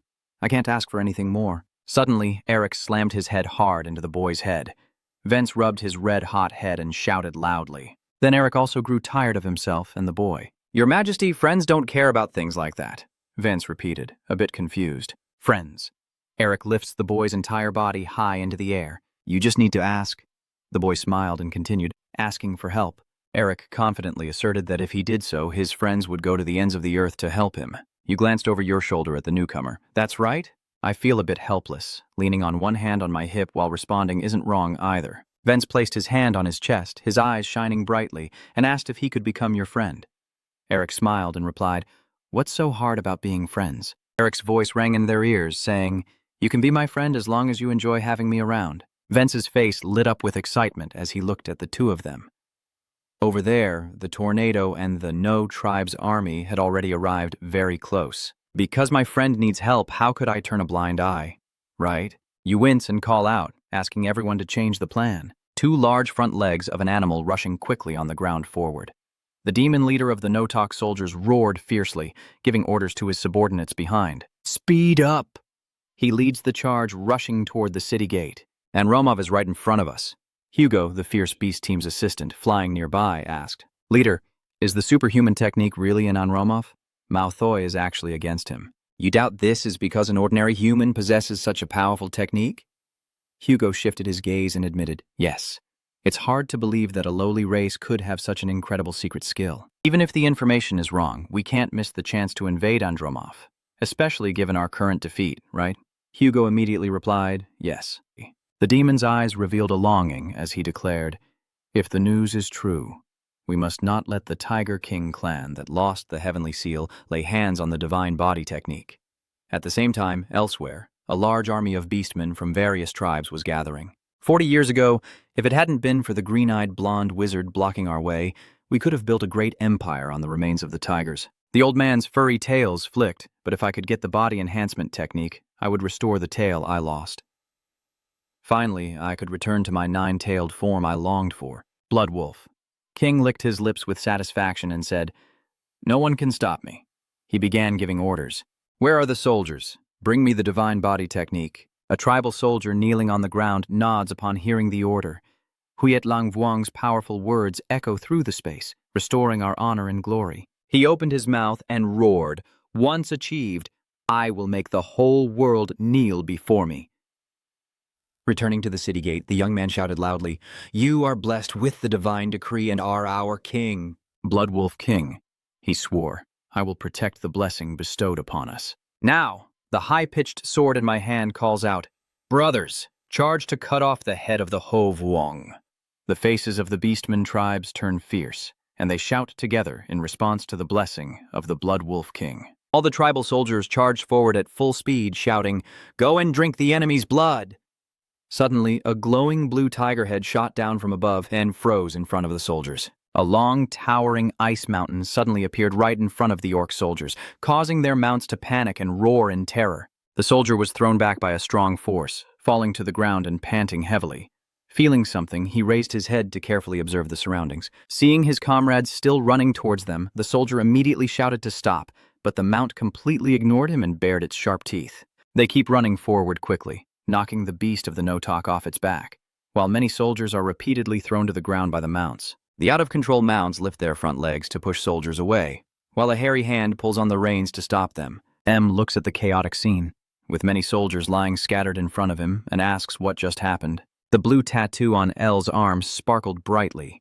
He exclaimed, "Wow, everyone's here." Scene's distinctive red hair also appears, along with a reproachful voice saying, "Why do only we have to fight like this?" Then Heidi's black hammer swings in the air. She says, "I think it's pretty fun too." The sunlight peeks out from behind the castle as the three of them slowly walk forward from the main gate of Anromov. Dusty breezes flutter in the air. Two figures stand at the main gate of Anromov city. He crossed his arm and glanced at the person beside him, asking, "Do you plan to stay outside like that?" He looked at the tribal soldiers and assessed, "There aren't that many enemies." Gustin stroked his chin and replied, "Eric is the one who asked us not to interfere." The old man confidently said, "Don't worry too much." Also responded with interest. "Let's see what he can do." In front, Ilik's face is now smiling with full confidence. Elik, Shin, and Hai Ji each step closer to the Ice Mountain Pass. On the other side of the Ice Mountain, the orc soldiers are frightened and wonder, what is going on? "Has the Lord abandoned us?" Hugo turned around and shouted orders to his comrades behind, "Gather together." "Fools, the Lord hasn't abandoned us yet. This is just human magic." The other orc soldiers also began to rally, shouting loudly, "Yes, I heard that the people of Anromov used magic. I can't believe they teamed up with those who left us stranded here. Bastard traitors!" Hugo pointed towards the group of three, declaring fiercely, "Yes, they are our enemies. We will destroy all those damn humans and take over Anromov." Eric stood calmly behind the ice mountain range, twirling his finger as he listened to them talk. All the tribal soldiers raised their swords high and shouted loudly. The demon stood silently among the soldiers, staring intently at Eric. He furrowed his brows tightly and silently thought to himself. A blonde-haired, emerald-eyed wizard, as a past scene flashed in his mind, with only him alive and many fallen soldiers around his feet. Mott remembered the image of the man flying in the air back then, whispering that he still couldn't forget the appearance of that bastard 40 years ago. He remembered the murderous gaze of that man, the human monster who single-handedly destroyed our entire army. M looks back at Elk's current appearance and whispers, "But he is different from the human man 40 years ago." He bares his sharp, beast-like teeth and wonders in his mind whether it's a coincidence or if he's deliberately teasing us. Ending his thoughts, he quickly shouted an order to his subordinates. "Hugo, bring me their heads." Hugo immediately responded to the command. "Understood, Commander." He flapped his wings to signal his subordinates. The demon army advances so those inferior humans can witness the greatness of the beast. The demon's eyes flashed brightly as it tilted its head back and let out echoing cries. A dense flock of demon birds filled the sky in front of Eric. Commander Hugo ordered them to use steel wings and turn them into beehives immediately. The demon birds flapped their wings once, releasing black feathers. Countless feathers from them rushed straight toward Eric to attack. He remains calm, standing still as he watches the feathers fly toward him like the wind. A loud shout of wind erupted, and immediately a fierce tornado enveloped El. The tornado's power sucked the demon birds inside, causing them to spin wildly in the air. One of the demon birds stared in disbelief as its companions were repeatedly struck by the tornado and fell straight to the ground. Another demon bird witnessing the scene couldn't believe it and asked, "What is happening?" The demon bird next to him added, "Using magic?" Eric praised. "Josen, you're doing well. Raise your hand while controlling your power and reply." "It's not much compared to you, but I am also the third son of the Nerister family," Mephi said with her arms crossed, smiling. "I didn't understand why you brought someone who can't do much, but it turns out he has that skill too." Eric explained with a smile, which is why his family is considered the strongest in the magic tower. You observe the demon birds being surrounded in the sky and analyze them. More importantly, the Nerister family's magic element is wind. Creatures like those birds are no different from prey to me. I clench my fist to take a breath. He rushes toward the demon creatures. "Do you understand the pain of being a supporting character?" Sign straightens both arms and unleashes a giant tornado towards the demons, who are swept away by the powerful force and scream loudly. "Run now!" Shin frowned in displeasure and shot forward. It's not that fast. Suddenly, out of nowhere, an iron hammer was thrown into the air. It sped past at incredible speed, skimming past Shin's shoulder and exploding behind him. As he bowed to the ground, he saw a group of Minotaur demons standing below. The arrogant commander looked down on him. "That weak thing won't work against our Minotaurs." The surrounding Minotaur demons, energized as if strengthened, shouted to destroy them. Suddenly, a hand reached out from behind and touched the Minotaur demon leader's back, then let out two sounds. "Oh my God, I didn't know Shidi had appeared here." Smiling, she said, "I've never seen a cow wield a hammer before." She looked up at it. "Are you trying to play with me?" The bull commander demon turned his head back, his eyes flashing red. It gritted its teeth in extreme anger. How dare a lowly human speak to it? Before the bull demon commander could finish, a powerful hammer swung straight at its face. The buffalo demon was struck by the hammer, spitting blood, and was thrown far away. Its head slammed straight into the cliff face. The other ox demons are all stunned, beads of sweat on their faces as they witness what just happened. High Dai on the side raises her hand to her cheek, still smiling innocently. "Oh no, I accidentally let it slip." Immediately after, a group of Minotaur demons charged at her all at once. "You bastard human, we will avenge the commander." A hammer swings straight at Haiji, but she gently tilts her head to dodge. Haidai said nothing, only swung her hammer at them. With a single strike, the Minotaur demons were driven back. Eric and Mephi stand outside watching Haiji deal with the fool's demons and can only remain silent. Mephi crosses her arms and, seeing Eric's pale face, smiles and says, "I know why you're afraid of her now." I can't believe she shattered someone's skull while still smiling and chasing after them. She has the qualities of a demon king. You are speechless, not knowing what to say. On the other side, a member of the Rage tribe is holding a sword in his hand, bending down to pick it up. Then the tribe swung their sword to cut through the mountain range, breaking the ice and launching an attack. In the end, the mountain range shattered. Eric looked down from above at a group of barbarians rushing toward the city gate. Just in time. I was tired of waiting. You reach out your hand and the tattoo on your arm begins to glow. I will deal with all of you. The Fire Tribe riders shouted loudly as they rode forward. Only 3 of them. Take them all out. Eric unleashes his power, ice swirling. A blast of freezing cold appears before them. The barbarians struggle to block the strong wind with their hands. Damn it, where did this snow and ice come from? We can't move forward anymore. A member of the Fire Tribe looks up with wide eyes as a figure soars through the air with an outstretched arm. Surrounded by countless sharp ice shards, Eric nonchalantly glances down and murmurs the incantation. Frost wind. You wave your hand to launch it straight down, but the ice shards fall below the ground. The sharp ice shards pierced through the armor and directly into the tribesmen. Eric estimated how many of them remained underground and thought to himself, too many survivors. He jumps once, landing safely on the ground. Eric smiles as he looks at his arm, the colors on the drawing becoming more vivid. I will show you the magic I have created. Eric kneels on one leg, one hand pressed to the ground. Then he will freeze everything he touches. He swings his hand, connecting the spell in his mind and destroying them all. The rhino demons began to retreat in fear, stopping him and raising their magic shields. Eric spun in the air and then charged toward the distant shields. He repeatedly struck the shield with his hands, using fierce body enhancement techniques to attack. In the end, the shields of the tribal soldiers were shattered into pieces. That's impressive. Body enhancement techniques and magic. The black dragon behind warned Eric, he's dangerous. He stared, silently sensing. Actually, with that much spiritual energy, Eric secretly checks the entire body of the M standing in front of him and realizes he is a level 4, a monster master. He smiles and says, an interesting human. M looked sharply ahead and said in a deep voice, so, you're the healer. Draw your sword, Elk said, the one responsible for this chaos. He kept a tense eye on him, trying to stay calm and think clearly. He's not an opponent I can easily defeat. The fish I just caught has already escaped. What a pity. Eric pursed his lips and silently decided that he could no longer waste time here. Immediately, an angry voice rang out. How dare you run away from me? Mao appeared and closed in on you in just a second, filled with murderous intent. Eric looked at him in amazement and couldn't help but say, too fast, not to be outdone. You also quickly unleashed your power. Facing Mao Thung-hung directly, he confidently thought, but there was nothing he couldn't block. Eric's fist collided directly with his sword, producing a deafening sound.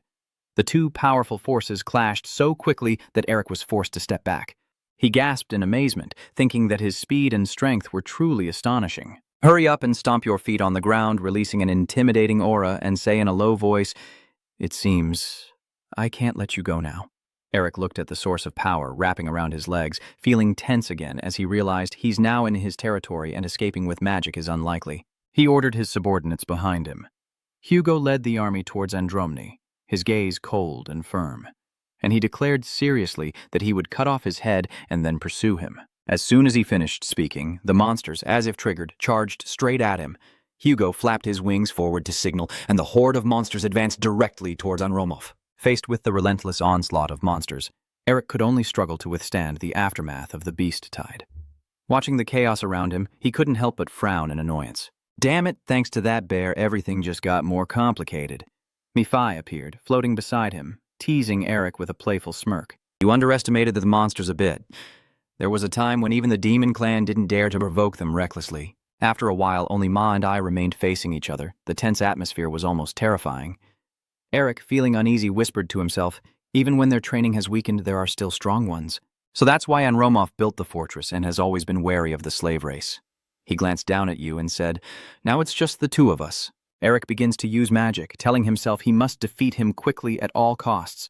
Suddenly, a powerful green lion appears behind him. Eric quietly smiles with confidence, his hand gripping his sword, trembling as he quickly suppresses his inner hatred and says, I have trained day after day to forget the shame from 40 years ago. He leaps forward, rushing at you, a powerful aura emanating intensely. M shouted, even if you're not him, I still have to tear you apart to survive. But instead of fear, Eric smiled kindly and reminded him, then it's unfortunate you should train for another 10 years. Rage has overwhelmed M's reason. He angrily demanded, why do you dare mock me? The sword struck down with a loud clang of metal. He stared in amazement at what had just happened to him. Facing Ma now, Herman was using his sword to block his attack. Ma asked suspiciously, who are you? He calmly responded, Herman Quay, also known as the Green Lion of the Empire. I'll handle this from here. You should keep going. Eric quickly cast his magic and ran off, not forgetting to gratefully call back, "Thank you." The demon suspiciously looked at the human in front of him and asked, "Lion?" He angrily swings his sword down and up, sneering, "Do you think an ordinary lion can stand against a bear like me?" Still calm, he releases his energy to face head-on and says seriously, "Let's see." At this moment, Eric is rushing at lightning speed with Mephi when suddenly a huge explosion occurs behind him, leaving him stunned. Eric tried to stay positive and reassure himself. He thought that even without regaining his strength, the green lion, he wouldn't be easily defeated by a bear. Eric suddenly looked thoughtful, wondering if the two sisters, Hai and Shin, were okay. The scene shifts to them, where Shin is fighting off the flying monsters. Hai is also gently dealing with the creatures on the ground while Eric floats peacefully in the sky, whistling as he watches them fight. He breathes a sigh of relief, thinking they are indeed a perfect fighting pair. The battle scene below is extremely chaotic. Eric carefully observes and quietly considers how to handle the situation. But they cannot stop the scattered beastmen everywhere. That's why I want to gather them all in one place for easier handling. Suddenly, a noise catches your attention. 3 knights appear out of nowhere, charging fiercely at the monsters. Eric silently exclaimed in amazement. They 3 attack their target fiercely and easily defeat their opponent. Suddenly, he realizes their identities, the Lamsu Knights. I heard that the Sword Saint Knights are quite exemplary. At this moment, Vaik suddenly burst into a loud, excited laugh. He kept delivering deadly strikes to the monsters, looking just like a god of death. Seeing such a scene, Eric couldn't help but wonder if life was really that way. He once again heard the man laugh loudly, look up and say to him, "Leave it to us." Son-in-law. Gray, standing beside, was stomping on a monster and cheerfully waved to Eric, saying, "I guarantee not a single ant will escape." Son-in-law. These 2 overly enthusiastic people gave me chills. Eric rubbed his arms and shivered, feeling like he just heard something strange. He looked up seriously, thinking that now that the Night Order has joined the battle, he just needs to deal with the rest. While you weren't paying attention, the monster army had gradually approached the city walls. Watching this scene, Elk was also secretly amazed, wondering when they had managed to get this far. The city is facing imminent danger, yet the majestic walls are eerily silent, as if no preparations are being made for the upcoming battle. The boy, full of suspicion, wondered what the people inside Enrollment City were up to. There aren't even any guards on duty. Inside the city, the group of leaders is urgently discussing among themselves. Just quickly spoke up to remind everyone that now is not the time for that. We need to come up with a plan immediately. She retorts with a question, "Do you think we can stop the No Tribe just by talking out there?" Bus angrily questions, "So you mean we should just sit here and watch?" In the tense atmosphere, Mouse stepped forward and calmly made a proposal. "Surrender no," Bwit stammered in surprise. "What are you saying, Minister of Finance?" Mouse angrily shouted, "What can we do then? If you have a better idea, speak up." He firmly refutes his opinion. "We definitely have to risk our lives to fight and protect this city," she said. "I agree with him. Quickly, stay calm and speak steadily." See, the others also keep agreeing with his opinion. "Me too. I don't want to die like this." Exactly, but couldn't believe his eyes as he watched the people in front of him scolding. "These people are crazy." Norris has been silent all along, listening to the crowd's nonsense. "Look, are you planning to put all the people in danger? Do you think they will leave our people alone?" The wolf-shaped mark on his neck glowed, emanating a mysterious power. The surrounding group kept questioning each other, and Boo continued to rebut. "If we surrender, we will all become food for those beasts." A deep voice suddenly interrupted the discussion and stopped everyone. He calmly stepped forward and said, "I have heard all your opinions." Norris stepped beside Mouse to give his opinion, and the finance minister was right. Hearing that, Puss was stunned, his eyes wide open, speechless. Norris sternly ordered everyone who agreed to step forward. He was so shocked and angry that he trembled as he said, "Prime Minister, what are you doing?" Norris's eyes flash with deadly intent as he lowers his voice and summons, "Darkness, Legion," but, trembling with fear, looked at him and said, "Prime Minister Norris." Finally, overwhelmed with frustration, he burst into tears and shouted, "Are you really willing to abandon your kingdom and your people?" Norris's eyes turn a dangerous blazing red. Everyone is on the opposing side. Norris sternly ordered to kill the traitor. Outside the fortress, the monster army was still rushing forward at full speed. Their commander shouted loudly, Anramov was in sight. One of their commanders ordered them to keep moving. A deep rumble sounded, and immediately a massive wall appeared in front of them, blocking the path. The frightened monsters kept screaming to warn their comrades behind them, "Stop, stop." Eric speaks to get their attention. "You're stopping just in time." He gently jumped down from the cliff. When Eric landed, a powerful shockwave erupted, easily knocking back a group of monsters. A hyena beastman watched this scene in fear. Eric, exuding a confident aura like a demon god, smiled and said, "I'm a bit disappointed I haven't played enough with the bear earlier. Now I'm just here to have some fun with you guys." A wolf wondered, "How is that human here?" The guy next to him exclaimed in shock, "Don't tell me he already defeated the commander."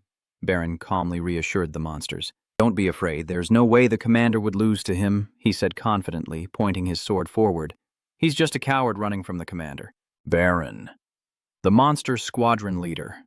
Those words seemed to add a touch of confidence to the monsters. Baron ordered to kill him. "We will tear him apart and attack the city." Eric uses his magic, his hand transforming into that of a white tiger. He remained silent and said, "Body reinforcement technique." A white tiger suddenly appeared and charged straight at the monsters, causing them to panic and stammer in fear. Tiger King. Eric watched their expressions from afar, excitedly saying, "Looks like the aura of the Tiger King from that move has scared them." Mi-Fi, hovering behind, also added, "Well, Ho-Vuong is naturally a powerful figure among beastmen." He asked curiously, "So what do you plan to do with these beastmen?" He focused his strength into his palm and confidently replied, "The body strengthening technique is perfect for handling this crowd." Immediately after, a barrage of ice arrows was shot out, leaving the monsters no time to react. They can't fight back and are easily defeated by a brutal ice attack. As the smoke clears, the situation seems to have shifted in Eric's favor. You observe the space in front of you calmly and say, "Just one wide area attack will do." Eric interrupts, saying, "But the monsters, seeing your fierce aura, instinctively retreat in fear." Eric excitedly uses muscle enhancement magic and rushes forward, insisting that direct punching is still better. Back on side M, the battle continues intensely, but it seems he is falling into a disadvantaged position as Han pushes him back. He clenched his fists and humbly said, "I don't know if it's because I just recovered from a serious illness, but my body doesn't move as precisely as I want." Seeing Herman's calm attitude, he quickly became angry and gritted his teeth as he questioned, "Are you trying to deceive me?" Facing his suspicion, he calmly replied, "No, I was truly sick from a difficult-to-cure disease. That illness stemmed from my desire to reach the next level in the martial arts I pursue. My thanks to him, I regained my life and found enlightenment." He firmly stated that he would show you the results of what he had realized after waking up. His aura was no less, saying that a warrior from a great tribe would never back down in a battle. The tense between them two rises, only the howling wind remains. The two strong fighters clash. HM warns, "Be careful of the lion's claws, don't underestimate, and fight back quickly." As if your claws could actually harm me, the two sides once again charged into battle. A lion and a brown bear, both formidable opponents. The force of their attack was so powerful it cracked the ground wide open. The battle left a reverberation that filled the entire smoky space with dust, and a cough brought up a mouthful of blood. Under the sunset, he was defeated by Herman's sword. He said with full admiration, "A great battle." I also have to admit Hum's strength. Humans are truly incredible. He raised his head with regret and admitted his failure. Bloodwolf. "King, I am sorry I couldn't complete the mission. Quickly take out a flare from your body and whisper, 'Hope your plan will succeed.'" Seeing the unusual behavior, Aman quickly charged forward, annoyed as he cursed, but Khan managed to land a fatal blow on him, yet he activated the signal flare just in time before being completely defeated. The sparks shot up like lightning, exploding into a brilliant fireworks display. Ham looked up at the sky with regret, blaming himself for being too late and unable to stop it. In front of the city gate, the monsters and Alec also saw his signal flare. He covered his eyes from the blinding light, wondering suspiciously. "Signal?" the monsters exclaimed in shock. "Commander, he has fallen. He has given his final order." Immediately, their condition changed. The horde of bloodshot-eyed monsters turned their heads toward the city wall. An entire army of monsters, like being injected with crazy blood, shouted and charged forward. "We sacrifice our lives for him, for the Blood Wolf King, for the Blood Wolf King." This scene also makes El scared and retreat, saying, "What is that?" They lose their reason and rush forward, shouting for the Blood Wolf King, while you continue to attack with wide-area magic, but it seems to have no effect anymore. Those monsters, when one falls, another rushes forward. The rhinos charge recklessly into the huge wall created by Alec. Very quickly, large cracks appeared on the ancient stone wall, and soon it was completely shattered. Commander Baron orders the vanguard to keep moving forward, paving the way for the main force to advance. The giant city wall is facing an unimaginable danger. He boldly declares to destroy all of Anromov. We must overthrow the Tiger King family. We will destroy the city, loot everything inside, and kill all the rebels. Baron charged forward, thinking now was the time for the inside to send a signal, secretly confident in his advantage. The government of Anromov had decided to follow the wishes of the vassals. Even if the human wizard blocks the way, the outcome of the battle has been decided. Suddenly, a strange object appears on the wall, and the monsters cheer excitedly, shouting, "The flag is raised on the wall, a sign of victory." Suddenly feeling something unusual, Baron froze. He looked at the spears lined up on the wall and suspiciously exclaimed, "Wait! What is that?" Baron kept terrifying himself with self-H hypnosis. "No way, this can't be happening." The monsters around, upon seeing clearly, also involuntarily said, "What is this?" "Don't tell me Norris is standing above and looking down." His hoarse voice declares that all the cowards have been executed. He calmly says, "The warriors of the Lake King, the heroes of Anromov, the soldiers are ready to fight." Norris sternly ordered, "Do not let any traitor from the vassal clans breach this place." As soon as he finished, a rain of arrows was swiftly unleashed. The Baron looked up at the sky, cursing in anger, as the arrows rained down like the end of the monster's violent plans. The arrow storm didn't stop and grew even more intense. A call caught Eric's attention. As the rainy day, Binger Vent stepped forward and asked, "What's going on? Why would the minister help us?"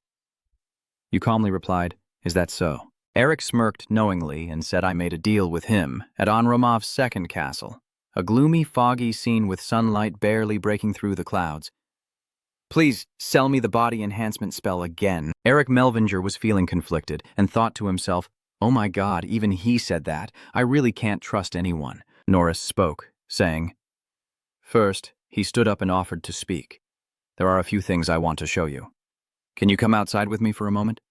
You sense a surge of power behind you, turn to notice a shadow and glowing eyes, and Vent steps out from the darkness with sharp eyes responding, "All right." Eric and Norris stand in the room, gazing at the massive stone statue before them. Sunlight streaming through the windows illuminating the statue and highlighting its majestic grandeur. You ask what this stone statue is? Norris looks up at the statue with a respectful gaze. In Onrop's mansion there are many spiritual offerings, and his words stammered and hard to speak. Then Norris turned to look at him and earnestly begged, "Protect our king from their hands." He bowed sincerely and said, "I beg you." Eric asked Mephi confusedly, why did he suddenly say that? Just now he seemed like he was going to betray the king. But then he appeared, sighed and shrugged and said, "I don't know." He continued to beg, "I will pay any price. I will hand over all the wealth I have earned and the secret of the divine warrior body technique to you." Eric was surprised and asked, "Are there also secret techniques?" Norris said with a slightly disdainful look, "Yes, although only a part remains, we have lost the first half and the second half." After hearing that, you clenched your fists, your face hardening with determination not to miss this opportunity. "My techniques are not yet perfected. If I can acquire this secret skill, I can complete it." "But why do you trust me? I'm human, the species you look down on the most." He sighed deeply and then replied, "Do you know?" Norris looked at Eli's face. "You really look like your grandfather." "It surprised you a little, didn't it?" he said as he walked away, even with his blonde hair and blue eyes. He approached the statue and gently touched it. "When we saw your eyes, we called them jade eyes." Then he gently pressed the statue, triggering a secret operation, causing the entire building to shake and a mysterious door to open. The one with those eyes will bring light and hope to the world. The blinding light shines directly at Eric, making it impossible for him to look straight ahead. In another space behind the wall, Eric slowly opened his eyes wide in amazement. The door opens and he gazes intently at a large photo of himself standing tall, which is exactly like his uncle's eyes. Eric freezes as if he can also feel a connection. Norris approached him and told him about that person. He had worn a necklace like yours and came to the castle. Eric gently looked at the bracelet before continuing to listen to Norris. He was alone and had helped us unconditionally. The two of them continued to gaze, captivated by the mysterious beauty. "Without your uncle, the Lake King probably wouldn't exist in this world." When we asked him why he did that, do you know what he said? Eric asked curiously. What did he say? "Because we are friends." When we asked him why we are friends, he said that the Minger family has always been friends with beastmen. "It seems like you already knew about this. I saw it in the family records before, but Norris interrupted you." "Yes, that was 300 years ago." We couldn't help but be surprised that he considered us his friends. He also once said that Norris remembered the old days when screams echoed and the entire army retreated. Retreat from Enro move immediately. US, Melvin, and Norris stand helpless on the city wall as an army of tens of thousands approaches. He silently frowns and says, "I am sorry." Norris opened his eyes in surprise as he saw him like that, gazing at Eden's face with deep sadness and tormenting guilt. That moment is the one I will never forget in my life. Returning to the present, he poured out his feelings to Eric. So when someone like him comes here, how could I not recognize him? When I realized the problems the Minger family was facing, I knew it was already too late to help you. Norris, feeling remorseful, said, "I am sorry for not being there with you during that difficult time." Eric gently placed his hand on his shoulder to comfort him. You smile and say, "I know that the current beastmen are also facing difficulties. I understand what you're saying and can feel your sincerity, which makes him deeply grateful. Thank you." Norris clenched his fists. "I know I shouldn't ask for more help from you, but looking at Eden's picture," Norris gritted his teeth and sincerely begged, "Descendants of the Merbingers family, please help us once more." Then Irina, Valence, and Eric stepped out of the castle gate. You said, "I will protect the king among the leaders fighting off the traitors inside the castle." Norris stood with his arms crossed. Behind him were many spears piercing through the heads of the beastmen. Him standing there fighting the enemy was a result of what happened earlier. Valence wept bitterly. "I apologize, sir. From afar, I lead the joyful army rushing toward the three to deliver the news." Eric, the beastman army has been pushed back. You cross your arms happily, while Valence, smiling and crying, says this is good news. Eric smiled excitedly. "So now you're eager to declare that we should end this battle, right?" The scene shifts to the battlefield where the two wolves escape the explosion, overwhelmed and forced to retreat. Two figures stand on the mountain among the corpses of beastmen, shoulder to shoulder, fighting on. "Minister, you're really strong too. I may be a bit older, but my claws have never dulled." Irina picks up Valence and jumps towards the two people, calling out, "Minister, you dream of Binger." She sets the boy down. Alec and Norris immediately bow respectfully when they see Valence, with Norris maintaining a courteous attitude and addressing him as Your Majesty. Vence nodded seriously. Then the boy passed by and they moved forward, standing in front of the city gate, looking at the people. Vence raised his hand with a commanding expression, and the boy shouted loudly, "We have won!" All the soldiers and people cheer loudly with excitement, raising their hands. After speaking, Vence looks towards Eric. The kid approaches him, Valence extends his hand, and the kid happily says, "I want to thank you." The two of them shake hands. A rare and beautiful scene, not as a great king, but as friends. At night in the castle, the courtiers gather before the king, with Norris kneeling and talking to Valence. The little boy is tearful and downcast. "Please forgive me for not trusting you, Minister." Norris also gently reassured him. "It's okay.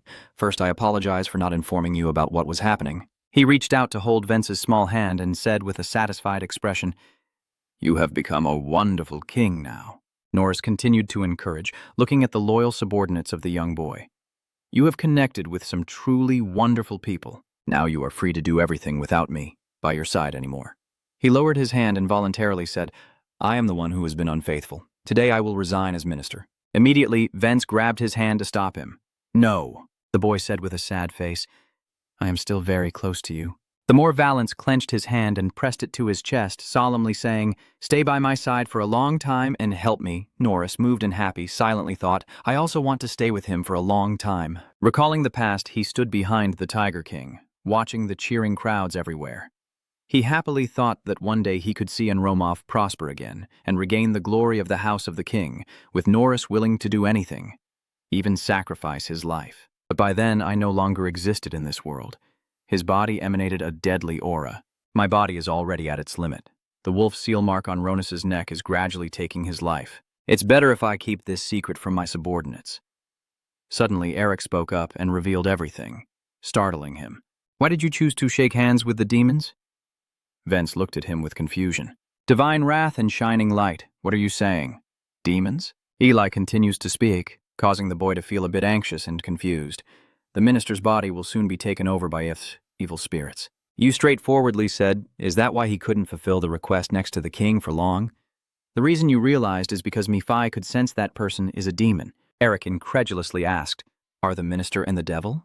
He nodded and explained, more precisely, he is a demon with a ring wrapped around his heart.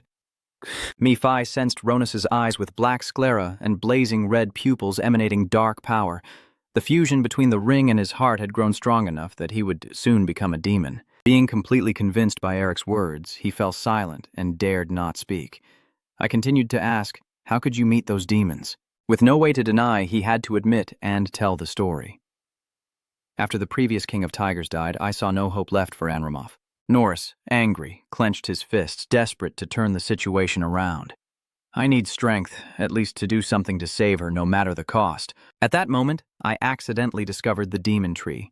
Ik and Phi were stunned and horrified when they heard the name. Huh? The demon tree?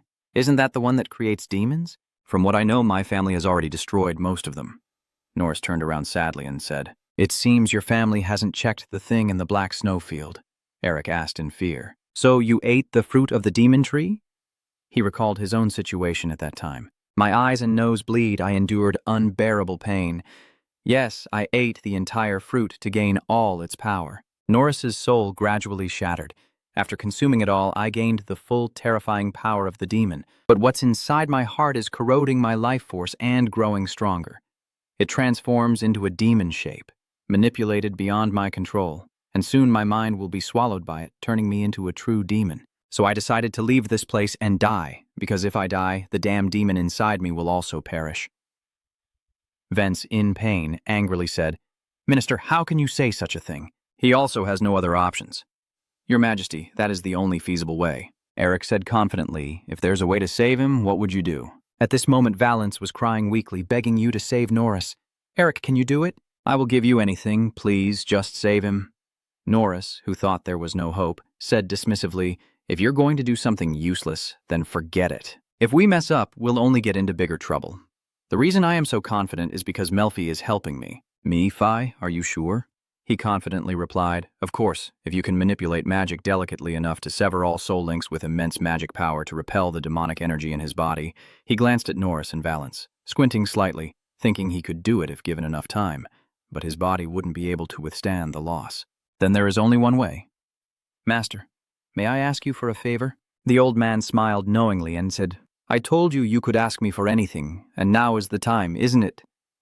Eric bowed respectfully and spoke. Yes, that's a treatment only you, Master, can perform. The old man continued to smile and ask, all right, just tell me what I need to do. Norris hesitated. Is it really possible? This treatment method will be very difficult for most mages. You smile and say, don't worry about it. Augustin slowly stepped forward, his body radiating countless bright white lights, so vast they resembled thousands of stars in the universe. Seeing that, Eric confidently said, even my grandfather doesn't stand a chance against my master now. Norris opened his eyes in shock. Augustin sighed and told the old man his request.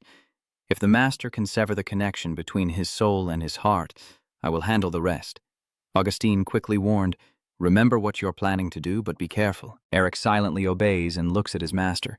The old man shouts loudly. A light envelops the room, swallowing the darkness. All right, let's begin. A powerful light radiates outward in all directions. Everyone around was pushed back by Augustine's power. Suddenly, Norris was transported to another dimension, a space filled with energy. He exclaimed in shock, this is Baida. This overwhelming power makes him terrified. Is this really the power of just one person? Norris opened his eyes wide in shock as he sensed something. An enormous body of Augustine is reaching out with its hand towards Norris, grabbing him and pulling him away. Outside, Augustine raises his hand to pull the evil spirit out of Norris's body, revealing a snarling demon wolf shape with sharp teeth bared in anger. I'm about to take over his body, so how dare you interfere? Eric seized the opportunity, channeling spiritual energy into his hand to strangle the wolf. He gradually absorbs it.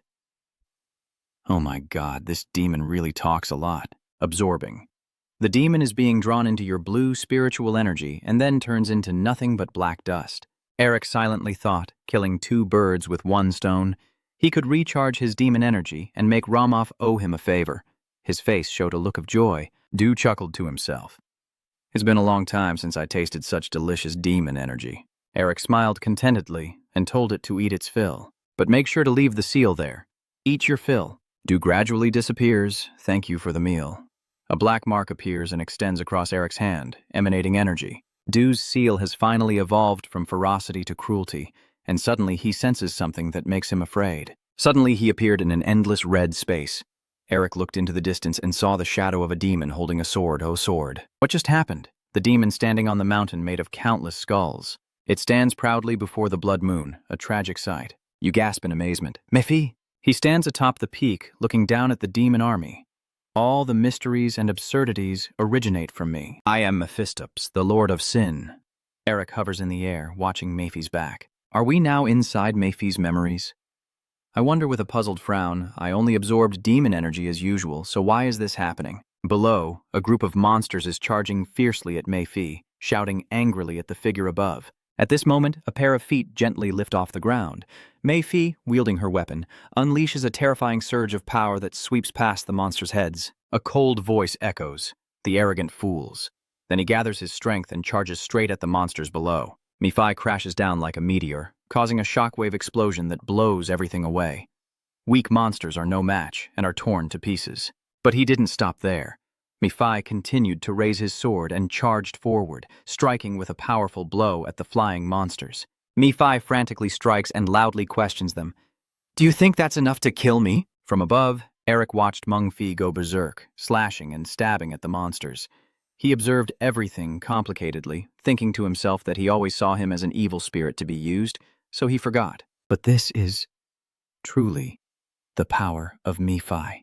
Eric watched as Mephi swung his sword fiercely, beheading the monster, and softly called out, "The greatest and most noble demon king." Suddenly, I reached out and touched my left chest in confusion, not knowing why, but I could feel Mephi's emotions. Below, Mephi was laughing maniacally. He looked at him standing among the monster's remains and remembered, as he said, that this situation was not what he wanted. Mephi's smile gradually froze as Eric's thoughts flowed, and he only acted this way because it was his destiny from the moment he was born. You watch Mephi roar with a terrifying sound that conveys a sense of punishment for everything. That is his true nature. Just as I need to breathe to live. That is why he is the only demon king known as the original sin. At this moment, a pair of powerful wings spread out and a pair of dangerous red eyes appeared. The soul of a dragon appeared behind Mephi, symbolizing his terrifying nature. Eric calmly said, "Ah, this is the true nature of Mephi." Suddenly, a terrifying pair of eyes appeared behind him and asked, "What are you looking at?" As soon as the mysterious voice finished, Eric was startled awake, returning to reality with a glowing mark on his hand. "You're okay now, right? Are you feeling unwell?" The people behind also asked with concern. Eric, quickly waving his hand, replied, "I'm fine." He let out a quiet breath, looking at Norris lying on the ground, and silently muttered, "It seems that outside of reality not much time has passed." Suddenly, a wave of worry rose in his heart. It seems Mephi also sees his memories the same way I see his. Eric recalled the confusing scene from that moment. Why is this happening, I wonder, as I look at the mark on my hand? The demon I just separated from the minister has been absorbed into this magic seal. And suddenly I was pulled into Mephi's memory seal. What else is there? Your soul is now linked to me. Eric was startled and turned to the demon beside him, suspicious. Can you hear what I'm thinking? I didn't say it out loud, did I? He calmly and indifferently replied, I was also shocked by that. I can't believe that even as a spirit I could form a connection with a human. Do you know what's going on or not? The seal you absorbed, I can only guess it was because that seal was of a lower rank than mine. Hearing this, Eric slightly flinched and looked down. You started thinking of some images and asked again. A lower-ranked seal than you? No wonder it looked like a wolf, but why didn't you recognize it from the beginning? Hearing your stupid question, Mephi angrily shouted, I was born at the top of the demon race. Why would I care about the rank of those below me? Are you sure it's not because no one wants to play with you? Then Eric chuckled softly and asked, Do you see anything in my memories? Do you feel ashamed of anything? Contrary to your expectations, Mephi pouted and looked away without answering. After a while, Norris was led into the bedroom by everyone, a wolf's hand gently holding the slender human's hand. Norris gently smiled, weakly expressing his gratitude to Eric. Thank you very much. You should focus on taking care of yourself so you can recover quickly. Norris nodded softly. I understand.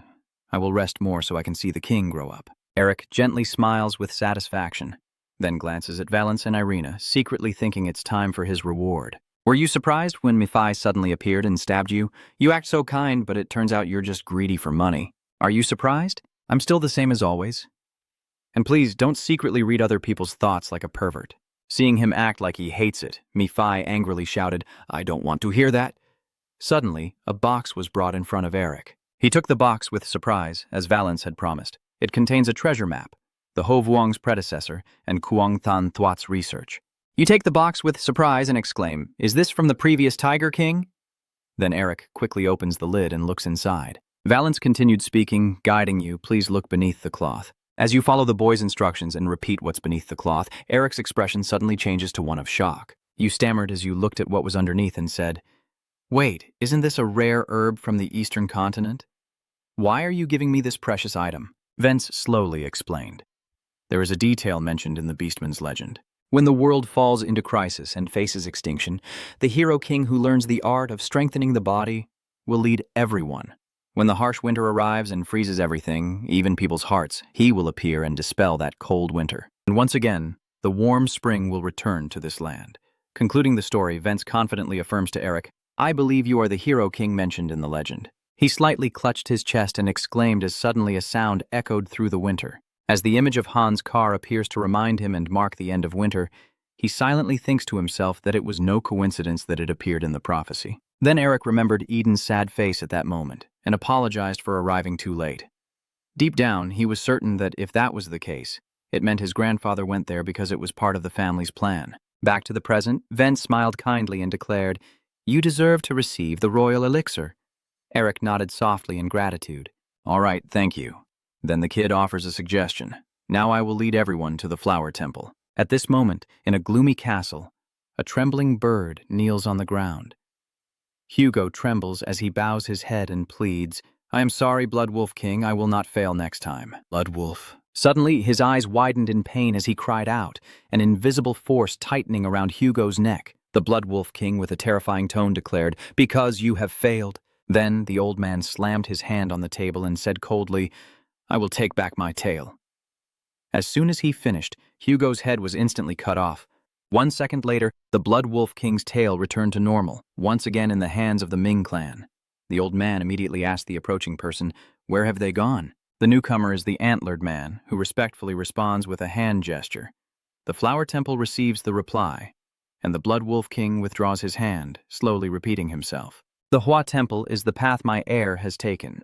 Immediately, the old man orders the deer-headed man to burn them alive. Blood Wolf King gazed down at them with authority and loudly declared, "Burn them, and the temple together." The vast black snowfield and the moon high in the sky are obscured by darkness. Under the ground, along the mountain trail, an ancient illuminated carriage is slowly moving forward, filled with luxurious furnishings like a true palace, and at this moment, it is surrounded by many people. Vence stretched out his tiger paw hand, asking for a handshake. The boy, seeing that the white tiger in front of him completely ignored his words, angrily shouted, "How dare you ignore the King Tiger's order?" Vence and the white tiger had a chase around the room. Sitting on the chair, he chuckled a few times at the sight. "Ha ha." Then he shifted his gaze elsewhere, looking at Eric, Herman, and Isabel standing together. I wonder what they were just whispering about. Over here, Herman sheathes his sword at his side and laughs, then asks the person standing opposite him, "So are you planning to learn swordsmanship in the future?" Eric was surprised and asked back, "Swordsmanship. You have the ability to learn martial arts very quickly, even improving upon them. No exaggeration, you're a once-in-a-lifetime genius." Keep convincing me. I think swordsmanship will be necessary when you fight against those with enhanced bodies. I can teach you a few things. Suddenly, a voice interrupted him. "Don't rush like that." Augustine clasped his hands behind his back and flew in through the window, radiating an immense aura. "Day, Gray," and the others were startled, raising their weapons in a ready stance. "What's going on?" Judity looked at them and shouted, "Better for you to stay still." Suddenly, some beetles flew in from nowhere and landed on their necks. The bodies of the beetles swelled and emitted a red glow. Judity continues, "Only one wrong move is needed." His yellow eyes flash with a threatening gleam. "Your head will explode." Judity crossed her arms, but next to Augustine she smirked and asked, "Should we do that?" The wind and snow outside are howling fiercely, perfect for burying a body. Vence sat on the chair, his tail fluffed up. The boy trembled with fear and clung tightly to Hai beside him. Isabel frowned in worry. Stood in front of her, reached out his hand to remind her, "Please stay calm, there are children here." Neither Judity nor Augustine responded verbally, but they gradually retracted the power they had released. Finally, the beetles perched on the group's skin, and Gray flapped his wings and flew away. Jay closed one eye and reached up to rub the spot where the beetle had landed. I sincerely bow my head to Augustin with my hand on my chest. I don't mean to steal your disciple here. He started explaining that since he fights with a style very different from ordinary mages, I thought that just learning some martial arts might make him stronger. Augustine slightly parted his lips and uttered a mocking remark. Sounds good, but the old man's entire body radiates a tremendous aura as he looks at you and asks, "Do you think I haven't recognized your tricks?" He also doesn't hold back and responds in kind. "I heard that old people tend to worry too much. Are you afraid I will steal your apprentice?" Outside, the carriage drivers sit at their posts as the carriage slowly moves forward.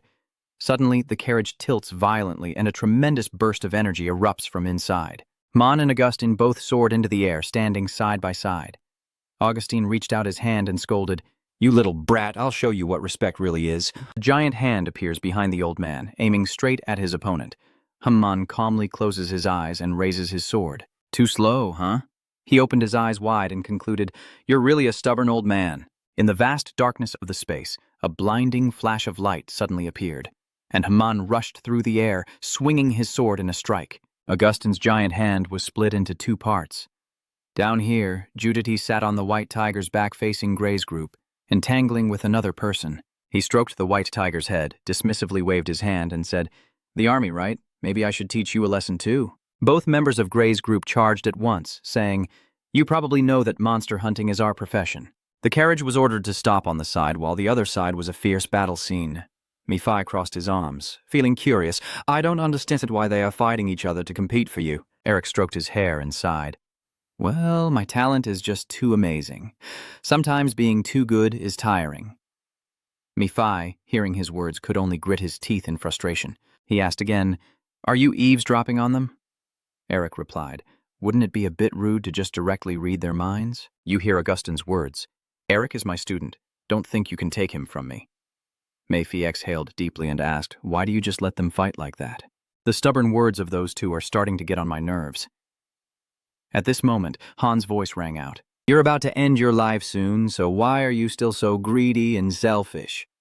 A loud shout rang out, carrying a forceful energy from somewhere that made the fighting group stop in confusion. Eric announces to everyone present that everyone should stay calm and that he will learn swordsmanship. The dark sky above is lit up by flashes of golden light among the clouds.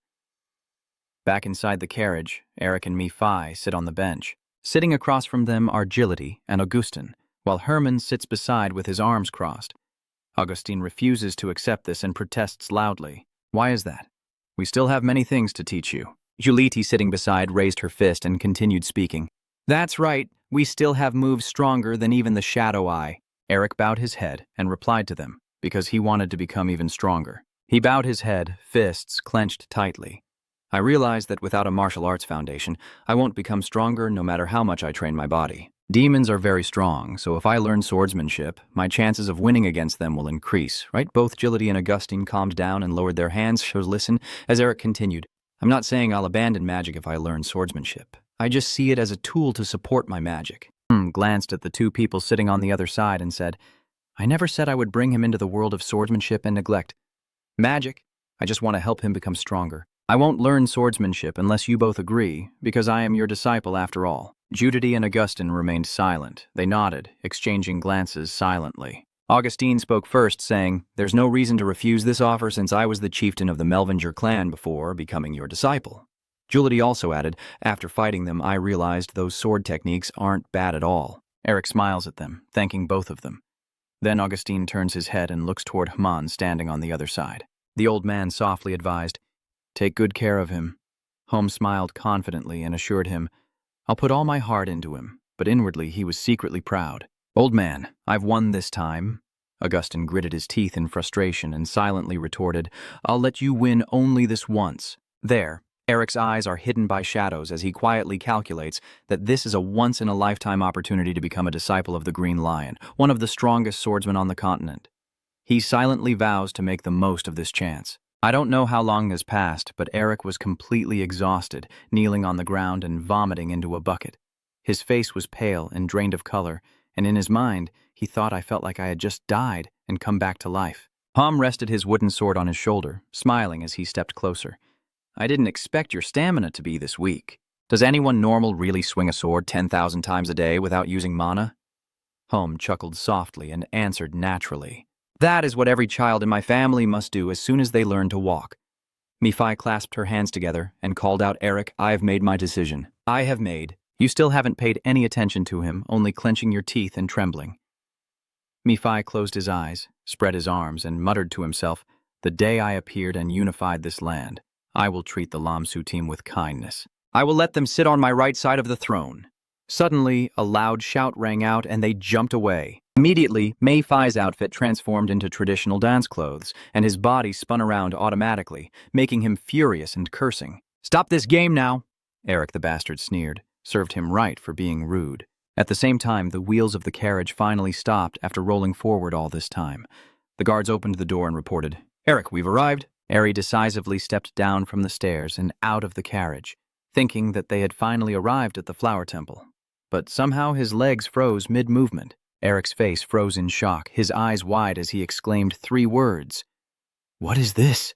He looked at the massive, ruined gate and the broken, incomplete stone columns before him, wondering, is this the flower temple? Vance looked up at the person beside him and said, Currently, because of General Dong, it's temporarily sealed off. I told them we would come, so the gate will be open soon. Mephi crossed his arms and nodded. Did they mention the flower temple, or was I thinking of the same place? So it's still here? Eric glanced at him and asked what he meant. The place of creation for the apocalypse. It's a kind of archway. He smiled and continued. The dragon and giant races both fear the army of the great god. They plan to rebuild from scratch here after the world is destroyed. Mephi spread her arms out. Of course, the Melvin family had stopped that army. After hearing this, Eric fell silent and just bowed his head, staring at the ground. He clenched his hand around the necklace on his shirt, muttering to himself, Dragon, giant, and demon god.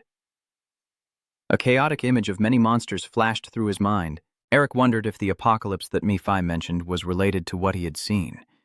Suddenly, the ground trembled violently, and shards of stone fell right beside his feet. Eric snapped out of his thoughts, glaring in confusion as the surrounding space trembled more and more violently. Vance, standing nearby, pointed in a direction and shouted, Eric, look! The ruined gate was now emitting an extremely dazzling light. Vance points and shouts, the door is open. Eric stands beside Mephi, staring blankly at the colorful beams of light emanating from the gate. Mephi grinned, revealing his sharp teeth, thinking to himself that there was a face he knew very well inside. The front gate emitted a shimmering golden light, illuminating the entire area. A shadowy figure in black slowly emerged from inside, approaching Eric and Valence, its heavy boots stomping on the solid stone surface with a resounding sound. The woman clasped her hands together, closed her eyes, and introduced herself. I am the Nail overseeing the Peace Temple. My name is Hunia Choka. She opened her eyes and suggested to everyone, just call me the Nail. Hunia Choka politely extends her hand in a gesture inviting everyone inside, despite the cold wind outside. Eric nods seriously in response. Vence stood beside him, watching his movements, then did the same.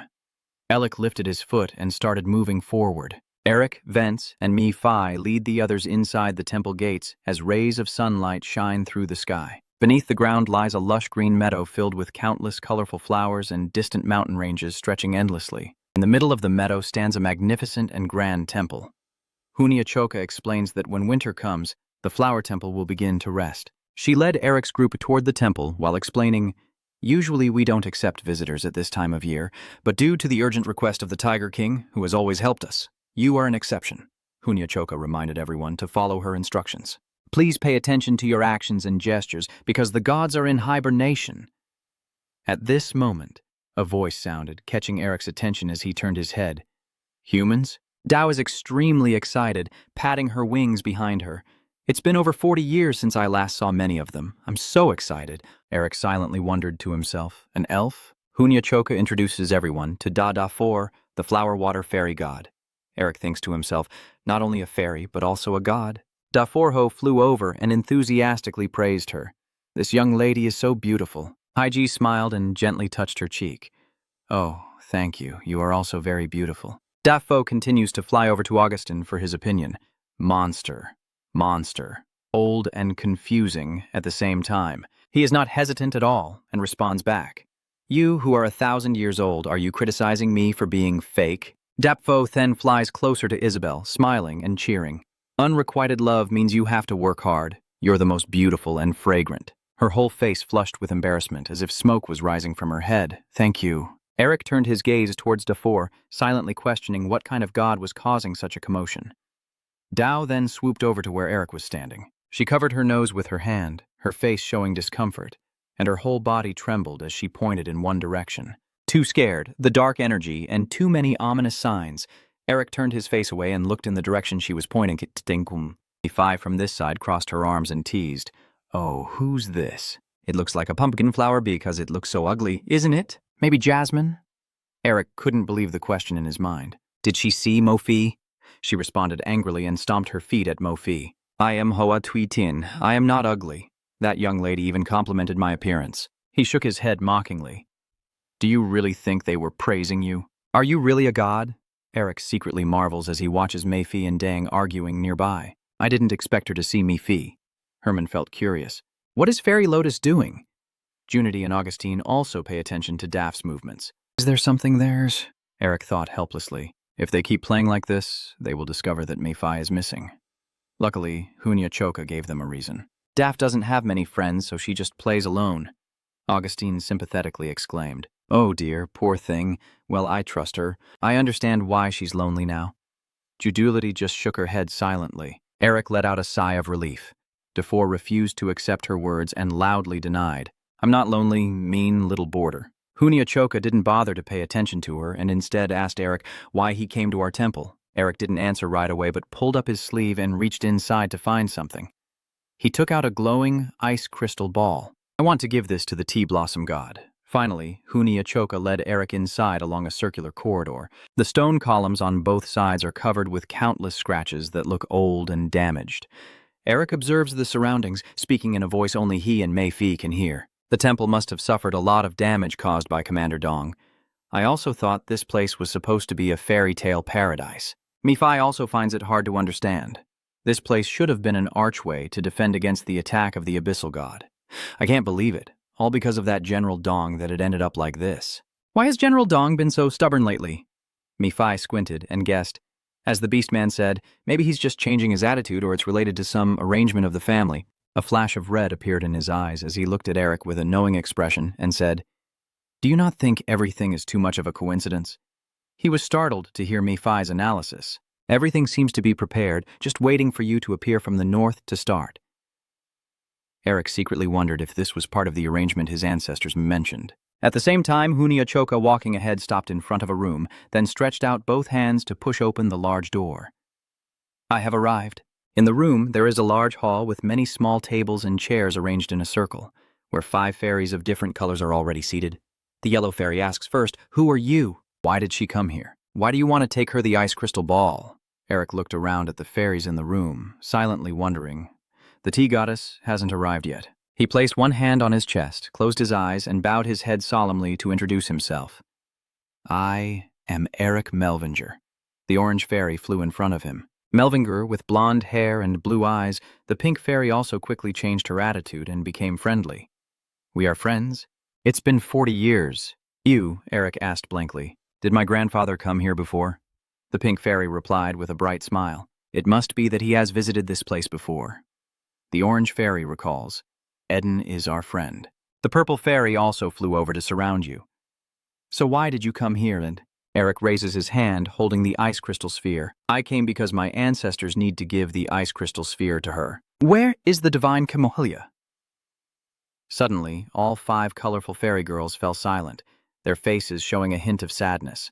"That matter?" Then the 5 fairies led Eric to a glass room. Along the path, there are countless stone boxes neatly arranged side by side. After walking for a while, Eric seemed to see something and stopped. You stand in front of a stone box engraved with the word media on the lid, and a fairy speaks. She has withered away. Eric stared intently at the stone box on the ground. "Commander La Vi Dong?" As soon as he finished speaking, voices kept ringing in his ears. "Some winters last too long and spring never comes. Everyone withers away. All the winter flowers are already hibernating, and we don't have much time left." He crouched down beside the icebox and gently placed his hands on the lid. Eric's hands trembled as he silently thought, if I don't give the ice sphere to the tea goddess, then this trip will have been pointless. Your eyes are shadowed by darkness, and you grit your teeth, whispering that you can't rebuild your family then. Nephi frowns behind you, surprised that these gods have withered away because of winter. He exclaimed in a pitiful way. The annoyed orange fairy pointed her finger. Demon King, be quiet!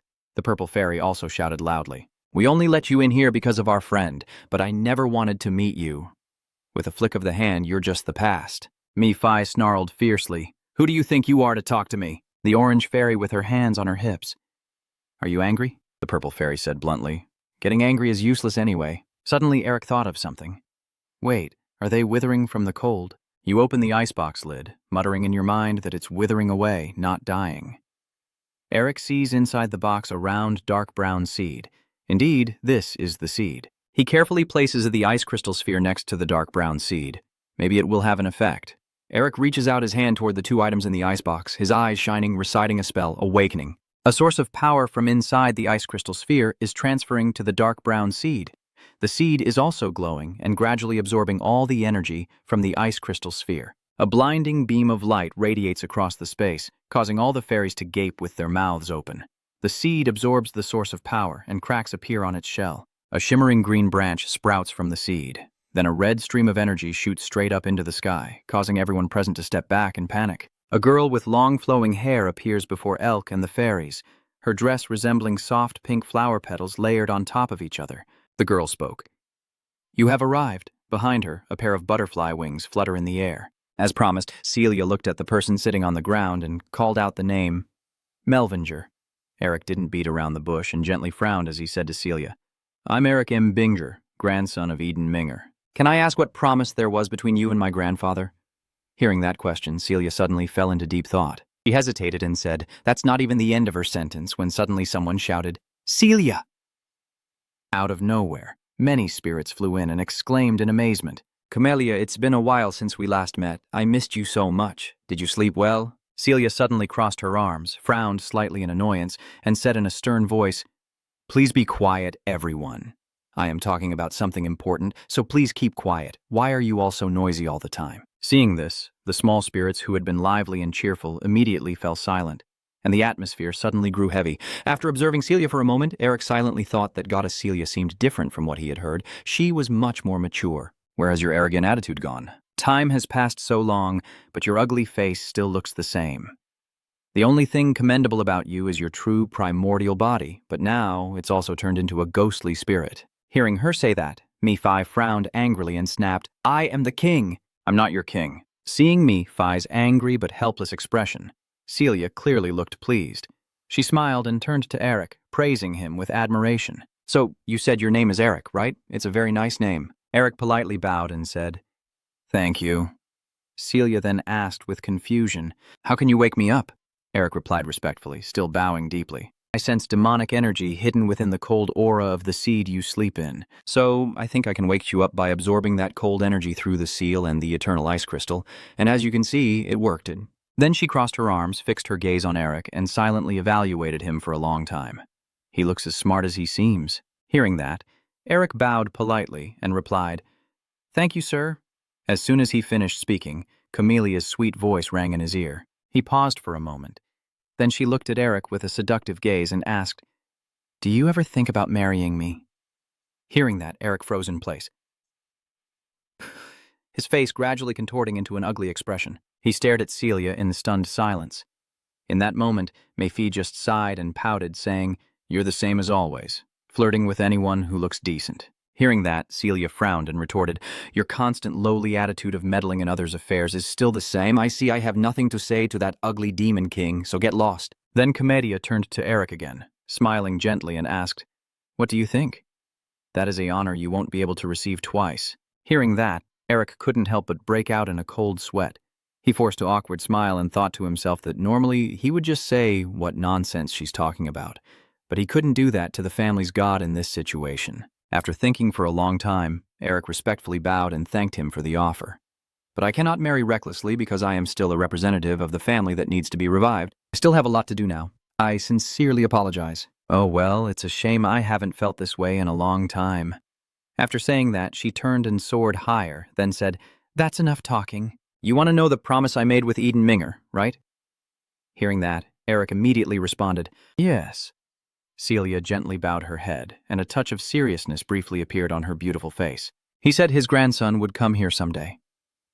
After a moment, she continued, Winter has caused this place to fall into darkness and brought spring along with it. It's strange. As soon as he said those words, Eric seemed to see his grandfather's figure and speak those words at the same time. He was momentarily stunned. Eric instinctively reached up and clenched his necklace, wondering how he could have known. Suddenly, Celia's voice interrupted his thoughts. Eric Merbinger, Eden Merbinger's grandson. She gently turned her head to look at Eric with affection. Are you going to take away this endless winter and bring us the spring we long for? Eric, holding the ice crystal in his hand, replied, I don't know if I can take away winter. Mephi feels extremely uncomfortable and turns away.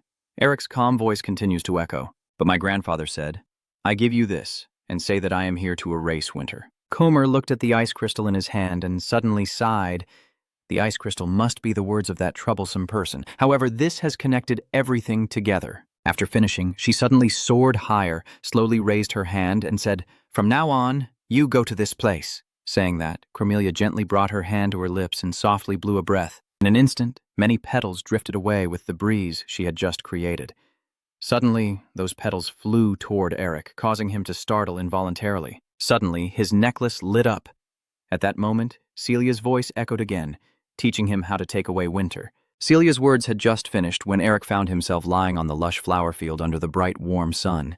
He exclaimed in amazement, I haven't felt this way in a long time. Eric immediately sat up and looked around. This is the peaceful temple. He looked at the vibrant, colorful flower field and said, This is exactly what I imagined.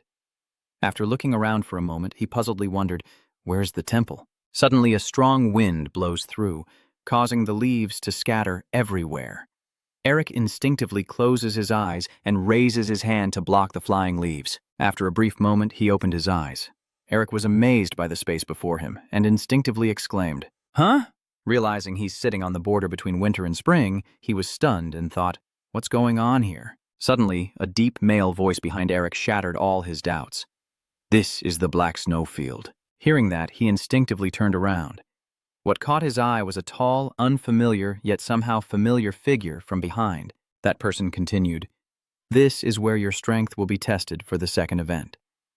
With that voice and figure, Eric seemed to realize who was in front of him. His eyes suddenly flickered. Could it be that the car slowly turned around, smiling kindly and saying, It's been a long time, hasn't it? Seeing that, Eric hurriedly ran to his side and replied, Yes. Odo still stood there looking at him, a gentle smile on his lips. He has grown a lot since the last time we met. Then he looked down at the tattoo on your arm.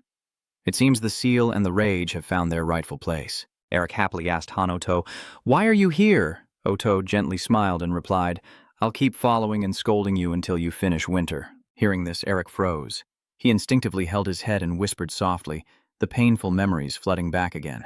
All right, we don't have much time, so I'll explain right here. Look over there. He explained to him that this place was once full of blessings, the land where all life was born.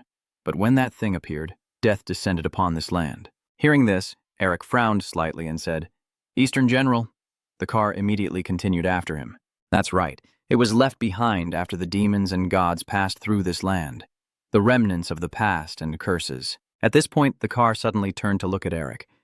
So, my descendant, from now on, I will teach you how to devour the Eastern General. Hearing that, Eric frowned slightly in surprise, thinking to himself, Can I swallow this enormous threat? But if I can swallow it, I could gain great power. After a moment of thought, Eric couldn't help but smile excitedly. Under the keen gaze of the car, he paid no attention and continued to think that he could be much stronger than he is now. Eric raised his hand and said, I just need to seal Dong Tuong into the berserk seal like the first time, right?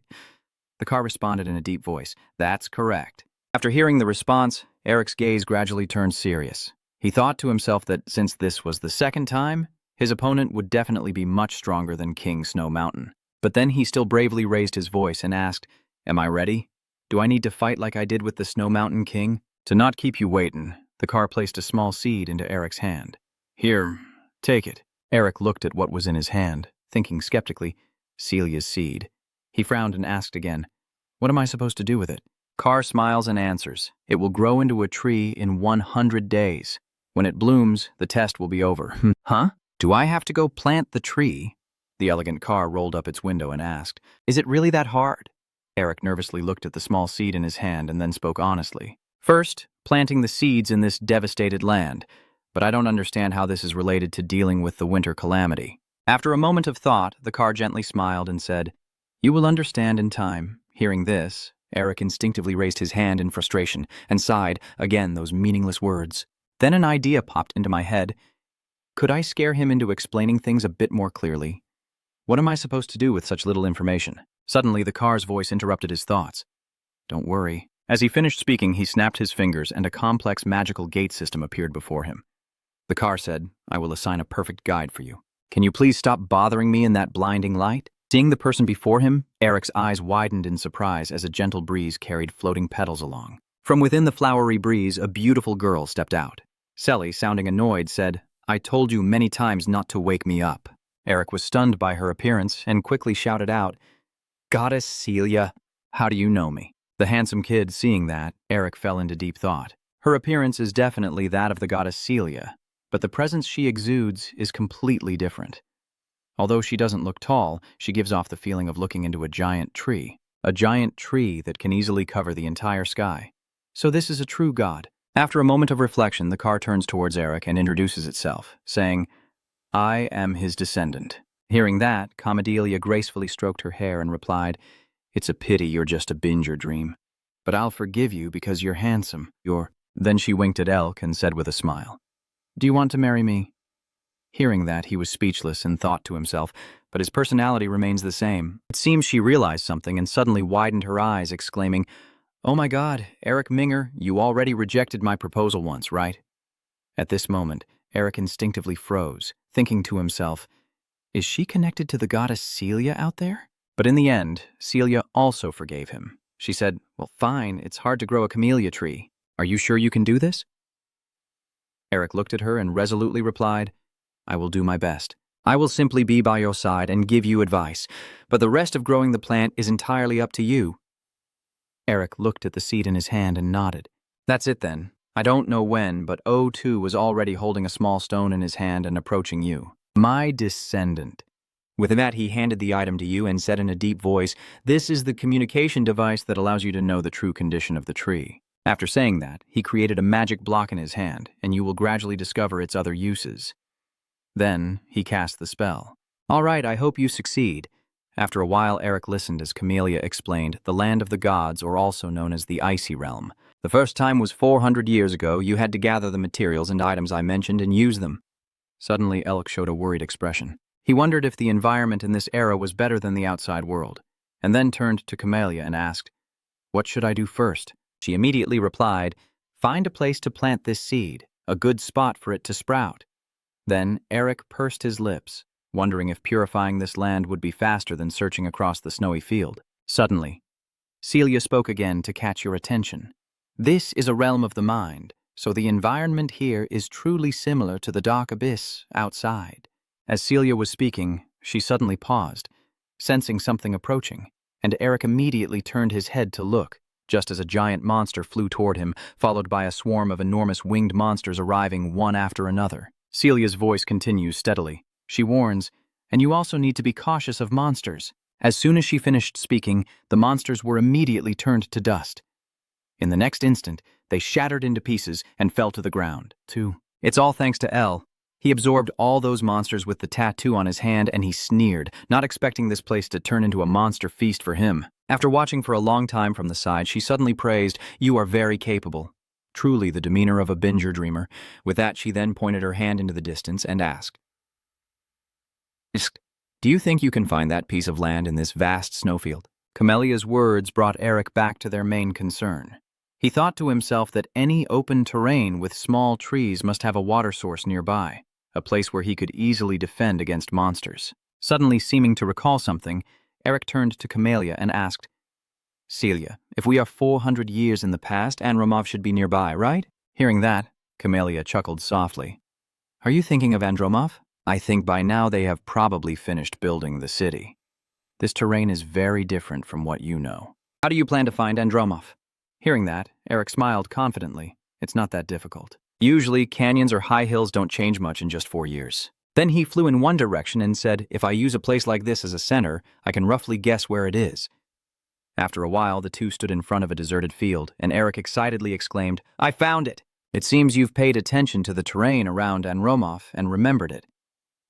Smart choice. Indeed, MBRR. All right, we're about to cut it off, Eric said excitedly as he cast his magic, leaving Calm overwhelmed by his magical energy. Under the blinding light of that magic flow, she reflexively squinted. After a long moment, Eric exclaimed fiercely, So, this is enough to plant a tree, right? Next to him, Celia was stunned and said in amazement, I didn't think it would just be enough. The soil quality is quite good, and most monsters won't come near this place. Then Eric started to walk away.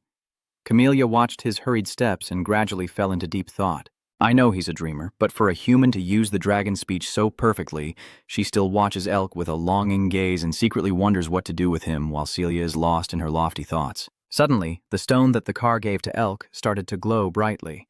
Seeing that, he shouted, Camellia! After Camellia arrived, he smirked confidently and reached into his shirt pocket to take out the stone. Seeing how this stone reacted, I think I've succeeded. But as soon as he looked at the surface of the stone, Eric suddenly froze. Bright yellow glowing words appeared on the stone, indicating a failed mission and a return to day 0. Immediately, Elk and Celia were standing at the starting point.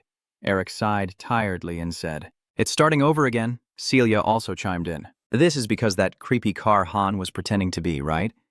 Eric crossed his arms and said seriously, During the first test, I always went back to the start every time I died. This time, it starts over again when the mission fails. Hearing that, Celia rolled her eyes. I guess you've forgotten something, Eric asked back.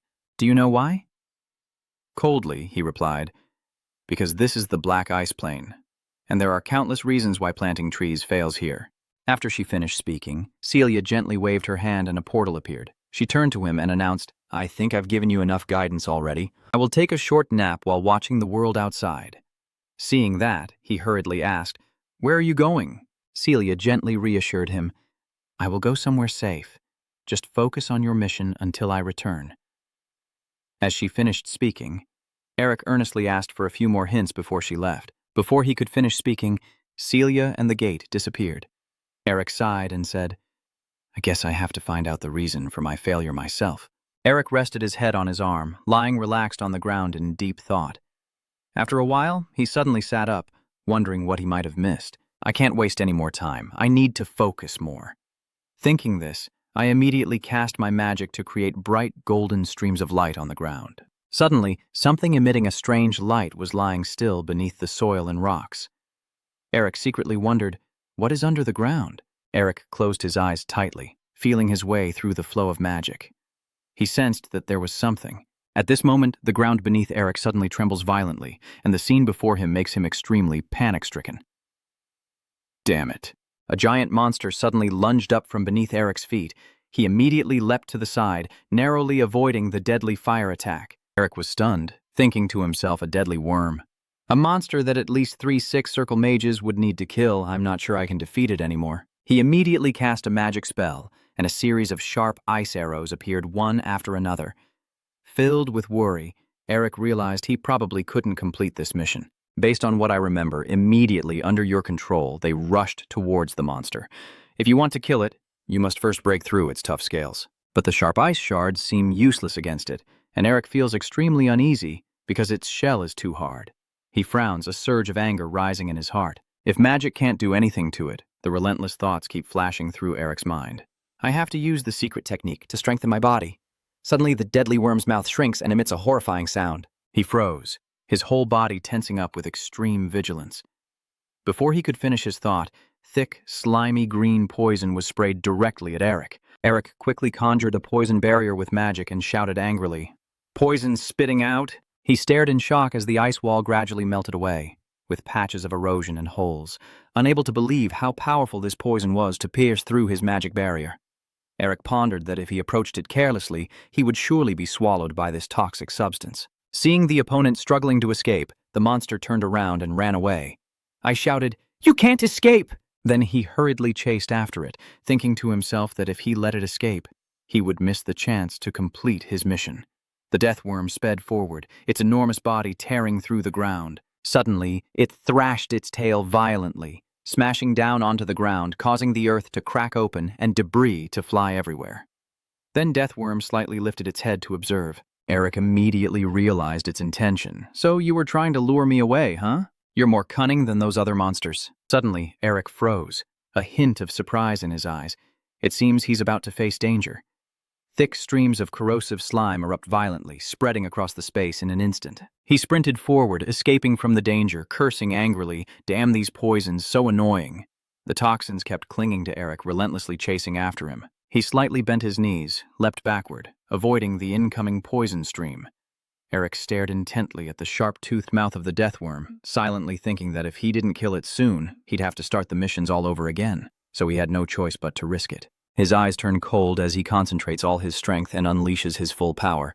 I still remember the combat skills I learned from Lam Su. Eric quickly throws a punch at the monster's face as a single thought echoes in his mind, focusing all his strength on one point, with endless thoughts flashing through his mind. I can maximize the power of the attack and will be able to kill it. The White Tiger's secret technique is immediately unleashed. The tough scales on the deathworm's body burst apart and fell to the ground, while Eric continuously raised barriers trying to block the oncoming poison. But unfortunately, some poison still clings to him. Eric thought to himself, if I hadn't used all my mana on that last attack, I might have been killed by its poison already. He tiredly collapsed to the ground, panting, thinking if he faced another one now, he would be doomed. Eric muttered to himself, "I did it." The system now displays a message that your requirements have been met. The first seal has been removed. You're surprised, muttering to yourself, "A seal? What kind of seal is that?" Suddenly, the shard in his hand glowed, and Eric's eyes widened. That beam of light suddenly shot straight into the tattoo on your arm, making it blaze as if it were burning. You stared in confusion. What is this? After a moment, the magic flow disappeared. Eric sat silently, lost in thought. He raised his arm, looking at the new mark clearly visible, and wondered, I didn't expect to get the fourth mark so quickly. Can I use it to break the icy cold land like I did with the Snow Mountain King? But how am I supposed to do that? I don't even know its real name. Long suddenly froze, his face turning pale as he recalled Mephi's contemptuous expression. If Mephi finds out about this, Eric would just wave his hand and mutter, "Following the plan, I should find out soon enough." You raise your hand, eyes full of determination. Finally finished cleaning up here. Now it's time to plant the seeds. Suddenly he shouts, "Watch out!" The ground trembled violently once again, causing Eric to panic uncontrollably, and at the same time, the system issued a warning alert. Although deathworms usually live alone, there are rare special cases where they live in packs across a vast area. In an instant, countless deathworms burst up from the ground. Yes, the system continues to display, possibly only a few of them. They all rush towards you simultaneously. The system emphasizes, but it could also be dozens. Come on, this is just ridiculous. I helplessly hold my head, shouting in despair, I can't get out of here. One is hard enough to deal with, now there are dozens, what should I do now? Eric quickly jumps to dodge, full of frustration. Why the hell does the Tiger King want to build a house here? Eric thought to himself. Only the master could defeat all these monsters alone. But a place with so many deadly pits shows the land is extremely fertile. Eric thought he had to try every possible way. He laughed loudly, thinking that trying a few more times might lead to a solution. After a while, Eric's whole body looked disheveled, his clothes torn and filthy, cursing loudly. Damn it! After the 34th attempt, he collapsed on the ground, gasping, I've tried everything I can. In one battle, Eric was struck and bled from the mouth in pain. In another, his body was covered with poison and he screamed in agony. In the next battle, Eric was beaten to a pulp, torn apart and lying motionless in a pool of bright red blood. The following fight, his entire body was tightly wrapped by the deadly worms, leaving him breathless and overwhelmed with despair. Vong Tuan kept repeating. Eric kept trying. But in the end, his whole body was still swallowed by the monster's mouth. In another battle, the sharp teeth of the deathworm clenched Eric's body tightly. He helplessly cried out. After so many battles, Eric still couldn't kill those deathworms. He sighed sadly, deciding to try moving to a distant area far from there. Eric kept struggling, but the seed still wouldn't sprout. Seeing the deathworms getting closer and closer, I was terrified and sweating. Am I going to be trapped here? What is Eric moaning about? Mephi isn't here. Even the god Comelia wouldn't help. Surely the ancestors are watching me suffer and mocking me. Is no one going to help me? Suddenly, Eric realized something, his eyes shining brightly. Wait a minute, you shouted excitedly. I'm so stupid. Why didn't I think of this earlier? They didn't forbid me from asking others for help. A hint of smugness appears on his face. The Vuong family. Elk's voice continues. I have to ask them for help. The scene shifts to beneath an ancient tree, where a girl lies quietly as vibrant pink leaves silently fall, drifting with the gentle breeze. Calm was sleeping soundly, completely immersed in peaceful dreams. Suddenly, footsteps approached closer and closer. The man teased, "You sleep a lot, huh?" She was startled and immediately woke up from her dream. The car in front of Comedia smiles gently, softening the atmosphere around it. She asks, "How did you get in here?" "Shouldn't you have to wait for my permission to come in?" The man replied, "There was someone else who wanted me to come here." Crom gets angry and asks, "When did this happen?" O calmly replies, "Have you forgotten what happened that day? It seems your memory is starting to fade." I sighed softly. I used to be a queen living in the ice palace, but now I'm treated like this. It's truly exhausting. Then Celia calmly asked, "So why are you here?" He replied once more, "I already told you. Someone else wants me to come here." Odo's eyes suddenly grew deep. "Are you okay? You have had to sacrifice 40 years of your life to fight that curse." She coldly said, "I am fine. You don't need to worry, but I hope you won't come here on your own anymore." Com continued, "So, what happened to that guy?" The car waved its hand and a screen quickly appeared. "Just take a look." Inside the screen, Eric is struggling to escape from the fierce beastmen who are furious and shouting, "That is our ancestral enemy! Kill that human!" Com is shocked. What the hell is going on? Why is he being chased and killed by those beastmen? Isn't it quite interesting? She shouted angrily, "Why are you still smiling? Hurry and help him!" The car blocks the way. Don't cause more trouble. Right now, he's continuing to speak, with his own plan in mind. Next to Eric, the beastmen are frantically chasing after him. "That is our ancestral enemy. Kill that beast of humanity." Eric smiled happily, his face filled with unusual delight. You glance back, a thought crossing your mind. The lineage of the Tiger King has yet to appear. Eric quickly landed and silently calculated that to solve the problems he faced in this mission, he needed to seek help from those who built the city on this land of death. The exhausted beastmen pant heavily, "Finally catching you. You crazy one, charge and bite him." He silently lamented that searching across this vast black snowfield for the lineage of the Tiger King was indeed a difficult task as magic suddenly erupted around Eric. The secret technique of the Black Tiger body enhancement was immediately revealed. He thought to himself, "But I possess the secret technique of the Tiger King lineage, the body enhancement secret technique." The scene before their eyes makes the beastmen tremble in fear. How is this possible? One of them shouted in shock, "How can a human use the body enhancement secret technique?" Eric frowns angrily. "With this body enhancement technique to increase strength, do you think I would let you go?" At this moment, a vast mountain range stretches out, covered in pure white snow, creating an unexpectedly peaceful scene. Suddenly, a deafening explosion erupts there, causing the ground to shake violently. The beastmen were thrown far away, tumbling through the air. "I can't believe what I'm seeing. That guy." His voice continues to echo. "We must not let him escape." Eric stands silently above, watching carefully. After destroying 6 beast city-states, it's almost time for them to react. You gently stroke your chin, your eyes full of thought. Maybe the rumors haven't spread far enough yet. Suddenly, Eric slumped down, secretly calculating that if he trampled on the remaining villages, they would appear, so he should avoid it. At the same time, a giant, sharp claw suddenly appeared behind him. In an instant, its strike cut straight into the tree where Eric was standing, causing the trunk to split in two. He reacted just in time, quickly dropping to the ground. Eric glanced at the broken tree and shivered slightly. If my senses weren't sharp enough, I would have died before I even had a chance to yawn. Suddenly, in the thick darkness, a shadow slowly approaches you. Your senses are better than I thought. Eric's cold gaze fixated on the figure before him, gathering the surviving beastmen across the black snowfield, rising as the great Lord of the North, a creature that instilled terror in the Empire. He frowned, tense and alert, descendant of the great Ho Vuong lineage. He praised him, saying that a human could learn the secret technique of body enhancement. This person is the first leader of the Beastmen Alliance. He coldly asked, "Who are you?" This burly beastman is named Tiger King Du. He spoke with a determined tone. "You are definitely human." Du continued, "But I can't understand what's going on here." Suddenly, the beastmen behind Elich exclaimed in surprise, "Ho Vuong Du." Everyone was stunned and panicked. A trembling man asked, "Why are you here?" He angrily replied, "Why do you ask that? Have I come to a place I shouldn't have?" Hearing these words, the beastmen gape in shock and fall completely silent with fear. At this moment, a thought suddenly crossed his mind. The Tiger King has conflicts with other beast tribes. Eric quietly confirmed that this was likely before the Tiger King unified the beast tribes, so he had not yet reached the 5-star combat power level. He wondered why he could feel such a cold pressure. Du shouted angrily, "If you don't intend to fight me, get out of here!" The beastmen panicked and fled in chaos, one of them screeching to protect a human. "You are an enemy of the beastmen, and the one beside you is also supporting you.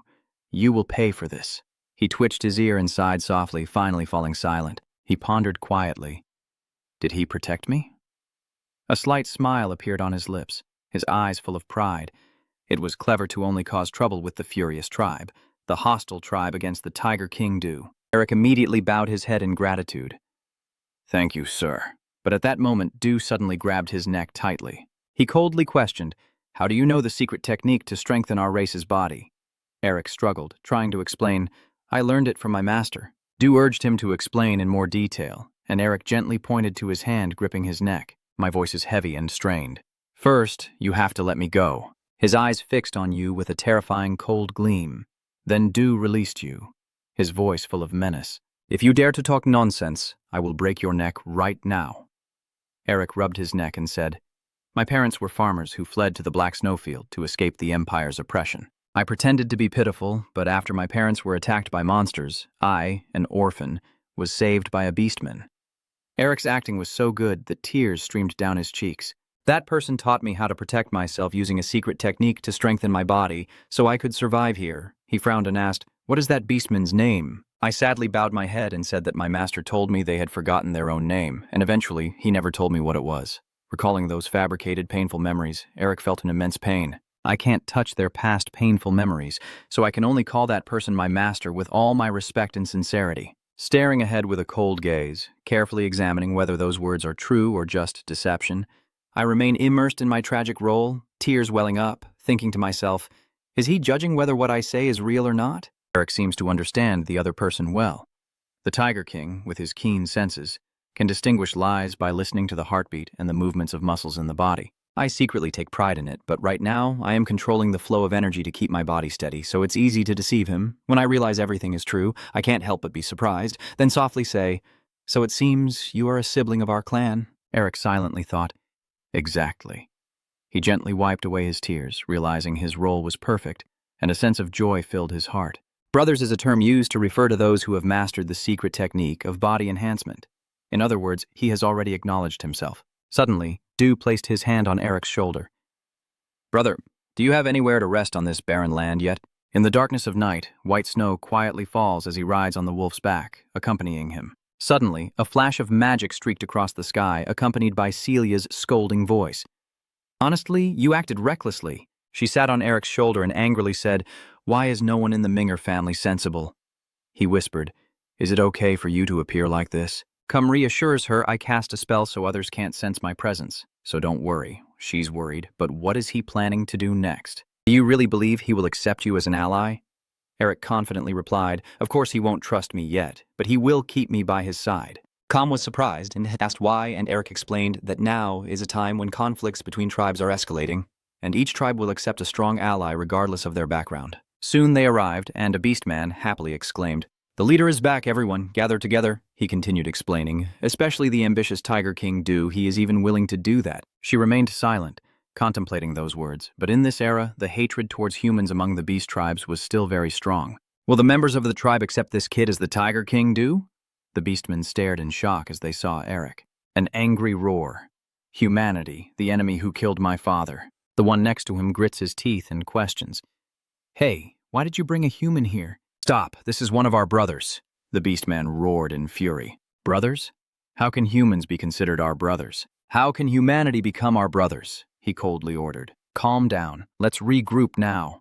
You look at the group of beastmen in front of you, and your mind echoes with this thought. This is the time when the Empire's oppressive regime is the most brutal against both beastmen and humans, which has caused strong hostility towards mankind. You worry that if you can't persuade them, your plan will fail completely. And suddenly, the beastmen change their attitude, kneeling down and crying while clutching your leg, making you startled and speechless. "Huh? They're so weak, my master. Why did you leave us behind?" One of them suddenly grabbed Eric's hand. "You're really lucky to have someone like that teach you martial arts." He frowned, looking confused, then glanced to the side. Du smiled and gave a thumbs up. Eric was confused, wondering to himself what they were talking about. Elk's gaze was fixed on Du's figure, surprised that just moments ago they were about to tear him apart, yet now they had suddenly become so friendly. He silently confirmed that it was definitely thanks to Lord Du of the lake. Suddenly, he made a gesture that caused the nearby table to shatter, as if commanding everyone to be silent. Then Du explained that this was what his master had said before passing away. He recounted it slowly. Even though we had to face the racial boundaries between beastmen and humans, I am still glad that even if we leave this world, we will always be sworn brothers. Du's whole body trembled slightly, his voice faltering. Let's meet again in another life. His voice still echoed on without end. My students performed so beautifully that even the beastmen couldn't hold back their tears and burst into tears. Damn it, open your eyes, master, this is so cruel. How can your little student go on living? Eric was stunned, his heart frozen and speechless. Did I really say that? He whispered. Just act it out, they're so stupid they believe everything. A slight curl appeared at the corner of his mouth, his eyes filled with gratitude. Suddenly, a cold voice interrupted. We do not agree. Eric was startled, turning around quickly. Raph continued speaking with what humans say, frowning as he questioned, Do you have any evidence to believe it? Eric didn't reply, only stared intently at the figure before him. Komgioithiu. They are the Black Wolf Clan, the loyal dogs of the Lake King. He silently thought, the Black Wolf Clan must be ancestors of Minister Norris. Du immediately stepped in front of Elk, his voice angry. RF, are you disobeying my orders? Raph hurriedly explained, I am not defying you. He points at you, shouting in anger, and even if he is truly one of them, how could our tribe accept such a lowly race? Hearing this, he feels deeply annoyed and repeats, lowly race. Dark magic flared up fiercely, and he gritted his teeth, saying, I hope. His eyes flashed with a cold glint. You still haven't forgotten our faith, Raph. Du's subsequent words made RF ashamed, turn away. We have been abandoned and cast out. Even if our races and bloodlines are different, we are still one family. He said seriously. If you've forgotten that faith, I will slit your throat. He remained silent, looking at Eric with a tangled mind. Suddenly, you spoke up, breaking down the boundaries between tribes and uniting all beastmen into one. Eric continued, I heard that this is the goal of the beastman tribe. Du exclaimed in surprise. Do you know us? Eric nodded. Yes. I heard that while wandering alone across the snowfield. Your voice continues to echo. Although you are regarded as an enemy by many other tribes because of that faith, it is said that more and more people are being condemned for it. Eric expresses his gratitude. As a person who has been abandoned, I have received my master's kindness, and today you accepted me as your brother. He bowed his head in gratitude. I believe this is an extension of the ideals you are pursuing. These words moved Commedia to tears, sobbing like the hopes from M. Binger. You're quite good at talking. Eric's voice grew serious, his eyes determined. I will also meet your expectations. I believe I need to prove my worth in order to accompany you on your journey. Raph shouted sharply. I heard that the rank among beastmen is determined by strength. What do you want? Without hesitation, he replied, Fight. If I win, I will become part of the tribe. If I lose, I will leave. He trembled with anger, his voice full of contempt. How dare an ordinary human challenge a great black wolf warrior like me? Eric sneered mockingly and said, Why do you talk so much? His face clearly showed a challenge. Are you scared? R gritted his teeth, his eyes blazing red with anger. You bastard, you just pointed forward and sneered. You're the real bastard. Feeling of contempt immediately drove him on, sharp claws flashing in an instant. Then Raph coldly declared, I will kill you. Ellis's magic also flared up fiercely. Do you dare to challenge me? Suddenly, Du charged between the two, radiating an overwhelming aura, knocking them back. They both landed safely, but their faces were still filled with confusion, as if they hadn't yet recovered from the shock. He spoke seriously, saying, Let me ask you two. Will you accept the outcome, even if it costs you your life in the battle? Raph calmly replied, If that human wins, I will consider him family. Eric raised his hand to pledge, I swear on my master's honor that I will accept the outcome. Du looked straight ahead, his eyes as cold as a blade, and said, Good. As soon as he finished speaking, they charged at each other immediately. Beginning, Raph's sharp claws swipe at the opponent, snarling, I will tear you to pieces. Quickly, you bend down to dodge, a thought flashing through your mind. The story I made up won't last long. I need to prove my worth to Tiger King Du. Eric stands firm, calmly facing the attack, knowing that with him, this won't be an issue anymore. He rushes wildly toward you, his mouth wide open to reveal sharp, heavy teeth. Eric's magic surges fiercely in his hand, ready to confront the opponent, matching him blow for blow. Raph quickly blocks a powerful body technique punch, the fierce tiger charge, and seeing him scared and retreating, he sneers. Just one punch and he's overwhelmed already. Raph roars in anger, but cannot react in time to the opponent's next punch. You said he was beaten to a pulp with the powerful body technique, counterattack. The scene before their eyes leaves the beastmen stunned, one of them screams in terror. Raph is one of the top warriors in the royal army. I didn't expect him to be punched so easily. The man next to him trembled, surprised that a human could wield the body strength technique so skillfully. In disbelief, one of them opened his mouth slightly and called RF. In just a moment, RF's strength was drained, and he knelt down on the cold ground. Seeing his battered body, Du was surprised and spoke. It seems the battle ended faster than I expected. He declared, "This much is enough for you to become part of our family."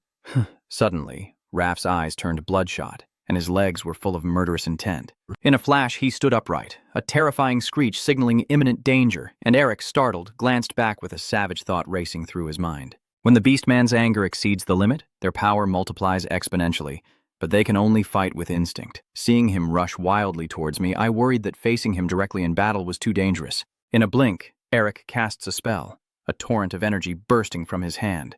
Instantly, a freezing attack speeds toward the enemy. The slippery ice shards caused RF to lose his balance. He fell backward, landing on his buttocks. Then the chains whip out and curl above Raph's head. In an instant, they shoot swiftly toward the opponent. In just a moment, the chains tighten around his entire body. Seeing Raph struggling, Eric quickly raises his hand and strikes the opponent's neck. Quiet for a moment. Soon after, he lay motionless, sprawled on the ground. Is that magic? Is that bastard a mage? The guy next to him was stunned. Did he deceive us? Eric stood silently, secretly calculating that if he wanted to subdue him without killing, magic was the only way. He hesitated, hoping they understood this too. Eric nervously looked at Du, the story he had prepared for this situation. Suddenly, he burst out laughing, his loud voice shattering the tense atmosphere. Du pats your shoulder enthusiastically and says, "You're more interesting than I thought. I didn't expect you to know both body enhancement and magic." Eric silently breathes a sigh of relief. I guess I don't need to worry anymore. You keep playing your game. I should have just used the body enhancement spell in the fight, but I didn't want to hurt someone who might become my family, so I had to use magic. He encouraged me that whether I choose the easy path or hide my power, the one who wins on the battlefield is the strongest. That is the harsh rule of the battlefield. Then Du kindly asked, "What's your name?" "Human." "I am Eric." At this moment, he has gained the trust of the Beastmen. He solemnly declares, "According to the results of the battle, we will accept Eric as a member of the tribe. Does anyone object?" They happily reply, "No, me neither." Du raises his hand to the sky and swears solemnly, "From this moment on, I declare Eric to be a member of our family." The entire group of Beastmen cheered in unison, excitedly welcoming the new member of the tribe, when suddenly the system flashed with a blinding light. Celia curiously approaches to check a new message. It displays a line that meets all the necessary requirements, has removed the second restriction, and reveals the real name. In Eric's mind, a thought emerged of a vast plain shrouded in deep darkness in that desolate land. The wind cut like a blade. What is the true name of this seal? The one that traps the sharp wind of the black snow plain. What is it called? The ice seal. He pondered, looking at the tattoo on his arm, which was a rare level seal, just like the great sin of wrath seal that the Mountain King bestowed upon him. But since he didn't know how to activate it yet, he couldn't use it right now. Eric annoyedly thought, the goddess of comedy has already disappeared without a trace. She didn't guide me on how to use this, did she? He sighed and thought, whatever, there's nothing I can do now. Inside, El made up his mind to focus on his long-term plan for the time being. Inside the meeting room, the Beastmen stood in 2 rows, saluting the new member solemnly. Following Du's call, he slowly stepped inside. "Come in," he said with a friendly smile. "Now, everyone, please greet each other properly. Starting today, Eric will officially become a member of the Royal Guard team of the Kingdom of Andromoth." Eric slightly bows his head and salutes, saying, "I will do my best out of respect for your acceptance of me into the Guard." He laughs loudly, eyes full of praise. "That good attitude, as a token of remembering the day you joined the team, I will assign you your first task." He nodded in agreement. "Yes, please give me your orders." Du immediately commanded. You said you came here after traveling across the snowy plains using your experience from those trips. Please help us find a suitable area where our tribe can settle. You chuckle to yourself, saying, Hello, Fungi, everything fits together perfectly. You rub your chin, pretending to ponder. While wandering across the snow plains, I noticed this place. Eric continued. It's surrounded by canyons and hills, making it easy to defend against external threats. With nearby water sources and very little soil erosion, it is a fertile land. However, there is one problem, both of them said in unison, and that is the swarm of deadly worms. He explained earlier that it was considered a potential location, but no one had settled there because of that issue. However, finding another place like it in the Black Snow Plains is very difficult. Confused, he softly said, What should we do now? Suddenly his eyes lit up. That's right, let's do it this way. Hearing the leader's plan, Eric was stunned, his eyes wide open, sensing the murderous aura behind him, and he secretly thought, I have to find a way to deal with these troublemakers. After a while, Eric gradually calmed down, and a thought echoed in his mind. Well, despite their frequent personality clashes, the Black Wolf tribe members have the best teamwork skills, so actually, choosing them isn't that hard to understand. But pairing up with these unfamiliar Black Wolf members must be a test of my abilities. Suddenly, a beastman approached him. Fighting the Deathworm is the most difficult mission of all, he spoke. This mission won't be easy. This beastman's name is Du, the third captain of the guard team. Raph sneers. That's right. If it hadn't been for some random stranger saying unnecessary things earlier, we wouldn't be in this troublesome situation now. He sneered sarcastically. Honestly, what's so good about the old team of the Deathworms having perished? Someone is just trying to show off in front of the captain by doing petty tricks. Eric suppresses his anger, curses inwardly, and looks at these guys really now? Raph kept teasing. After all, that's why humans can't do it. But before he could finish, Du suddenly snapped and glared at him.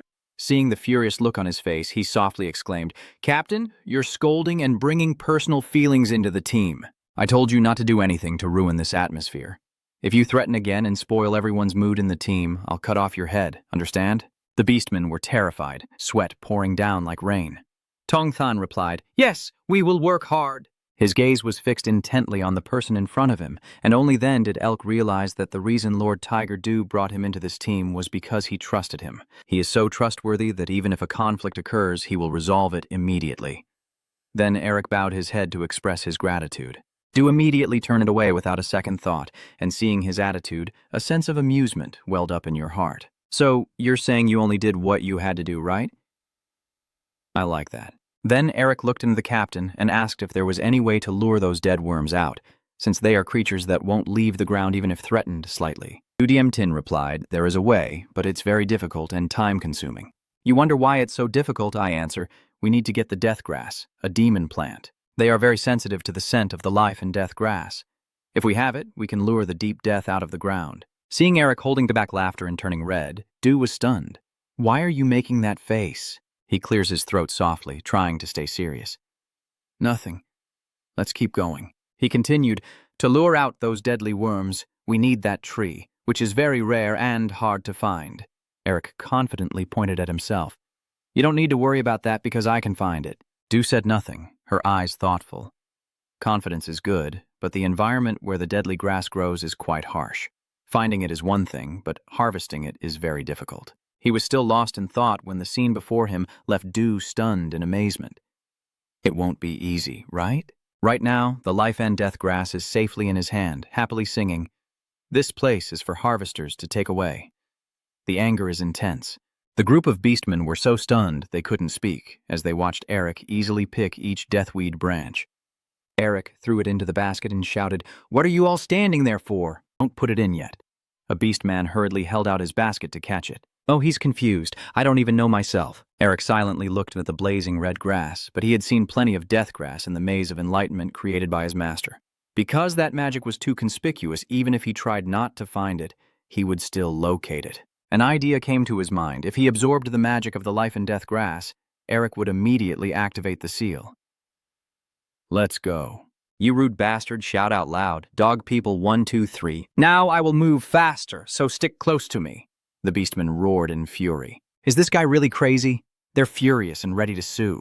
Captain, do you know what that guy just called us? A dog. You're shouting. What are you doing? Those damn guys are just following what L? He was overwhelmed with emotion. tears welling up, and softly called out, "Captain." Elo's eyes showed surprise at Du's actions. A faint smile touched his lips, a spark of anticipation rising within him, as if he had just discovered something worth waiting for. Soon, the life grass was loaded into large and small barrels. They quickly brought everything back to the tribe. Du praised, "You gathered so much of the grass of life in such a short time, your brother's abilities are hard to judge." He modestly replied, "I couldn't have done it without the team members helping me." He looked at the exhausted beastman, leaning against the trees, nodded slightly in confirmation, as if to say, "That's indeed the case." Then Du hurriedly urged, "Let's stop the chatter. It's time to begin." The blazing torches were immediately thrown into the grass of life and death, and in an instant, the flames spread, burning everything to ashes. Soon after, the ground beneath their feet started to shake, with cracks spreading rapidly like a spider's web. In an instant, giant deathworms burst out of the earth. Du quickly ordered everyone to attack, but suddenly a beastman hurriedly reported, "Captain, we have a big problem." He spun around. "What's going on? If it's nothing important, that guy wouldn't be so scared. He can't even speak." His subsequent words stunned Du. "The No Tribe is on their way here." Du asked nervously, "What do you mean the No Tribe is coming? Explain more." The beastman urgently reports that it seems they have discovered we are hunting the deathworms, and right now they are coming to attack us. You grind your teeth in anger, those filthy bastards. At the same time, the deathworms all opened their terrible mouths toward Du. Outside the tribe, a burly beastman slowly walked under the dim moonlight, his shadow stretching across the ground. The beastman's eyes are bloodshot and cold with fury. "Forward, warriors of the Wrath tribe. He is Knight, the second in command of the Wrath tribe." Nit led his subordinates forward boldly. "Today, we will capture Tiger King Du and end all their hopes." Even though the deadly worms are screaming right next to him, he walks calmly, showing no concern. At this moment, Du quickly leaps into the air, avoiding the sharp mouths of the monsters. Then his sharp claws immediately tore Death deep apart in two. Seeing this, Neat couldn't help but praise. "Tiger King Du, as expected. His skills are at the top among beastmen. But today, I have prepared a magical artifact to be used in the battle against humans." The thoughts continued to echo in his mind. No matter how strong someone is, you can't stop the firepower when your legs are held down. A triumphant smile spreads across Ne-Ui's fierce face. "Now, I will make you kneel before me and become the king of the beastmen." Suddenly, a strong wind swept in, carrying thick dust and smoke. He instinctively raised his hand to cover his face, quietly wondering where the wind was coming from. A sudden strong scent wafted over, causing Ne to freeze and his eyes to widen in surprise. Is this the smell of life and death? In an instant, the deathworms surrounded him and then lunged together to tear him apart. A series of horrifying screams echoed non-stop. At the same time, Du Hien stood proudly on the corpse of a deathworm, smiling with satisfaction. "Who would have thought we could destroy them so quickly?" He continued, using magic to create wind that carried the scent of life and death toward the No-Talk and used the deathworms to eliminate them. As for the No Tribe, they destroy the deathworms. Du praised, and such an idea came to mind. Truly impressive. Eric immediately said, "You must repay those who ambushed you in kind." He laughed happily. "Looks like you and I are thinking the same way." You quickly jumped onto the monster. Now Eric suggests we go clean up the leftovers. On the other side, Neat clenched his spear tightly and fiercely swung it at the swarm of deathworms while the survivors gathered together. Suddenly, a trembling subordinate exclaimed in horror, "Du is Tiger King Du." Immediately after, a blazing golden light shot straight down to the ground, causing a loud explosion. From the thick swirling smoke, Du and Elix's figures emerge. He glares furiously, eyes wide with rage, and roars in fury. Du immediately drew his weapon, his eyes filled with murderous intent, as the cowardly attackers struck from behind. But at that moment, a fierce surge of magic suddenly erupted from him. They tore through the wind, charging straight at the enemy and smashing his head into pieces. Fresh blood splattered everywhere, or staining the ground red. Du's gaze turned cold as he decisively ordered the royal guards to take the survivors away and kill anyone who resisted. The beastmen swiftly charged forward, acting without hesitation. They rushed forward at full speed. Dongthan shouted loudly, "Yes!" The beastmen of the No Tribe also did not retreat, bravely charging forward to fight, no turning back. The two sides clashed fiercely, metal clashing and roars echoing across the battlefield. Eric stands motionless on the battlefield, fists clenched, silently watching every move of him, his ultimate martial skill of the Sea King. Eric realizes that just by watching, he can see the strengths and weaknesses of his own body technique. Behind him, Raph's eyes blaze with fierce energy, like a beast about to pounce. His every precise sword strike cut through each enemy. He praised, "Not bad at all." In an instant, under Raph's hand, the enemies collapsed like weeds, their bodies tangled together. Suddenly, something sharp shot forward and pierced straight into Raph's neck. He screams in pain, and seeing that, his teammates panic and shout, "Raph!" He grimaced in discomfort, sweat pouring down like rain, with pale skin and prominent blue veins running across his face. In just a moment, the blue veins spread across his face. Raph, stubborn and resilient, endured the pain without letting himself fall. Eric stepped closer and asked Han, "Are you okay?" Raph, exhausted and unable to speak, only managed a faint grunt. "You!"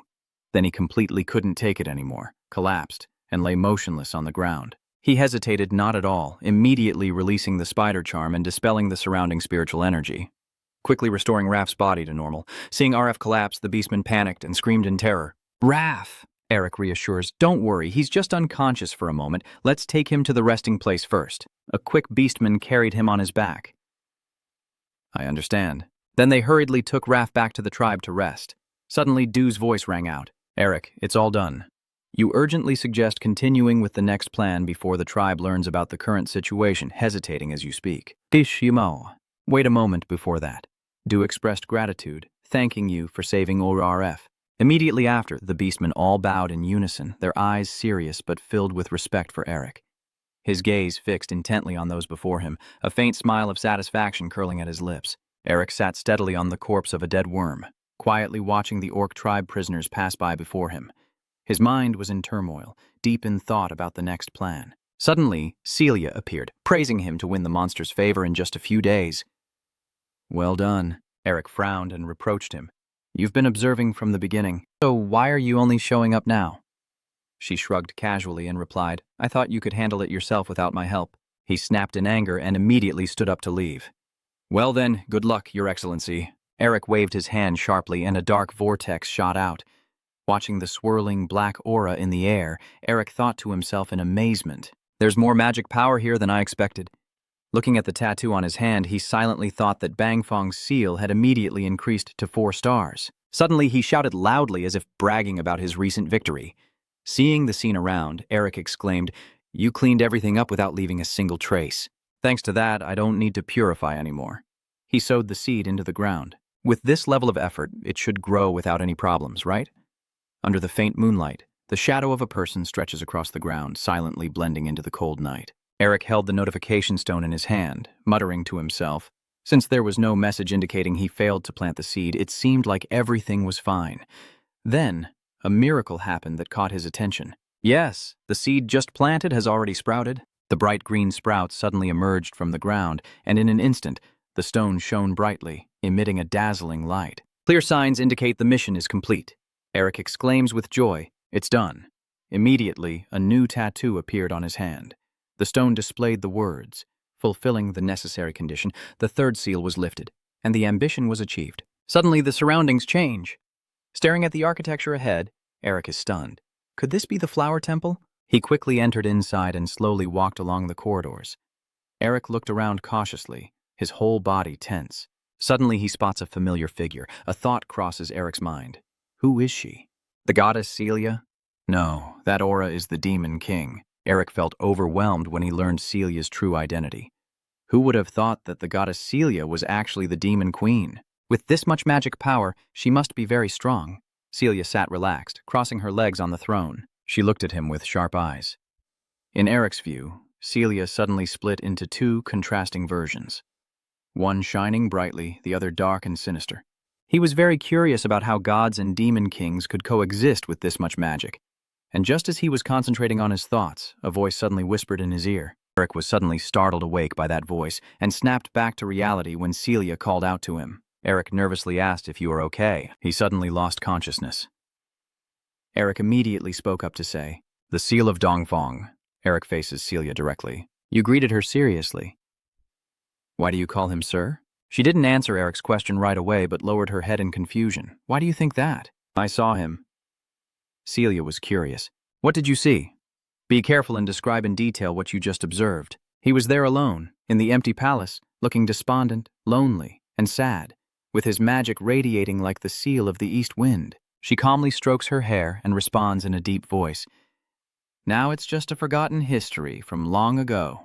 Eric continues to inquire, is the coldness across the black snowfield caused by you? Calm did not hesitate to admit it, yes. But it no longer belongs to me. I am Zelia, the goddess of flowers. After looking at the source of power emanating from her palm, he couldn't help but wonder, is this the thing used to erase your traces? Calm suddenly clenched her palm tightly, and that faint source of power immediately vanished into thin air. She replied indifferently, who knows? Calm floats in front of Eric and says, all I can do is give you advice on planting the seed. She carefully reminds him, remember what O told you. The image of the car immediately appeared in Eric's mind. At that moment, he had given a reminder that you would learn to suppress Dong Tuong. East General is the past and a mistake of Goddess Celia. Eric racked his brains to figure out that in order to plant the seed, he needed to dispel the freezing cold from Goddess Celia. Then Celia continued to warn him to stay alert to Dong Tuong, as she would become the biggest obstacle on his path. In the blink of an eye, Eric quickly returned to the gloomy neighborhood called Unromov. He happily stood under the shade of a large tree, 91 days since the plan began, and he was pleased to see the buds just beginning to bloom. Just as you were lost in enjoying the beauty, Raph suddenly rushed over to deliver the news. Hey, the clan leader is looking for someone. Eric's face darkened instantly. He tiredly thought to himself, damn it, again? The scene shifts to the dark, desolate forest with withered trees reaching up like terrifying claws into the night sky. Eric was thrown back with overwhelming force, suffering pain as he gasped for breath alongside Du. Then you can't be lenient with me, Your Majesty. Hearing that, he laughed loudly. You are the one who challenged me to fight to reward saving Raph. I am the clan leader. I cannot break my promise. Eric sighed in despair. I just wanted to try the body-strengthening technique.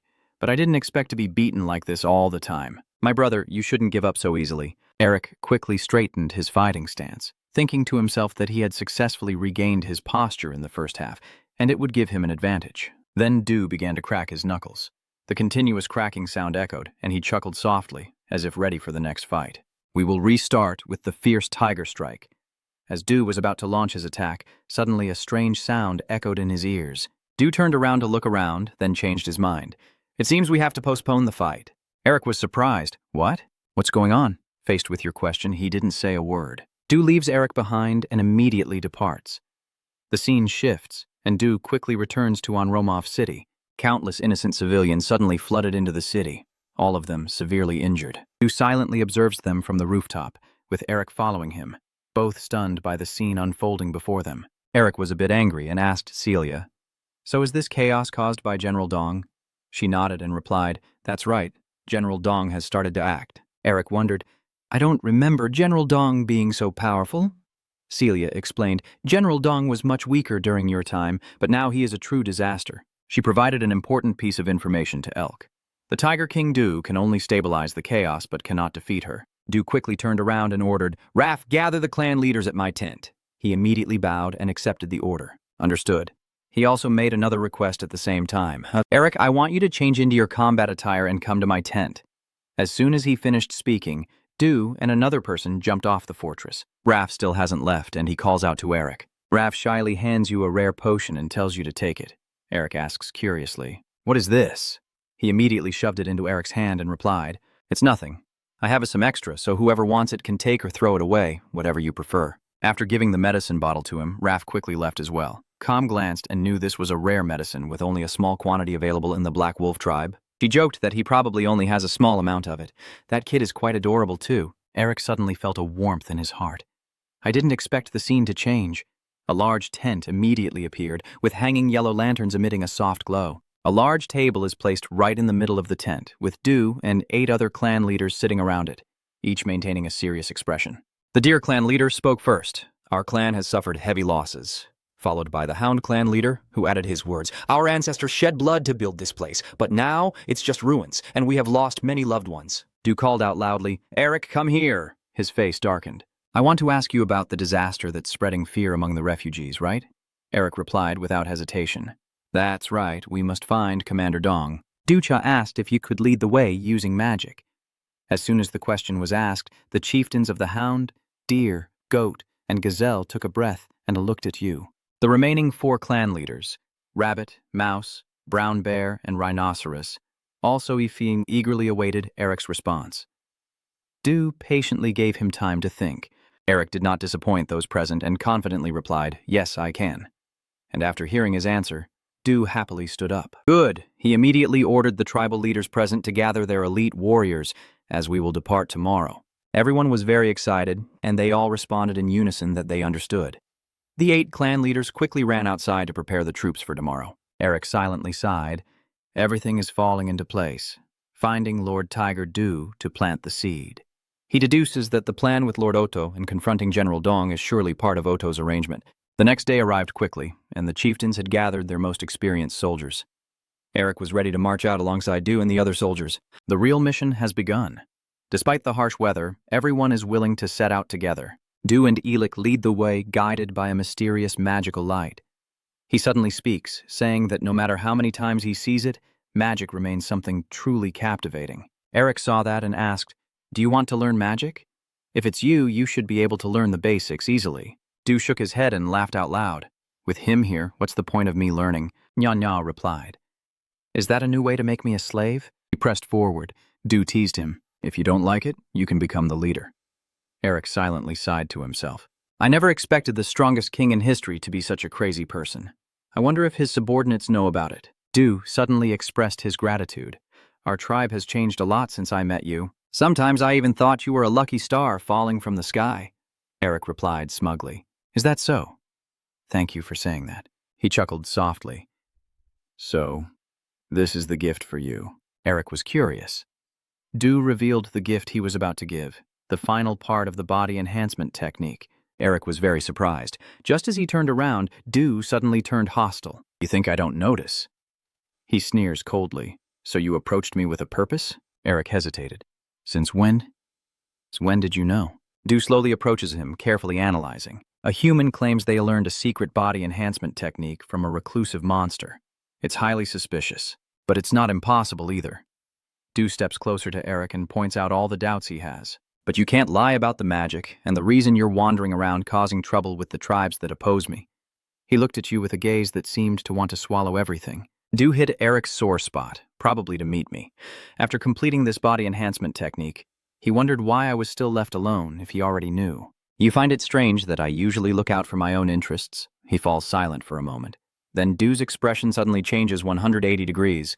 He laughs loudly and slaps Eric hard on the shoulder. "Because whether human or monster, everyone wants their own benefit, right? I'm not interfering with you just for my own sake. Watching you is quite interesting." The rice on one side teases, and from start to finish I am entirely in his hand. Eric still doesn't understand, but there's no reason for him to teach me the final secret of the technique. At that moment, Du suddenly reached out his hand and gently patted your head. Du cheerfully explained, "I want you to survive. You have already sacrificed so much to get here, so it wouldn't be fair if you died protecting someone else's family." The warm words from him touched Eric's heart. "You still can't believe that the reason he wanted to teach you the secret technique of the overhuman was to help you survive?" El's face darkened as he lowered his head, perhaps unaware that this was a rewind of the past. After a moment of thought, Eric gently smiled and replied, "Thank you." Calm interrupted. "Sorry to break this touching moment, but now is not the time for Muiman." The scene before him instantly shocked El, his pupils constantly constricting as a sinister figure full of murderous intent stared intently at Elric. At the energy emanating from the divine meal, the one I just saw with a huge wave of malice, feels like it could swallow us at any moment. And only one word can describe her, demon. "That energy blast is launching an attack," Eric thought. "We need to get out of here quickly. You've been separated from everyone else by that strange black aura." "What is this?" Eric grits his teeth in anger. "I can't locate God Commedia and the reconnaissance team." You stand silently alone in the darkness. The demon energy of General Dong has cut off all mana flows. Eric fears the worst possible scenario. If we fall into Tuong Dong's trap, Lord Du and the reconnaissance team will be wiped out. I have to eliminate the darkness of the Eastern General before that happens. He grits his teeth in anger, unsure of how to save everyone. Eric looked at his right arm and suddenly remembered the Dongfeng seal. It was also something that fell from the goddess Celia, like General Dong. He clenched his fist with hope, so maybe he could use it. Then another headache arose. Eric ruffles his hair in thought, but he must figure out how to activate it before he can use it. He anxiously wonders, Is there nothing else I can use besides the Dongfang seal? The mark on Eric's right arm suddenly lit up, and the image of O2 appeared once again in his mind. His message echoed in Eric's ears. You will have to learn how to defeat General Dong. At that moment, Eric asked, I will have to seal General Dong into the Great Wrath Seal like last time, right? The car nodded and replied, That's correct. He quickly regained his composure. Eric closed his eyes, sensing his surroundings and muttering the name of a technique to absorb the surrounding air which was gradually being drawn into the mark on his hand as I absorbed the coldness of the Eastern General and the severe cold seal. The mark on your hand keeps glowing and absorbing demonic energy into due seal as you endure the pain, holding your arm tightly. The demonic energy is flowing out of the seal of the severe cold. Eric can clearly feel the pain emanating from his right arm and connecting to the seal of the east wind. After all the dark energies were absorbed by the mark on his hand, Elk suddenly experienced a violent convulsion that gradually caused him to lose consciousness. When Elk opened his eyes again, he saw many people around him. But strangely, they all only had black and white colors. Only Eric standing among them still retained his original colors. The others looked at Eric with confusion, raising their hands in wonder. This is the voice of a child suddenly calling out, drawing your attention, Queen, Queen. The boy, holding a bouquet of bright red flowers, happily says, This is a flower just blooming outside. I brought it because it looks very much like a person. Coldly sitting on the throne, Calm asks, How does it look? Eric immediately realized this was before the goddess Celia became the demon queen. The two farmers started whispering to each other. These flowers are so beautiful, how could they not resemble the queen? Don't you think so? The others teasing below also joined in, saying, Hey, how can these flowers compare to our queen? Do you think the queen would like that? He happily confirmed that of course she would like it. Anyone who disagrees can come here. The lively and cheerful atmosphere around her contrasted sharply with Celia's sad expression as they asked, Queen, why are you so silent? The queen simply sighed, and the lively, bustling scene right before Celia's eyes vanished in an instant, disappearing into dust and smoke, leaving her alone, sitting on the throne. Eric feels sorry for Camellia. I think I have partly understood his feelings. She muttered to herself, I'm really so bored. Loneliness seeps in when those you love are gone. I am very familiar with this feeling. Crom suddenly stood up from the throne.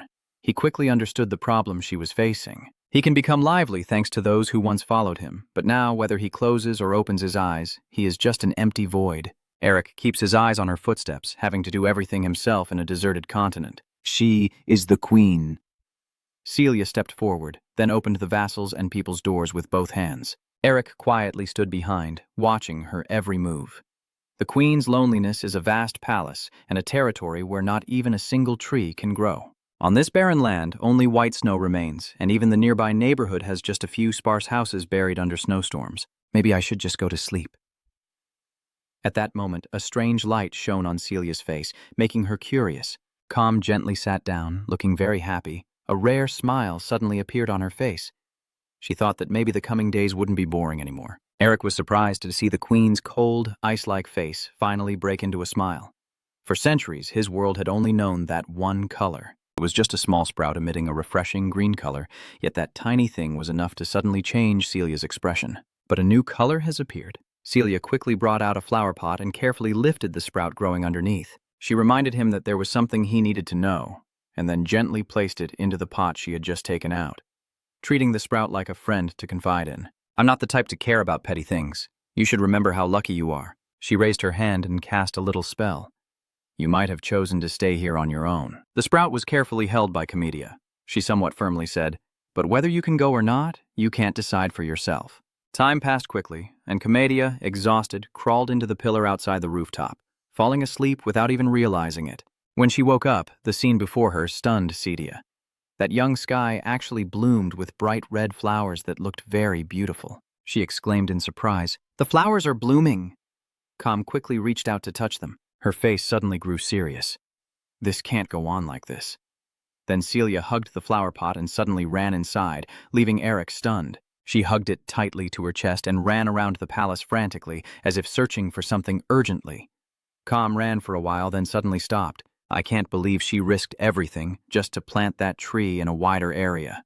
Camellia was captivated by the beauty of that flower. Her hand kept caressing the petal. Enchanted by it, Camellia couldn't help but exclaim, It's so beautiful! Eric remained silent, watching her from behind.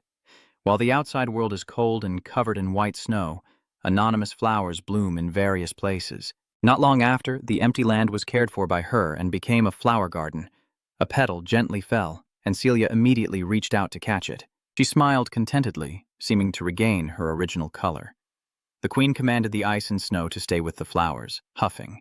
Before she could fully enjoy that joyful moment, a sudden sharp pain spread through her body. She collapsed in agony, coughing uncontrollably. Those who live sheltered by winter find the warmth of spring to be poison. Com breathes heavily, sweat pouring from her body. However, the queen's botanical garden, which she personally cultivated, continues to bloom even after her death. Before leaving this lonely world, the happiest image of her life reappears once more in Celia's mind. Queen, many flowers have already bloomed. Look at them, for this is where your deepest memories reside. And so Cormelia gently took her last breath, collapsing in the garden she had nurtured herself. The life of the Winter Queen, who loved this world so much, has come to an end. At that moment, the sound of trickling water echoed around as tiny fairies with distinctive colors emerged from the flowers in Celia's garden. But your dream has brought new lives into the world. They eagerly moved closer to her. Who is she? Someone. Is she asleep? She's so beautiful. Eric chuckled softly. The gods of Hoa are still the same, whether in the past or the present. You suddenly felt very curious and looked around. But what happened next? This place used to be so peaceful. The sky outside was still clear just a moment ago. Since Celia fell, the sky immediately turned dark and gloomy. Eric was curious as a mysterious black aura continuously poured into her garden. That made the gods of Hoa feel very afraid. A shadowy figure appeared, and he exclaimed in surprise, "Demon." After observing for a while, he concluded that, although the appearance was different, it was definitely the demon god he saw in his dream. He raised his hand to control the black smoke covering the entire palace. That dark black mist begins to pour into Celia's body. He angrily shouts winter should just stay winter. And so, Celia was resurrected by the demon god, but now she had become a completely different person. He respectfully calls her the Demon Queen. Then, something else slowly emerges from the dark, ominous aura. It's the Ice General. She declared that spring would never come to this place again. Then, the Ice General suddenly shouted, and her body unleashed a strange source of power. Eric quickly realized her identity. She was the Ice General, but even if this was indeed her full of malicious energy, as he just sensed, I can still feel the warmth and coldness, happiness and sorrow of the Demon Queen, but all of that has destroyed the garden and brought brutal winds to everyone living here. He suddenly remembered something. Dong Fong, the fourth seal, has been lifted. The item Eric is holding has the words, Spirit Release, written on it. His eyes turn cold. I think I now know how to use the Winter Seal. The mark on Eric's hand suddenly glows magically. He snaps his fingers in the air and shouts, Mineral Chi. Eric immediately dispels what is covering his body. His incredible power is unleashed, gently sweeping away the dark aura. Then, a sparkling galaxy appears before his eyes. Com happily said, You succeeded. She sadly gazed at the galaxy before her. Even if you have seen something, Eric interrupted Celia and said the botanical garden. He promised Celia that he would do everything to restore things to the way they were. And Eric explained his words so he could see the beautiful flowers bloom again in the botanical garden. It remains your unwavering resolve until the end, a scene you wish to protect even after being reborn as the goddess Celia. She is worried. Eddie would worry, but Eric is very determined. If I can complete winter, I can also reclaim the spring stolen from the gods. Those words surprised her a little. Little Comedia whispered, Can I ask you for a favor? Eric cheerfully replied, Don't be so formal with me, we're friends after all. Then he quickly left, leaving Celia alone. Tears welled up in her eyes as she wondered, Friends? You're so mean. I put so much effort into drawing the line between us, and you just crossed it like that. Now, the scene shifts to Doo's group, fiercely confronting the monsters, the giant cat. He clenched his bloodied hand in anger, looking so stiff. Doo was very worried about his comrades. The warriors are taking more and more damage. He bravely faces the giant monster, secretly thinking that Eric will know how to fight this. Just as they were unsure how to deal with it, a loud noise kept ringing out. Raph shouted, What is that? And the monsters swarmed in groups. Soldiers kept discussing among themselves. Is that the monster the refugees mentioned? It's countless. Dew laughed loudly and said, Are you afraid just because of that? I need to train each of you individually when we get back. What did you say? He replied loudly, I'm glad there are so many prey all right, now only those who are injured need special training with me. Dew shouted orders to everyone. It's time for the hunt. Kill them all. Just as they were about to attack, Eric suddenly appeared. He muttered and tore, causing the monsters' bodies to explode into tiny pieces. Everyone was stunned and exclaimed, "What just happened?" Only Do knew what was going on. He lifted his head slightly and smile. Eric floats above them, cheerfully calling out to his brother, "I'm here!" His white-booted feet gently touch the ground. Mom. Eric slightly bows his head to apologize. "Sorry, I am late." "So you didn't run away after all? Have you ever seen me run away from anything before?" Do smiled and turned to stand beside Eric. He gestured for you to look at the giant stone and sighed, "But that thing is too hard. I don't know what it's made of. My attacks are completely useless." Eric's green eyes lit up, and he guessed that we can only hurt it if we attack in a specific way. Thanks to his penetrating gaze, he easily analyzed the energy structure of the stone person. "There's energy gathering around its lower left leg." Hearing that, Do muttered softly, "Damn it, I hit its head earlier, all for nothing." To restore the image of the brave Tiger King, Duho whispered, "I plan to use the body enhancement technique to destroy it." He sat down and signaled for you to watch. You can copy it or do whatever you want with it. With a boom, Do leapt high, and the shockwave caused the ground beneath his feet to explode. Eric eagerly followed suit, sitting down. "You'll personally teach me the steps to learn that technique, right? You don't need to worry. You're an excellent student, able to imitate the outfit after just one look. And the ground beneath your feet also erupts as you leap into the air. So the two small figures jump high, aiming at the opponent's left leg. As they move, Do begins his practical combat training. Maybe people think that the powerful body technique is a fighting style that only focuses on senses and instinct, but only fools would believe that. Those who see someone attacking will see them swinging their arms. Simple moves that are not flashy, just slashing back and forth. You said you need to stand in the right stance and time your attack properly to maximize effectiveness and destructive power. The two of them dodge quickly as he guides. Moreover, even with the same moves, the outcome depends on how you coordinate them. He places his foot on the stone man's body to leverage movement, then Do pulls his hand back to his side, transforming it into a claw, and the power will always be different. As he finished speaking, he activated his body enhancement technique and fiercely attacked the stone man's left leg, causing it to crack and pieces of stone to fall off. After demonstrating, Do turned around and said, "The principle is simple to understand but hard to grasp, so for now, just watch." However, Eric had already started gathering energy into his hand, perfectly poised. Immediately after, he also activated the strengthening technique and struck hard at the stone man's left leg. Unlike Do's demonstration, Eric's strength is enough to pierce through its leg. The fierce shockwave strikes. When you let go, the foot of the stone thrower pierced a pretty big hole. Do stared in shock. Not only did he imitate after just one look, but he also combined his own techniques. He's impressive. He smiled in admiration. "You really are a beast." With that, Do continued to charge and attack the stone man like a storm. Eric obediently learned and precisely replicated each move. He could feel the surging energy within his body. As the steps of the strengthening technique disconnect from each other, because you follow his lead, the three seals also begin to come together. At that moment, a powerful surge of energy erupts. They knocked Du and Elk out of Nguyen Da's body. Both of them fell to the ground, sliding a distance before standing firm. Ek realizes that the energy is leaving its body, which means you're smirking with satisfaction. "Now we can attack any part of its body." Du's eyes sparkled with excitement. "All right, now I will teach you the last 3 steps. Sit down and watch." These 3 steps are the key to creating your own powerful body technique. Eric didn't hesitate and immediately followed. Du stomps his foot hard on the ground.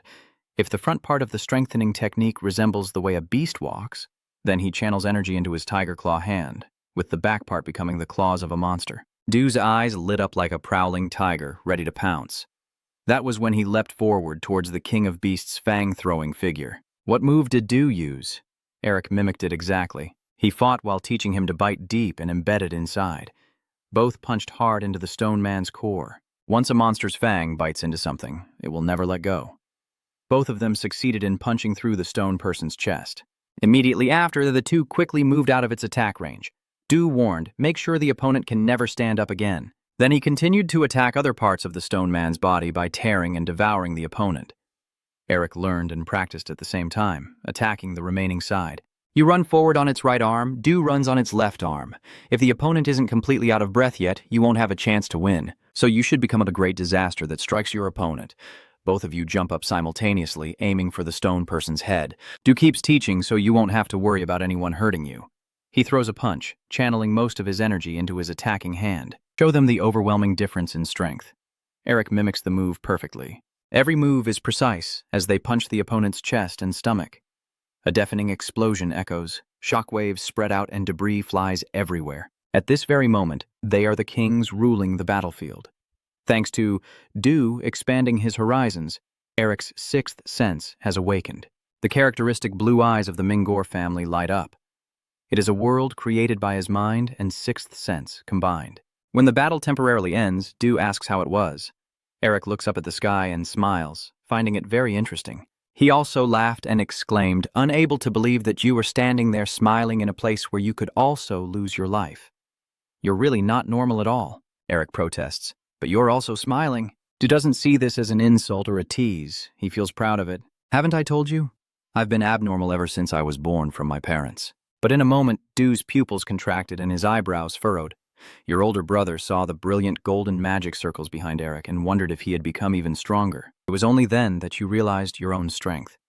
With the seventh magic circle, you were able to break through the wall that had trapped you, thanks to Tiger King Du. Eric gratefully looked at Du, who treated him very sincerely. He felt overwhelmed with confusion inside. Why is Du so friendly to Eric? They're not even related by blood. He has no reason to teach you these things. Just think and ask. Eric questions why you are helping me. Du looked at you and answered honestly. Once I consider someone a brother, I choose to trust that person completely. He ruffled Eric's hair. Even if you hide something from me, as brothers, there's no reason we shouldn't help each other. Du's words make Eric think, brothers? Besides your sister, you don't trust anyone because you know people can change at any moment. You look up at the Tiger King in front of you and wonder, if you want to lead a group, do you need to be as open as Du? Suddenly, the snowstorm blows stronger, causing the two to stop and look in one direction. The battered attacker still stumbles forward. It seems this battle isn't over yet. Du sighed. That thing really is a troublesome opponent. Eric looks excited again. Now that's a worthy opponent for me. After finishing, he cracked his knuckles with a popping sound. Both of them stepped forward to face each other in battle. Eric smirked and said, let's fight another round. At the same time, the moonlight cast a faint glow over the luxurious mansion. Inside the living room, 4 people are restless and uneasy.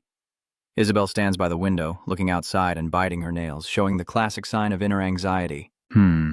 Glancing at her daughter, he advised, if you only worry, nothing will change, so why don't you calm down a bit? She couldn't follow his advice, her brows still furrowed with worry.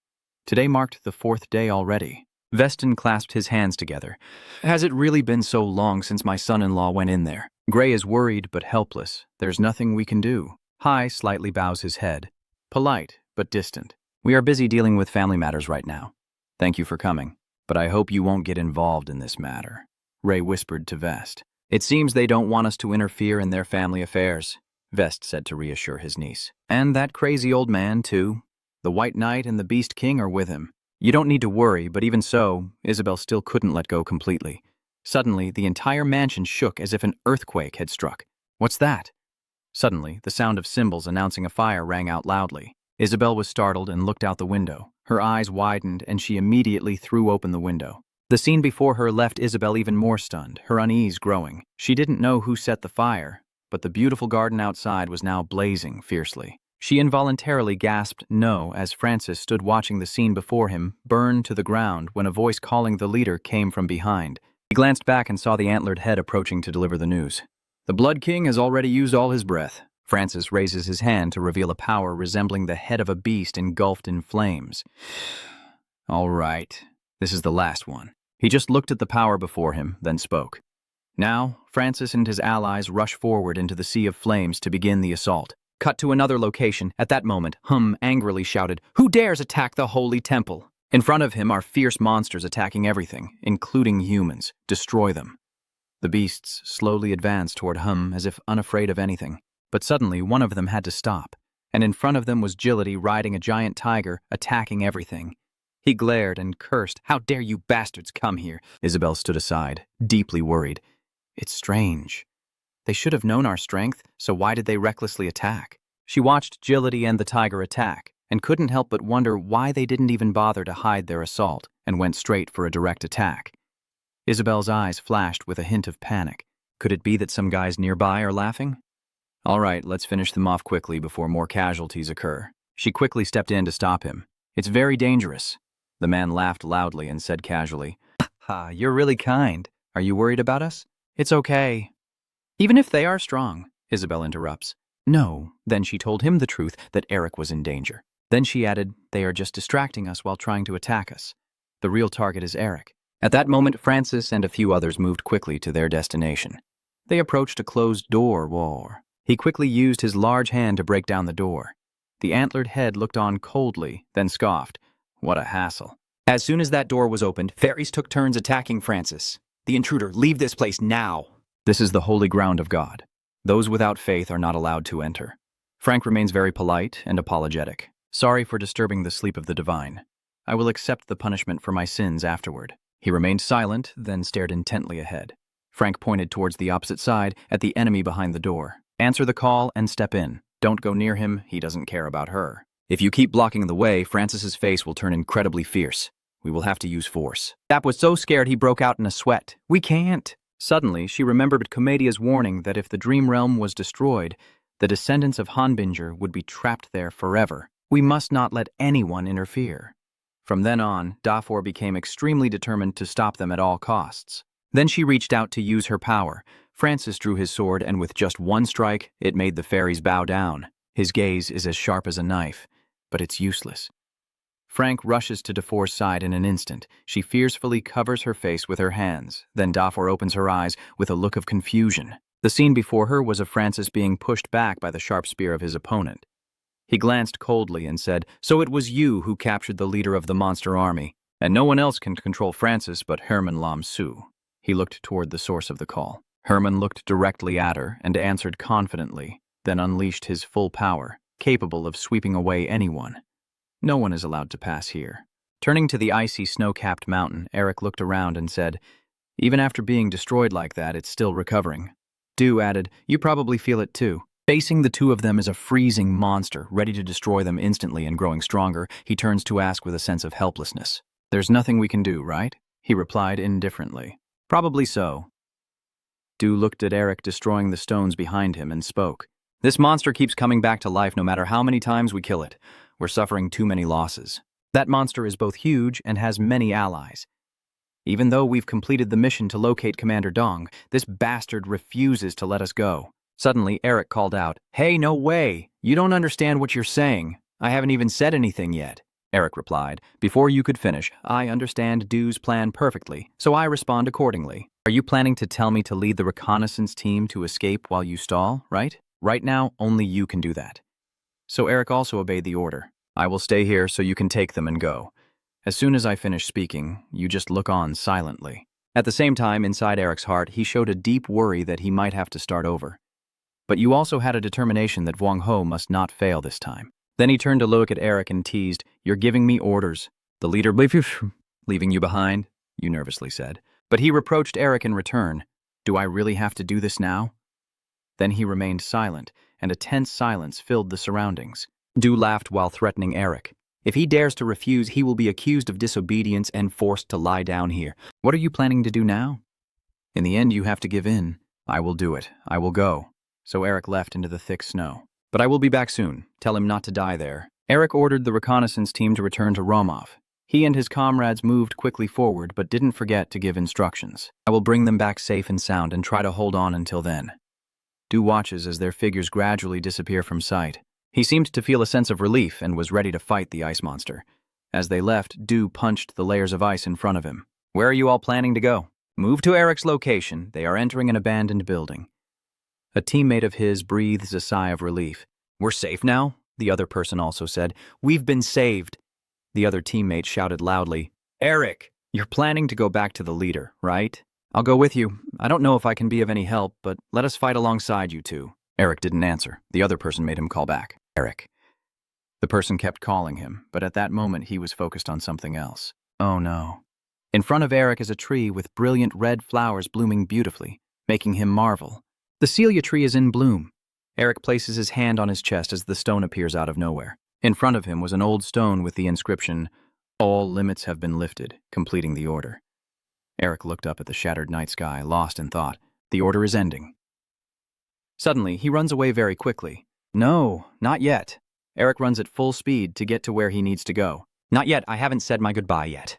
As Eric was leaving quickly, where did Camellia suddenly appear from? "It's almost done too. Why are you in such a hurry? Eric, with a worried look, told her I haven't said goodbye yet. Tom turned to look at you with confusion. With the Tiger King, why do you have to do that? This place is just an illusion too. Eric didn't answer her, only moving faster. He begins to recall the past, remembering all the faces of those who betrayed his family. Images of the father abandoning Eric and his sister. Those who callously turned their backs on him and his sister. In the past, that father callously pushed your sister away and replaced her, even as she begged in desperation. Back then, many people had malicious intentions towards you. The cunning foxes with smiling faces only aim for the little assets left to them. When he was young, Eric begged and cried for people to stay. Please don't go, I beg you. Among those who left, there are countless people you consider friends or family, those you trust and rely on. But after growing up, he became stronger. After experiencing all the humiliation, Eric closed his heart and became cold. Because if he's not careful, many people are targeting him. Then he continues. But many honest-hearted people appear in Eric's mind. He met people who helped him open his heart, gradually melting the ice that had hardened it. The image of Do also came to mind, and there was someone who completely trusted and regarded Alec as a brother. Back in the virtual world, you chat with Celia even though it's just a virtual world I will forget. Then you soared high and disappeared, but I will still say goodbye. Celia gradually stopped, and she said nothing. Then a peaceful smile appeared on Celia's lips. Mingers. I can't find anything to dislike about them. Returning to that snowy mountain, your steps slow down. There were huge gaps in the sky at that moment, but Eric paid no mind and kept walking. He stopped and didn't go any further, with no smile on his face. Do sat with his back to Eric, who was smiling happily. You turned back? You hesitated and asked, General Advice, how are you? But in Eric's mind, he was thinking differently. I want to ask if he's hurt. You pondered while hearing Do's cheerful laughter, but felt you should ask what he wanted to say and make him proud. The injured man turned back and replied, Of course I won. Eric didn't answer immediately. Of course, I wonder how confident he really is. Do also didn't know what you were thinking, so he spoke up. Hey, do you really think I lost? Eric has many thoughts he hasn't been able to express. People might find him unpleasant, but deep inside, there is still a desire within him. Like I want to become someone like him, Eric replied cheerfully. Of course not. And Do seems to be sitting in meditation. Failure is not in my vocabulary. Even though I don't look very cool now, I chased her away, so I guess I won. I looked around and thought for a moment. It's a pity I couldn't witness his battle against the bandit leader, but then a question from him froze Eric in place. You came to say goodbye to me, didn't you? Do just smiled as if he knew everything. What is it? Are you surprised that I guessed right at your core? And you are completely surprised. How do you know? Then he answered Eric's question. At first I didn't know, but suddenly I realized. Do has a question for Hayu. Actually, I am very curious. I want to know why you want to learn the body strengthening technique. He pointed to the crack on the transparent wall around. I think you will definitely tell me. As I pointed to him and confided in Eric after passing through that shimmering wall, I understood now I see through many things I couldn't before, and who you really are is the same for everyone. Your mood begins to decline. There must be a reason why he still shines, despite just going through a fierce battle. Do, sitting peacefully with a joyful expression, and surrounded by blazing red flames, watches and contemplates as King Ho has surpassed his own limits and become a 5th rank supreme. Because he has reached the level of a superhuman, he realized this world is an illusion. Then you spoke, and clan leader Do raised his hand to signal, Enough. Right now you just want to let go of everything. I'm no longer curious about what will happen in the future, or who you are. I am simply myself. Everything else doesn't matter. The two of them are surrounded by a wall of wet ice in the darkness, and Do also offers advice to Eric. We just need to focus on the present, right? You agree? And he says yes. He still turned his back to you and asked, Well then, before I say goodbye, let me ask you this. What is your real name? Eric replied. My full name is Eric Minger. Do repeats Ember and suddenly laughs out loud. I see now, so that's how it is. Ha ha ha. Do slowly sits up. Ha ha ha! My brother, Eric Imbinger, you kept your promise to survive and once again save my family, and for that I reward you. I will show you something interesting. Hold on a moment, I will continue. This is also a farewell gift from me to you, my brother. Then Do shares a martial arts stance with Eric. This is something I learned. I used it to chase away the bandit leader. He performed each move slowly, showing me step by step. The movements continued, step by step and action by action, as Do conveyed them with unwavering determination. Let me observe and memorize them carefully. Eric paid close attention to those movements. I won't miss any details. That moment was truly magical. Instead of seeing the water wall in the sky, it now looked as beautiful as the galaxy and the gift he had given me. The sky was stunning with countless shining stars. After finishing, Dew stood up and let out a sigh. Eric couldn't help but feel a pang of sadness inside. If fate allows, in front of you is Dew smiling brightly, hoping we will meet again. At the same time, the ice wall shatters into 1,000 pieces. Returning to reality, Eric opened his eyes after a long sleep, looking around with a tired expression. At that moment, someone spoke, and he didn't seem so cheerful. Otto looked at you and said, "You've received more than we ever expected. You should be proud." Eric, a bit upset, shouted, "Can't I try again? If you give me a chance, I will definitely find a way to defeat the Ice General." But the car just replied, "You can't do it." He doesn't believe in Elk's abilities. Even Lord Tiger Dew had to sacrifice himself later to drive her away. How could you succeed in just 100 days? Celia just quietly listens as Otto talks. The Cursed Flower Temple was created because no one could stop the Ice General. He threatened in Eric's trembling fear, with the curse of the gods. It's truly terrifying. The car starts explaining moral lessons to you. The reason I paused my plans and got Eden to help is also for your own good. Eric was extremely surprised by those words. Is he also involved in the planning to help me? The plan is all laid out. Just follow it. Our goal is to teach you how to defeat the gang leader through planning. In return, fight against her. Anyway, you have to deal with the problems you haven't been able to solve in reality. Eric stares intently at the man in front of him, then shifts to another area that is extremely dark, where Eric and Celia are sleeping soundly. Suddenly, a strange force from afar targeted the two of them, and then a voice rang out. "So, you were hiding here. That strange energy source is actually from the deer head Mbinger." He pulls the knife out of his pocket. "I never expected a lowly person like you to dare stand in the way of the Blood Wolf King." So the head deer quickly rushed to Eric's side. "Your crime deserves death." That knife is about to reach you, but you still sleep soundly. Then suddenly, Eric seems to sense something. You open your eyes. A terrible attack is happening. The surrounding rocks and dirt fly everywhere as Herman fights head-on against Francie. If it were before, one hit would have been enough to take his head. But now it's difficult because my body is recovering. He holds his sword tightly but is still constantly calculating in his mind.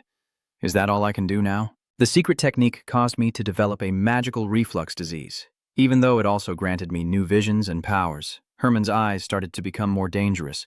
Although this could be dangerous, he smiled at the other side to protect Eric, leaving him puzzled. Why is he laughing now? Herman quickly turned towards the door in panic. No way.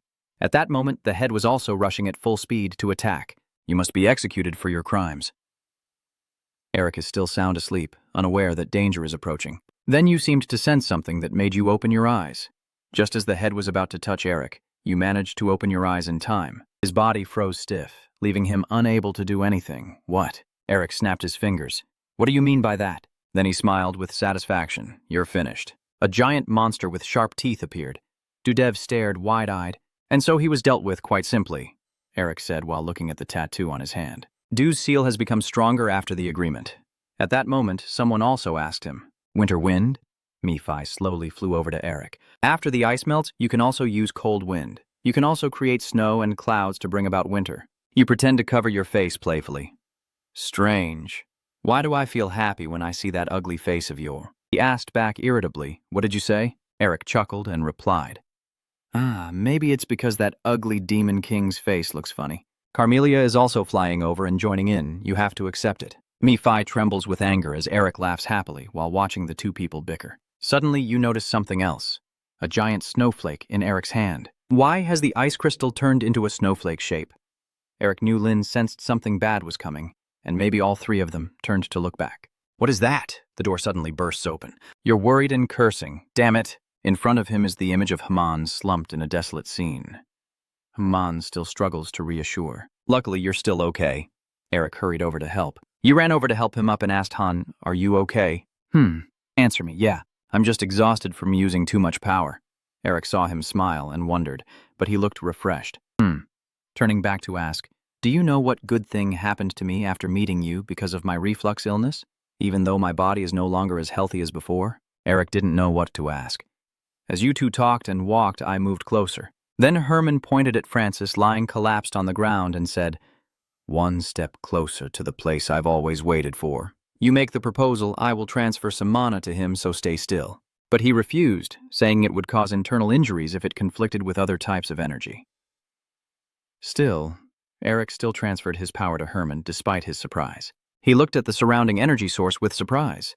What has been happening these past 4 days? I can't believe he has such a huge and stable source of mana. He's surpassed another limit of strength. Eric has always cared about Herman. Do you feel better now? Herman is happy now. Thank you. But before they could get far, the ceiling above cracked open. Outside, it was still as noisy as ever. Please, excuse me, run as fast as you can to handle everything that's happening. Outside, a massive fire rages as Eric witnesses, with human-bodied beasts working together to spread the flames further. You can't help but feel angry when you see that scene. Those bastards. Eric points to the sky and shouts, "Stop!" All the flames around were extinguished by your icy aura. Those humanoid beasts are now turned to stone and can no longer move. The others weren't turned to stone, but they all looked terrified when they saw you. What is that? There, that's Mabinger. Fall back quickly.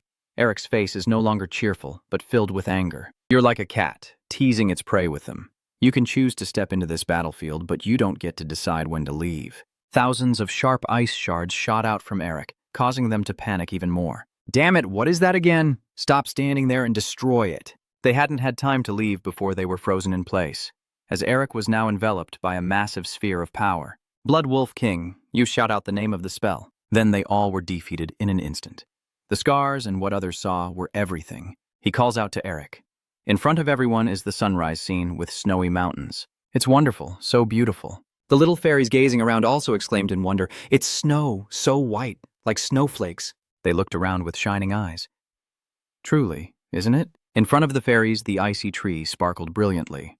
It's so beautiful. I never imagined such a stunning scene. Eric is flying high above. They also bend down to look. A joyful smile spreads across his lips as the scene shifts to a bright sky. Sunlight streams through the window as Eric stands in the room discussing with everyone. I plan to use ice crystal to absorb the cold energy that awakens the winter flowers and channel the divine power of the flower gods into them. Come also added, just like how you awaken us. Then Eric continued, if we gather the power of the flowers and plant winter flowers, we might even be able to place the ice general there and summon spring. He looked at Mephi thoughtfully. To end this winter, as Mephi said, I need many more elements besides ice and the east wind. In Eric's hand is sharp snow ice. You use that snowflake as a source of your power. Here are camellia flowers and the elements that awaken the queen, who is peacefully sleeping in the flower forest. Under the ground is a large, wet, round object.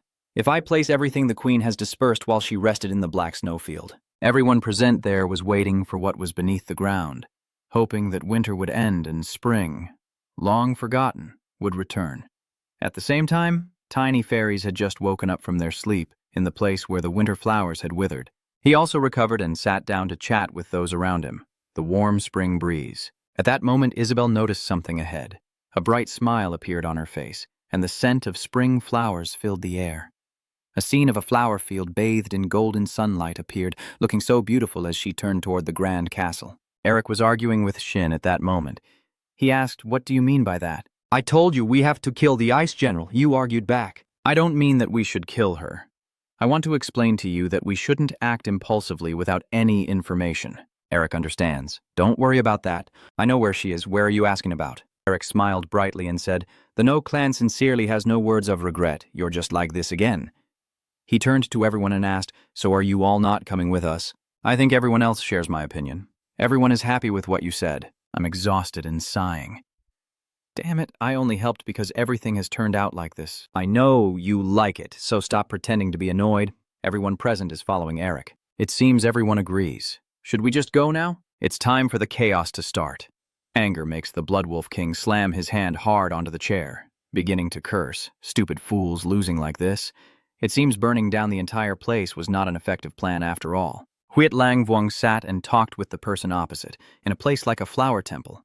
Whether it exists or not doesn't matter. A pile of debris is unremarkable. But there's one thing bothering me. Vampire hit the nail on the head. You really can't deal with Mbinger, right? I am no different from you. He's just a troublesome name we've known for a long time. Blood Wolf King devised his plan. To build another army and eliminate them, starting with gathering forces first. To do this, we need Commander Dong, and together we will unite our strength on the snow plain. But suddenly he sensed that something was wrong. The Blood Wolf King crazily shouted, "How dare he!" The old man is extremely annoyed. My tail is disappearing. Damn bastard. The vampire spoke with a seemingly sinister smile. He needs our help, doesn't he? Turning to the Don Don fam city, a tornado is now appearing, sweeping everything away. It's clearing out every corner, causing the humanoid monsters to panic. The city is collapsing. How could General Dong be missing in action? Eric stands above, watching with satisfaction as everything is being destroyed. Mi-Fi, stop criticizing. You're causing chaos, he replied seriously. If they plan to turn the temple into a sea of fire, they should be prepared for this. Comedia on the other side also laughs with satisfaction, as if a century-old weight has been lifted. Eric is holding the green orb tightly in his hand. Inside the sphere, the image of Hen the Fifth Grey appears. The three of them take turns speaking, and the more they do this, the more they find it interesting. Is there anything else, son-in-law? Just tell us and we'll do anything. Mi-Fi shook his head in exasperation. They really are a bunch of perverts. Eric also criticizes, and you're not much better. Still, he was very satisfied, but thanks to them, everything was going smoothly. Gree kept kicking the stone in front of him. When we destroy the barrier stone, please also destroy the nearby stones rapidly. The cursed bastards who no longer have blessings will be on the other side, with beastmen begging for help everywhere. Your Majesty the Blood Wolf King, please save us. We are completely powerless against General Dong. Korm is a bit confused. Noquuk was founded by uniting most of the cities in the Black Snow Plain. Destroying so many cities like this is very difficult, Eric replied as if everything was part of his plan. They won't just sit there and watch in silence. Still, I don't plan to just go around destroying those stones. You just mentioned and thought of the Blood Wolf King. The loyalty of the cities to No comes from the overwhelming strength of the Blood Wolf King and his ability to protect the cities from the Eastern General. That's all. The old man is like a true monster, ready to control his minions to do whatever he wants. When the city cannot escape the threat of the Eastern General, they will fall into fear and suspicion, ultimately leading to anger. When anger begins to collapse, Ancam will absorb it. Eric is very confident in the plan we've devised. We will achieve our goal. Surrounded by vast snow-covered mountains, we move to Nether's castle. Why did those Ancho-morphs suddenly attack the barrier? There are still many things he doesn't understand. Even if they severely damage our territory, they can't guarantee defeating the Blood Wolf King. It makes no sense for them to take that risk. The deputy commander of the Net tribe. He looks at the map, only able to ask questions. What exactly do they want? He suddenly realized. Could it be? Then Nether marked the important point on the map. He was in utter panic, wondering how they could have known about this. Nether trembled as he thought about many things. The city we attacked is the borderline built to protect the dock zone. He looked at the marked point with uncontrollable anger. That is where General Dong's remains are hidden. Nether begins to tremble with fear. If our hiding of General Dong and using fear to control the cities are exposed, he turns and leaves. The cities that have sworn loyalty will rise up against us. Net informs his allies that we must mobilize the army. Returning to the icy snow-capped mountains at dusk, Eric's feet step onto the cliff through a strategic arrangement. I only know that Commander Dong is in the dark zone within the territory of the No tribe, but I don't know the exact location. You observed and suggested possible strategies the enemy might use. So by disrupting the supply area around the dark zone, I am sure No will take action to protect Commander Dong. Eric looked down and said, like that. Mei-Fi crossed his arms and smiled. I wonder how they'll react when they realize they're in the palm of your hand. I also got involved. Watching MBER's tactics from their side is quite interesting. Eric is standing and talking to the Lam Su sphere, but I guess No has already acted. Are you sure you'll be okay going alone? I can help you right now. The decisive reply was, no, I will benefit more by going alone. Please wait there with your brother Lam Su. He supports your decision. If you've made up your mind, then I'll go along with it. But also gently reminded him, but I hope you won't overexert yourself. Eric thanks him. Thank you for your concern. I will signal you later. Then let's set out now. Are the 4 small cabins in the icy snow forest all gathered together yet? Tem orders his troops. This is the most important mission assigned by Lord Net. Commander of Team 4, Tem. He noticed at the end of the row and called out. You? The one at the very end. Tem's voice drew everyone's attention. I don't recognize you. Then Eric quickly introduced himself. My name is Rickon. I was ordered to come here. Did I do something wrong? He asked. A rookie? You answer yes, sir. Tem is annoyed but doesn't do anything to you. But I haven't received any specific orders yet. Shish, I can't do anything proper. He warned you that even a small mistake is not tolerated here. Understood? Eric follows the orders. Yes, I understand. Tem leads the army into battle. I will explain more when we get to it. Mephi appears beside you, curious. Despite being foolish, why do they keep falling into such obvious traps? But Celia dismisses it. Maybe they never thought someone would actually infiltrate this deep. Eric is once again proud of himself, believing his acting skills are truly excellent. This is the 7th transformation spell. How could they figure it out? He cut off your thoughts. Great, damn it. Eric threatens M5 again. Keep criticizing if you want, and you'll taste the Fury's dance. Tem orders all the team members from now on we will defend this place. Make sure not a single arrow gets through. Strengthen the defenses, everyone respond. Yes. Only Eric still stands there watching the leader. You appear faintly among the crowd, hidden. Eric always moves quickly ahead of their sight. Then he left with the other two, and we can see the magic barrier concentrated over there. Eric ran and announced that once we get through, we should go find Commander Dong. All three rush towards the target, then Eric lands safely on the ground. Then he looked up again, filled with confusion, and in front of him were countless chains. What is this? A woman's body chained up. The Ice General is chained so tightly he can no longer resist. Eric stands stunned and motionless, his face serious as he wonders why the Ice General is bound. Those chains look so strange. She might have been bound for a very long time. Mephi laughed loudly, never expecting she would be caged like this. He glanced at Celia and said, "This must be related to why you suddenly fell into sleep 40 years ago." She tensefully looked back at the chains. Around them, a faint fragrance wafted through the air. It was no surprise that these chains strangely carried the scent of flowers.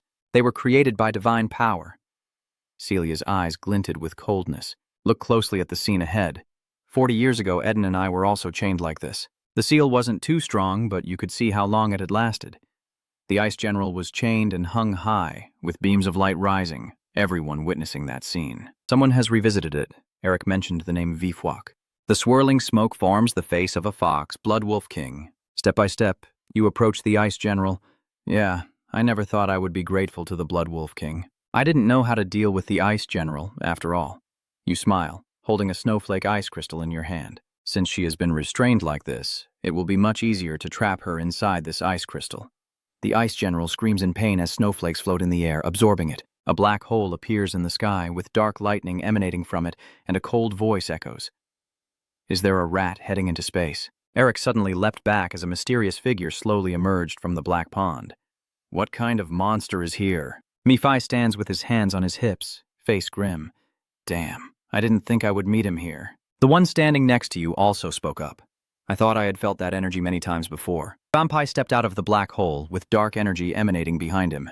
Azel is insane, a demon belonging to Grigory. He stepped over to Eric, a mere soldier who wasn't afraid of my sealed eyes. Vampire suddenly stopped, serious, and said, "You are a Minger clan member. Turn back into a human. The lion's head is just an illusion. See through my camouflage magic. Not bad for a demon." He frowned in annoyance, thinking that the Minger was the one blocking the plans of his tribe. He remembered his mission. My mission from the organization is to help the Blood Wolf King forge an alliance with the Black Snowfield, turn them into allies, and then defeat the Ice General. The two stand facing each other, surrounded by strong winds blowing snow across the ground. Without him, my mission would already be accomplished.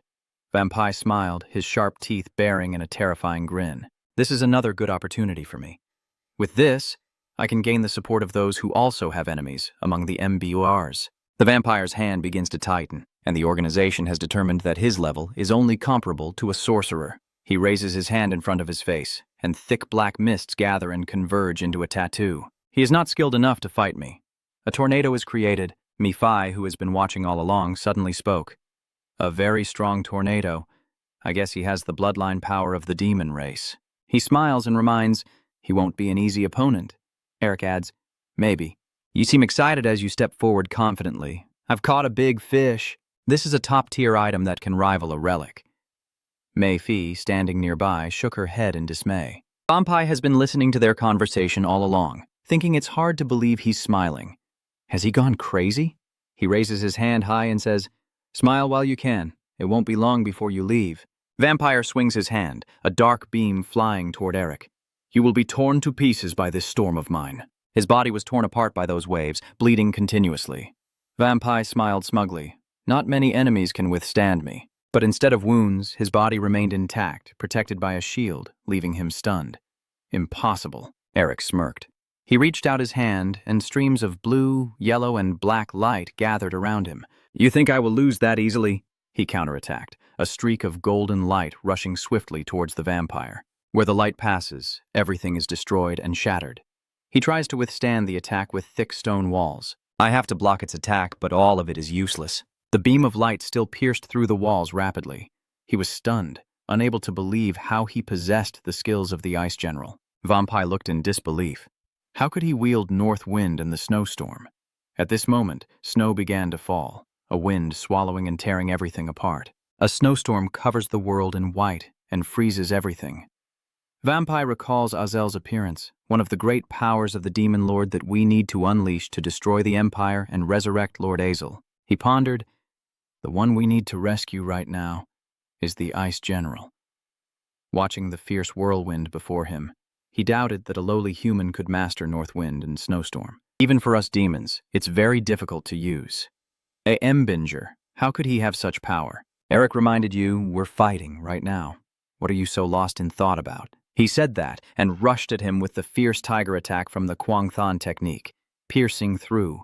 Vampire quickly leapt back to dodge but still lost an arm. Quang Than Thwat. He quickly backed away, clutching his lost arm.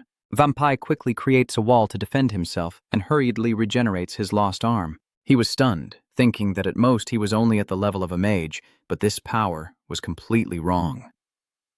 Vampire gritted his teeth in anger. He was at least a 7th circle mage, a grand mage level. He quickly takes out a piece of paper, and if he can freely use the body enhancement spell, he is not someone I can defeat. Vampire nervously tears the paper. I will escape using teleportation magic now and report to my superior. But the paper in his hand started to vanish, and his head was covered in sweat. Vampire was stunned. Why didn't it activate? Eric seemed to know what he was thinking, and replied, of course, it didn't work. You appeared behind Vampire some time ago, placing your hand on his head and whispering in his ear, I need to make sure this is settled in case you try to escape. Then Eric decisively pushed Vampire's head to the ground, causing the surrounding debris to shatter. He only raised his hand slightly before letting it go. I was a bit worried because he looked stronger than the demon I fought before, but now this is just too easy. Nephi secretly glanced at him, thinking to himself, what on earth happened to this monster? How did he become so much stronger in such a short time? Eric sat casually beside Vampire, but surprisingly, Grigory's influence had spread to this place. Your tattoo glowed brightly as countless dark streams of energy seeped into it, forming an illusion of a tiger. I want to inquire and learn more, but I will only absorb his demonic aura because he is already dead.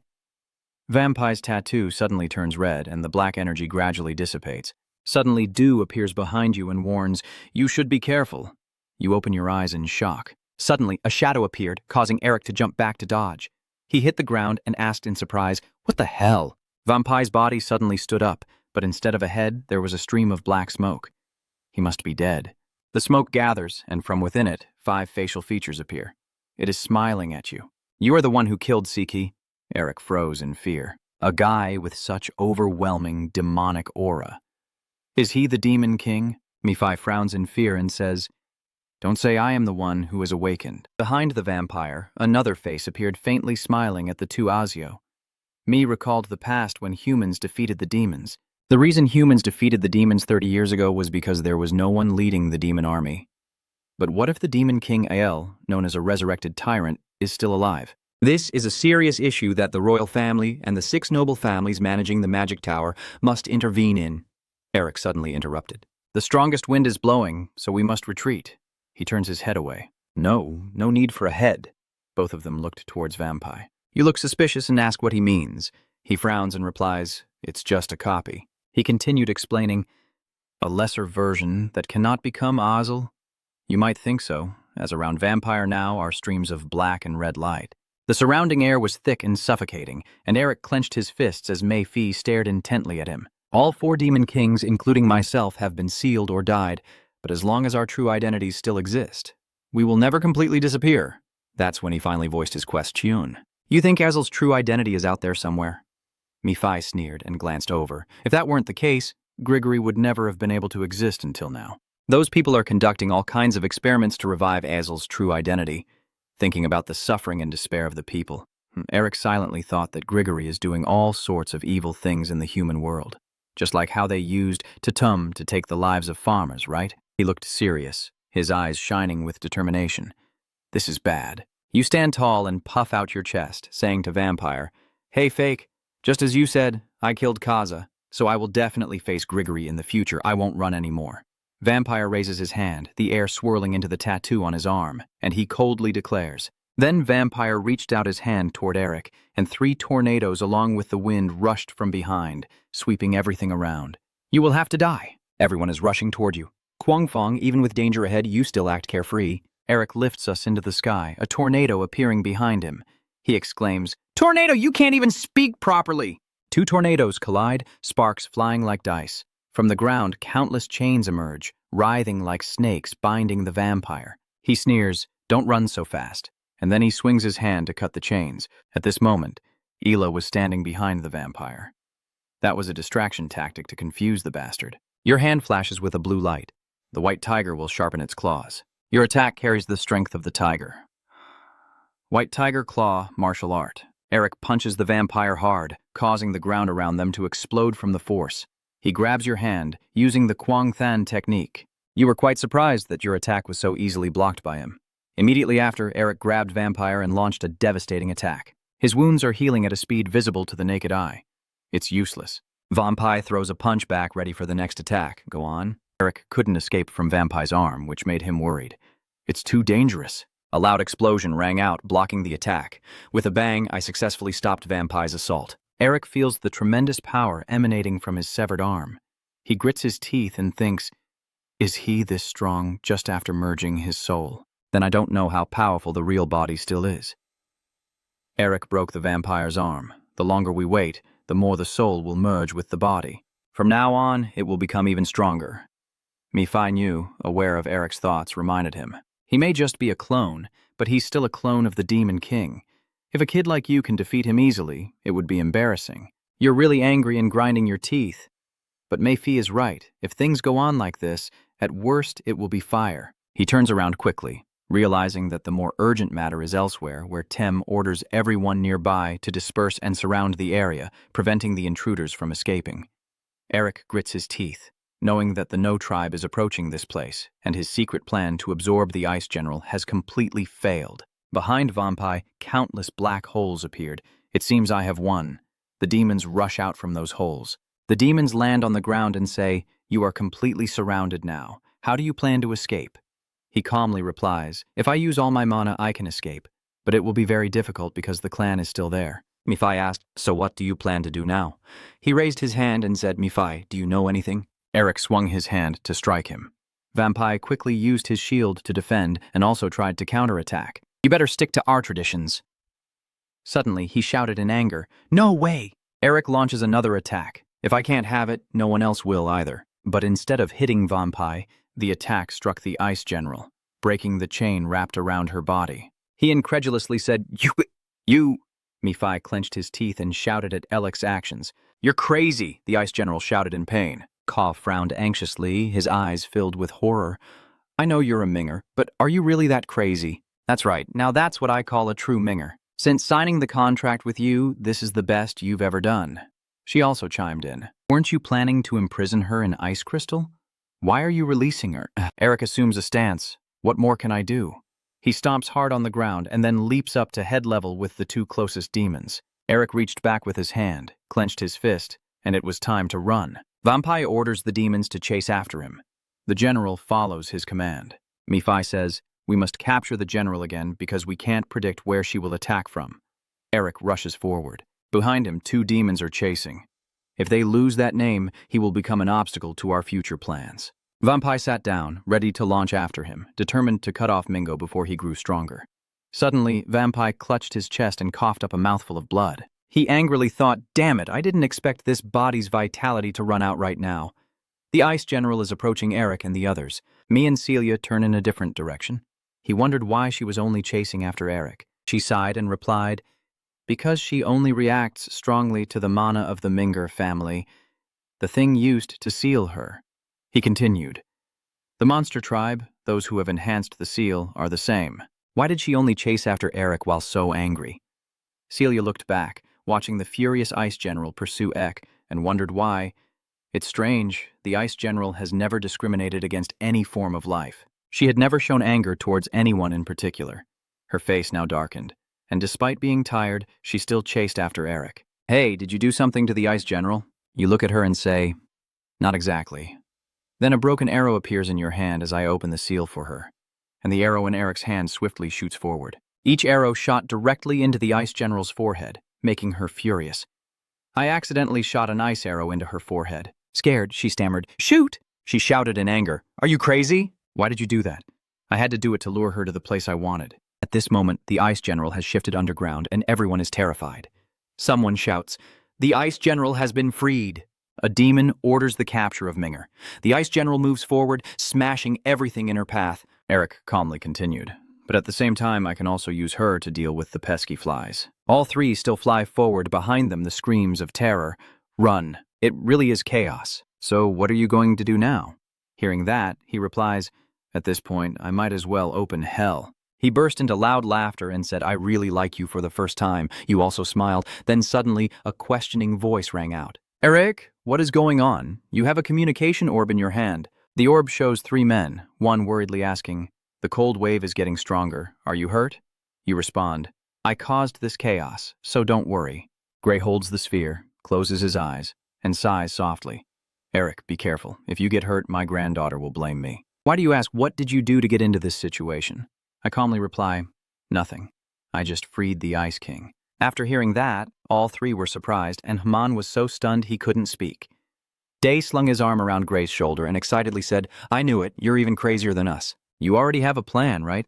Do you need us to help with anything?" Eric suggests, "Escort me." Someone asks, "Are you trying to go somewhere?" He smiled and replied, "Yes." The Ice General is still chasing after Eric. I am on my way to the Notok. At the Notok city, everyone anxiously shouted, "The Shadow of Darkness has been destroyed." The Ice General is with the Lang clan, and Eldorado is suffering heavy losses because of him. The Ice General is in Kan's hands. Neto slammed his fist on the table, furious, and roared, how could he possibly free Bang Tuong? Tem, standing nearby reporting, quickly said, "Sir, we are being bombarded with questions from everywhere about why the Ice General appeared in the Notok territory and what happened to Vai Phuoc." He gritted his teeth in anger. "Bang Tuong is a tool for us to maintain control, a secret that must be kept hidden. If this continues, the hierarchy of the Notok will collapse." He turned back to him, pointed, and ordered to deploy the troops, warning that if they dared to act foolishly, they would be executed immediately. Tem hurriedly ran off. "Yes, sir, we must prevent the other cities from making any noise. Once we suppress the Ice General, we will stop her from escaping." Nether slammed his hand on the table, wondering how everything had turned out this way. Thinking about it made him grit his teeth in anger. It's all because that Minger must be killed at all costs. Nether turned to the Ni and ordered them to find MBER. He was sure he was behind all this. Someone quickly replied to him, "We found someone who might be Minger." He asked back, "Where?" The deer hesitated. "That matter." It answered with fear, right in front of the clan's main gate. Neto is surprised. "You're talking nonsense." Suddenly, the platform trembled violently, making him wonder and look up. He moved closer to the window to look outside. Neto's eyes widened in surprise as Eric charged straight toward him. The Ice General is still chasing from behind. That crazy bastard. He saw the guy and smiled. Everyone shouted, "What's going on with the Ice General coming?" Eric stopped, wiping sweat from his forehead, exhausted from the chase. "I've always thought this. It's really pitiful for those who face you. The Ice General is still running toward you." And he continues, "What did she do?" "She's angry because you shot her with an ice arrow." You reply, "Come on, you know what kind of person I am." Eric raises his hand to the sky, and now a black hole appears. Countless ice arrows shoot out from the black hole behind him, turning this place into hell. The arrows fly straight toward the tower but cannot attack it. A piercing shield appears around the tower. Neto points at him and orders to stop him, to hold that bastard back. Still, no one dared to charge forward. Suddenly, a voice rang out. "Since when have the four of you been inside the city?" "Sorry, but we can't let you do that." Neto pointed at the four of them and ordered, "What is that human saying? Deal with them!" Upon receiving the order, the soldiers rushed quickly toward them. He suddenly widened his eyes, staring at the shield cracking and shattering, as if he couldn't believe what he was seeing. "No, it can't be." You happily exclaimed, "Let's head to the center!" The ground started cracking open, revealing a gigantic figure. It roared in anger. "Who dares disturb my sleep?" A giant fox appeared in the thick white fog. His old eyes flashed with a red light as the beastmen all knelt down simultaneously, calling out to the Blood Wolf King. El's eyes widened as he wondered silently, What is that aura emanating from the Blood Wolf King I've only heard of? You watch the scene behind the Blood Wolf King, thinking, it pushes back the cold of the Ice General with both magic and demonic energy. The Blood Wolf King frowns and confirms with blue eyes, blonde hair, and an unpleasant smell. You must be dreaming. The foxtails are fluttering in the air as he recalls restoring his 8th tail with demonic energy. Blood Wolf. King looked at Eric in his mind, thinking that he needed a powerful body technique to restore his last tail, but then he remembered that he was the one who came looking for him. Just then, from afar, the Ice General was shouting and frantically running toward them. She stopped and stood a distance away from the Blood Wolf King, both sides shouting fiercely at each other. The Blood Wolf King bared his sharp teeth, pressing the glowing red seal on his forehead. He raised both hands, opened his mouth to roar. A mere ordinary monster wouldn't even have the mind to target me. Right? Vampire King swung his hand to attack the Ice General. Get out of my land! Two forces collide head-on, and then a huge explosion erupts. Fragments of earth and stone flew in all directions, smoke and fire engulfing the entire area. Eric wondered aloud, why did the Ice General suddenly attack the Blood Wolf King? The girl behind him guessed that she saw him tighten the chains binding her like an enemy. The three of them seemed like spectators observing the battle between the Ice Troop and the Blood Wolf King from outside, with Eric and Mephi standing silently, arms crossed, their eyes fixed ahead as if pondering something. Celia saw Eric's expression, flew over curiously and asked, is something wrong? He didn't answer her question but turned and walked away. May and Celia had no idea what was happening, but they hurriedly chased after him. Wait for me, Eric said as he flew away, reaching into his coat for something. Celia asked, what are you going to do with that? Why are you carrying the ice crystal? The Ice General here tilts her head back and screams, unleashing a powerful burst of energy, while Eric flies in front of her and raises the ice crystal in his hand. The Blood Wolf. King has struggled to help me. He's starting to use the power of the ice crystal. I can't let this opportunity slip away. The glowing ice crystal gradually absorbs the Ice General inside it. Mephi clasped her hands together, smirking as she said, steal what you need and destroy your opponent mercilessly. He happily comments, you truly have talent like mine. Eric just chuckled softly with his eyes closed upon hearing those words. As after a moment, he suddenly remembered something, opened his eyes, and shouted. Eric tilted his body and looked towards the Blood Wolf King standing behind him. He smirked, raised one arm with a blue dragon tattoo glowing on his skin, then extended his arm and shouted loudly, launching a straight attack at the person in front of him. Huit Lang Vung was caught off guard, quickly blocking the incoming energy with his hand and shouting, what are you doing? Eric responded provocatively. Don't you think we're on the same side? Mephi secretly realizes that his plan is to defeat him by teaming up with the bandit leader. He glances at Huit Lang Vung on the other side and thinks to himself, that damn fox must be really pissed. Huit Lang Vung is completely enraged by Eric, constantly muttering his name in his mind. Merbinger. Mbinger. If I had 9 tails, I wouldn't be this easily intimidated. In his eyes, he kept moving, silently trying to find a way to deal with Eric. After what felt like an eternity, he suddenly smirked, and a giant foxtail fell from nowhere onto the ground, then slowly moved. That foxtail shot up into the air and struck hard, but Elk dodged quickly and avoided it. He flew to the side, looked at the foxtail, and disdainfully said 3 words. Cheap trick. Another explosion like the earth-shaking one occurred, filling the air with white dust. As the white dust gradually dissipated, the images of 4 or 5 Blood Wolf Kings, identical in appearance, appeared inside. Eric sneered when he saw them, repeating the 3 cheap tricks from earlier. He showed no fear and charged toward where the Blood Wolf Kings were standing. Eric raises his hand forward and shouts the spell to freeze. He forcefully swings his arm, and countless slashes shoot straight at the Blood Wolf Kings in front of him. His sharp eyes narrow slightly, a dangerous expression appearing on his face. He straightens up and declares loudly, I don't know what you're planning to do, but I won't let you carry it out. As he finished speaking, Eric tilted his head again, reached out his hand once more. His lips gently parted, and then uttered a word to activate his technique. Ow! A stream of white energy burst out from Eric's mouth. Blood Wolf King watched each of your movements carefully and whispered, I got you! El collapsed as if lifeless, surrounded by a force of power. El's eyes had turned completely white, no longer showing negativity. The Blood Wolf King seemed to have a firm grip on victory in his mind. Once he obtained the dragon body technique from his memories, he would achieve the 9th tail. The old man's eyebrows furrow tightly, and his red eyes become extremely serious, as Huit Lang Vung sees the image of a gate opening, revealing the entrance to a mansion. He wondered if this was Ming's mind world. He observed Eric's small back and let out an excited cry. Go, a wizard, would place the mind world in such a desolate place. Bloodthirsty saliva dripped from the mouth of the Blood Wolf King. Thanks to that, everything becomes easier. I will shatter your soul into pieces. He extends his hand with sharp claws toward Eric's back and takes away the superhuman technique. Suddenly, Blood Wolf King's entire body was halted by some force, and a voice echoed, "A mere monster dares to touch my belongings." His face was covered in sweat as he incredulously asked, "What is that incredible power?" The voice continues to echo in the Blood Wolf King's ear. "You are not even worthy to stand before me and devour her." He stared in shock and asked, "What is that?" The Blood Wolf King was in pain, and he clutched his chest with one hand. Huit Lang Vuong's uncertain gaze silently wondered what those things were.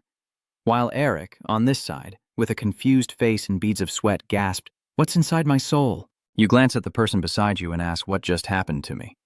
I remember being attacked by the Blood Wolf King. Mephi simply turned around and replied, "I don't know." Eric felt confused and asked why you suddenly acted like that. The Blood Wolf King on the other side roared in anger. "You bastard! He's gone crazy!" and unleashing his power outward, shouting fiercely, "I will burn you to ashes!" The beastmen below, witnessing the scene, panicked and fled. The Blood Wolf King is furious now, running away. If he touches them, he's dead for sure. Eric transformed a protective shield in front of himself, grinding his teeth and asking, "What is he doing?" You widened your eyes and gaped as the dazzling source of power shot up into the sky, turning everything around into a pile of debris. The light went out, and the sky above was covered in darkness. The Blood Wolf King panted heavily, thinking to himself that he couldn't remember the last time he used this much power. In his mind, he muttered that although he couldn't kill the Ice General, the Blood Wolf King looked up to the sky and laughed loudly, concluding that he could still burn that damn Binger. A voice suddenly echoed, causing his smile to fade. "Wow, that's really impressive power. If the firepower were a bit stronger, I think it would burn better." The boy smiled and turned his head, clutching the ice crystal in his hand. "Fox, show me that power of yours." The sky above is painted in the orange and yellow hues of sunset. In the castle of the Aromov Kingdom, the sound of pounding echoes loudly. Vence places a hand on his chest, breathing heavily. A comforting voice echoes in the space. "Don't worry too much." One of his legs bends and he kneels down to the ground, slowly sitting down. Norris looks at the person before him and reminds him, "You are the Tiger King, the king of the mountains. Show the dignity of a tiger." Vence lowered his head and said, "That's not as easy as you think. The people who betrayed Anromov and bared their teeth at us have been doing so for a long time. Will they be convinced by my words? They will think I am still too young and look down on me." Suddenly, a voice called from the other side. Both Norris and Valence are stunned, their eyes fixed on that spot as two figures emerge from a blinding light. "Heidi," asked the boy, "you said you want to rebuild the royal family and help all the beastmen live happily, right?" She smiled and extended her hand to confirm that only the king of Anromov could do that. "Please stand by my side and gently stroke my hair as you speak, saying, 'We are with you, so don't worry.'" Both of them smile and look at Valence with full of trust. The boy looked up, thinking to himself, "Yes, this is something only I can do." Vence looked at Norris, he and Shin standing before him, silently deciding what he must do. The boy remembered Elk's face and told himself it was for those who trusted and helped him, and because Elk had given him this chance. Vence stepped toward the room, thinking to himself that if he were here, he would run the meeting smoothly and smile as if it were nothing, and he would also handle any opposition. The door slowly opened, and the boy kept encouraging himself, so he would try to become like him. Vence took step after step forward, with Hai and Shin behind him.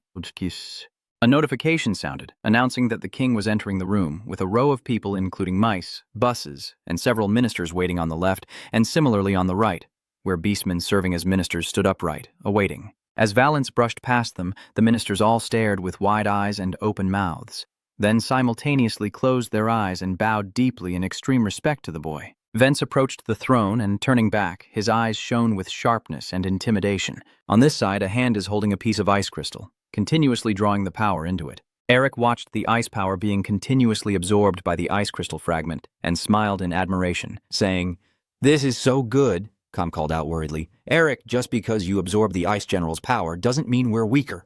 "I know. I also know that the Ice General is learning from its opponent and becoming stronger. The drawing on Eric's arm continues to absorb power from the ice crystal. But we already got the item, and my ice seal has become stronger. Most importantly, I have a way to absorb the Ice General. You leap into the air and fly over the Ice General's head, directly facing the Blood Wolf King. Eric places his hands on his hips and taunts, "So, you look exhausted, Wolf. Why don't you surrender?" The entire face of the Blood Wolf King was soaked with sweat. He gritted his teeth and whispered, "Why Mingor?" If they didn't exist, the images from the past would appear in the Blood Wolf King's mind inside a damp stone cave. That was when I was slowly dying in a dark and cold place after being abandoned by my tribe. I met a person with mysterious powers, and after centuries of training with him, I gained a strength unmatched by any enemy. I gathered and built my forces to become a king, and tried to break through the black snowfield to make the Empire submit. But a giant wall blocked my way. The name of that wall is Mber. At that moment, he told the old man, "I'm sorry, but please go back to your place. If you obediently help the army, no one will get hurt." Blood Wolf King angrily pointed and ordered, "Don't just stand there. Go over those walls for me." I tried to deal with that arrogant human, but we met a disastrous end. Still, I never gave up and rebuilt my army, but this time that bastard got in my way. He is closer to my ideal than I am myself. Tiger King Do. Why can't I do it? Why? He could only helplessly scream, "Why did I lose so badly to these mortals?" Huyet Lang Vuong's eyes grew firm and ruthless, and he began to mutter, "I must become stronger, a power no one can attain." And then I abandoned what I had learned over the centuries and touched forbidden power. I began to venture into the realm of demons, those whom we once guarded against. Blood Wolf King seems to see a vision of Ellis's past on Elk's body. "Now, why do you keep blocking my way?" He repeats the name he can't forget for centuries. Minger, Mbinger, Minger. Blood Wolf King's eyes turn completely red as he stares crazily at Eric. "Why do you keep blocking my way, huh?" He said, "I won't forgive you, Mbinger." The ground trembled violently, forcing Eric to kneel down to steady himself. The Blood Wolf King leaned forward, struggling to speak each word with effort. "I am certain." A look of cruelty appears on his face as he loudly declares his intent to cut off your limbs and end your life. Blood Wolf King didn't finish his sentence when a loud shout rang out. "Cut!" As the old man glanced behind him, he saw his foxtails cut off and scattered everywhere. Blood of a deep red flowed from the Blood Wolf King's eye sockets as he let out a stunned cry. "No." Eric flew over here, raised his hand, and said, "Hey, Fox, it seems like you've always been unlucky with my family, huh? Let's end this cursed fate here." He swings his hand and launches an attack at him. Eric casts a spell, summoning the ice element, causing a massive explosion with white and blue ice flames engulfing the entire space. As the white smoke gradually dissipates, the Blood Wolf King's body is frozen solid, lying motionless on the ground. Eric's heavy boots step forward toward the old man. Seeing him, the Blood Wolf King grits his teeth and curses, "Damn it!" His old man's black eyes struggled to open, and with difficulty managed to say a few words. "This thing is not over yet." Finally, the Blood Wolf King was completely defeated, closing his eyes and collapsing to the ground. Eric lowered his head in silent contemplation of the old man's words. "It's not over yet, but it seems nothing else is happening anymore. The Ice General over there is screaming desperately to call for you." Eric turned his head to look at her. "All right, I'll do it now. Don't rush me." You smirk and declare, "But let's start right now. I'll handle you right now. It's time for the chase game." Celia, standing with Mephi, wondered upon hearing Eric's words. The chase game made Mephi cross his arms, guessing that he had definitely seen something. "What do you mean?" Mephi looks at Eric's back as he recounts, saying that he once mentioned this before. After absorbing one of the seals, he can see memories that help him understand the owner of the wind seal. He continued speaking, perhaps having seen something after absorbing the Ice General's power. Calm silently wondered, "Is it like when you understood my memories?" A picture from the past appears in her mind. At that time, Eric asked, "Is this the scene you've always wanted to see since becoming a goddess, Celia?" Celia quietly calls out your name in worry. "Eric, you can see the memories of the Ice General too, right? But the Ice General remains an unsolvable mystery. Even I can't understand the Ice General, so how can you?" Eric looked at the Ice General screaming in front of him and asked, "Why are you so cautious? I thought you wanted to play with me." Watching her expression, I quietly analyzed that at first I thought the Ice General was just a shell of the goddess but full of malice. Eric looks down at the ice crystal in his hand, pondering, but the memory of the Ice General associated with that shard is completely different from what he thought. His eyes widen as a picture of the Ice General appears in his mind, but what he sees is just a lonely child. At first, the Ice General did not show hostility towards humans, and was born as an Ice General by the will of demons and gods. Filled with curiosity like a newborn child, but that curiosity quickly turned into hostility. When the beast children saw her approaching, they trembled and cursed, unable to bear the cold of the ice. What kind of monster is that? It's so cold I feel like my whole body is about to freeze. They threw stones at the ice general and chased her away. You damn monster. Don't come back again. Actually, the ice general just wanted to play with them, to play with the children running across the black snowfield, sharing laughs and eating together. She wanted to hunt monsters with them, run through the forests, and play with the water. That was all she thought when she approached them. But the beastmen drew their weapons to protect the villagers, and the monsters quickly ran away in fear of the ice general's great power. Even the trees are swallowed by darkness. The river is frozen and stops flowing. She just wanted to make friends but accidentally froze everything. She, a person with no family or friends, doesn't know how to get those things. Because she was born not long ago, she didn't know what to do and ended up destroying everything. That's why the Ice General thinks the whole world is against her, and she wants everyone to suffer like she does. That is why the Ice General became a true monster filled with hatred. However, deep in her heart, she still longs for one thing. That's nothing special. The first time she saw the children born, the game they played was really fun, and what the Ice General wishes for is that she also wants to play that game. Eric silently thought to himself, although unintentional, the things he did while bringing her here were quite similar to a game of chase. He smiled to himself, thinking that although she seemed very angry on the outside, he could sense she was secretly intrigued as he absorbed that fragment. That's why he intended to keep playing this game with her. Eric pointed at himself and said, "All right, since you can't catch me, it's my turn to be the chaser. You signal to the Ice General, now she can move." Eric places his hand on the ground, ready if she gets caught. Then he leapt into the air, raising the ice crystal in his hand high, signaling her defeat. The Ice General grinned and tried to run as fast as he could forward. She runs ahead while Eric chases from behind.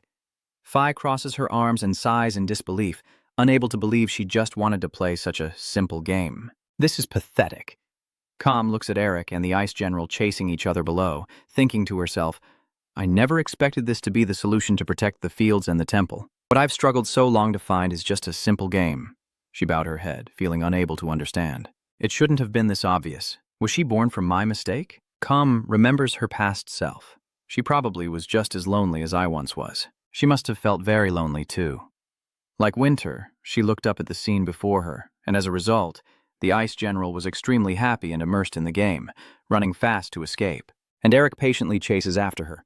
Calm almost considers him a friend to ease her loneliness. The ice crystal shard is still drawing in icy energy.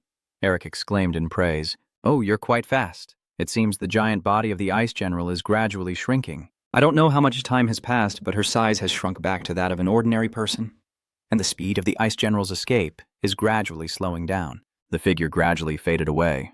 The hands covering her eyes slowly disappeared. The bandages binding her body are also being undone, and the figure has transformed into a different form, with fingers reaching out, gently touching her shoulder. Eric speaks. Got it.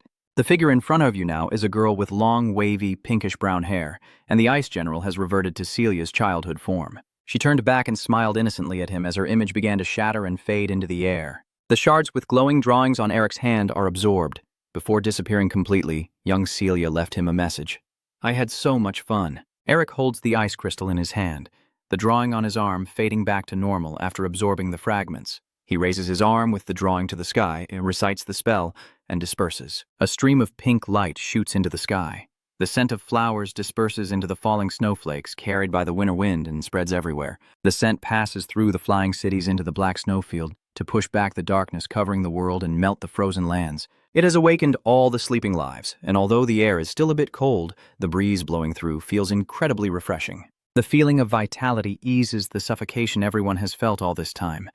As spring's frost proves that winter has passed and tears silently fall from Camelia's eyes as she stares blankly at the scene before her and spring. Ahead lies a vast green meadow, with shimmering, colorful flowers blooming to greet the warm sunlight that has arrived as golden rays shine down on the ruins scattered across the ground. A voice echoes through the space. Has it really all ended? The No tribe has fallen. Vence, standing beside Norris and observing the scene before him, said, I also heard that the Ice General was defeated. Seeing it with my own eyes gives me a strange feeling. Norris dazedly continued, Boy, I feel the same. After just one night, our long-held wish has come true. He tilted his head in reminder. However, from now on, what will happen next? Even though the No tribe has fallen, rebuilding the Tiger King clan and unifying the Snow Plain will not be easy. Valence smiled and looked up in agreement. You're right. Now is the time for us to unite more than ever. Suddenly, a few voices of laughter echoed in the boy's ears. Ha ha! Vance glanced and saw the yellow and red fairy cheering excitedly. The pink fairy raised both hands. Spring has arrived. The orange fairy chimes in. Spring has arrived.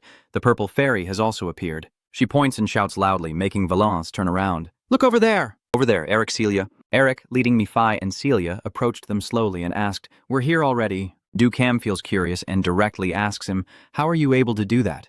Eric reached out and replied, Everything is thanks to the fragrance you gave me. Nothing else can better chase away winter. Duongfuang looked confused and pointed at herself. So what do you mean?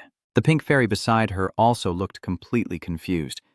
I don't understand what he's saying either. He clasped his hands together and explained simply to them that everything good was thanks to all of you.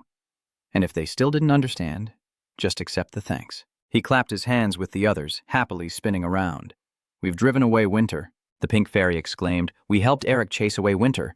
Eric, with one hand on his hip, asked the two people in front of him. Is everything settled now? Vance asked, placing a hand over his chest. Thanks to you, we managed to persuade them. When I arranged the meeting, it was you who convinced them. Norris stood behind, watching them talk, and thought to himself, seeing our king negotiating with the leader of the orc tribe felt like seeing Eric Mbinger there. Seeing Elk's confident demeanor, Norris silently affirmed in his mind that he must have been born with the qualities of a king. The future of the continent will surely be affected by the Minger family. His gaze grew serious as he silently contemplated. We have to team up with him no matter what happens. In the ruins filled with scattered debris and dust, white smoke shrouds the entire area. The two soldiers standing guard over the corpse of the Bloodwolf King. The first soldier marvels, still unable to believe that the Bloodwolf King is no longer alive. The second soldier assessed that the human named Mbinger really is very strong. The first soldier also agreed and added, judging by how he defeated the ice general. He hadn't finished speaking when a surge of power shot through his body, accompanied by a voice saying, I knew it, it's him. Vampire raised the hand he just used to deal with his two soldiers, muttering nonstop. Merbinger! He gritted his teeth in anger. I barely managed to keep my body going by draining the life force of my subordinates just to get here. Yet the Bloodwolf King and the Ice General have both been defeated. Vampire tilts his head and looks at the frozen corpse lying on the other side, speaking to himself. We have invested 10 years in the Bloodwolf King to reach the Eastern General, and the hand next to him clenched into a trembling fist. If the Bloodwolf King can unify the monsters, reaching the Northern Wind and Winter Storm is only a matter of time. Vampire looked up at the sky, thinking that he should have eliminated that kid Mingo when he first caused trouble. It should have burned away all traces of the MBER family, but our arrogance has backfired on us. His eyes flashed with a fierce red light as he said to himself, if that's the case, there's only one way left. Vampire gazed at the cold corpse on the ground and devised a plan to awaken the demon residing within the Bloodwolf King. He knelt beside the body and shouted loudly to the sky, O demon gods and demon kings. Vampire recited the oath while thrusting an arm into his chest. I offer this life to you. From the corner of his mouth and his chest, black liquid is flowing out, but he keeps muttering continuously. Please look to the loyal subjects of the ruler. Vampire's entire body begins to melt away, turning into a black liquid as a mysterious voice whispers in his ear, Your wish has been granted. That black liquid is spilling over the body of the Bloodwolf King, and the mysterious voice still echoes. You seem pretty desperate, huh? The black liquid is slowly seeping into the body of the Bloodwolf King. The mysterious voice demands, then suppress those emotions. The black liquid clinging to his hairy feet continues as the mysterious voice persists, condemning them to pay 100 times over, and after a long while, Huyet Lang Vuong's entire body is completely covered by that black liquid. Finally, the body of the Bloodwolf King has been conquered. The mysterious voice's reminder echoes in the space, telling you how to become a greater demon. The old man's eyes widened, bloodshot inside the red irises, as the mysterious voice declared that a new path would be opened because of you. At the same time, elsewhere in the wooden building, someone asked, What are you planning to do with the Ice General? Now I have collected enough materials to create winter. You lower your head, staring intently at what's in your hand, and say, I need to complete the Eastern Heaven. Kamiya asks further, Do you know how to do it? Oh, of course not. I've never even heard of it before. Camellia, do you know anything about it? She closed her eyes and waved her hand vaguely in response. If I know, I know. If I don't, I don't. Eric exclaimed in disbelief. What's going on, Sky? Suddenly, the ground around them started to shake violently, making him frown tightly in surprise. Eric's face darkened as he wondered, what's going on? Does she mean that the Blood Wolf King hasn't finished speaking yet? The sky is covered in a fiery red, and a gigantic, menacing shadow looms before them. The sharp teeth of the Blood Wolf King bared as his clawed hands spread wide, his eyes glaring fiercely and emitting a blinding yellow light. The Blood Wolf King roared fiercely, spewing a stream of black energy from his mouth as he extended his long tongue and charged forward. Wherever the Blood Wolf King flies, the buildings underground burn down. Someone recognizes this and shouts out, "Eric." Someone sacrificed themselves to use demonic and divine power to revive the Blood Wolf King. Gasping, Com said to you that if we leave it alone, another band of generals will be born. Eric, while reaching into his shirt for something, thought to himself, I knew everything was just too smooth. You take out the communication orb and ask the two people on the other side. Hi G, please gather the survivors and get them out of the city immediately. They were stunned. What? Hi, asked nervously. Eric, what about me? At this moment, an attack was fired straight at them. Eric dodged and responded to her. I can handle it myself. Go quickly. After finishing his last words with Hi D, he swiftly shot up into the sky. Mei crossed her arms and asked, What do you plan to do yourself? You have to realize that this is not something you can handle. Com also speaks up, saying, Yes, you defeated him earlier thanks to the Ice General, but this time, luck won't be on your side. Eric focused his gaze on the ice crystal in his hand. I have an idea. I want to study it a bit more before using it. But Celia interrupted him directly, asking, What are you talking about? Eric decisively put the ice crystal piece into his mouth. I will complete Dong Thien right now. Com saw the scene and reached out to stop him. What are you doing? Stop right there. Mei is also panicking. Are you really crazy? Let go now. Eric's eyes turned completely white, and a thin layer of ice appeared on both sides of his face. His breath turns into an extremely cold mist as he exhales. Eric's eyes flash brightly, his hand reaching forward as he shouts, Come on, Dong Thien! Suddenly he used the winter manifestation technique, causing a freezing tornado to appear and blow everything away. Mephi angrily scolded, That fool is causing trouble again. Even Camellia couldn't believe that Eric would act like that. The ice crystal is a mysterious item with superior qualities. It is already dangerous on its own, and now it also contains an ice barrier. Her gaze fixed on the Blood Wolf King behind Eric, an entity that had brought eternal winter to the snowfield for ages. She can't imagine that he intends to absorb it, even if the one doing it is Eric, and he does it without any preparation. Risking his life like that, she just can't understand it, and she is sure it will have consequences. Maybe your body will be torn apart by that crazy, destructive mana. Eric, what exactly are you trying to do? Back with Elk, he also realized himself to be weaker than this torrent of mana. Do I know what kind of enormous mana this is? You can feel the icy mana flooding into your body. Absorbing this much power, the seals of the Ice Fury and Ice Blade are also rapidly strengthening. Suddenly, a strange sensation rose within Eric's veins. He realized in shock that his current mana flow could no longer handle this raging mana. Even though the mana inside is writhing in agony, I must endure and bear it, no matter what. Eric's eyes gradually become hazy. Suddenly, a beam of light appears on his chest. After a while, I gradually became more alert. I looked blankly at the white scene before my eyes and wondered, Is this my spiritual world? Suddenly, a voice from behind him asked, Do you want to go with me? The one who appeared here was Celia, still young. The other person is a car gently talking with Celia. Nodding, what does that mean? Aren't you afraid that I, being a bad person, will hurt you? Celia's response to his question was complete silence. Still, he gently said, Why do you think of you as an enemy when you're so kind? In the end, the car also suggested, All right, let's go together. If we can get to the other side, you won't be sad anymore. Hearing this, Commedia was so happy she threw herself into his arms. Are you always this happy? At that moment, both of them looked in the same direction. Then Commedia ran toward a man and bowed her head as if to thank him. Eric gently said, There's no need to thank me, just go over there and enjoy yourself. At that, Otto nodded happily and said you did better than Eden and I expected. We thought you would defeat the Ice General and seal her inside the ice crystal. Looking at him with a loving yet bittersweet gaze, he said, If I had approached her as a mother, rather than as a friend, she probably wouldn't have been hurt so much. Then the car praised Eric again. But anyway, the last method I accidentally left behind, you finished it faster than I expected. Hearing him say that, Eric also took the opportunity to ask about the winter season delivery. Of course, it's not easy for him to give you that. I never said you met the conditions. To receive a season, you need to be stronger. learn more, and understand them bit by bit. The series of difficult demands from him made you annoyed and protest. What do you mean? I've done so much and you say I'm not allowed? The car saw you getting pretty impatient and explained that I didn't say you couldn't have it. I just said it's not the right time for you to take on winter yet. When the time comes, I will deliver it automatically, so for now just be patient and keep driving. So this is everything you wanted to say. Then he mocked you while signaling Camellia to come over. Captain Bing, this old man is a bad guy. Come here. Com saw you calling me, so she quickly came over. You take her hand and say firmly, are you planning to take her to carry out your scheme? I won't let you achieve that. Eric's attitude makes O to sigh helplessly and say, I see you're increasingly taking control and bossing me around. Why has our family become like this? Not even bothering to listen to his complaints, Eric demanded again. Do you really deserve to say that? You're always finding ways to bully your own children and grandchildren. So do you want to give Winter to me or not? Same old answer. Carr feels that he still can't have it right now.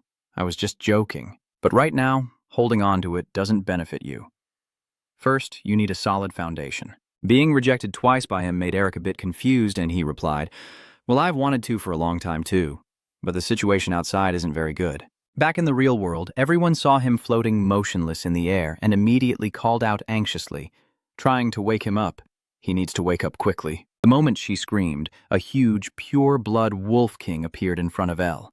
If it weren't for returning to the spiritual world despite the danger outside, Eric would calmly recount that he almost lost his head. The car, after hearing your story, gave up and said, well, there's no point in honoring your ancestors anymore. I won't bother keeping you here. The driver straightforwardly dismissed you and didn't forget to remind you. All right, now go. Once everything outside is settled, remember to come home to see me.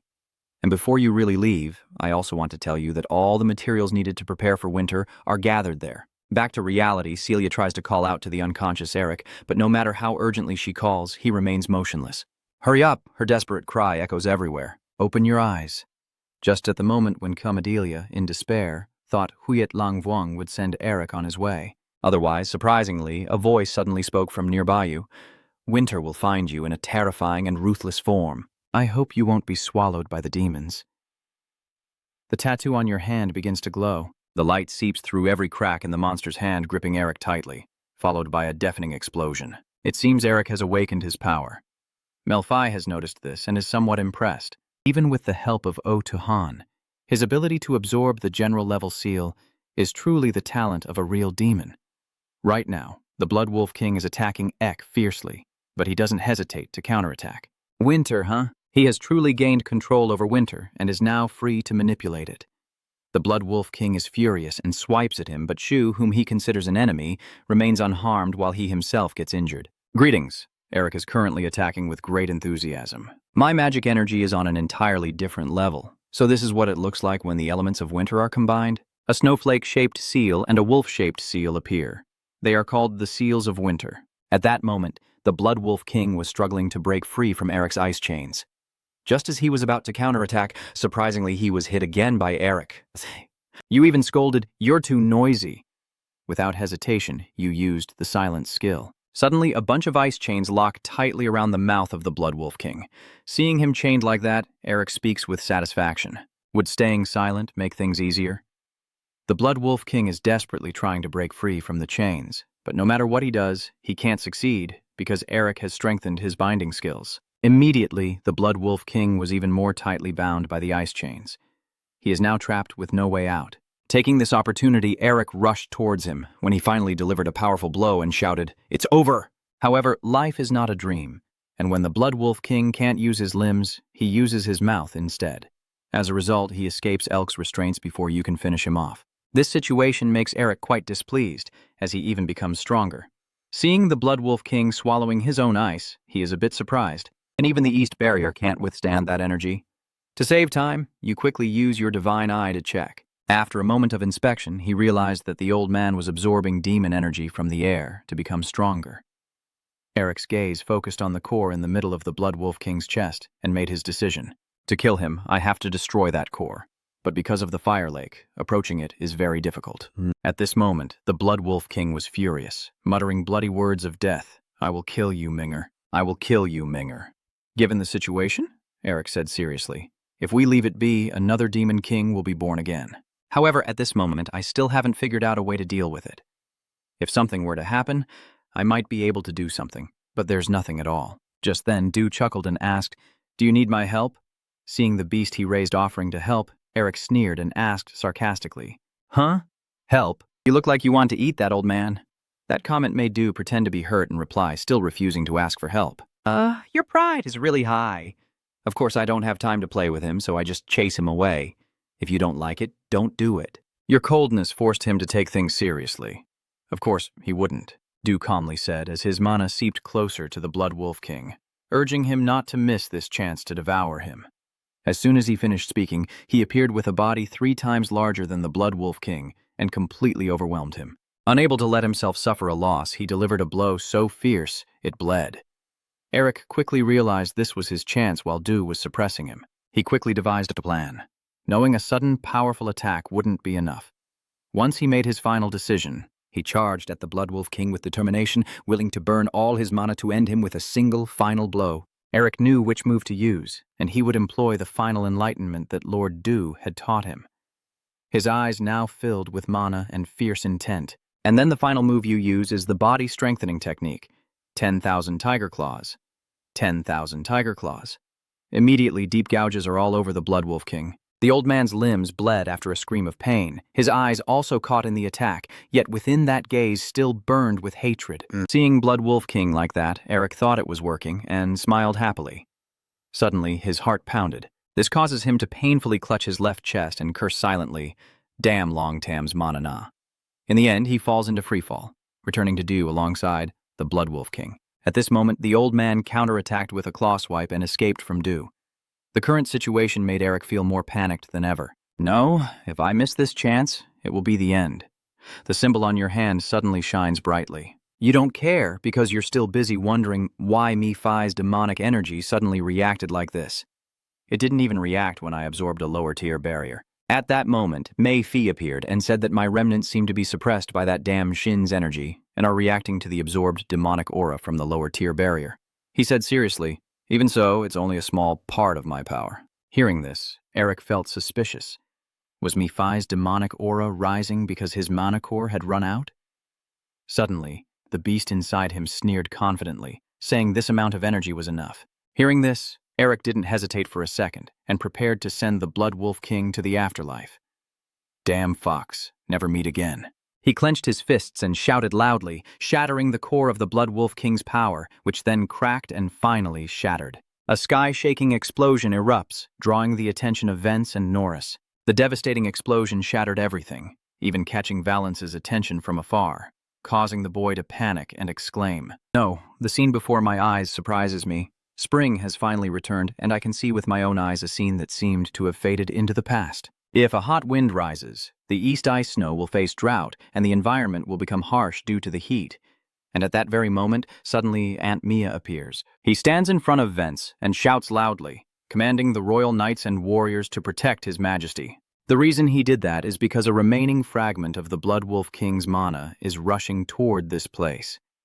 Other wolves, though afraid, still face this overwhelming mana bravely. Aunt Mia knows well what she and the guards are capable of. We can't stop this raging wind on our own. He clenched his fists, filled with regret and anger inside. I wish we could use magic in moments like this. Our situation is a result of the monster clan refusing to evolve because of their arrogance. Even though he knew he wouldn't survive if he tried to stop this mana flow, he still believed that as long as His Majesty was alive, we could always rise again. So he loudly called on the guards, "O great warriors," to protect His Majesty at all costs, even if it meant sacrificing themselves. Just when it seemed like they were about to be doomed, a strange surge of mana suddenly appeared and dispelled the remaining Blood Wolf King's mana, leaving Mia surprised and exclaiming, "What is that? Someone is stepping out from the smoke." Aunt Mia asked sharply, "Who are you?" Augustine calmly stepped forward and clicked his tongue in admiration. "I should have let me handle it from the start." The old man exuded an undeniable aura of authority. Recalling that day, Augustine asked his obedient disciple, "You don't need my help?" Eric replied firmly, "I can't keep relying on others forever." But what does that matter? So Eric liked the old man. Before becoming your disciple, he was still a clan leader guiding his family, and no one would listen to a leader who couldn't do anything himself. He declared seriously, "I will walk every path before me just like him, even if I have to face danger. To bring the family back to its shining glory, you must overcome this yourself. After all, this is the destiny of a member of the Mbinger family. In response, Augustine's question was whether, as his master, he had to watch his student die, and Eric smiled and denied it. No, you won't die, and at the same time, you take the opportunity to ask your teacher for help. Please, master, protect King Vence and Anroma for me. They are very important to me. That is why Augustine was here to save Vence. After a moment of silence, he finally spoke with a sense of purpose. I am here to protect as a teacher. Suddenly, the old man turned around and called out, Hey, monster, I see you! And Aunt Mia calmly replied, What? Augustine straightforwardly asked, Have you met Uden before? The question made Aunt Mia quite curious, but she still had to answer. Yes. Suddenly his voice grew deeper. Look carefully then. The aura and murderous intent suddenly burst forth along with the challenge. Between me and him, who is the more dangerous wizard? Augustine's aura erupts, causing Aunt Mia to step back in fear, trembling as she wonders if she can truly sense his overwhelming power. How powerful is he? At that moment, Augustine took a step forward. With each step, the old man's power radiates undeniable strength, and a technique is activated. Darkness is rising. This skill just appeared and made Mia horrified as she realized its power. If the Ice King controls the darkness by covering the sun with ice, that thing absorbs all light in the world. The night turns white out, a terrifying force that not only absorbs death, but also its own presence. The other wolves are affected by this power, each one painfully clutching their ears and crouching down. Aunt Mia couldn't believe that this power felt like facing a catastrophe. No one expected that this strength belonged to a human. After enduring the pain from Augustine's attack, suddenly something in the sky seemed to shatter. The snow and ice disappeared. The current scene is a beautiful sunset. The wolves look at each other in confusion, wondering what just happened. The fire was completely extinguished, and at that moment, Aunt Mia, still overwhelmed by her lingering fear, silently thought. Thinking of his overwhelming defeat as a disaster, suddenly someone called out to him. Aunt Mia saw Vence running toward her and asked worriedly, Your Majesty, are you okay? The boy, worried and anxious, reported urgent news. We must return to the city quickly. Eric is in danger. In response to his confusion, Augustine's confident smile appeared as he said, You think my disciple will fall apart over something like this? As soon as he finished speaking, Eric's group was seen approaching from afar. Seeing that you are safe and sound, Vence was so happy he burst into tears. Alongside Eric are some comrades, flying above his camellia, and faintly lurking like a ghost is Mephi. While Eric was chatting with his friends, someone suddenly called out Eric. Seeing Vence standing next to his master and waving enthusiastically, Eric felt a bit embarrassed but also happy and was about to wave back. The moment he called little Vence's name, he collapsed. This scene made Isabella panic and shout out for Eric. As she and Shin were overwhelmed with confusion and fear, suddenly they both heard Eric snoring loudly, louder than thunder, making them stammer. Eric helplessly sighed with everyone's laughter. He's good at intimidating others. You could say that's his way. All the problems at the Black Snow Plain have ended. One fine day, when Eric was drunk under a tree, someone suddenly appeared in front of him, making him open his eyes to look. What caught his eye was Celia's innocent childhood smile. As soon as he saw her, Eric smiled and asked, Are you here to say goodbye? Comedia didn't answer, but just smiled brightly. That smile also spread to Eric. He gently stroked Comedia's head and told her to have fun when she got there and not cause trouble, secretly wondering where she was going. No matter where she goes, I always hope that Comedia will keep smiling happily like this. I wish she wouldn't have to be sad anymore, and that only laughter remains. Suddenly, Comedia stood up, her voice ringing like a silver bell. Will you play with me again? Her proposal surprised Eric so much that his eyes widened, but then he calmly agreed. Of course. In that moment, Celia responded with a smile that was more joyful than ever. The beautiful sky with petals flying in the wind as they drift to someone's balcony. And then the petals gently landed on Eric's face as he slept deeply. He gradually woke up and immediately sat up, wondering how long he had been outside. Just then, someone's voice rang out. You're awake? Seeing someone else in the room, Eric glanced toward the source of the voice. Noticing Vence sitting obediently beside his bed, he curiously asked, How long have you been sitting there? Vence honestly said that Celia told him you would wake up soon, so I just arrived. Eric exclaimed upon hearing this. Oh, I see. Suddenly the kid handed you a book. He took it and asked curiously, What is this? I received research materials a long time ago. However, this item is different from the documents Eric received. Valence reveals the origin of this book. This is the diary left behind by the Tiger King Du. The fact that the kid handed over the Tiger King's diary made Eric curious and ask, This is an important item for the Tiger King family. Why did you give it to me? Vence replied calmly. Yesterday, I accidentally found it while rummaging through the library and discovered something interesting inside the diary. Moreover, the kid convinced Eric to read the page he marked. I think it would be good if others read it too, so I marked the page with a leaf, "Please read it." Without thinking much, Eric quickly turned to the marked page.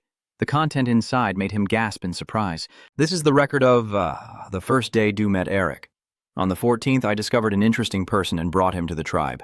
This human claims to have been captured by a beastman from a young age, knows how to use brute force, and records what Eric has done for the beastman tribe. On the 16th, the human, whose compatibility with the tribe's culture I am unsure of, adapted very quickly and eased all my worries. The journal continues on the day Alex proposed moving the beast folk to a new location. On the 17th, I wonder if it's time for us to settle down. When that kid suggested a perfect place for us, we settled there. Plus, the day when the two of them fought each other. On the 29th, that human showed interest in my superhuman techniques. Now I remember, his superhuman techniques are somehow similar to mine. The journal notes that the Ice General appeared around April 16th. Recently, many tribe members have been affected by a strange phenomenon called the Ice General. The journey to defeat the Ice General began with us leading the way, guided by that humanity. And as El read this, he was so stunned he blurted out, "Could it all be a setup? Is this real?" Your hand trembles as you read the words humanity is mentioned repeatedly in the journal. Is the humanity mentioned in the diary referring to me? Eric never expected the time recorded in the diary to match so precisely with real-world time. Even the events involving the Ice General that followed perfectly matched what had been planned. Your hand gently glides over the page. Every line in the diary was read carefully by him. My sibling has left. She suddenly disappeared, just like the way I found her. Her name is Eric Minger. She said she is the heir of the Mbeer family. As soon as he read this, Eric was so surprised he touched the family crest on his chest. Thousands of questions flooded his mind. What kind of setup is this? Thinking about it, it feels so real that it can't just be a world inside my mind. But if that is reality, it means there is magic that allows people to go back to the past. There's no way such divine power could exist. Then he remembered Oto's warning. I don't know anything about it. Oto told me to find him at his private house and to get the answer. Eric decided he had to return to the Empire as quickly as possible. At that moment, Shin suddenly ran to burst open your door and loudly called Eric. Seeing that Eric had woken up, Shin sighed in relief, feeling grateful that he was worried you wouldn't wake up. Eric sighed helplessly and asked, "I didn't think you rushing here was because I woke up. What's going on?" Shin's voice suddenly became hesitant. "That thing." He brought shocking news that left Eric speechless. War has broken out in the Empire. Shin brings shocking news to the three worlds. The Empire has erupted into war. Of course, Eric didn't believe it and asked back, "What do you mean? Why are you talking nonsense all of a sudden? Are you trying to reveal the traitor? Count wins." Hearing this, Eric was a bit surprised and asked, "The Crimson Lion family rebelled? Of course you also know this family. Count wins. Surely everyone knows who he is." The Crimson Lion clan is one of the 8 vassal clans supporting the Empire. According to some information, the Crimson Lion clan also serves as the governor of the military colonies established to defend the border. His troops are known for being a highly skilled force. That information made Elk wary of this family. If a place like that were to rebel, it couldn't be taken lightly. I am still in shock and want to add, I hear that by the end of today, Count Win will be declared an enemy of the Empire. This makes Eric feel that something is off, something very suspicious. You're quite curious. A famous loyal family rebelling, isn't that strange? Please tell me quickly. I hear he's colluding with the devil. This information shocked Eric, who turned around and exclaimed, "A demon?" That shocking news is not all. There is another earth-shattering piece of news to be revealed. That's right. Even more strangely, all of this was led by the Crown Prince. Hearing this, Elk sneered and said, "Crown Prince, are you the one leading the pursuit of Grigory? It's so rotten I can't stand it, not even close to being beyond repair." Then he quickly left without forgetting to apologize. "Hurry up, we must return to the Empire immediately." A while later, Vence and his entourage personally saw off Eric and his team as they headed back to the Empire. "Are you leaving already?" Valance felt a bit regretful that they were leaving so soon without having had the chance to repay them. "Compared to what you've done for us, we haven't had a chance to repay you yet." Hearing this from the boy, Eric slowly sat down and asked, "Do you think you still owe me? You left a sincere parting message, then become a great king. Moreover, Eric said he would wait patiently, so please reward me generously." Valance was moved to tears by this promise from you. This scene made everyone around Eric smile with satisfaction, and the White Tiger also shed tears as if it was the right thing to do. Vence then responded, I understand. I will do it and will always be by your side. Is that enough? Eric smiled and praised. It was a wise decision. Suddenly, a familiar voice rang out. Are they gone already? Are you leaving soon? Stay and play with us a little longer. They rushed to hug Eric and whined, Why are you leaving so early? Seeing them like that, Eric laughed and said, I also want to stay. But you gently asked the fairies hugging you like a panda hugging a tree? Everyone step back. Keep some dignity. The reason you asked for that is because you saw the person you needed to see had arrived. Calm, she's here. Eric smiled and said, I was planning to stop by the temple before I leave. Calm, still maintaining her proud attitude, replied, You must be in a hurry. I wouldn't want to bother you. After saying that, she looked at Elle with a heartfelt gaze and then sent a message. The path you're about to take won't be easy. However, you seem very calm about it, but isn't the road ahead going to be too dull? Your confidence makes Celia just smile. Later, Eric's group truly left. I headed north as ordered and gained something even more valuable than I had hoped for. He stuck his head out of the carriage and waved goodbye to everyone. This trip brought Eric more than he had hoped for, restoring the family's honor and turning the ruler of the Black Snowfield into an ally. There's no force that can match this power anymore. Eric's hand gently touched the family crest with respect, and on that carriage, his trust and determination to pursue his goal grew stronger and stronger. Everything is a legacy left by my grandfather and ancestors, cherished and developed by us. Eric recalled Celia's farewell smile, and it was in that very moment that he became even more certain of the responsibilities of a clan leader like me. At the same time, in the demon castle, the demon soldiers begged in fear, Please, sir, forgive us. Ignoring their pleas, the leader is busy reading the letter. Return immediately upon receiving this order and destroy the sealed letter. After reading it, suddenly a giant mouth appears. That giant mouth bit down on all the demon soldiers present, while they continued to beg desperately. Please, sir, spare me. Shouts blend with voices, and no traces should be left behind. The recipient, after reading the letter, mutters to himself, erasing all evidence and gathering back at the main base. So finally, the big mission is about to begin.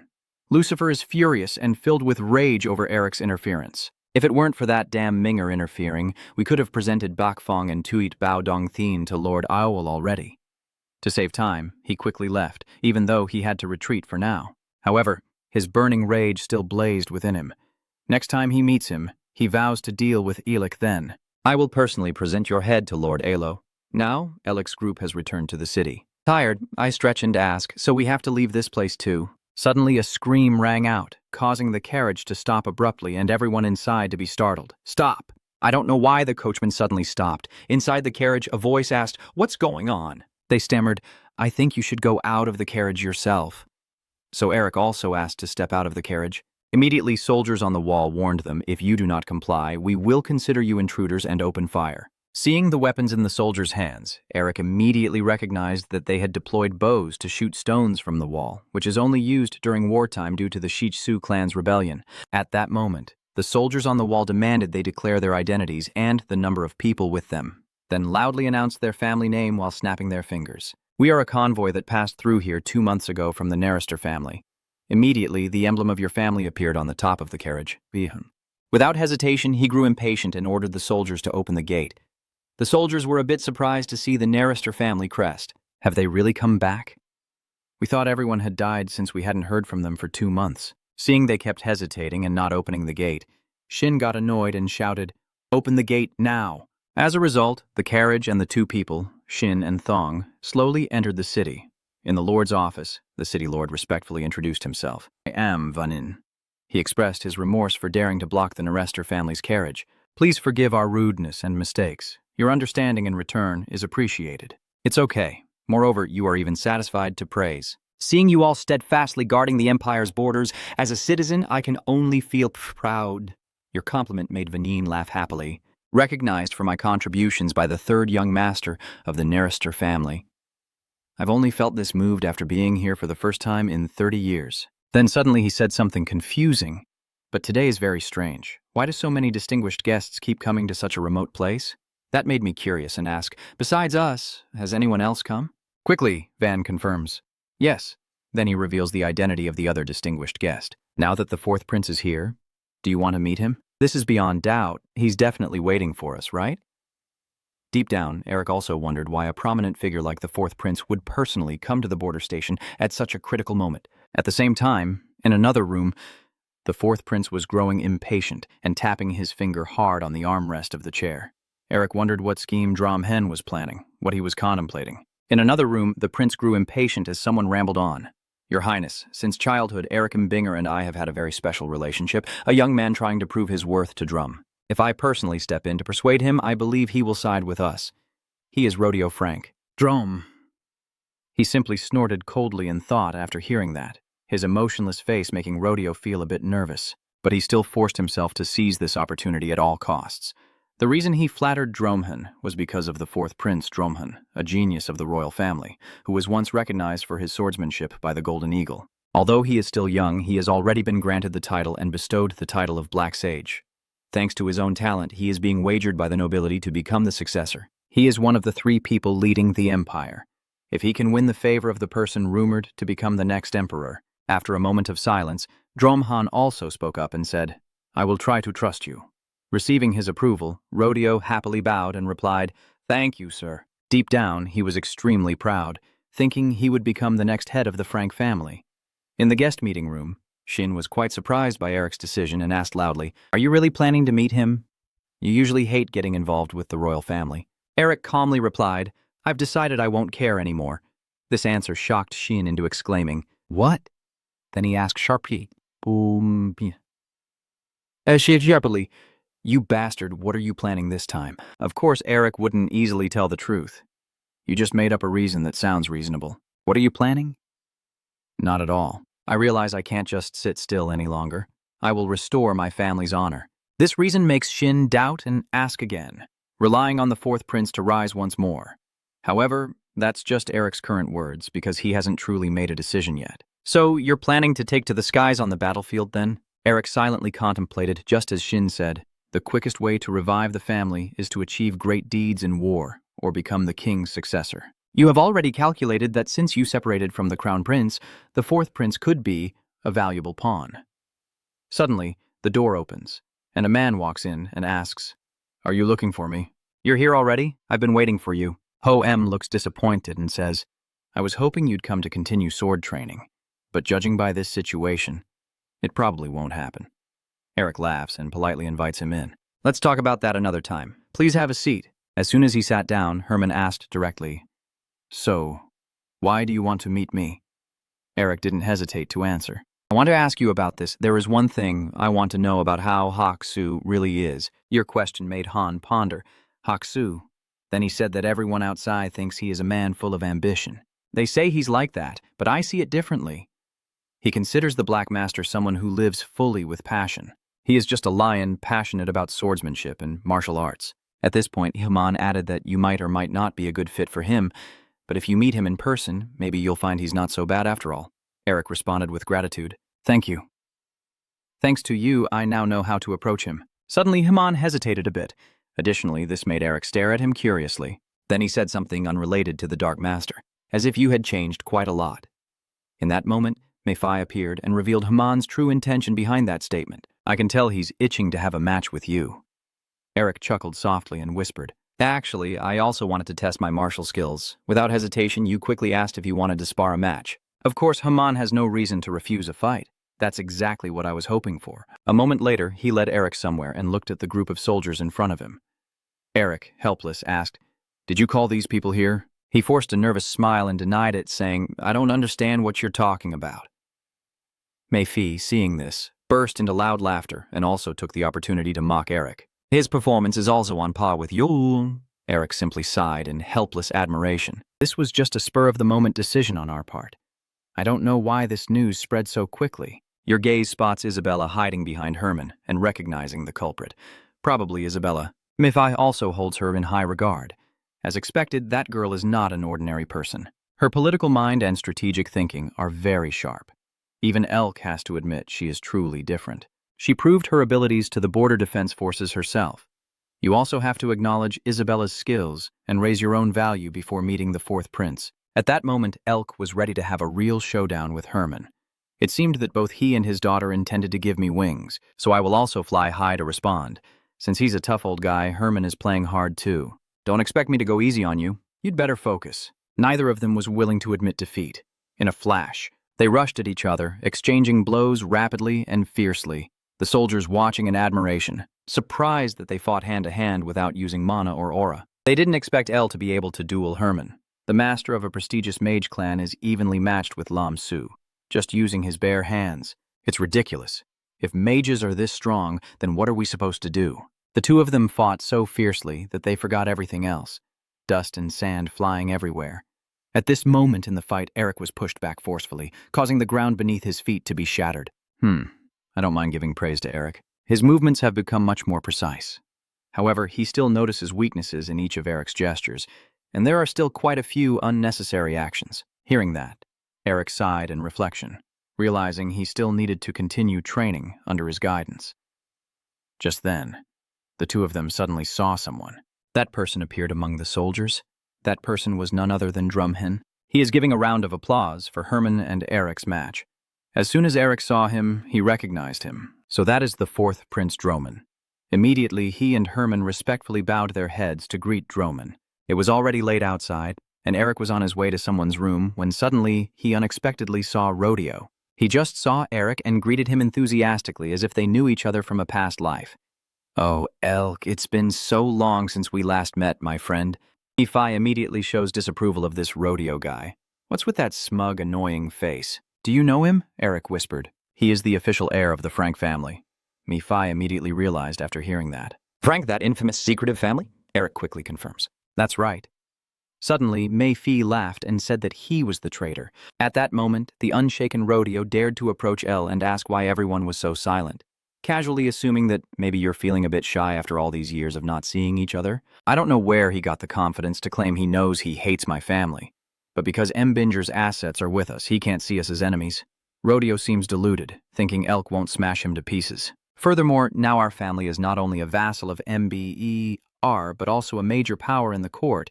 He won't dare to oppose us. Moreover, he even arrogantly declared, So if our family proposes to return Mbinger's assets, he will be forced to cooperate with us. Then Rodeo casually put his hand on Eric's shoulder and foolishly brought up a topic he shouldn't have mentioned. "My friend, before meeting the prince, I want to discuss the assets of MBER that are in our family's hands, so he can't finish speaking." Eric said coldly. "Hey, stop giving orders and put your hand down." This scene surprised Rodeo so much that he shouted out loud. Frustrated with this guy, Elk emphasized once more. "I told you to put your hands down." Your threatening aura was so intense that it scared Rodeo into stepping back. The scene in front of him makes Mephi secretly pleased, so those who call themselves the right hand of MBER actually know nothing about him. At this moment, Eric's voice coldly said, "Frank should have shown the utmost respect to me. But a young master like you, your anger is something Mephi fully understands, the hatred that the Mingor family carries." Eric's deadly aura and intimidation explode as he calmly questions, "Do you dare speak insolently to an imperial envoy?" Mephi quietly whispers to himself, "Eric's hatred will never fade." Regarding the bloodline of Frank that has endured for over a millennium, they became a solid shield protecting the Mingor family, a vassal stained with the blood of countless enemies drawn by greed. This is the reason why my sister and I call the clan leader Frank Uncle and place great trust in him. But in the end, they betrayed the Eric family, and now they stand with the royal family, who seized the inheritance rights and pushed MBER to the brink of destruction. And that's not all, they also desire things they have no right to. And even worse, they plot to steal the proud magical bloodline title that belongs to us. They planned to force my sister to marry Rodeo Frank, but after exploiting Eric's sister and rejecting the engagement, we were abandoned in an abandoned villa, struggling to survive. Eric never expected that at this moment, and after everything they did, they still couldn't play the role of the righteous, could they? Knowing he couldn't fight back and that he was of a humble status, Rodeo quickly bowed his head and admitted his mistake. "Sir, I am truly too rude." Seeing him so disgusting, El harshly told him to leave immediately. "If you know, then leave here quickly. I don't want to see your face anymore." After saying that, he casually walked away. Rodeo was now filled with hatred towards him. At this moment, Eric has entered to meet Droman Eric Minger. The radiant aura of the royal family, the head of the Minger clan, requests an audience with Prince Droman. With a welcoming smile, Droman warmly responded to Elric, "It's a pleasure to meet you." The attitude of this person makes Elric wonder clearly he must have heard everything outside the door. So why didn't he react at all? Even Mephi also commented that he didn't care about his subordinates being insulted, and instead watched the opponent with interest. Eric daringly guessed that perhaps he had understood the true nature of Rodeo Frank and no longer held any expectations. He probably just wants to see how I respond. Suddenly, Drom Han asked a question that made Eric nervous. You just used the body enhancement spell in the battle against the Lion Mage, didn't you? Eric was stunned and couldn't have predicted it. The body enhancement technique. Does he recognize it now? At the moment, they just stare at each other without saying a word. Everyone had their own plans in mind. Seeing Eric's body tense like a stretched string, Drom Hen smiled and patted his shoulder, promising, I know this magic is classified as a forbidden spell by the Magic Tower, so rest assured, no one else will find out about this. Suddenly, his voice wavered a bit, and now he asked straightforwardly without any beating around the bush. Tell me your feelings, Apamong. Feelings about MBER's old territory. This again surprises Eric once more. Why is that? In that tense moment, Mephi burst into laughter. He found this situation incredibly interesting beyond his own imagination, and he also had a different perspective on Droman. It seems you've let your guard down. He's very skilled at taking control of the negotiation. Eric immediately took a defensive stance against the scheming and cunning fourth prince, expecting the conversation to proceed slowly. I didn't expect him to get straight to the point like that.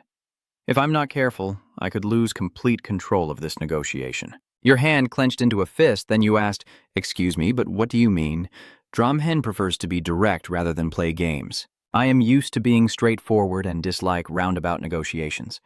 If Minger is willing to support me, I will simply reciprocate with what I can offer. In response to his proposal, Eric asked a probing question. The family estate had become a wasteland, where not even weeds could survive due to a wicked curse. So what do I have left to offer here? Before I could get an answer from Droman, suddenly the servant beside him was whispering something. I don't know what the butler said that made him frown with annoyance, but then he quickly returned to normal and said, "Oh, it seems I was rude. My apologies." Drom's sneering voice, full of scheming, said, "A land that can rival the old territory of MBER. For example, he promised to give Elk a generous reward. I will grant you a border region within the territory of the Red Lion family." This made Eric slightly surprised and wonder if the Red Lion family, that precious land like gold, was really willing to give it away. You seem quite curious, and he even said he would face the opposition from allied nobles himself. Not everyone dares to do that without real determination. Still, it's not easy to get him to agree. However, he quickly bowed and refused, apologizing, but he is only a servant of the Empire and merely follows orders from above. In Elk's mind, he secretly thought that from the beginning he had no intention of negotiating. According to his original plan, he just wanted to test his own worth and identify what kind of person Thudro MH was. Even if you refuse, Droman remains patient and continues to advise. However, my offer still holds value, so please consider it positively. If needed, I am willing to offer even more benefits. His determination makes Eric admire him, so you won't give up easily, huh? So if you're not afraid to make that suggestion, then perhaps I can also make a request. Outside the hallway, someone is so angry they are pounding their hand against the wall. Rodeo is furious and going crazy. Eric Mbinger, you're really bold. With his personality, he could only think it to himself. Do you think you can insult me just with that noble title? I swear I will avenge this humiliation 1,000 times over. Just then, someone called out to him. Yes, Lord Rodeo Frank. The butler approaches and informs you that His Highness is looking for you. Hearing Dromhen call me, Rodeo turned back and respectfully asked, Your Highness, are you summoning me? Seeing the person arrive, He looked at Eric and asked, So, I've called Frank Rodeo here. Tell me, what do you want? Rodeo looked at Eric, who was silent, and thought to himself, Eric, that bastard must have failed the negotiation and is trying to use me as a middleman. He foolishly believed that. Does he think that will ease the tension between us? He smirks quietly and says, Just tell me your demand directly. I will double the insult I just endured. After a moment of silence, Eric pointed at Rodeo and demanded his right arm from Rodeo Frank. His request left Drum H so surprised he didn't know what to say. Even Rodeo couldn't believe what that bastard just said. Only then did Drum Hen speak up, saying, The Frank family is on my side, you know that. Eric paid no attention and replied indifferently. Unfortunately, his thug-like behavior made Drum H seriously reconsider. This only makes Rodeo misunderstand. Do you think His Excellency would abandon our family just because of someone like you? The Frank family has served the fourth prince for many years. At that moment, Dromian finally asked, Rodeo Frank, are you my hostage? Yes. The Frank family and the Low God have long sworn loyalty to your highness. Droman, hearing that, immediately said, I beg your forgiveness for my upcoming actions. This statement confused Rodeo. What do you mean? Is that what you intend? Before he could finish speaking, Droman drew his sword and cut off Rodeo's right arm, which fell heavily onto the table. In that stunned moment, Rodeo's scream echoed out. My hand, my arm. Even El was a bit surprised that the crazy guy only intended to disrupt the negotiation. Dramhan then held up Rodeo's right arm and asked, "What do you think?" Even though he had just committed a bloody act, he still smiled brightly and asked, "Do I now have enough qualifications to be your friend?" Seeing him like that, Eric couldn't help but feel a sense of relief. Indeed, he had lost his mind. So you asked, again to be sure, that you have sacrificed so much just to form an alliance. Are you sure? Frank and the other noble families will surely turn their backs on you. Dromhen confidently replied, "No need to worry about that. The Frank family will never dare betray me." His words make Eric certain that he has already taken control of the Frank family and even holds power over other noble families.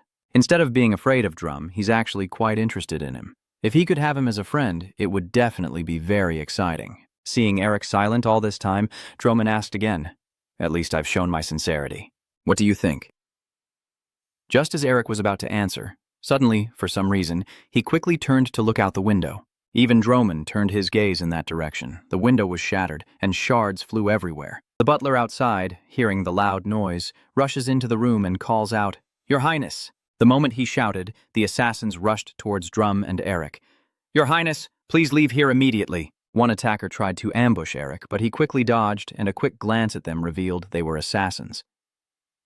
I also can't believe that even with the guards and royal escorts here, they still dared to try to kill the prince. To prevent them from overwhelming us, Eric immediately counterattacked and froze the assassins. His hands suddenly clenched tightly. Suddenly, the assassins trying to ambush you were frozen while you were busy searching for Mage. "Hurry up, you must protect the prince." His eyes meet the sight of Droman calmly fighting back against the assassins. He's still fine. At this moment, Drum...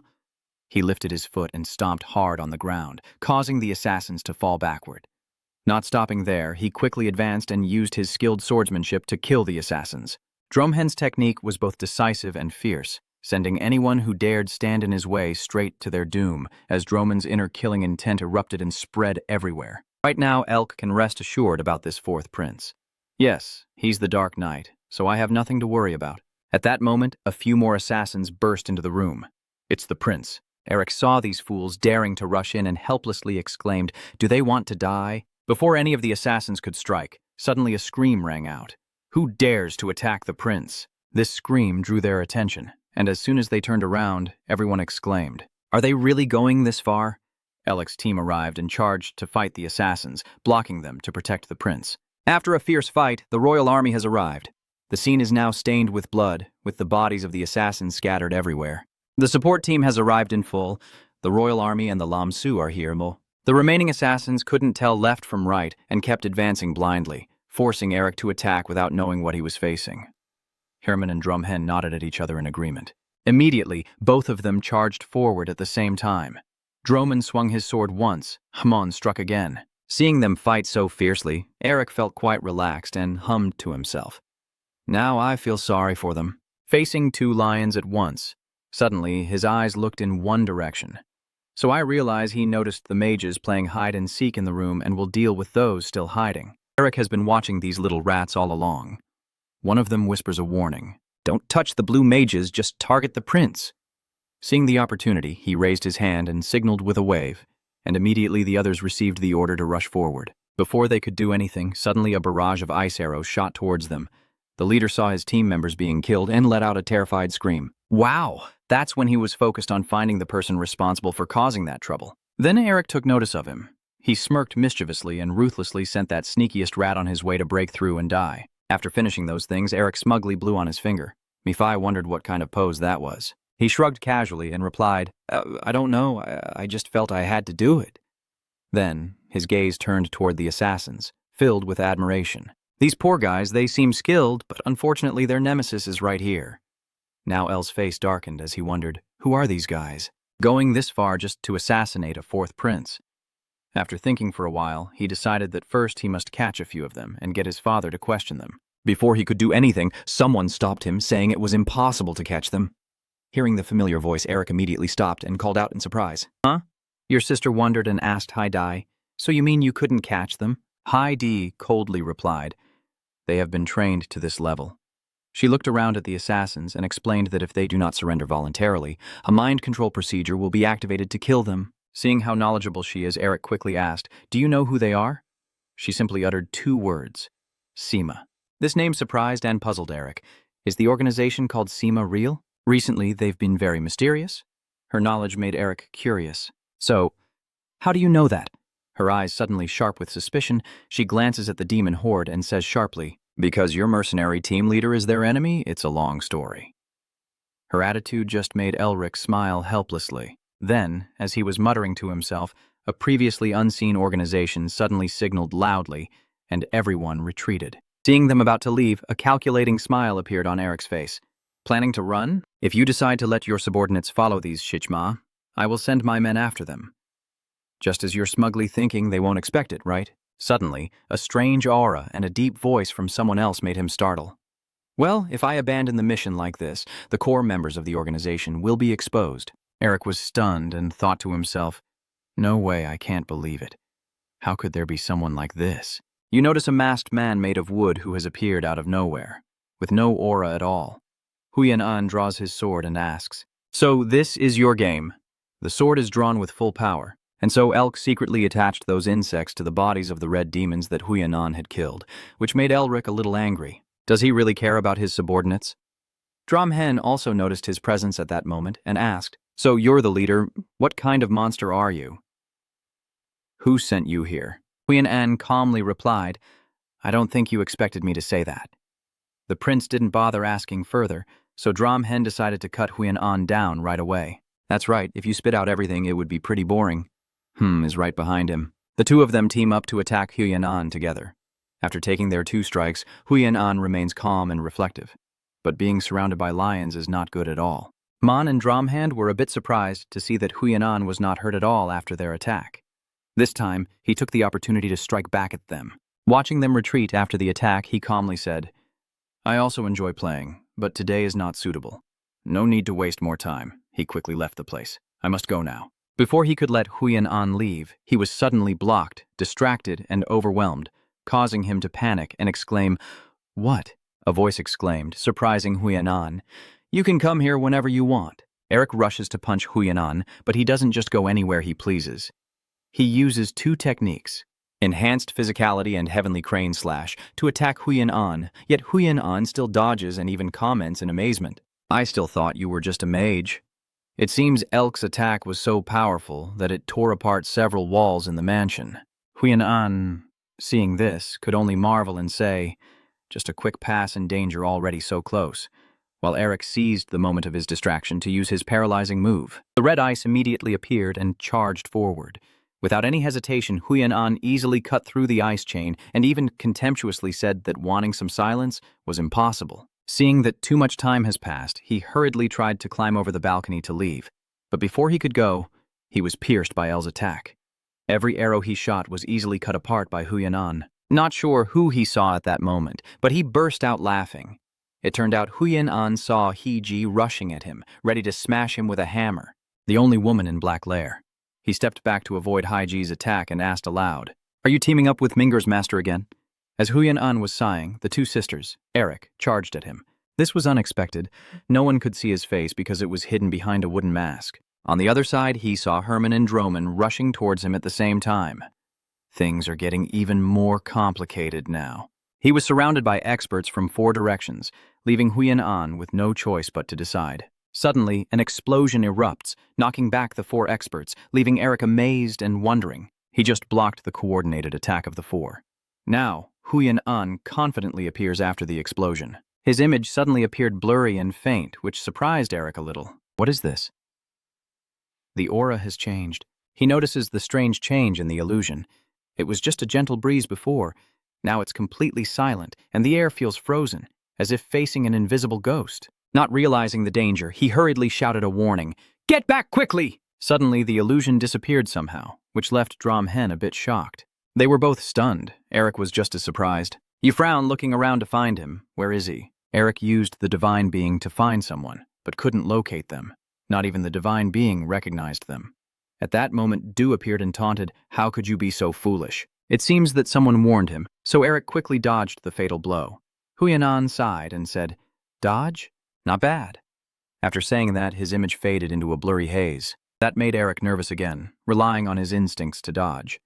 He dodged another attack and silently thought, "Damn it, I don't know the position. How can I attack?" At this moment, he was struggling to dodge the attacks.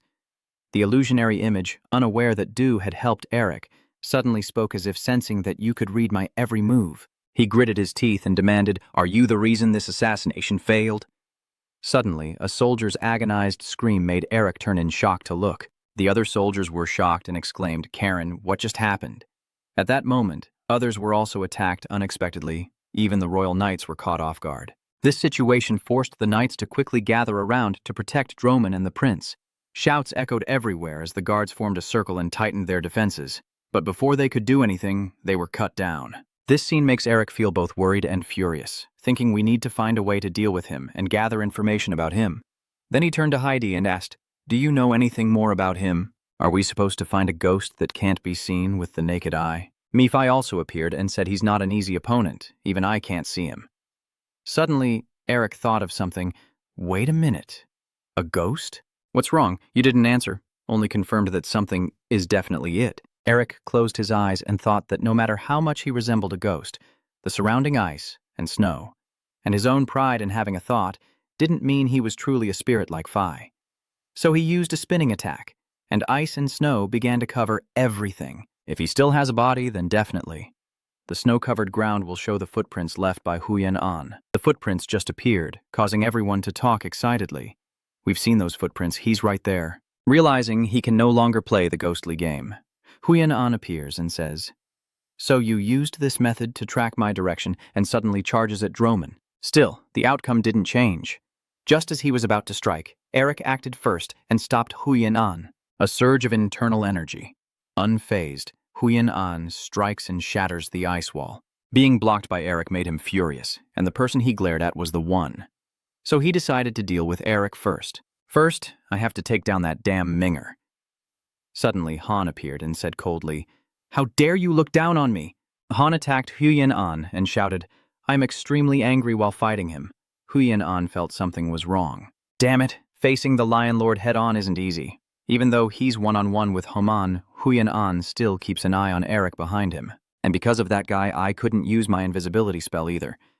Suddenly, a powerful aura appeared. Huyan An notices the aura and, taking advantage of his opponent's distraction, swiftly strikes.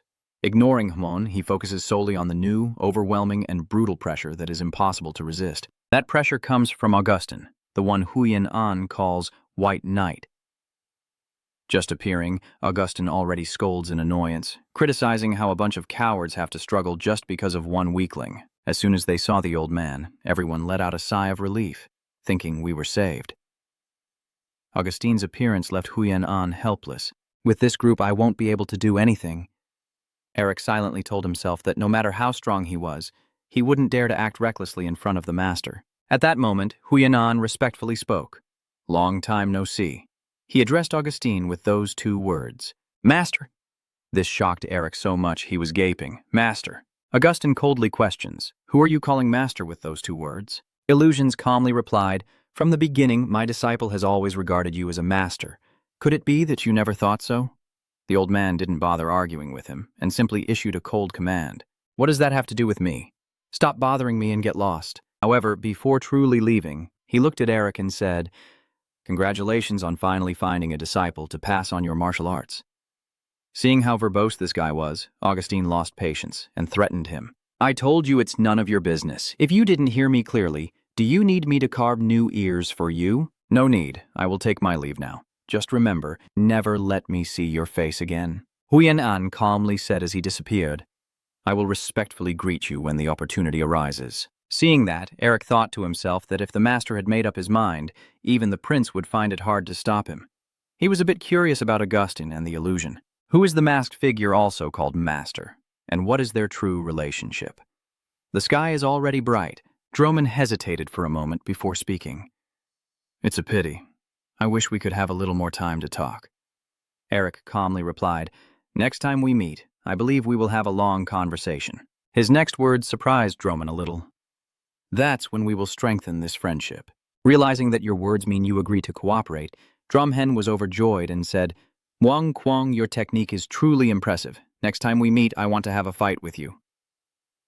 Eric also didn't hesitate to reply. I also look forward to that day.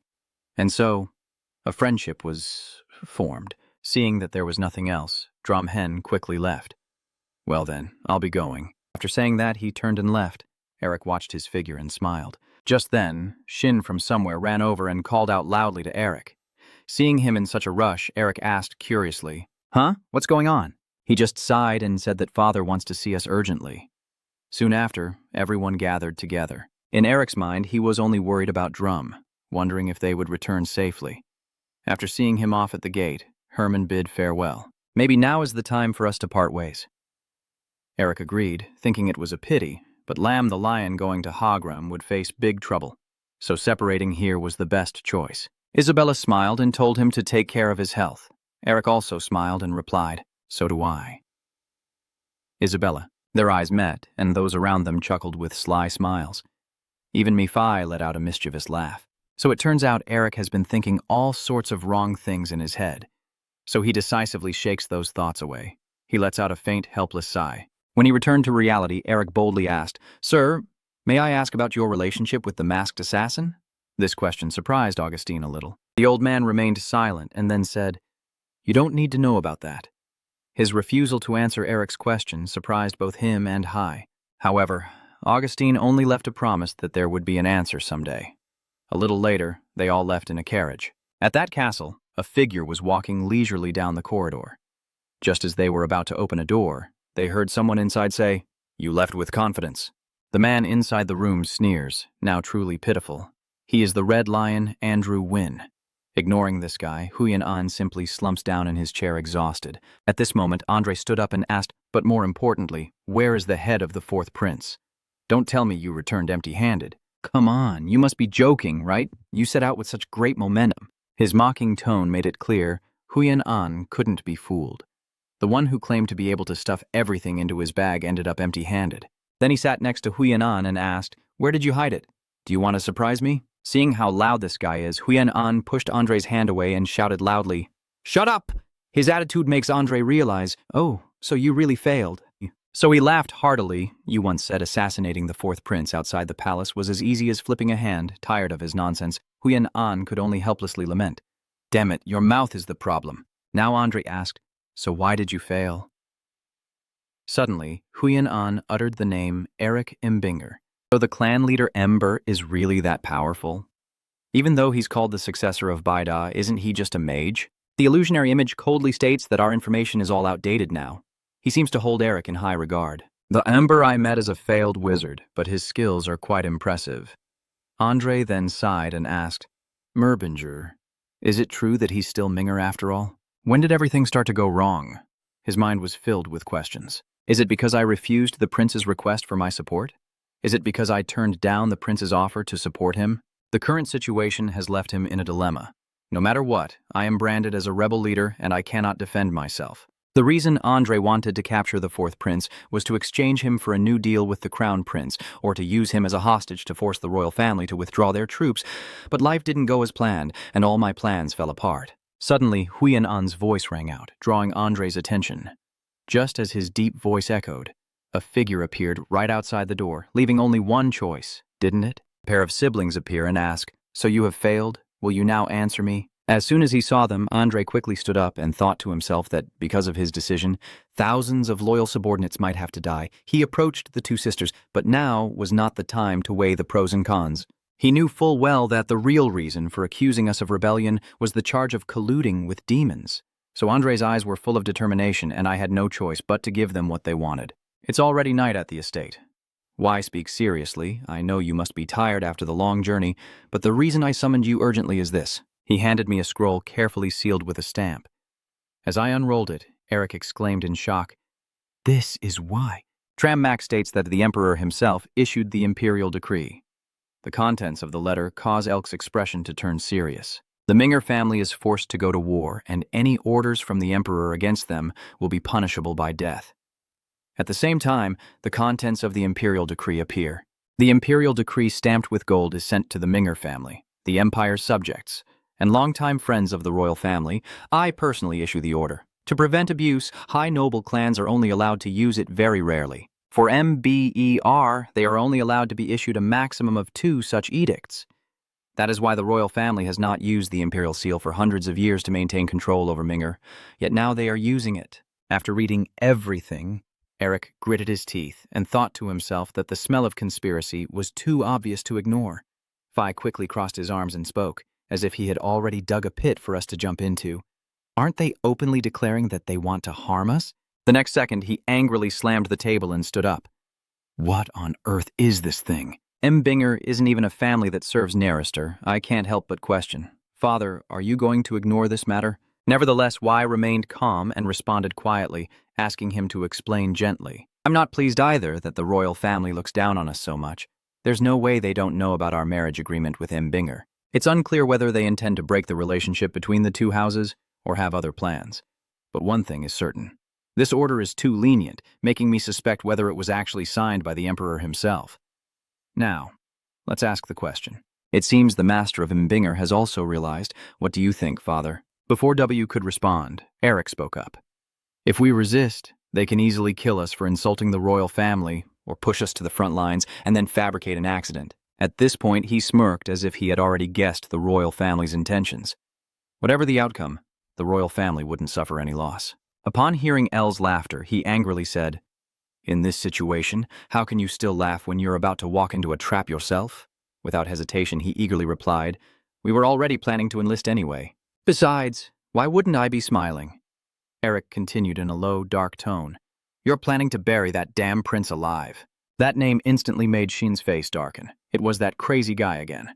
A moment later, he started telling Mei-Fi his plan. Phi, since the prince is also after Gregory, if we combine them both, we might bury them together. He replied calmly. That's right. That's how it should be. In a flash, Shin asked curiously, Eric, there's still a month before the summons deadline. What do you plan to do? Hearing that, Eric chuckled softly and said, You need to complete 2 tasks, and I will need your help to switch scenes to the Central Magic Regulation Bureau. Inside the room, Brian's voice, full of annoyance, echoed, This is such a hassle, so troublesome. He clenched the paper in his hand, never expecting that there are still fools who only rely on proxies.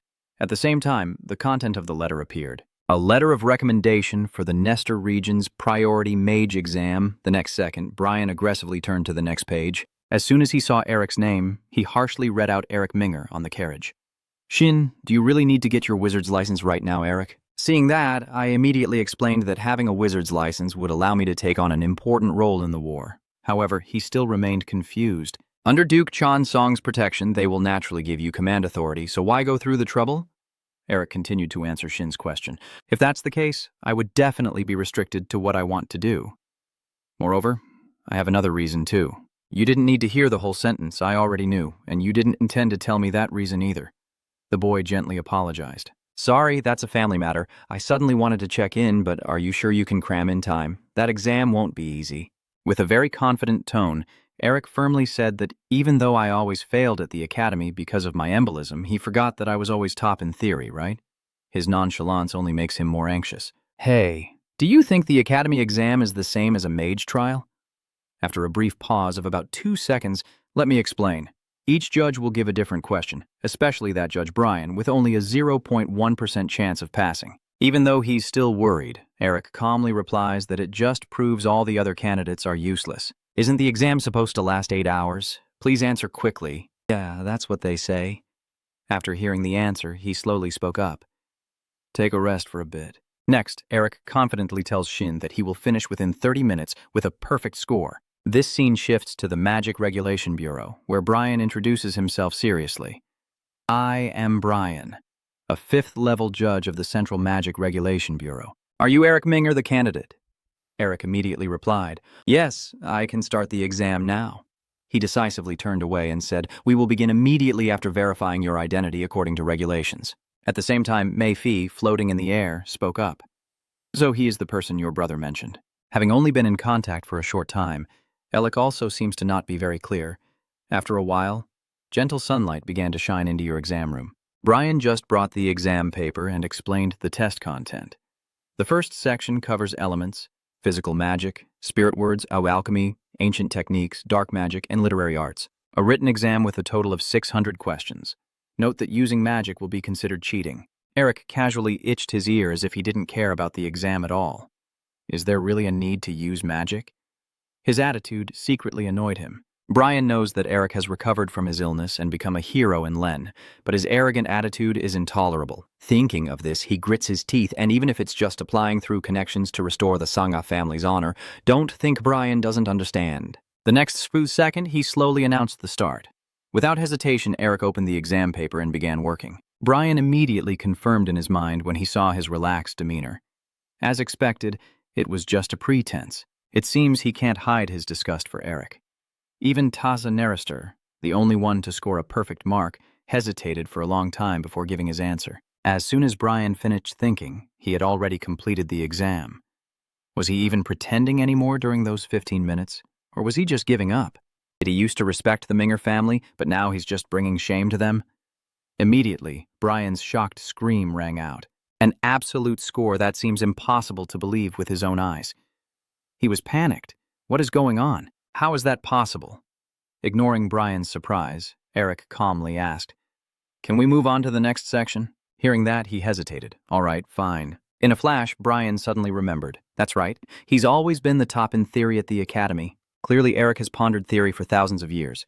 Hearing this, he smirked with excitement. However, the second part, the test of controlling magic power, cannot rely solely on theory. Immediately after, Ran guides them to place their hands on the magic circle. Watching Eric perform the test, he thought to himself that the amount of magic and purity must exceed the standard. Even many seasoned mages fail this test. Before Brian could rejoice, the sphere emitted a blinding flash of light. What is that? What is this? The light is so strong that the sphere gradually shows many cracks. As expected, the sphere shattered into pieces amidst Eric's overwhelming power, and Brian quickly turned pale at the sight. Seeing that, Eric scratched his head nervously. If he breaks it, will it count as a direct attack? His eyes show clear despair after receiving too many shocks in a short time. Outside the management office, Sheen is waiting for him, but can't believe his eyes. You're surprised? What did you say? You really went outside after half an hour. Quickly, I want to ask how the results turned out. This question makes Eric break into a very happy smile. He confidently took out a piece of paper and asked what for, which was unnecessary. At this moment, the words, "Temporary Sorcerer Certificate Eric, head of the Embinger clan," appeared on the paper. The headline on the newspaper displayed the entire exam results, with the highest score shining brightly for Eric Embinger, and at that moment, a steady voice echoed, "I will come back while this tea is still warm." Before leaving the carriage, he clearly showed confidence to his friend. He couldn't take it anymore and slammed the newspaper down on the table, shouting, "Are you planning to write an entire novel here?" With Mayfie's annoyed expression, Shin continued to exclaim, "That's right, that annoying lucky guy. How did you finish in just 30 minutes? After a moment, he curiously asked, "So, where are you choosing for the third test today?" "That task," Eric replied softly, "I will go to the ghostly red forest." That answer surprised me. Huh? It seemed simpler than I thought, not wanting to attract too much attention. Why not choose a more challenging place to test? I'm just trying to finish quickly since time is running out. Then Eric asked, "Mephi, is the story about the car's heavenly tale there true?" Mephi quickly replied, "Whether you believe it or not is your choice." Hearing that, he suddenly thought of the eerie scene in the forest. A celestial story hidden among spirits. If it was On's work, it was easy to believe. Perhaps the ghosts rumored to haunt the Shichon forest are the guardians of the celestial story. While Eric and Shin were engrossed in their conversation, a sudden knocking on the door made them both turn around. The next moment, the door slowly opened, revealing Hiji entering. "Eric, can I talk to you alone for a moment?" Under the gentle moonlight of the late evening, Eric and Hiji walked slowly along the road. She calmly asked him, "You said you would go to the Wind Border province, right?" No hesitation. Eric replied, "Yes, the Imperial Seal of Gold has been issued. Do you have any other choice?" Not only me, but the Ma Tower and the Lai Duke family were also summoned. "Why did you bring that up?" Haidai immediately replied, "Because it seems like you also have to go there. Your organization has received a total mobilization order." This information makes Eric hesitate for a moment. Then he asks, "But you don't have to follow it. You're not an official member yet." Haiji's calm voice echoes, "Even allied members must go. If you are absent, you will be expelled permanently." It seems Alec does not agree with this decision of hers. No, But before you could finish speaking, Hai slammed her suitcase to the ground. She firmly said, "Just because you start living honestly doesn't mean you have the right to tell me to give up. Thanks to you, I no longer have to worry about money. But I love my work and am proud of what I have created myself. So you tell me to put down my weapons and rest? If you foolishly bring up marriage, I will smash your skull first." After hearing her honest words, Eric quickly responded, "I won't say anything. That's your sister's life. Why do you have to interfere?" From behind, Mei rests her chin on her hand and comments. "Your sister is much braver than most people," he quickly replied. "There's no such strong will. How has our family survived until now? If she had magical talent, the head of the family would be her, not me." A moment later, Eric gently said goodbye. "All right, stay safe. See you at the front lines." Then Haiji turned around and wished for my plan to succeed. To reassure her, I confidently affirmed that she has always protected our family, right? From now on, I will be the one to carry that burden, so you can rest assured. As soon as Eric finished speaking, Haiji gently reached out and patted his head. She gently praised him, saying, "Have you grown up now?" Under this warm head pat, Eric smiled brighter than ever as the scene shifts to the Shichhon forest. At this moment, Ben caught up with Sophia's group, causing her to panic. Among all the dangers, it was Baiwai who was death itself. In the tense moment, hanging by a thread, Elton suddenly tripped over a branch. As he fell, Varen anxiously shouted out. In the blink of an eye, Ben was right next to Elton and fiercely swung his scythe to take his life. Under Sophia's terrified eyes, Elton tried to call her as if to deny everything. Before he could say more, he was gone. At the same time, Ben's group surrounded Sophia's team. Seeing that, Varen trembled and asked, "What should we do now?" Sophia clenched her lips tightly, as if she was very unwilling. "Is this our end?" As soon as she finished speaking, the ice chunks kept rushing in, leaving them stunned and speechless. "What is this?" Then Sophia saw Eric's powerful figure right in front of her. It turned out he was delivering a piercing attack. Seeing that, she shouted anxiously, but her ice attacks were useless, and physical strikes had no effect.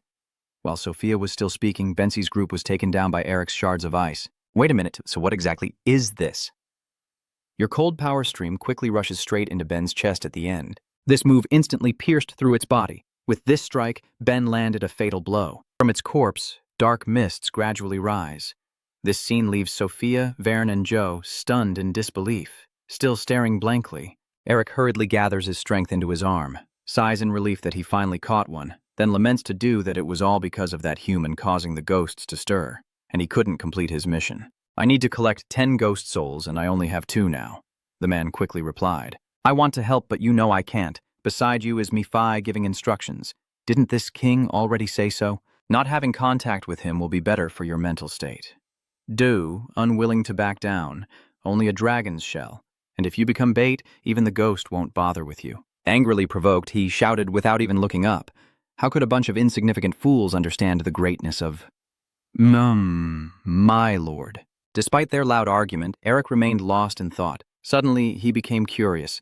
Why has Death been here when he should be deep in the forest? And as he carefully observed the patterns on his arm, Eric thought to himself, a cold, hidden aura.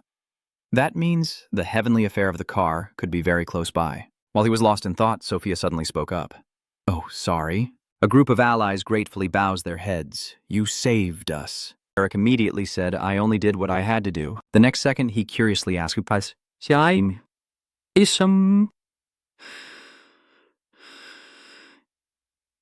why everyone was being chased by Death Bensi. As soon as he finished speaking, Eric saw the familiar items on the ground, and his eyes quickly filled with anger. That made Eric focus even more on these treasures. At the same time, Veron admired and spoke up, saying only a master sorcerer could use magic to fight Bensi's death. Duong also couldn't help but marvel in amazement. Sophia quickly added, "Are you really from the Demon Tower?" Faced with these insincere compliments, he gradually clenched his fists as if trying to hold back. Still, Eric was furious and thought to himself, just watch these people. Yeah, Mephi beside him only adds fuel to the fire, and among all people, it's these damn tomb robbers. In just a moment, Eric regained his composure, and maybe that's for the best. Hearing this, he curiously asked Han, "What do you mean?" "You firmly believe that these bastards will surely bring about their own destruction." Sophia, unaware of Elk's plan, tearfully pleads and apologizes, asking if you can help us one more time. "Our teammates are still trapped in the darkness, and we will repay you generously. Please, help us." Since they understood each other perfectly, Sophia, Veron, and Joe quickly spoke in unison. We beg you. Eric slowly agrees. All right, I will help them with whatever I can. Hearing that, Sophia exclaimed excitedly, Really? Veron also quickly thanked him sincerely. But there's no time to wait any longer. I will enthusiastically guide you. We have to hurry this way before Ben shows up. As soon as I turn away, they reveal faces full of scheming. Just as expected, Eric also begins to carry out his plan. Behind him, Mephi softly sighs. How pathetic. Yet he still dares to rush in and bring disaster upon himself. After a while, they arrived right in front of a strange cave. Sophia immediately exclaimed happily, That's it, that's the place. Following her instructions, everyone slowly moved forward. As soon as they reached the entrance of the cave, they suddenly stopped as if preparing themselves. Suddenly, Sophia turned to look closely at Eric and gently asked Han for permission. May I ask, who is our benefactor? Without hesitation, he answered. Rick seemed already fed up with Elix nagging. Mephi's constant complaining, huh? It's that name again, so unoriginal. Then Sophia rushed over, hugging his arm and praising him. Oh, your identity is as impressive as your magical talent. Right before she could finish speaking, Eric coldly interrupted. It's just an ordinary skill. Sophia still didn't give up and kept going. If it's not too abrupt, may I ask which school of magic you belong to? I truly want to repay you. Hearing that, he became even more determined. No need, she doesn't have to worry. Unable to tolerate her closeness, Eric pulled back his hand and said, Let's go. You said your teammate is in danger, right? Sophia replied in surprise, Oh, yes. Immediately after, she looked on in confusion at his determined figure. It seems Sophia has never experienced rejection from anyone before. She gritted her teeth, thinking to herself, What? I can't believe it. How can Elix keep such a cold expression while Sophia is almost leaning into him? Still, she keeps her calculations to herself. Elk's magic is decent, but in the end, he's just a hidden hermit, which is also good for Sophia. After you deal with the Guardians, she will stab Eric in the back and take the treasure for herself, then turn to nod at John as if they've agreed on the plan. As she followed Eric, Sophia thought she would play a trick on him, the naive noble. After a while, they had gone deep into the cave. Eric quickly glanced behind.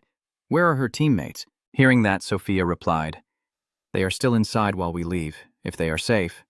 About 2 seconds later, she guessed that maybe they are hiding at the fourth turn of the corridor. Hearing that, he asked cautiously, Is it that deep? With Sophia's calculating expression, Eric gently advised, Be careful, we don't know what we'll encounter. The girl hesitated and replied, Yes, we will be careful, don't worry. As soon as she finished speaking, they appeared and blocked the way. Their sudden appearance startled her, causing her to fall back. As Ben's group charged forward, Sophia screamed in fear, Death God! Her face pale. Please save us.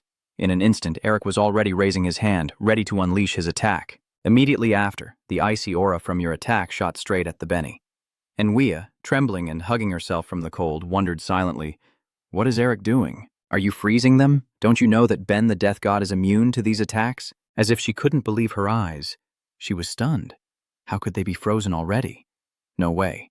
Elemental magic isn't effective against this kind of monster. Are you okay? Sophia quickly replied. Yes, even though she was very panicked, she still managed to speak gratefully. Thank you. Sophia still couldn't believe it. What the hell is this? You're stronger than she thought. Could Elix possess divine power? Thinking of that, Sophia suddenly regained confidence. Still, he couldn't defeat the group of guardians behind him. When Elix finishes dealing with them, that's when she will strike. As soon as she finished speaking, Sophia was struck in the face. No, it can't be. So while she was planning Eric had already taken care of all the Bensi. It seems time is running out, so let's speed up. Sophia's eyes widened in shock at the scene. With such intense use of magic, Elk should be exhausted, yet he remains completely unfazed. Ahead, Elk is also whispering softly with Mephi. Thanks to them, we didn't have to wander in the forest, and we reached the car graveyard, and the stolen artifacts have been returned to their original places. He is also very satisfied. Moreover, I even gained some mana essence, so there's nothing left to complain about. Suddenly, Dew asked curiously, That's really an unexpected turn of events. I heard Mbinger is an arch-enemy of humanity, yet you know how to wield the power of love. No exception. Eric quickly sank into thought with that question of his. In fact, that part remains a mystery. Then, he carefully observed the patterns on his arm. To restore the winter of the piece, Eric created a seal using the material of demons and shaped it. Each guardian here holds a fragment of its seal. A strange image suddenly appeared in Eric's mind. But in their thirst for power, they allowed themselves to be consumed by demons, causing disaster for the world. Eric has a hunch, but it's only a hypothesis. He will find out the truth right here. A moment later, Sophia speaks up to guide him, saying that the lowest level is right here. Then, Eric slowly followed the direction she pointed. True to Sophia's words, he encountered a sturdy door that was tightly sealed. Then, Eric carefully observes the door, quickly realizing that all the magical energy flowing through the prison is converging on that door. This must be the deepest place. As soon as he saw it, Eric turned back and confirmed with Sophia once more. "My teammates are trapped behind this door," she nervously replied. "Yes.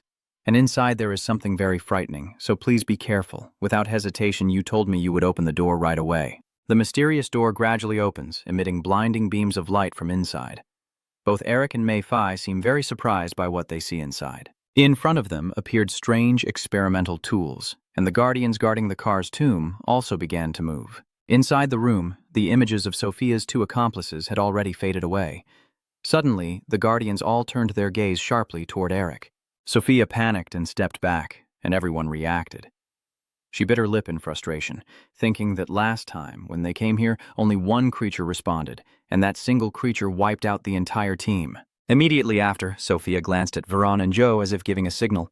Even Eric, no matter how strong, couldn't fight off 10 of them at once. It's a pity, but if you die here, they won't escape either. Without hesitation, they turn around and sneak away. You have to run fast. The next second, a thunderous sound erupted, making them freeze in fear. Sophia quickly turned back and shouted loudly, "What? What's going on here?" It turns out that while they were planning to run away, the guardians had all knelt before Eric. She was stunned, thinking to herself, why are the guardians kneeling as if loyal subjects meeting their master? On the contrary, Eric didn't seem surprised by this scene at all. He slowly walked along the path the guards had cleared for him. Veron widened his eyes in disbelief. What should I do now? Zoe stood beside him, frightened and saying, if I follow them and they turn against us, what then? Unlike their cowardice, Sophia was extremely calm. If you want to go back, just go home. That wizard has just uncovered the secret of the dungeon.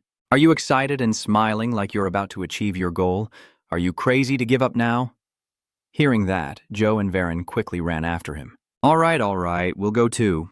As soon as they stepped inside, the mysterious door slammed shut. At the same time, Eric's necklace suddenly lit up as if guiding him.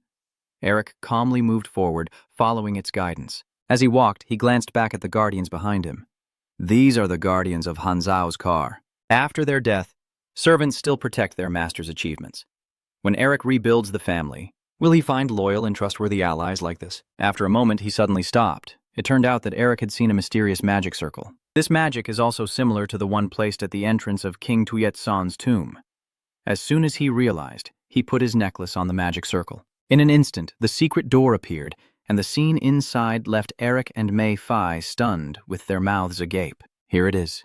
The ancestor who laid the foundation for Embinger over hundreds of years is still waiting for you.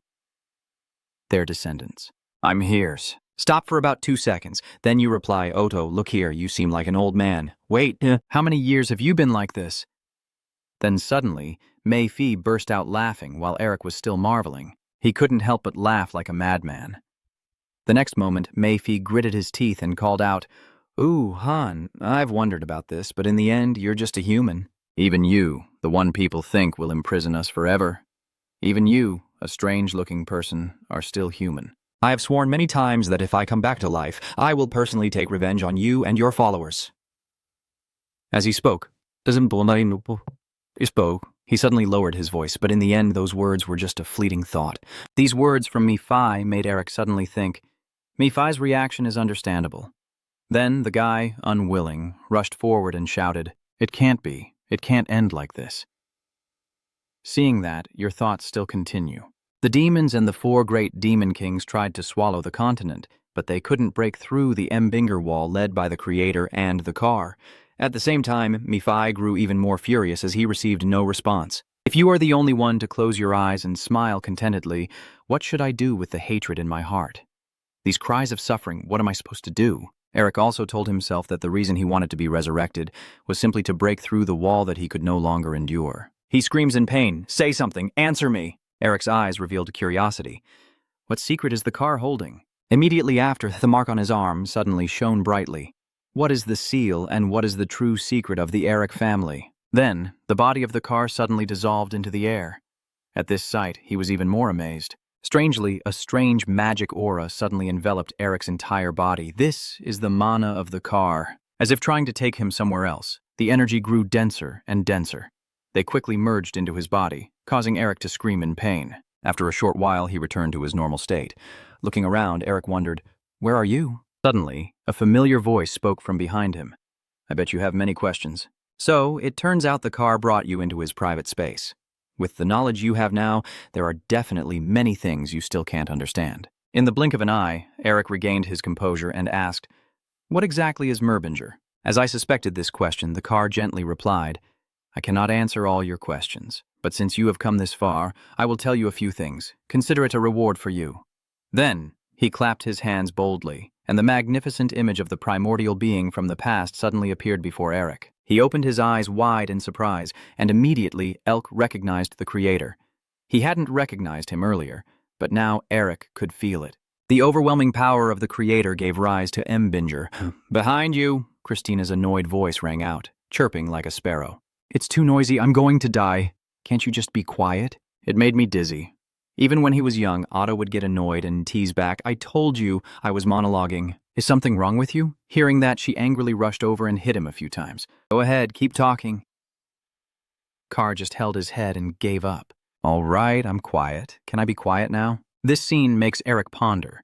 Whether it's Lang or the youthful months treating the car this way, that red-haired woman must be her, the only woman among the four vassals, known as the strongest in mana and destructive power. He quietly muttered her name to himself. Christina Merbinger. With her fiery temper and the heat she radiates, she must be summer among the four seasons. While they were still making a fuss, Jen suddenly spoke up. "It's here." According to him, Eric also looked up curiously, noticing something in the sky. From the dark circle in the air, a powerful foot stepped out. Eric was immediately stunned when he saw the familiar face. Me-Fi. So the other three must also be demon kings like Me-Fi. And that's what you saw when we fought General Dong?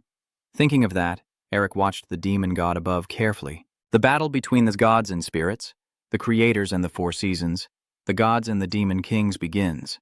The founder and the four seasons face off against the demon god and the demon king. Their battle has begun. As an outsider, Eric was visibly surprised by this scene. Hard to believe. He secretly thought that Eric's general was already incredibly powerful, but he never imagined facing them himself. Just as the two sides clashed in battle, a massive explosion erupted everywhere. It turns out the demon god has begun to act, and with a single move, darkness envelops everything. Suddenly, a powerful beam of light descends from the sky, tearing through the gloomy night. As expected, the creator also responds with a move to break the demon god's attack. The explosion in front of him took Eric by surprise. What's going on? The magic on both sides is clearly completely different. Suddenly, he wondered to himself, then why do they feel similar? In an instant, Eric was stunned to realize that the car suddenly spoke up and answered, "Yes, that's exactly what I was thinking. We are correcting our mistakes by absorbing, swallowing, and consuming all the world's magic to destroy and eradicate all non-humans from this land. You can't believe it and ask again, so MBER was originally a non-human." He calmly replied, "No, that's not the case. We call both Mbingers and non-humans demons, like two sides of the same coin born from the same source." Eric continued to be curious. So what about the founder and the demon god? Without hesitation, the car gently explained that they started from the same root but ultimately clashed due to different goals. It's hard to believe that the founder reached divine level like the demon god. At this point, his voice suddenly grew sad. Mingo and Fignon, born from the same origin, have slaughtered each other. The war has lasted endlessly. According to O2, the battle between the two sides grew increasingly terrifying, and Christina decisively beheaded a demon king. Seeing that the situation was not looking good, Mei-Fi in the past immediately turned around and fled from the battle. A while later, O2 calmly recounted, "But in the end, we achieved victory." He paused for about 2 seconds before speaking in a deep voice. "You let an opening happen. We won the battle but lost the war." At the same time, the figures of the creator and the demon clash in the sky before their eyes. The demon proudly says, "In the end, humans are just humans. You chose that path, didn't you?" Despite his arrogance, the creator had no intention of responding. Seeing that, he continued, "But that arrogance ultimately led you to your death. Even if I disappear, I will leave a trace somewhere, but you never will." After hearing the final words of the demon god, the creator didn't bother to worry and instead wore a mysterious smile. Eric looks up at the sky and asks, So the founder was defeated by the demon god? Oto immediately confirms. Yes, in the end, Lei Yuan was the one who bore the burden and killed him, while the demon god can be resurrected anywhere. Before closing his eyes, the founder left countless prophecies that when the non-human rises again, the demon god will return. In the next moment, he remembered the sorrowful scene of the Four Seasons bidding farewell to the departed creator, tears streaming down like rain. Our clan will definitely restore our family. As the head, he has carried out the founder's will and led the clan along the path of prosperity. At the same time, they are also ready for winter. They have waited and continue to wait, giving up love, youth, and everything else, waiting for the descendant foretold by the founder, the one who will save the world. According to the story of Oto, time kept passing until he grew old. Back to reality, O2 smiles contentedly as the moment to fulfill his wish finally arrives, because he has met you. As he patted Eric on the shoulder, he firmly confirmed. That's right. To your surprise, the car spoke. You are the child chosen by the fairy. This declaration kept echoing in Eric's mind. You are the descendant chosen by the founder from 1,000 years ago. Suddenly, he clenched his teeth and cursed angrily. Damn it! Do I have to be happy? I want to carve my own destiny rather than have it dictated by fate. It seems he understands why you're upset. The car gently reassures him. Don't misunderstand, the prophecy is just a prophecy. The world always branches into countless paths and keeps changing shape. His next words surprised Eric. Surely you've felt that before. In an instant, Du's image appeared in his mind. Du Kin. Pause for about 2 seconds, then the car continues speaking. Are you destined or not? The final decision still rests with you. Even if you didn't actively seek this arrangement, we won't force you. After some reflection, Eric also agreed with him, and right after, the car reached out and said seriously, I asked you the first time we met, but now I ask again. Will you stop the wheel or let it roll away? It seems that Alec has understood. Of course, my answer remains the same as before. That is the fastest way to become stronger. But why wouldn't I choose it? So give it to me quickly. Your words confuse the car. What do you want me to bring? Eric replied softly. Weren't you the one who told me to come here to finish winter? Don't tell me you're going to back out now. Hearing that, he was surprised and sighed. Honestly, you really are unbelievable. So what should we do now? Are you staying here forever? Yang also hurriedly replied. Yes, that's right. If we rush in, the guards might attack us. As soon as he finished speaking, the secret door suddenly lit up. Seeing that, Varan happily said to the light. Run immediately replied, the treasure has awakened. Without hesitation, Varen swiftly decapitated him. That treasure belongs to me. Varen quickly rushed toward Eric, brandishing his sword aggressively to intimidate him.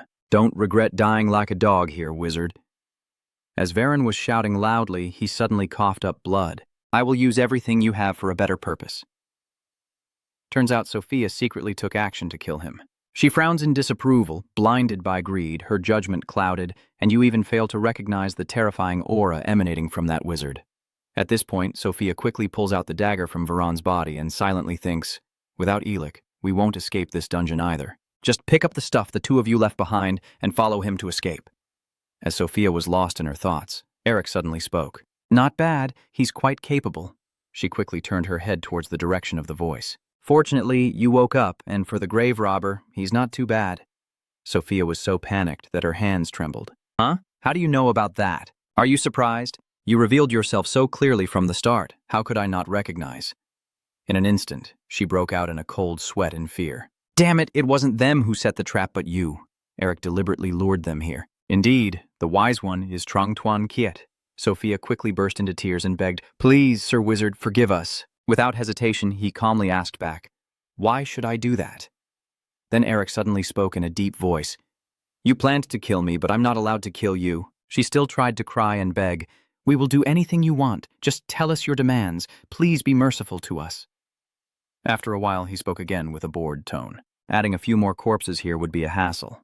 Get out of here before I change my mind. As if pardoned, she hurriedly ran away and still remembered to thank him. Sophia's hurried figure gradually disappeared from Eric's sight. This scene makes Mephi excited to speak up. They run away like wild dogs, truly. Hey, are you really planning to let them escape like that? Won't it make it easier for the location of the prison to be exposed? Eric smirked and replied, They will never leave this dungeon. Hearing that, he curiously asked, What do you mean? Then he didn't answer directly, only hinting. It might be so. And then you'll see. More importantly, what do you think about the next situation? This question is, Mephi's surprised and low voice. Have you finished it already?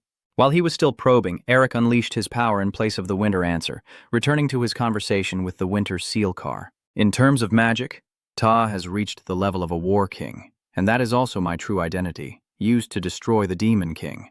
Then he immediately clapped loudly as if summoning something. After the surrounding scene turned into a freezing winter, the car continued, the winter seal is created from the awakening of two types of power. This information quickly shocked Eric. Powers? Seeing your confusion, he began to explain. If magic is the embodiment of the world's laws and truths, then power is the ability to bend those laws and truths with absolute will. That is why power is called the strength of the divine. These powers are called North Wind and Snowstorm. As soon as the car finished speaking, a terrifying gust of wind surrounded the two of them. North Wind, the cold wind from the north, is completely barren, leaving destruction in its path. It is the harbinger of drought, famine, and the terror that brings death by starvation. A snowstorm, with relentless falling snow, takes away all life in bloom, bringing death in silence. A quiet death is rest for all things, but it also sows fear because no one knows when it will come. Amid Eric's surprised expression, the car calmly said that if he could fully control the ice and piercing wind, he would perfect the winter. Hearing this, he immediately clenched his fist with determination. If he masters these powers, Eric will possess the terrifying strength that the car once had. Seeing his determined look, he praised him. That's right, that look is exactly what I want to see. It's time now, as a special exception. At this point, the car cheerfully said, I will personally train you. Back to the present, Eric's face turned pale and grim. Just thinking about it made him shiver. What kind of ancestor is so cruel to torment their descendants like this? While you complain, Mephi silently thought to himself, that kid Eric has almost reached the level of a war king. Immediately after, he suddenly summoned his power and realized that Mephi's spiritual energy had also increased accordingly. On the car's side, as Eric's figure gradually disappeared into the light, he softly sighed. Finally, that guy had left. I transferred all my remaining mana to it. I wonder if that arrogant kid realized it. After a while, the car turned around and drove away, and I muttered to myself. In the end, the car finally got the rest that Mr. Hang wished for. Will the Snow Mountain King be willing to wait for the car once more? Following his footsteps, the figure of the Snow Mountain King gradually appeared. Oh, to gently spoke. Sorry for making you wait so long. Upon hearing this familiar voice, she turned around in surprise and said, If you allow me. The next second, Mr. Thantam asked if I could give him another chance. Even in the cold, snowy environment, the car was so worried that it broke out in a sweat. It seemed that Tuyet Sonvuong was still very surprised, and she remained silent for a long time without replying. After a moment of thinking, the Snow Mountain King smiled beautifully in human form as a reply. Car was so moved that tears welled up in his eyes. He kept expressing his gratitude, thanking her sincerely. Thank you so much. Before the car could take a step, Celia rushed over and hugged him tightly. Otto felt even more delighted. Without hesitation, he turned and said, You silly girl, do you think I would leave you alone? Let's go to the next world together and live fully. Otto carries her in his arms and walks away with Tuyet Sonvuong like a happy family. Though satisfied, he slowly glances back and laments that the next generation will have a hard time. Otto's voice softly echoed to Eric, as if he had just heard something but wasn't quite sure. After a moment, he gently smiled, as if he had guessed what that sound was. Eric politely bows with gratitude. Although Otto has caused him quite a lot of suffering, Eric still appreciates everything he has done so far and hopes Otto can rest in peace. Meanwhile, Mephi turned seriously towards a certain direction, revealing that he was carefully observing the chair where the car had once sat. Hanbinger, Mephi's longtime enemy. One day they will reunite and finish this epic battle as we cut to outside the dungeon. At this moment, Sophia's resentful voice echoes. Damn it, losing all the treasure and having to run away like this. As soon as she reached the entrance of the tunnel, she stopped to rest and regain her strength. It seemed Sophia was still not willing to give up and was plotting something new. Maybe hide somewhere nearby and wait for Eric to leave before taking something back. But in an instant, she dismissed the idea. If caught, she will definitely die. Just as Sophia was about to finish her sentence, she suddenly froze. A voice teasingly echoed in Sophia's mind, warning that if she dared step outside even once, she would die. As she looked up, Sophia turned pale. That was the exterminator of the Lamb Lion clan. So it turns out Tannen has arrived. Is Eric there? Seeing that, she thought to herself. In an instant, Sophia became even more panicked. Wait a minute, Eric, do you mean Eric Minger? That wizard is the hero of Lenta, and he immediately said he's not involved in any trouble. Before Sophia could say another word, Tan swiftly swung his sword and eliminated her in an instant. He calmly entered the dungeon. I was just asking. After all, I won't let anyone leave here alive. Pow's sword ordered firmly. This time, we must take Eric Manger's head. H immediately replied respectfully, Please rest assured, sir. He confirmed that his subordinates had dispatched Tam Lang's best warriors to Tanon. Victory is expected. Hen leads Lam Lang's first team. Hearing that, the guy curiously asked, I heard there's something very special about your relationship with Eric Mbinger. I think this will affect the person when they are on a mission. Then, the demon aggressively threatened that in a week there will be a duel within the family to compete for the position of head. You understand what you need to do now, right? Yes. Eric Mbinger, the one who has stepped into uncharted territory.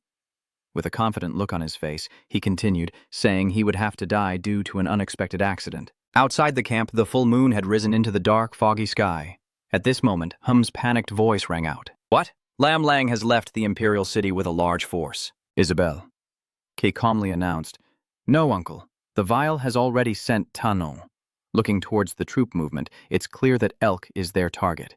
He looked up at the sky sadly and sighed. I used to know my brother so well, but now he's not himself anymore.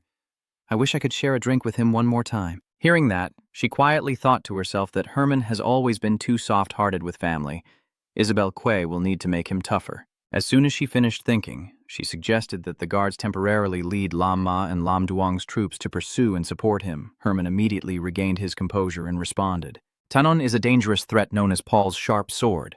Attaching actions to this moment shows they have prepared all their plans carefully. His tone gradually became more decisive than ever. We must not confront him at any cost. The scene shifts to the dungeon where they appeared to stop Tanon. His allies quickly shout, Get out of the way. In the next moment, Tan's eyes widened as if summoning his power. He only swung a few fierce strikes but managed to destroy them all. After being defeated, they dissolved into dark, evil spirits. He boredly said that killing these ghosts was nothing interesting. With a tone that was both arrogant and cocky, Tan Yu felt wistful, wishing a few real men would show up as prey for him. Just as he finished speaking, he suddenly froze in place before an unfamiliar aura. Where is this cold wind coming from? In an instant, he realized, Finally, you have appeared. As expected, the majestic figure of El Mephi appeared before Tanon. Eric Minger. Mephi immediately realizes, So you let that girl go just because of this bunch, right? Hearing that, Eric doesn't deny it. Since I entered the forest, someone has been following me, so I thought there was no need to kill her myself. His coldness was exactly what he expected. As expected from a cold-blooded schemer, what are you going to do now? Eric's tone suddenly became very excited. Having just learned a new technique, shouldn't he try it right away to see how it works? You immediately cast a freezing spell on the Tan group. Seeing that, he shouted loudly, Everyone prepare to use ice magic. The next second, he tore apart a strange piece of paper filled with charms. Tan confidently thought to himself that they knew Lam Lang's Team 2 and Team 3 had been defeated by ice magic, and it turned out that the paper contained fire magic, immediately engulfing them in blazing flames. But with their level 7 fire circle magic, Ellis's spells would never work. Then he sneered, charged forward, and cut the ice chains off Eric. With just a few basic moves, Tanon was already acting cocky. Is this all you've got? That trick to deceive is useless. It doesn't hide the view at all. As soon as he finished speaking, Tan suddenly looked terrified and wide-eyed. In the midst of the freezing snowstorm, he couldn't believe it. What? Following Tan's thoughts, Elk's calm figure gradually becomes clearer. This atmosphere is exactly as he said. Eric used the technique he just learned. Blizzard. This attack was so fast that they couldn't react, and in an instant, a cold wind colder than winter surrounded Tin and his subordinates. The entire cave is frozen by this magic. It seems Tanon still can't believe his eyes. He thought to himself in fear. Tan's lungs felt like they froze in an instant. Is that the strength of a human? A second later, he turned his head to the side and was even more stunned. Tan was stunned and thought to himself, no way the elites protected by a 7th-level magic circle could be defeated with just one strike. Eric has only recently become a mage. How is that possible? Don't tell me you're even stronger now. Having just realized the truth, Tan immediately shouted out loud. Everyone retreated at once. Since ancient times, the northern wind has carried the breath of death known as the cursed wind. It bears the resentment of thousands of souls and takes the lives of the living, the second power of winter. To prevent Tan from getting his way, Eric continues to unleash the north wind. Following his summon, the Ben forces are called out again, but with even greater power than ever before. They fiercely swung their scythes to take the lives of the remaining ones. Ben was determined not to miss a single person. This scene makes Tan grind his teeth, but he can't do anything. Even if he escapes alone, he must report to his master. Then, Tanon, determined to try to draw his sword, realized he was bound by chains and angrily cursed, "Damn it!" Tan furiously cut through all the chains. "I told you not to block my way." Filled with extreme rage, he turned around and issued a final warning. "Remember that. Next time, I will definitely settle the score." While he was mumbling, Eric's calm and decisive attack appeared. "So it turns out you had no intention of sparing Tan." With a look of surprise on his face, Elk separated Tan's head from his body in each place. In his terrified eyes, Elk's figure looked 1,000 times more terrifying than Ben. The Bensi gang quickly left after completing their mission. The next second, Eric collapsed to the ground, gasping for breath from exhaustion. "I normally wouldn't dare use this power, even once it would drain all my magic." Seeing that, Melfi crossed her arms and snorted, "Snowstorm in the north wind, it seems you have fully been recognized as the successor of winter." Immediately after, he curiously asked, "So the next season after winter is spring?" Hearing that, Eric didn't answer, but only remembered, "Spring, winter is just the beginning. You need to gather enough power from the 4 seasons." At the same time, the teachings of the Ancient Ones suddenly echoed in his mind. The 4 seasons are fragments of the great power of the ancestors, divided into 4 parts. If you can unify all this power, the ancestral magic will be awakened. This statement made Eric even more terrified. Just winter alone is terrifying enough, but if he possesses the power of the other 3 seasons, he will have an unimaginable strength and could surpass even his ancestors. After resting, Eric slowly stood up and moved forward confidently, ready for the next journey. "You will be able to break the chains left by your ancestors." Eric slowly walks through the dungeon, lost in thought. Now that they hold winter, it's time to find spring.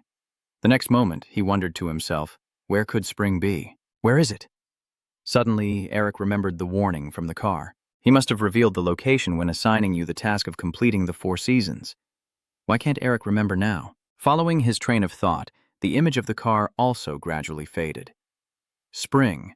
Eric couldn't help but wonder if someone had tampered with his memories. As soon as he thought of it, Eric immediately turned to watch Mephi. His strange gaze made him uncomfortable as he muttered, "What are you looking at?" In just a moment, Eric denied it himself. No, that can't be. He is also the most sincere person, always wanting Elk to become stronger. He silently wondered, then who could that be? If someone who can set limits on Eri without him realizing it exists, that same person could take Ellis's life before he can resist. Switching scenes outside the dungeon, Harry's rescue team has arrived and is issuing orders non-stop. "Hurry up! At all costs, we must catch Lam Soy." Without hesitation, they quickly rush inside the dungeon. As soon as he saw this bloody scene inside, he anxiously said, "Damn it. Some have already lost their lives." Gray immediately asked, "Tiamei manomai," said, "What should we do now?" Harry answered seriously, then continued moving forward. He began drawing his sword and thought to himself that if even a single hair on his son-in-law's head was harmed, his sword would strike before Harry could finish his sentence. But he suddenly froze at something very strange. It turns out that right in front of Harry are the frozen bodies of Tun's subordinates. He slowly approaches a familiar head. The next second, Harry recognized Tanon. Even he himself would find it hard to defeat him. As Harry was lost in thought, suddenly he abruptly turned around. It turns out Harry's army has encountered Ben's troops, all ready to fight. He shouted loudly, "Come here if you have the courage." Immediately, a Ben charged forward fiercely, raising his scythe as if ready to take Harry's life at any moment. The old man also refused to fall behind, summoning magic to prepare his counterattack. In the tense moment, Eric's calm voice rang out, "That's enough." With just 2 words, Ben and his group quickly left as you ordered. Luckily, Eric arrived just in time to control them. What if the situation drags on and someone actually gets hurt? It seems the sight of Ben and his men kneeling before you left Harry and Gray momentarily stunned. After a while, everyone moved outside the dungeon. Eric quickly clenched his fist and began summoning his power. Immediately afterward, he launched his attack. Break! The large rocks on the mountain peak immediately collapsed and covered the entrance to the dungeon. Harry asked, curiously, "Just a quick glance told me this dungeon is no ordinary place. Are you sure about this?" To reassure him, Eric calmly explained that it has not been completely destroyed, only hidden so no one can find it. As he finished speaking, he silently vowed that from now on, this place would be both a sacred site of the family and a defensive base. And only then could this be achieved. Thinking of that, Eric gently touches his necklace. This is a secret teleportation magic item. This ring is actually an important key. It can unlock or seal all the secrets the family has hidden. Harry remains curious, but leaving the guards here seems like a waste. They are a powerful force. Hearing that, he decisively replied, "Of course I will lead them." For a moment, Eric launched another attack. Drake and the others rushed outside at his command. They quickly transformed into dark energy streams and were absorbed into Eric's arm. This scene left Gray in disbelief, his mouth agape and eyes wide open. He couldn't believe that he's now stronger than he was during the snowfield event. Although sharing his expression, Harry still proudly remarked, "Indeed, he is my son-in-law."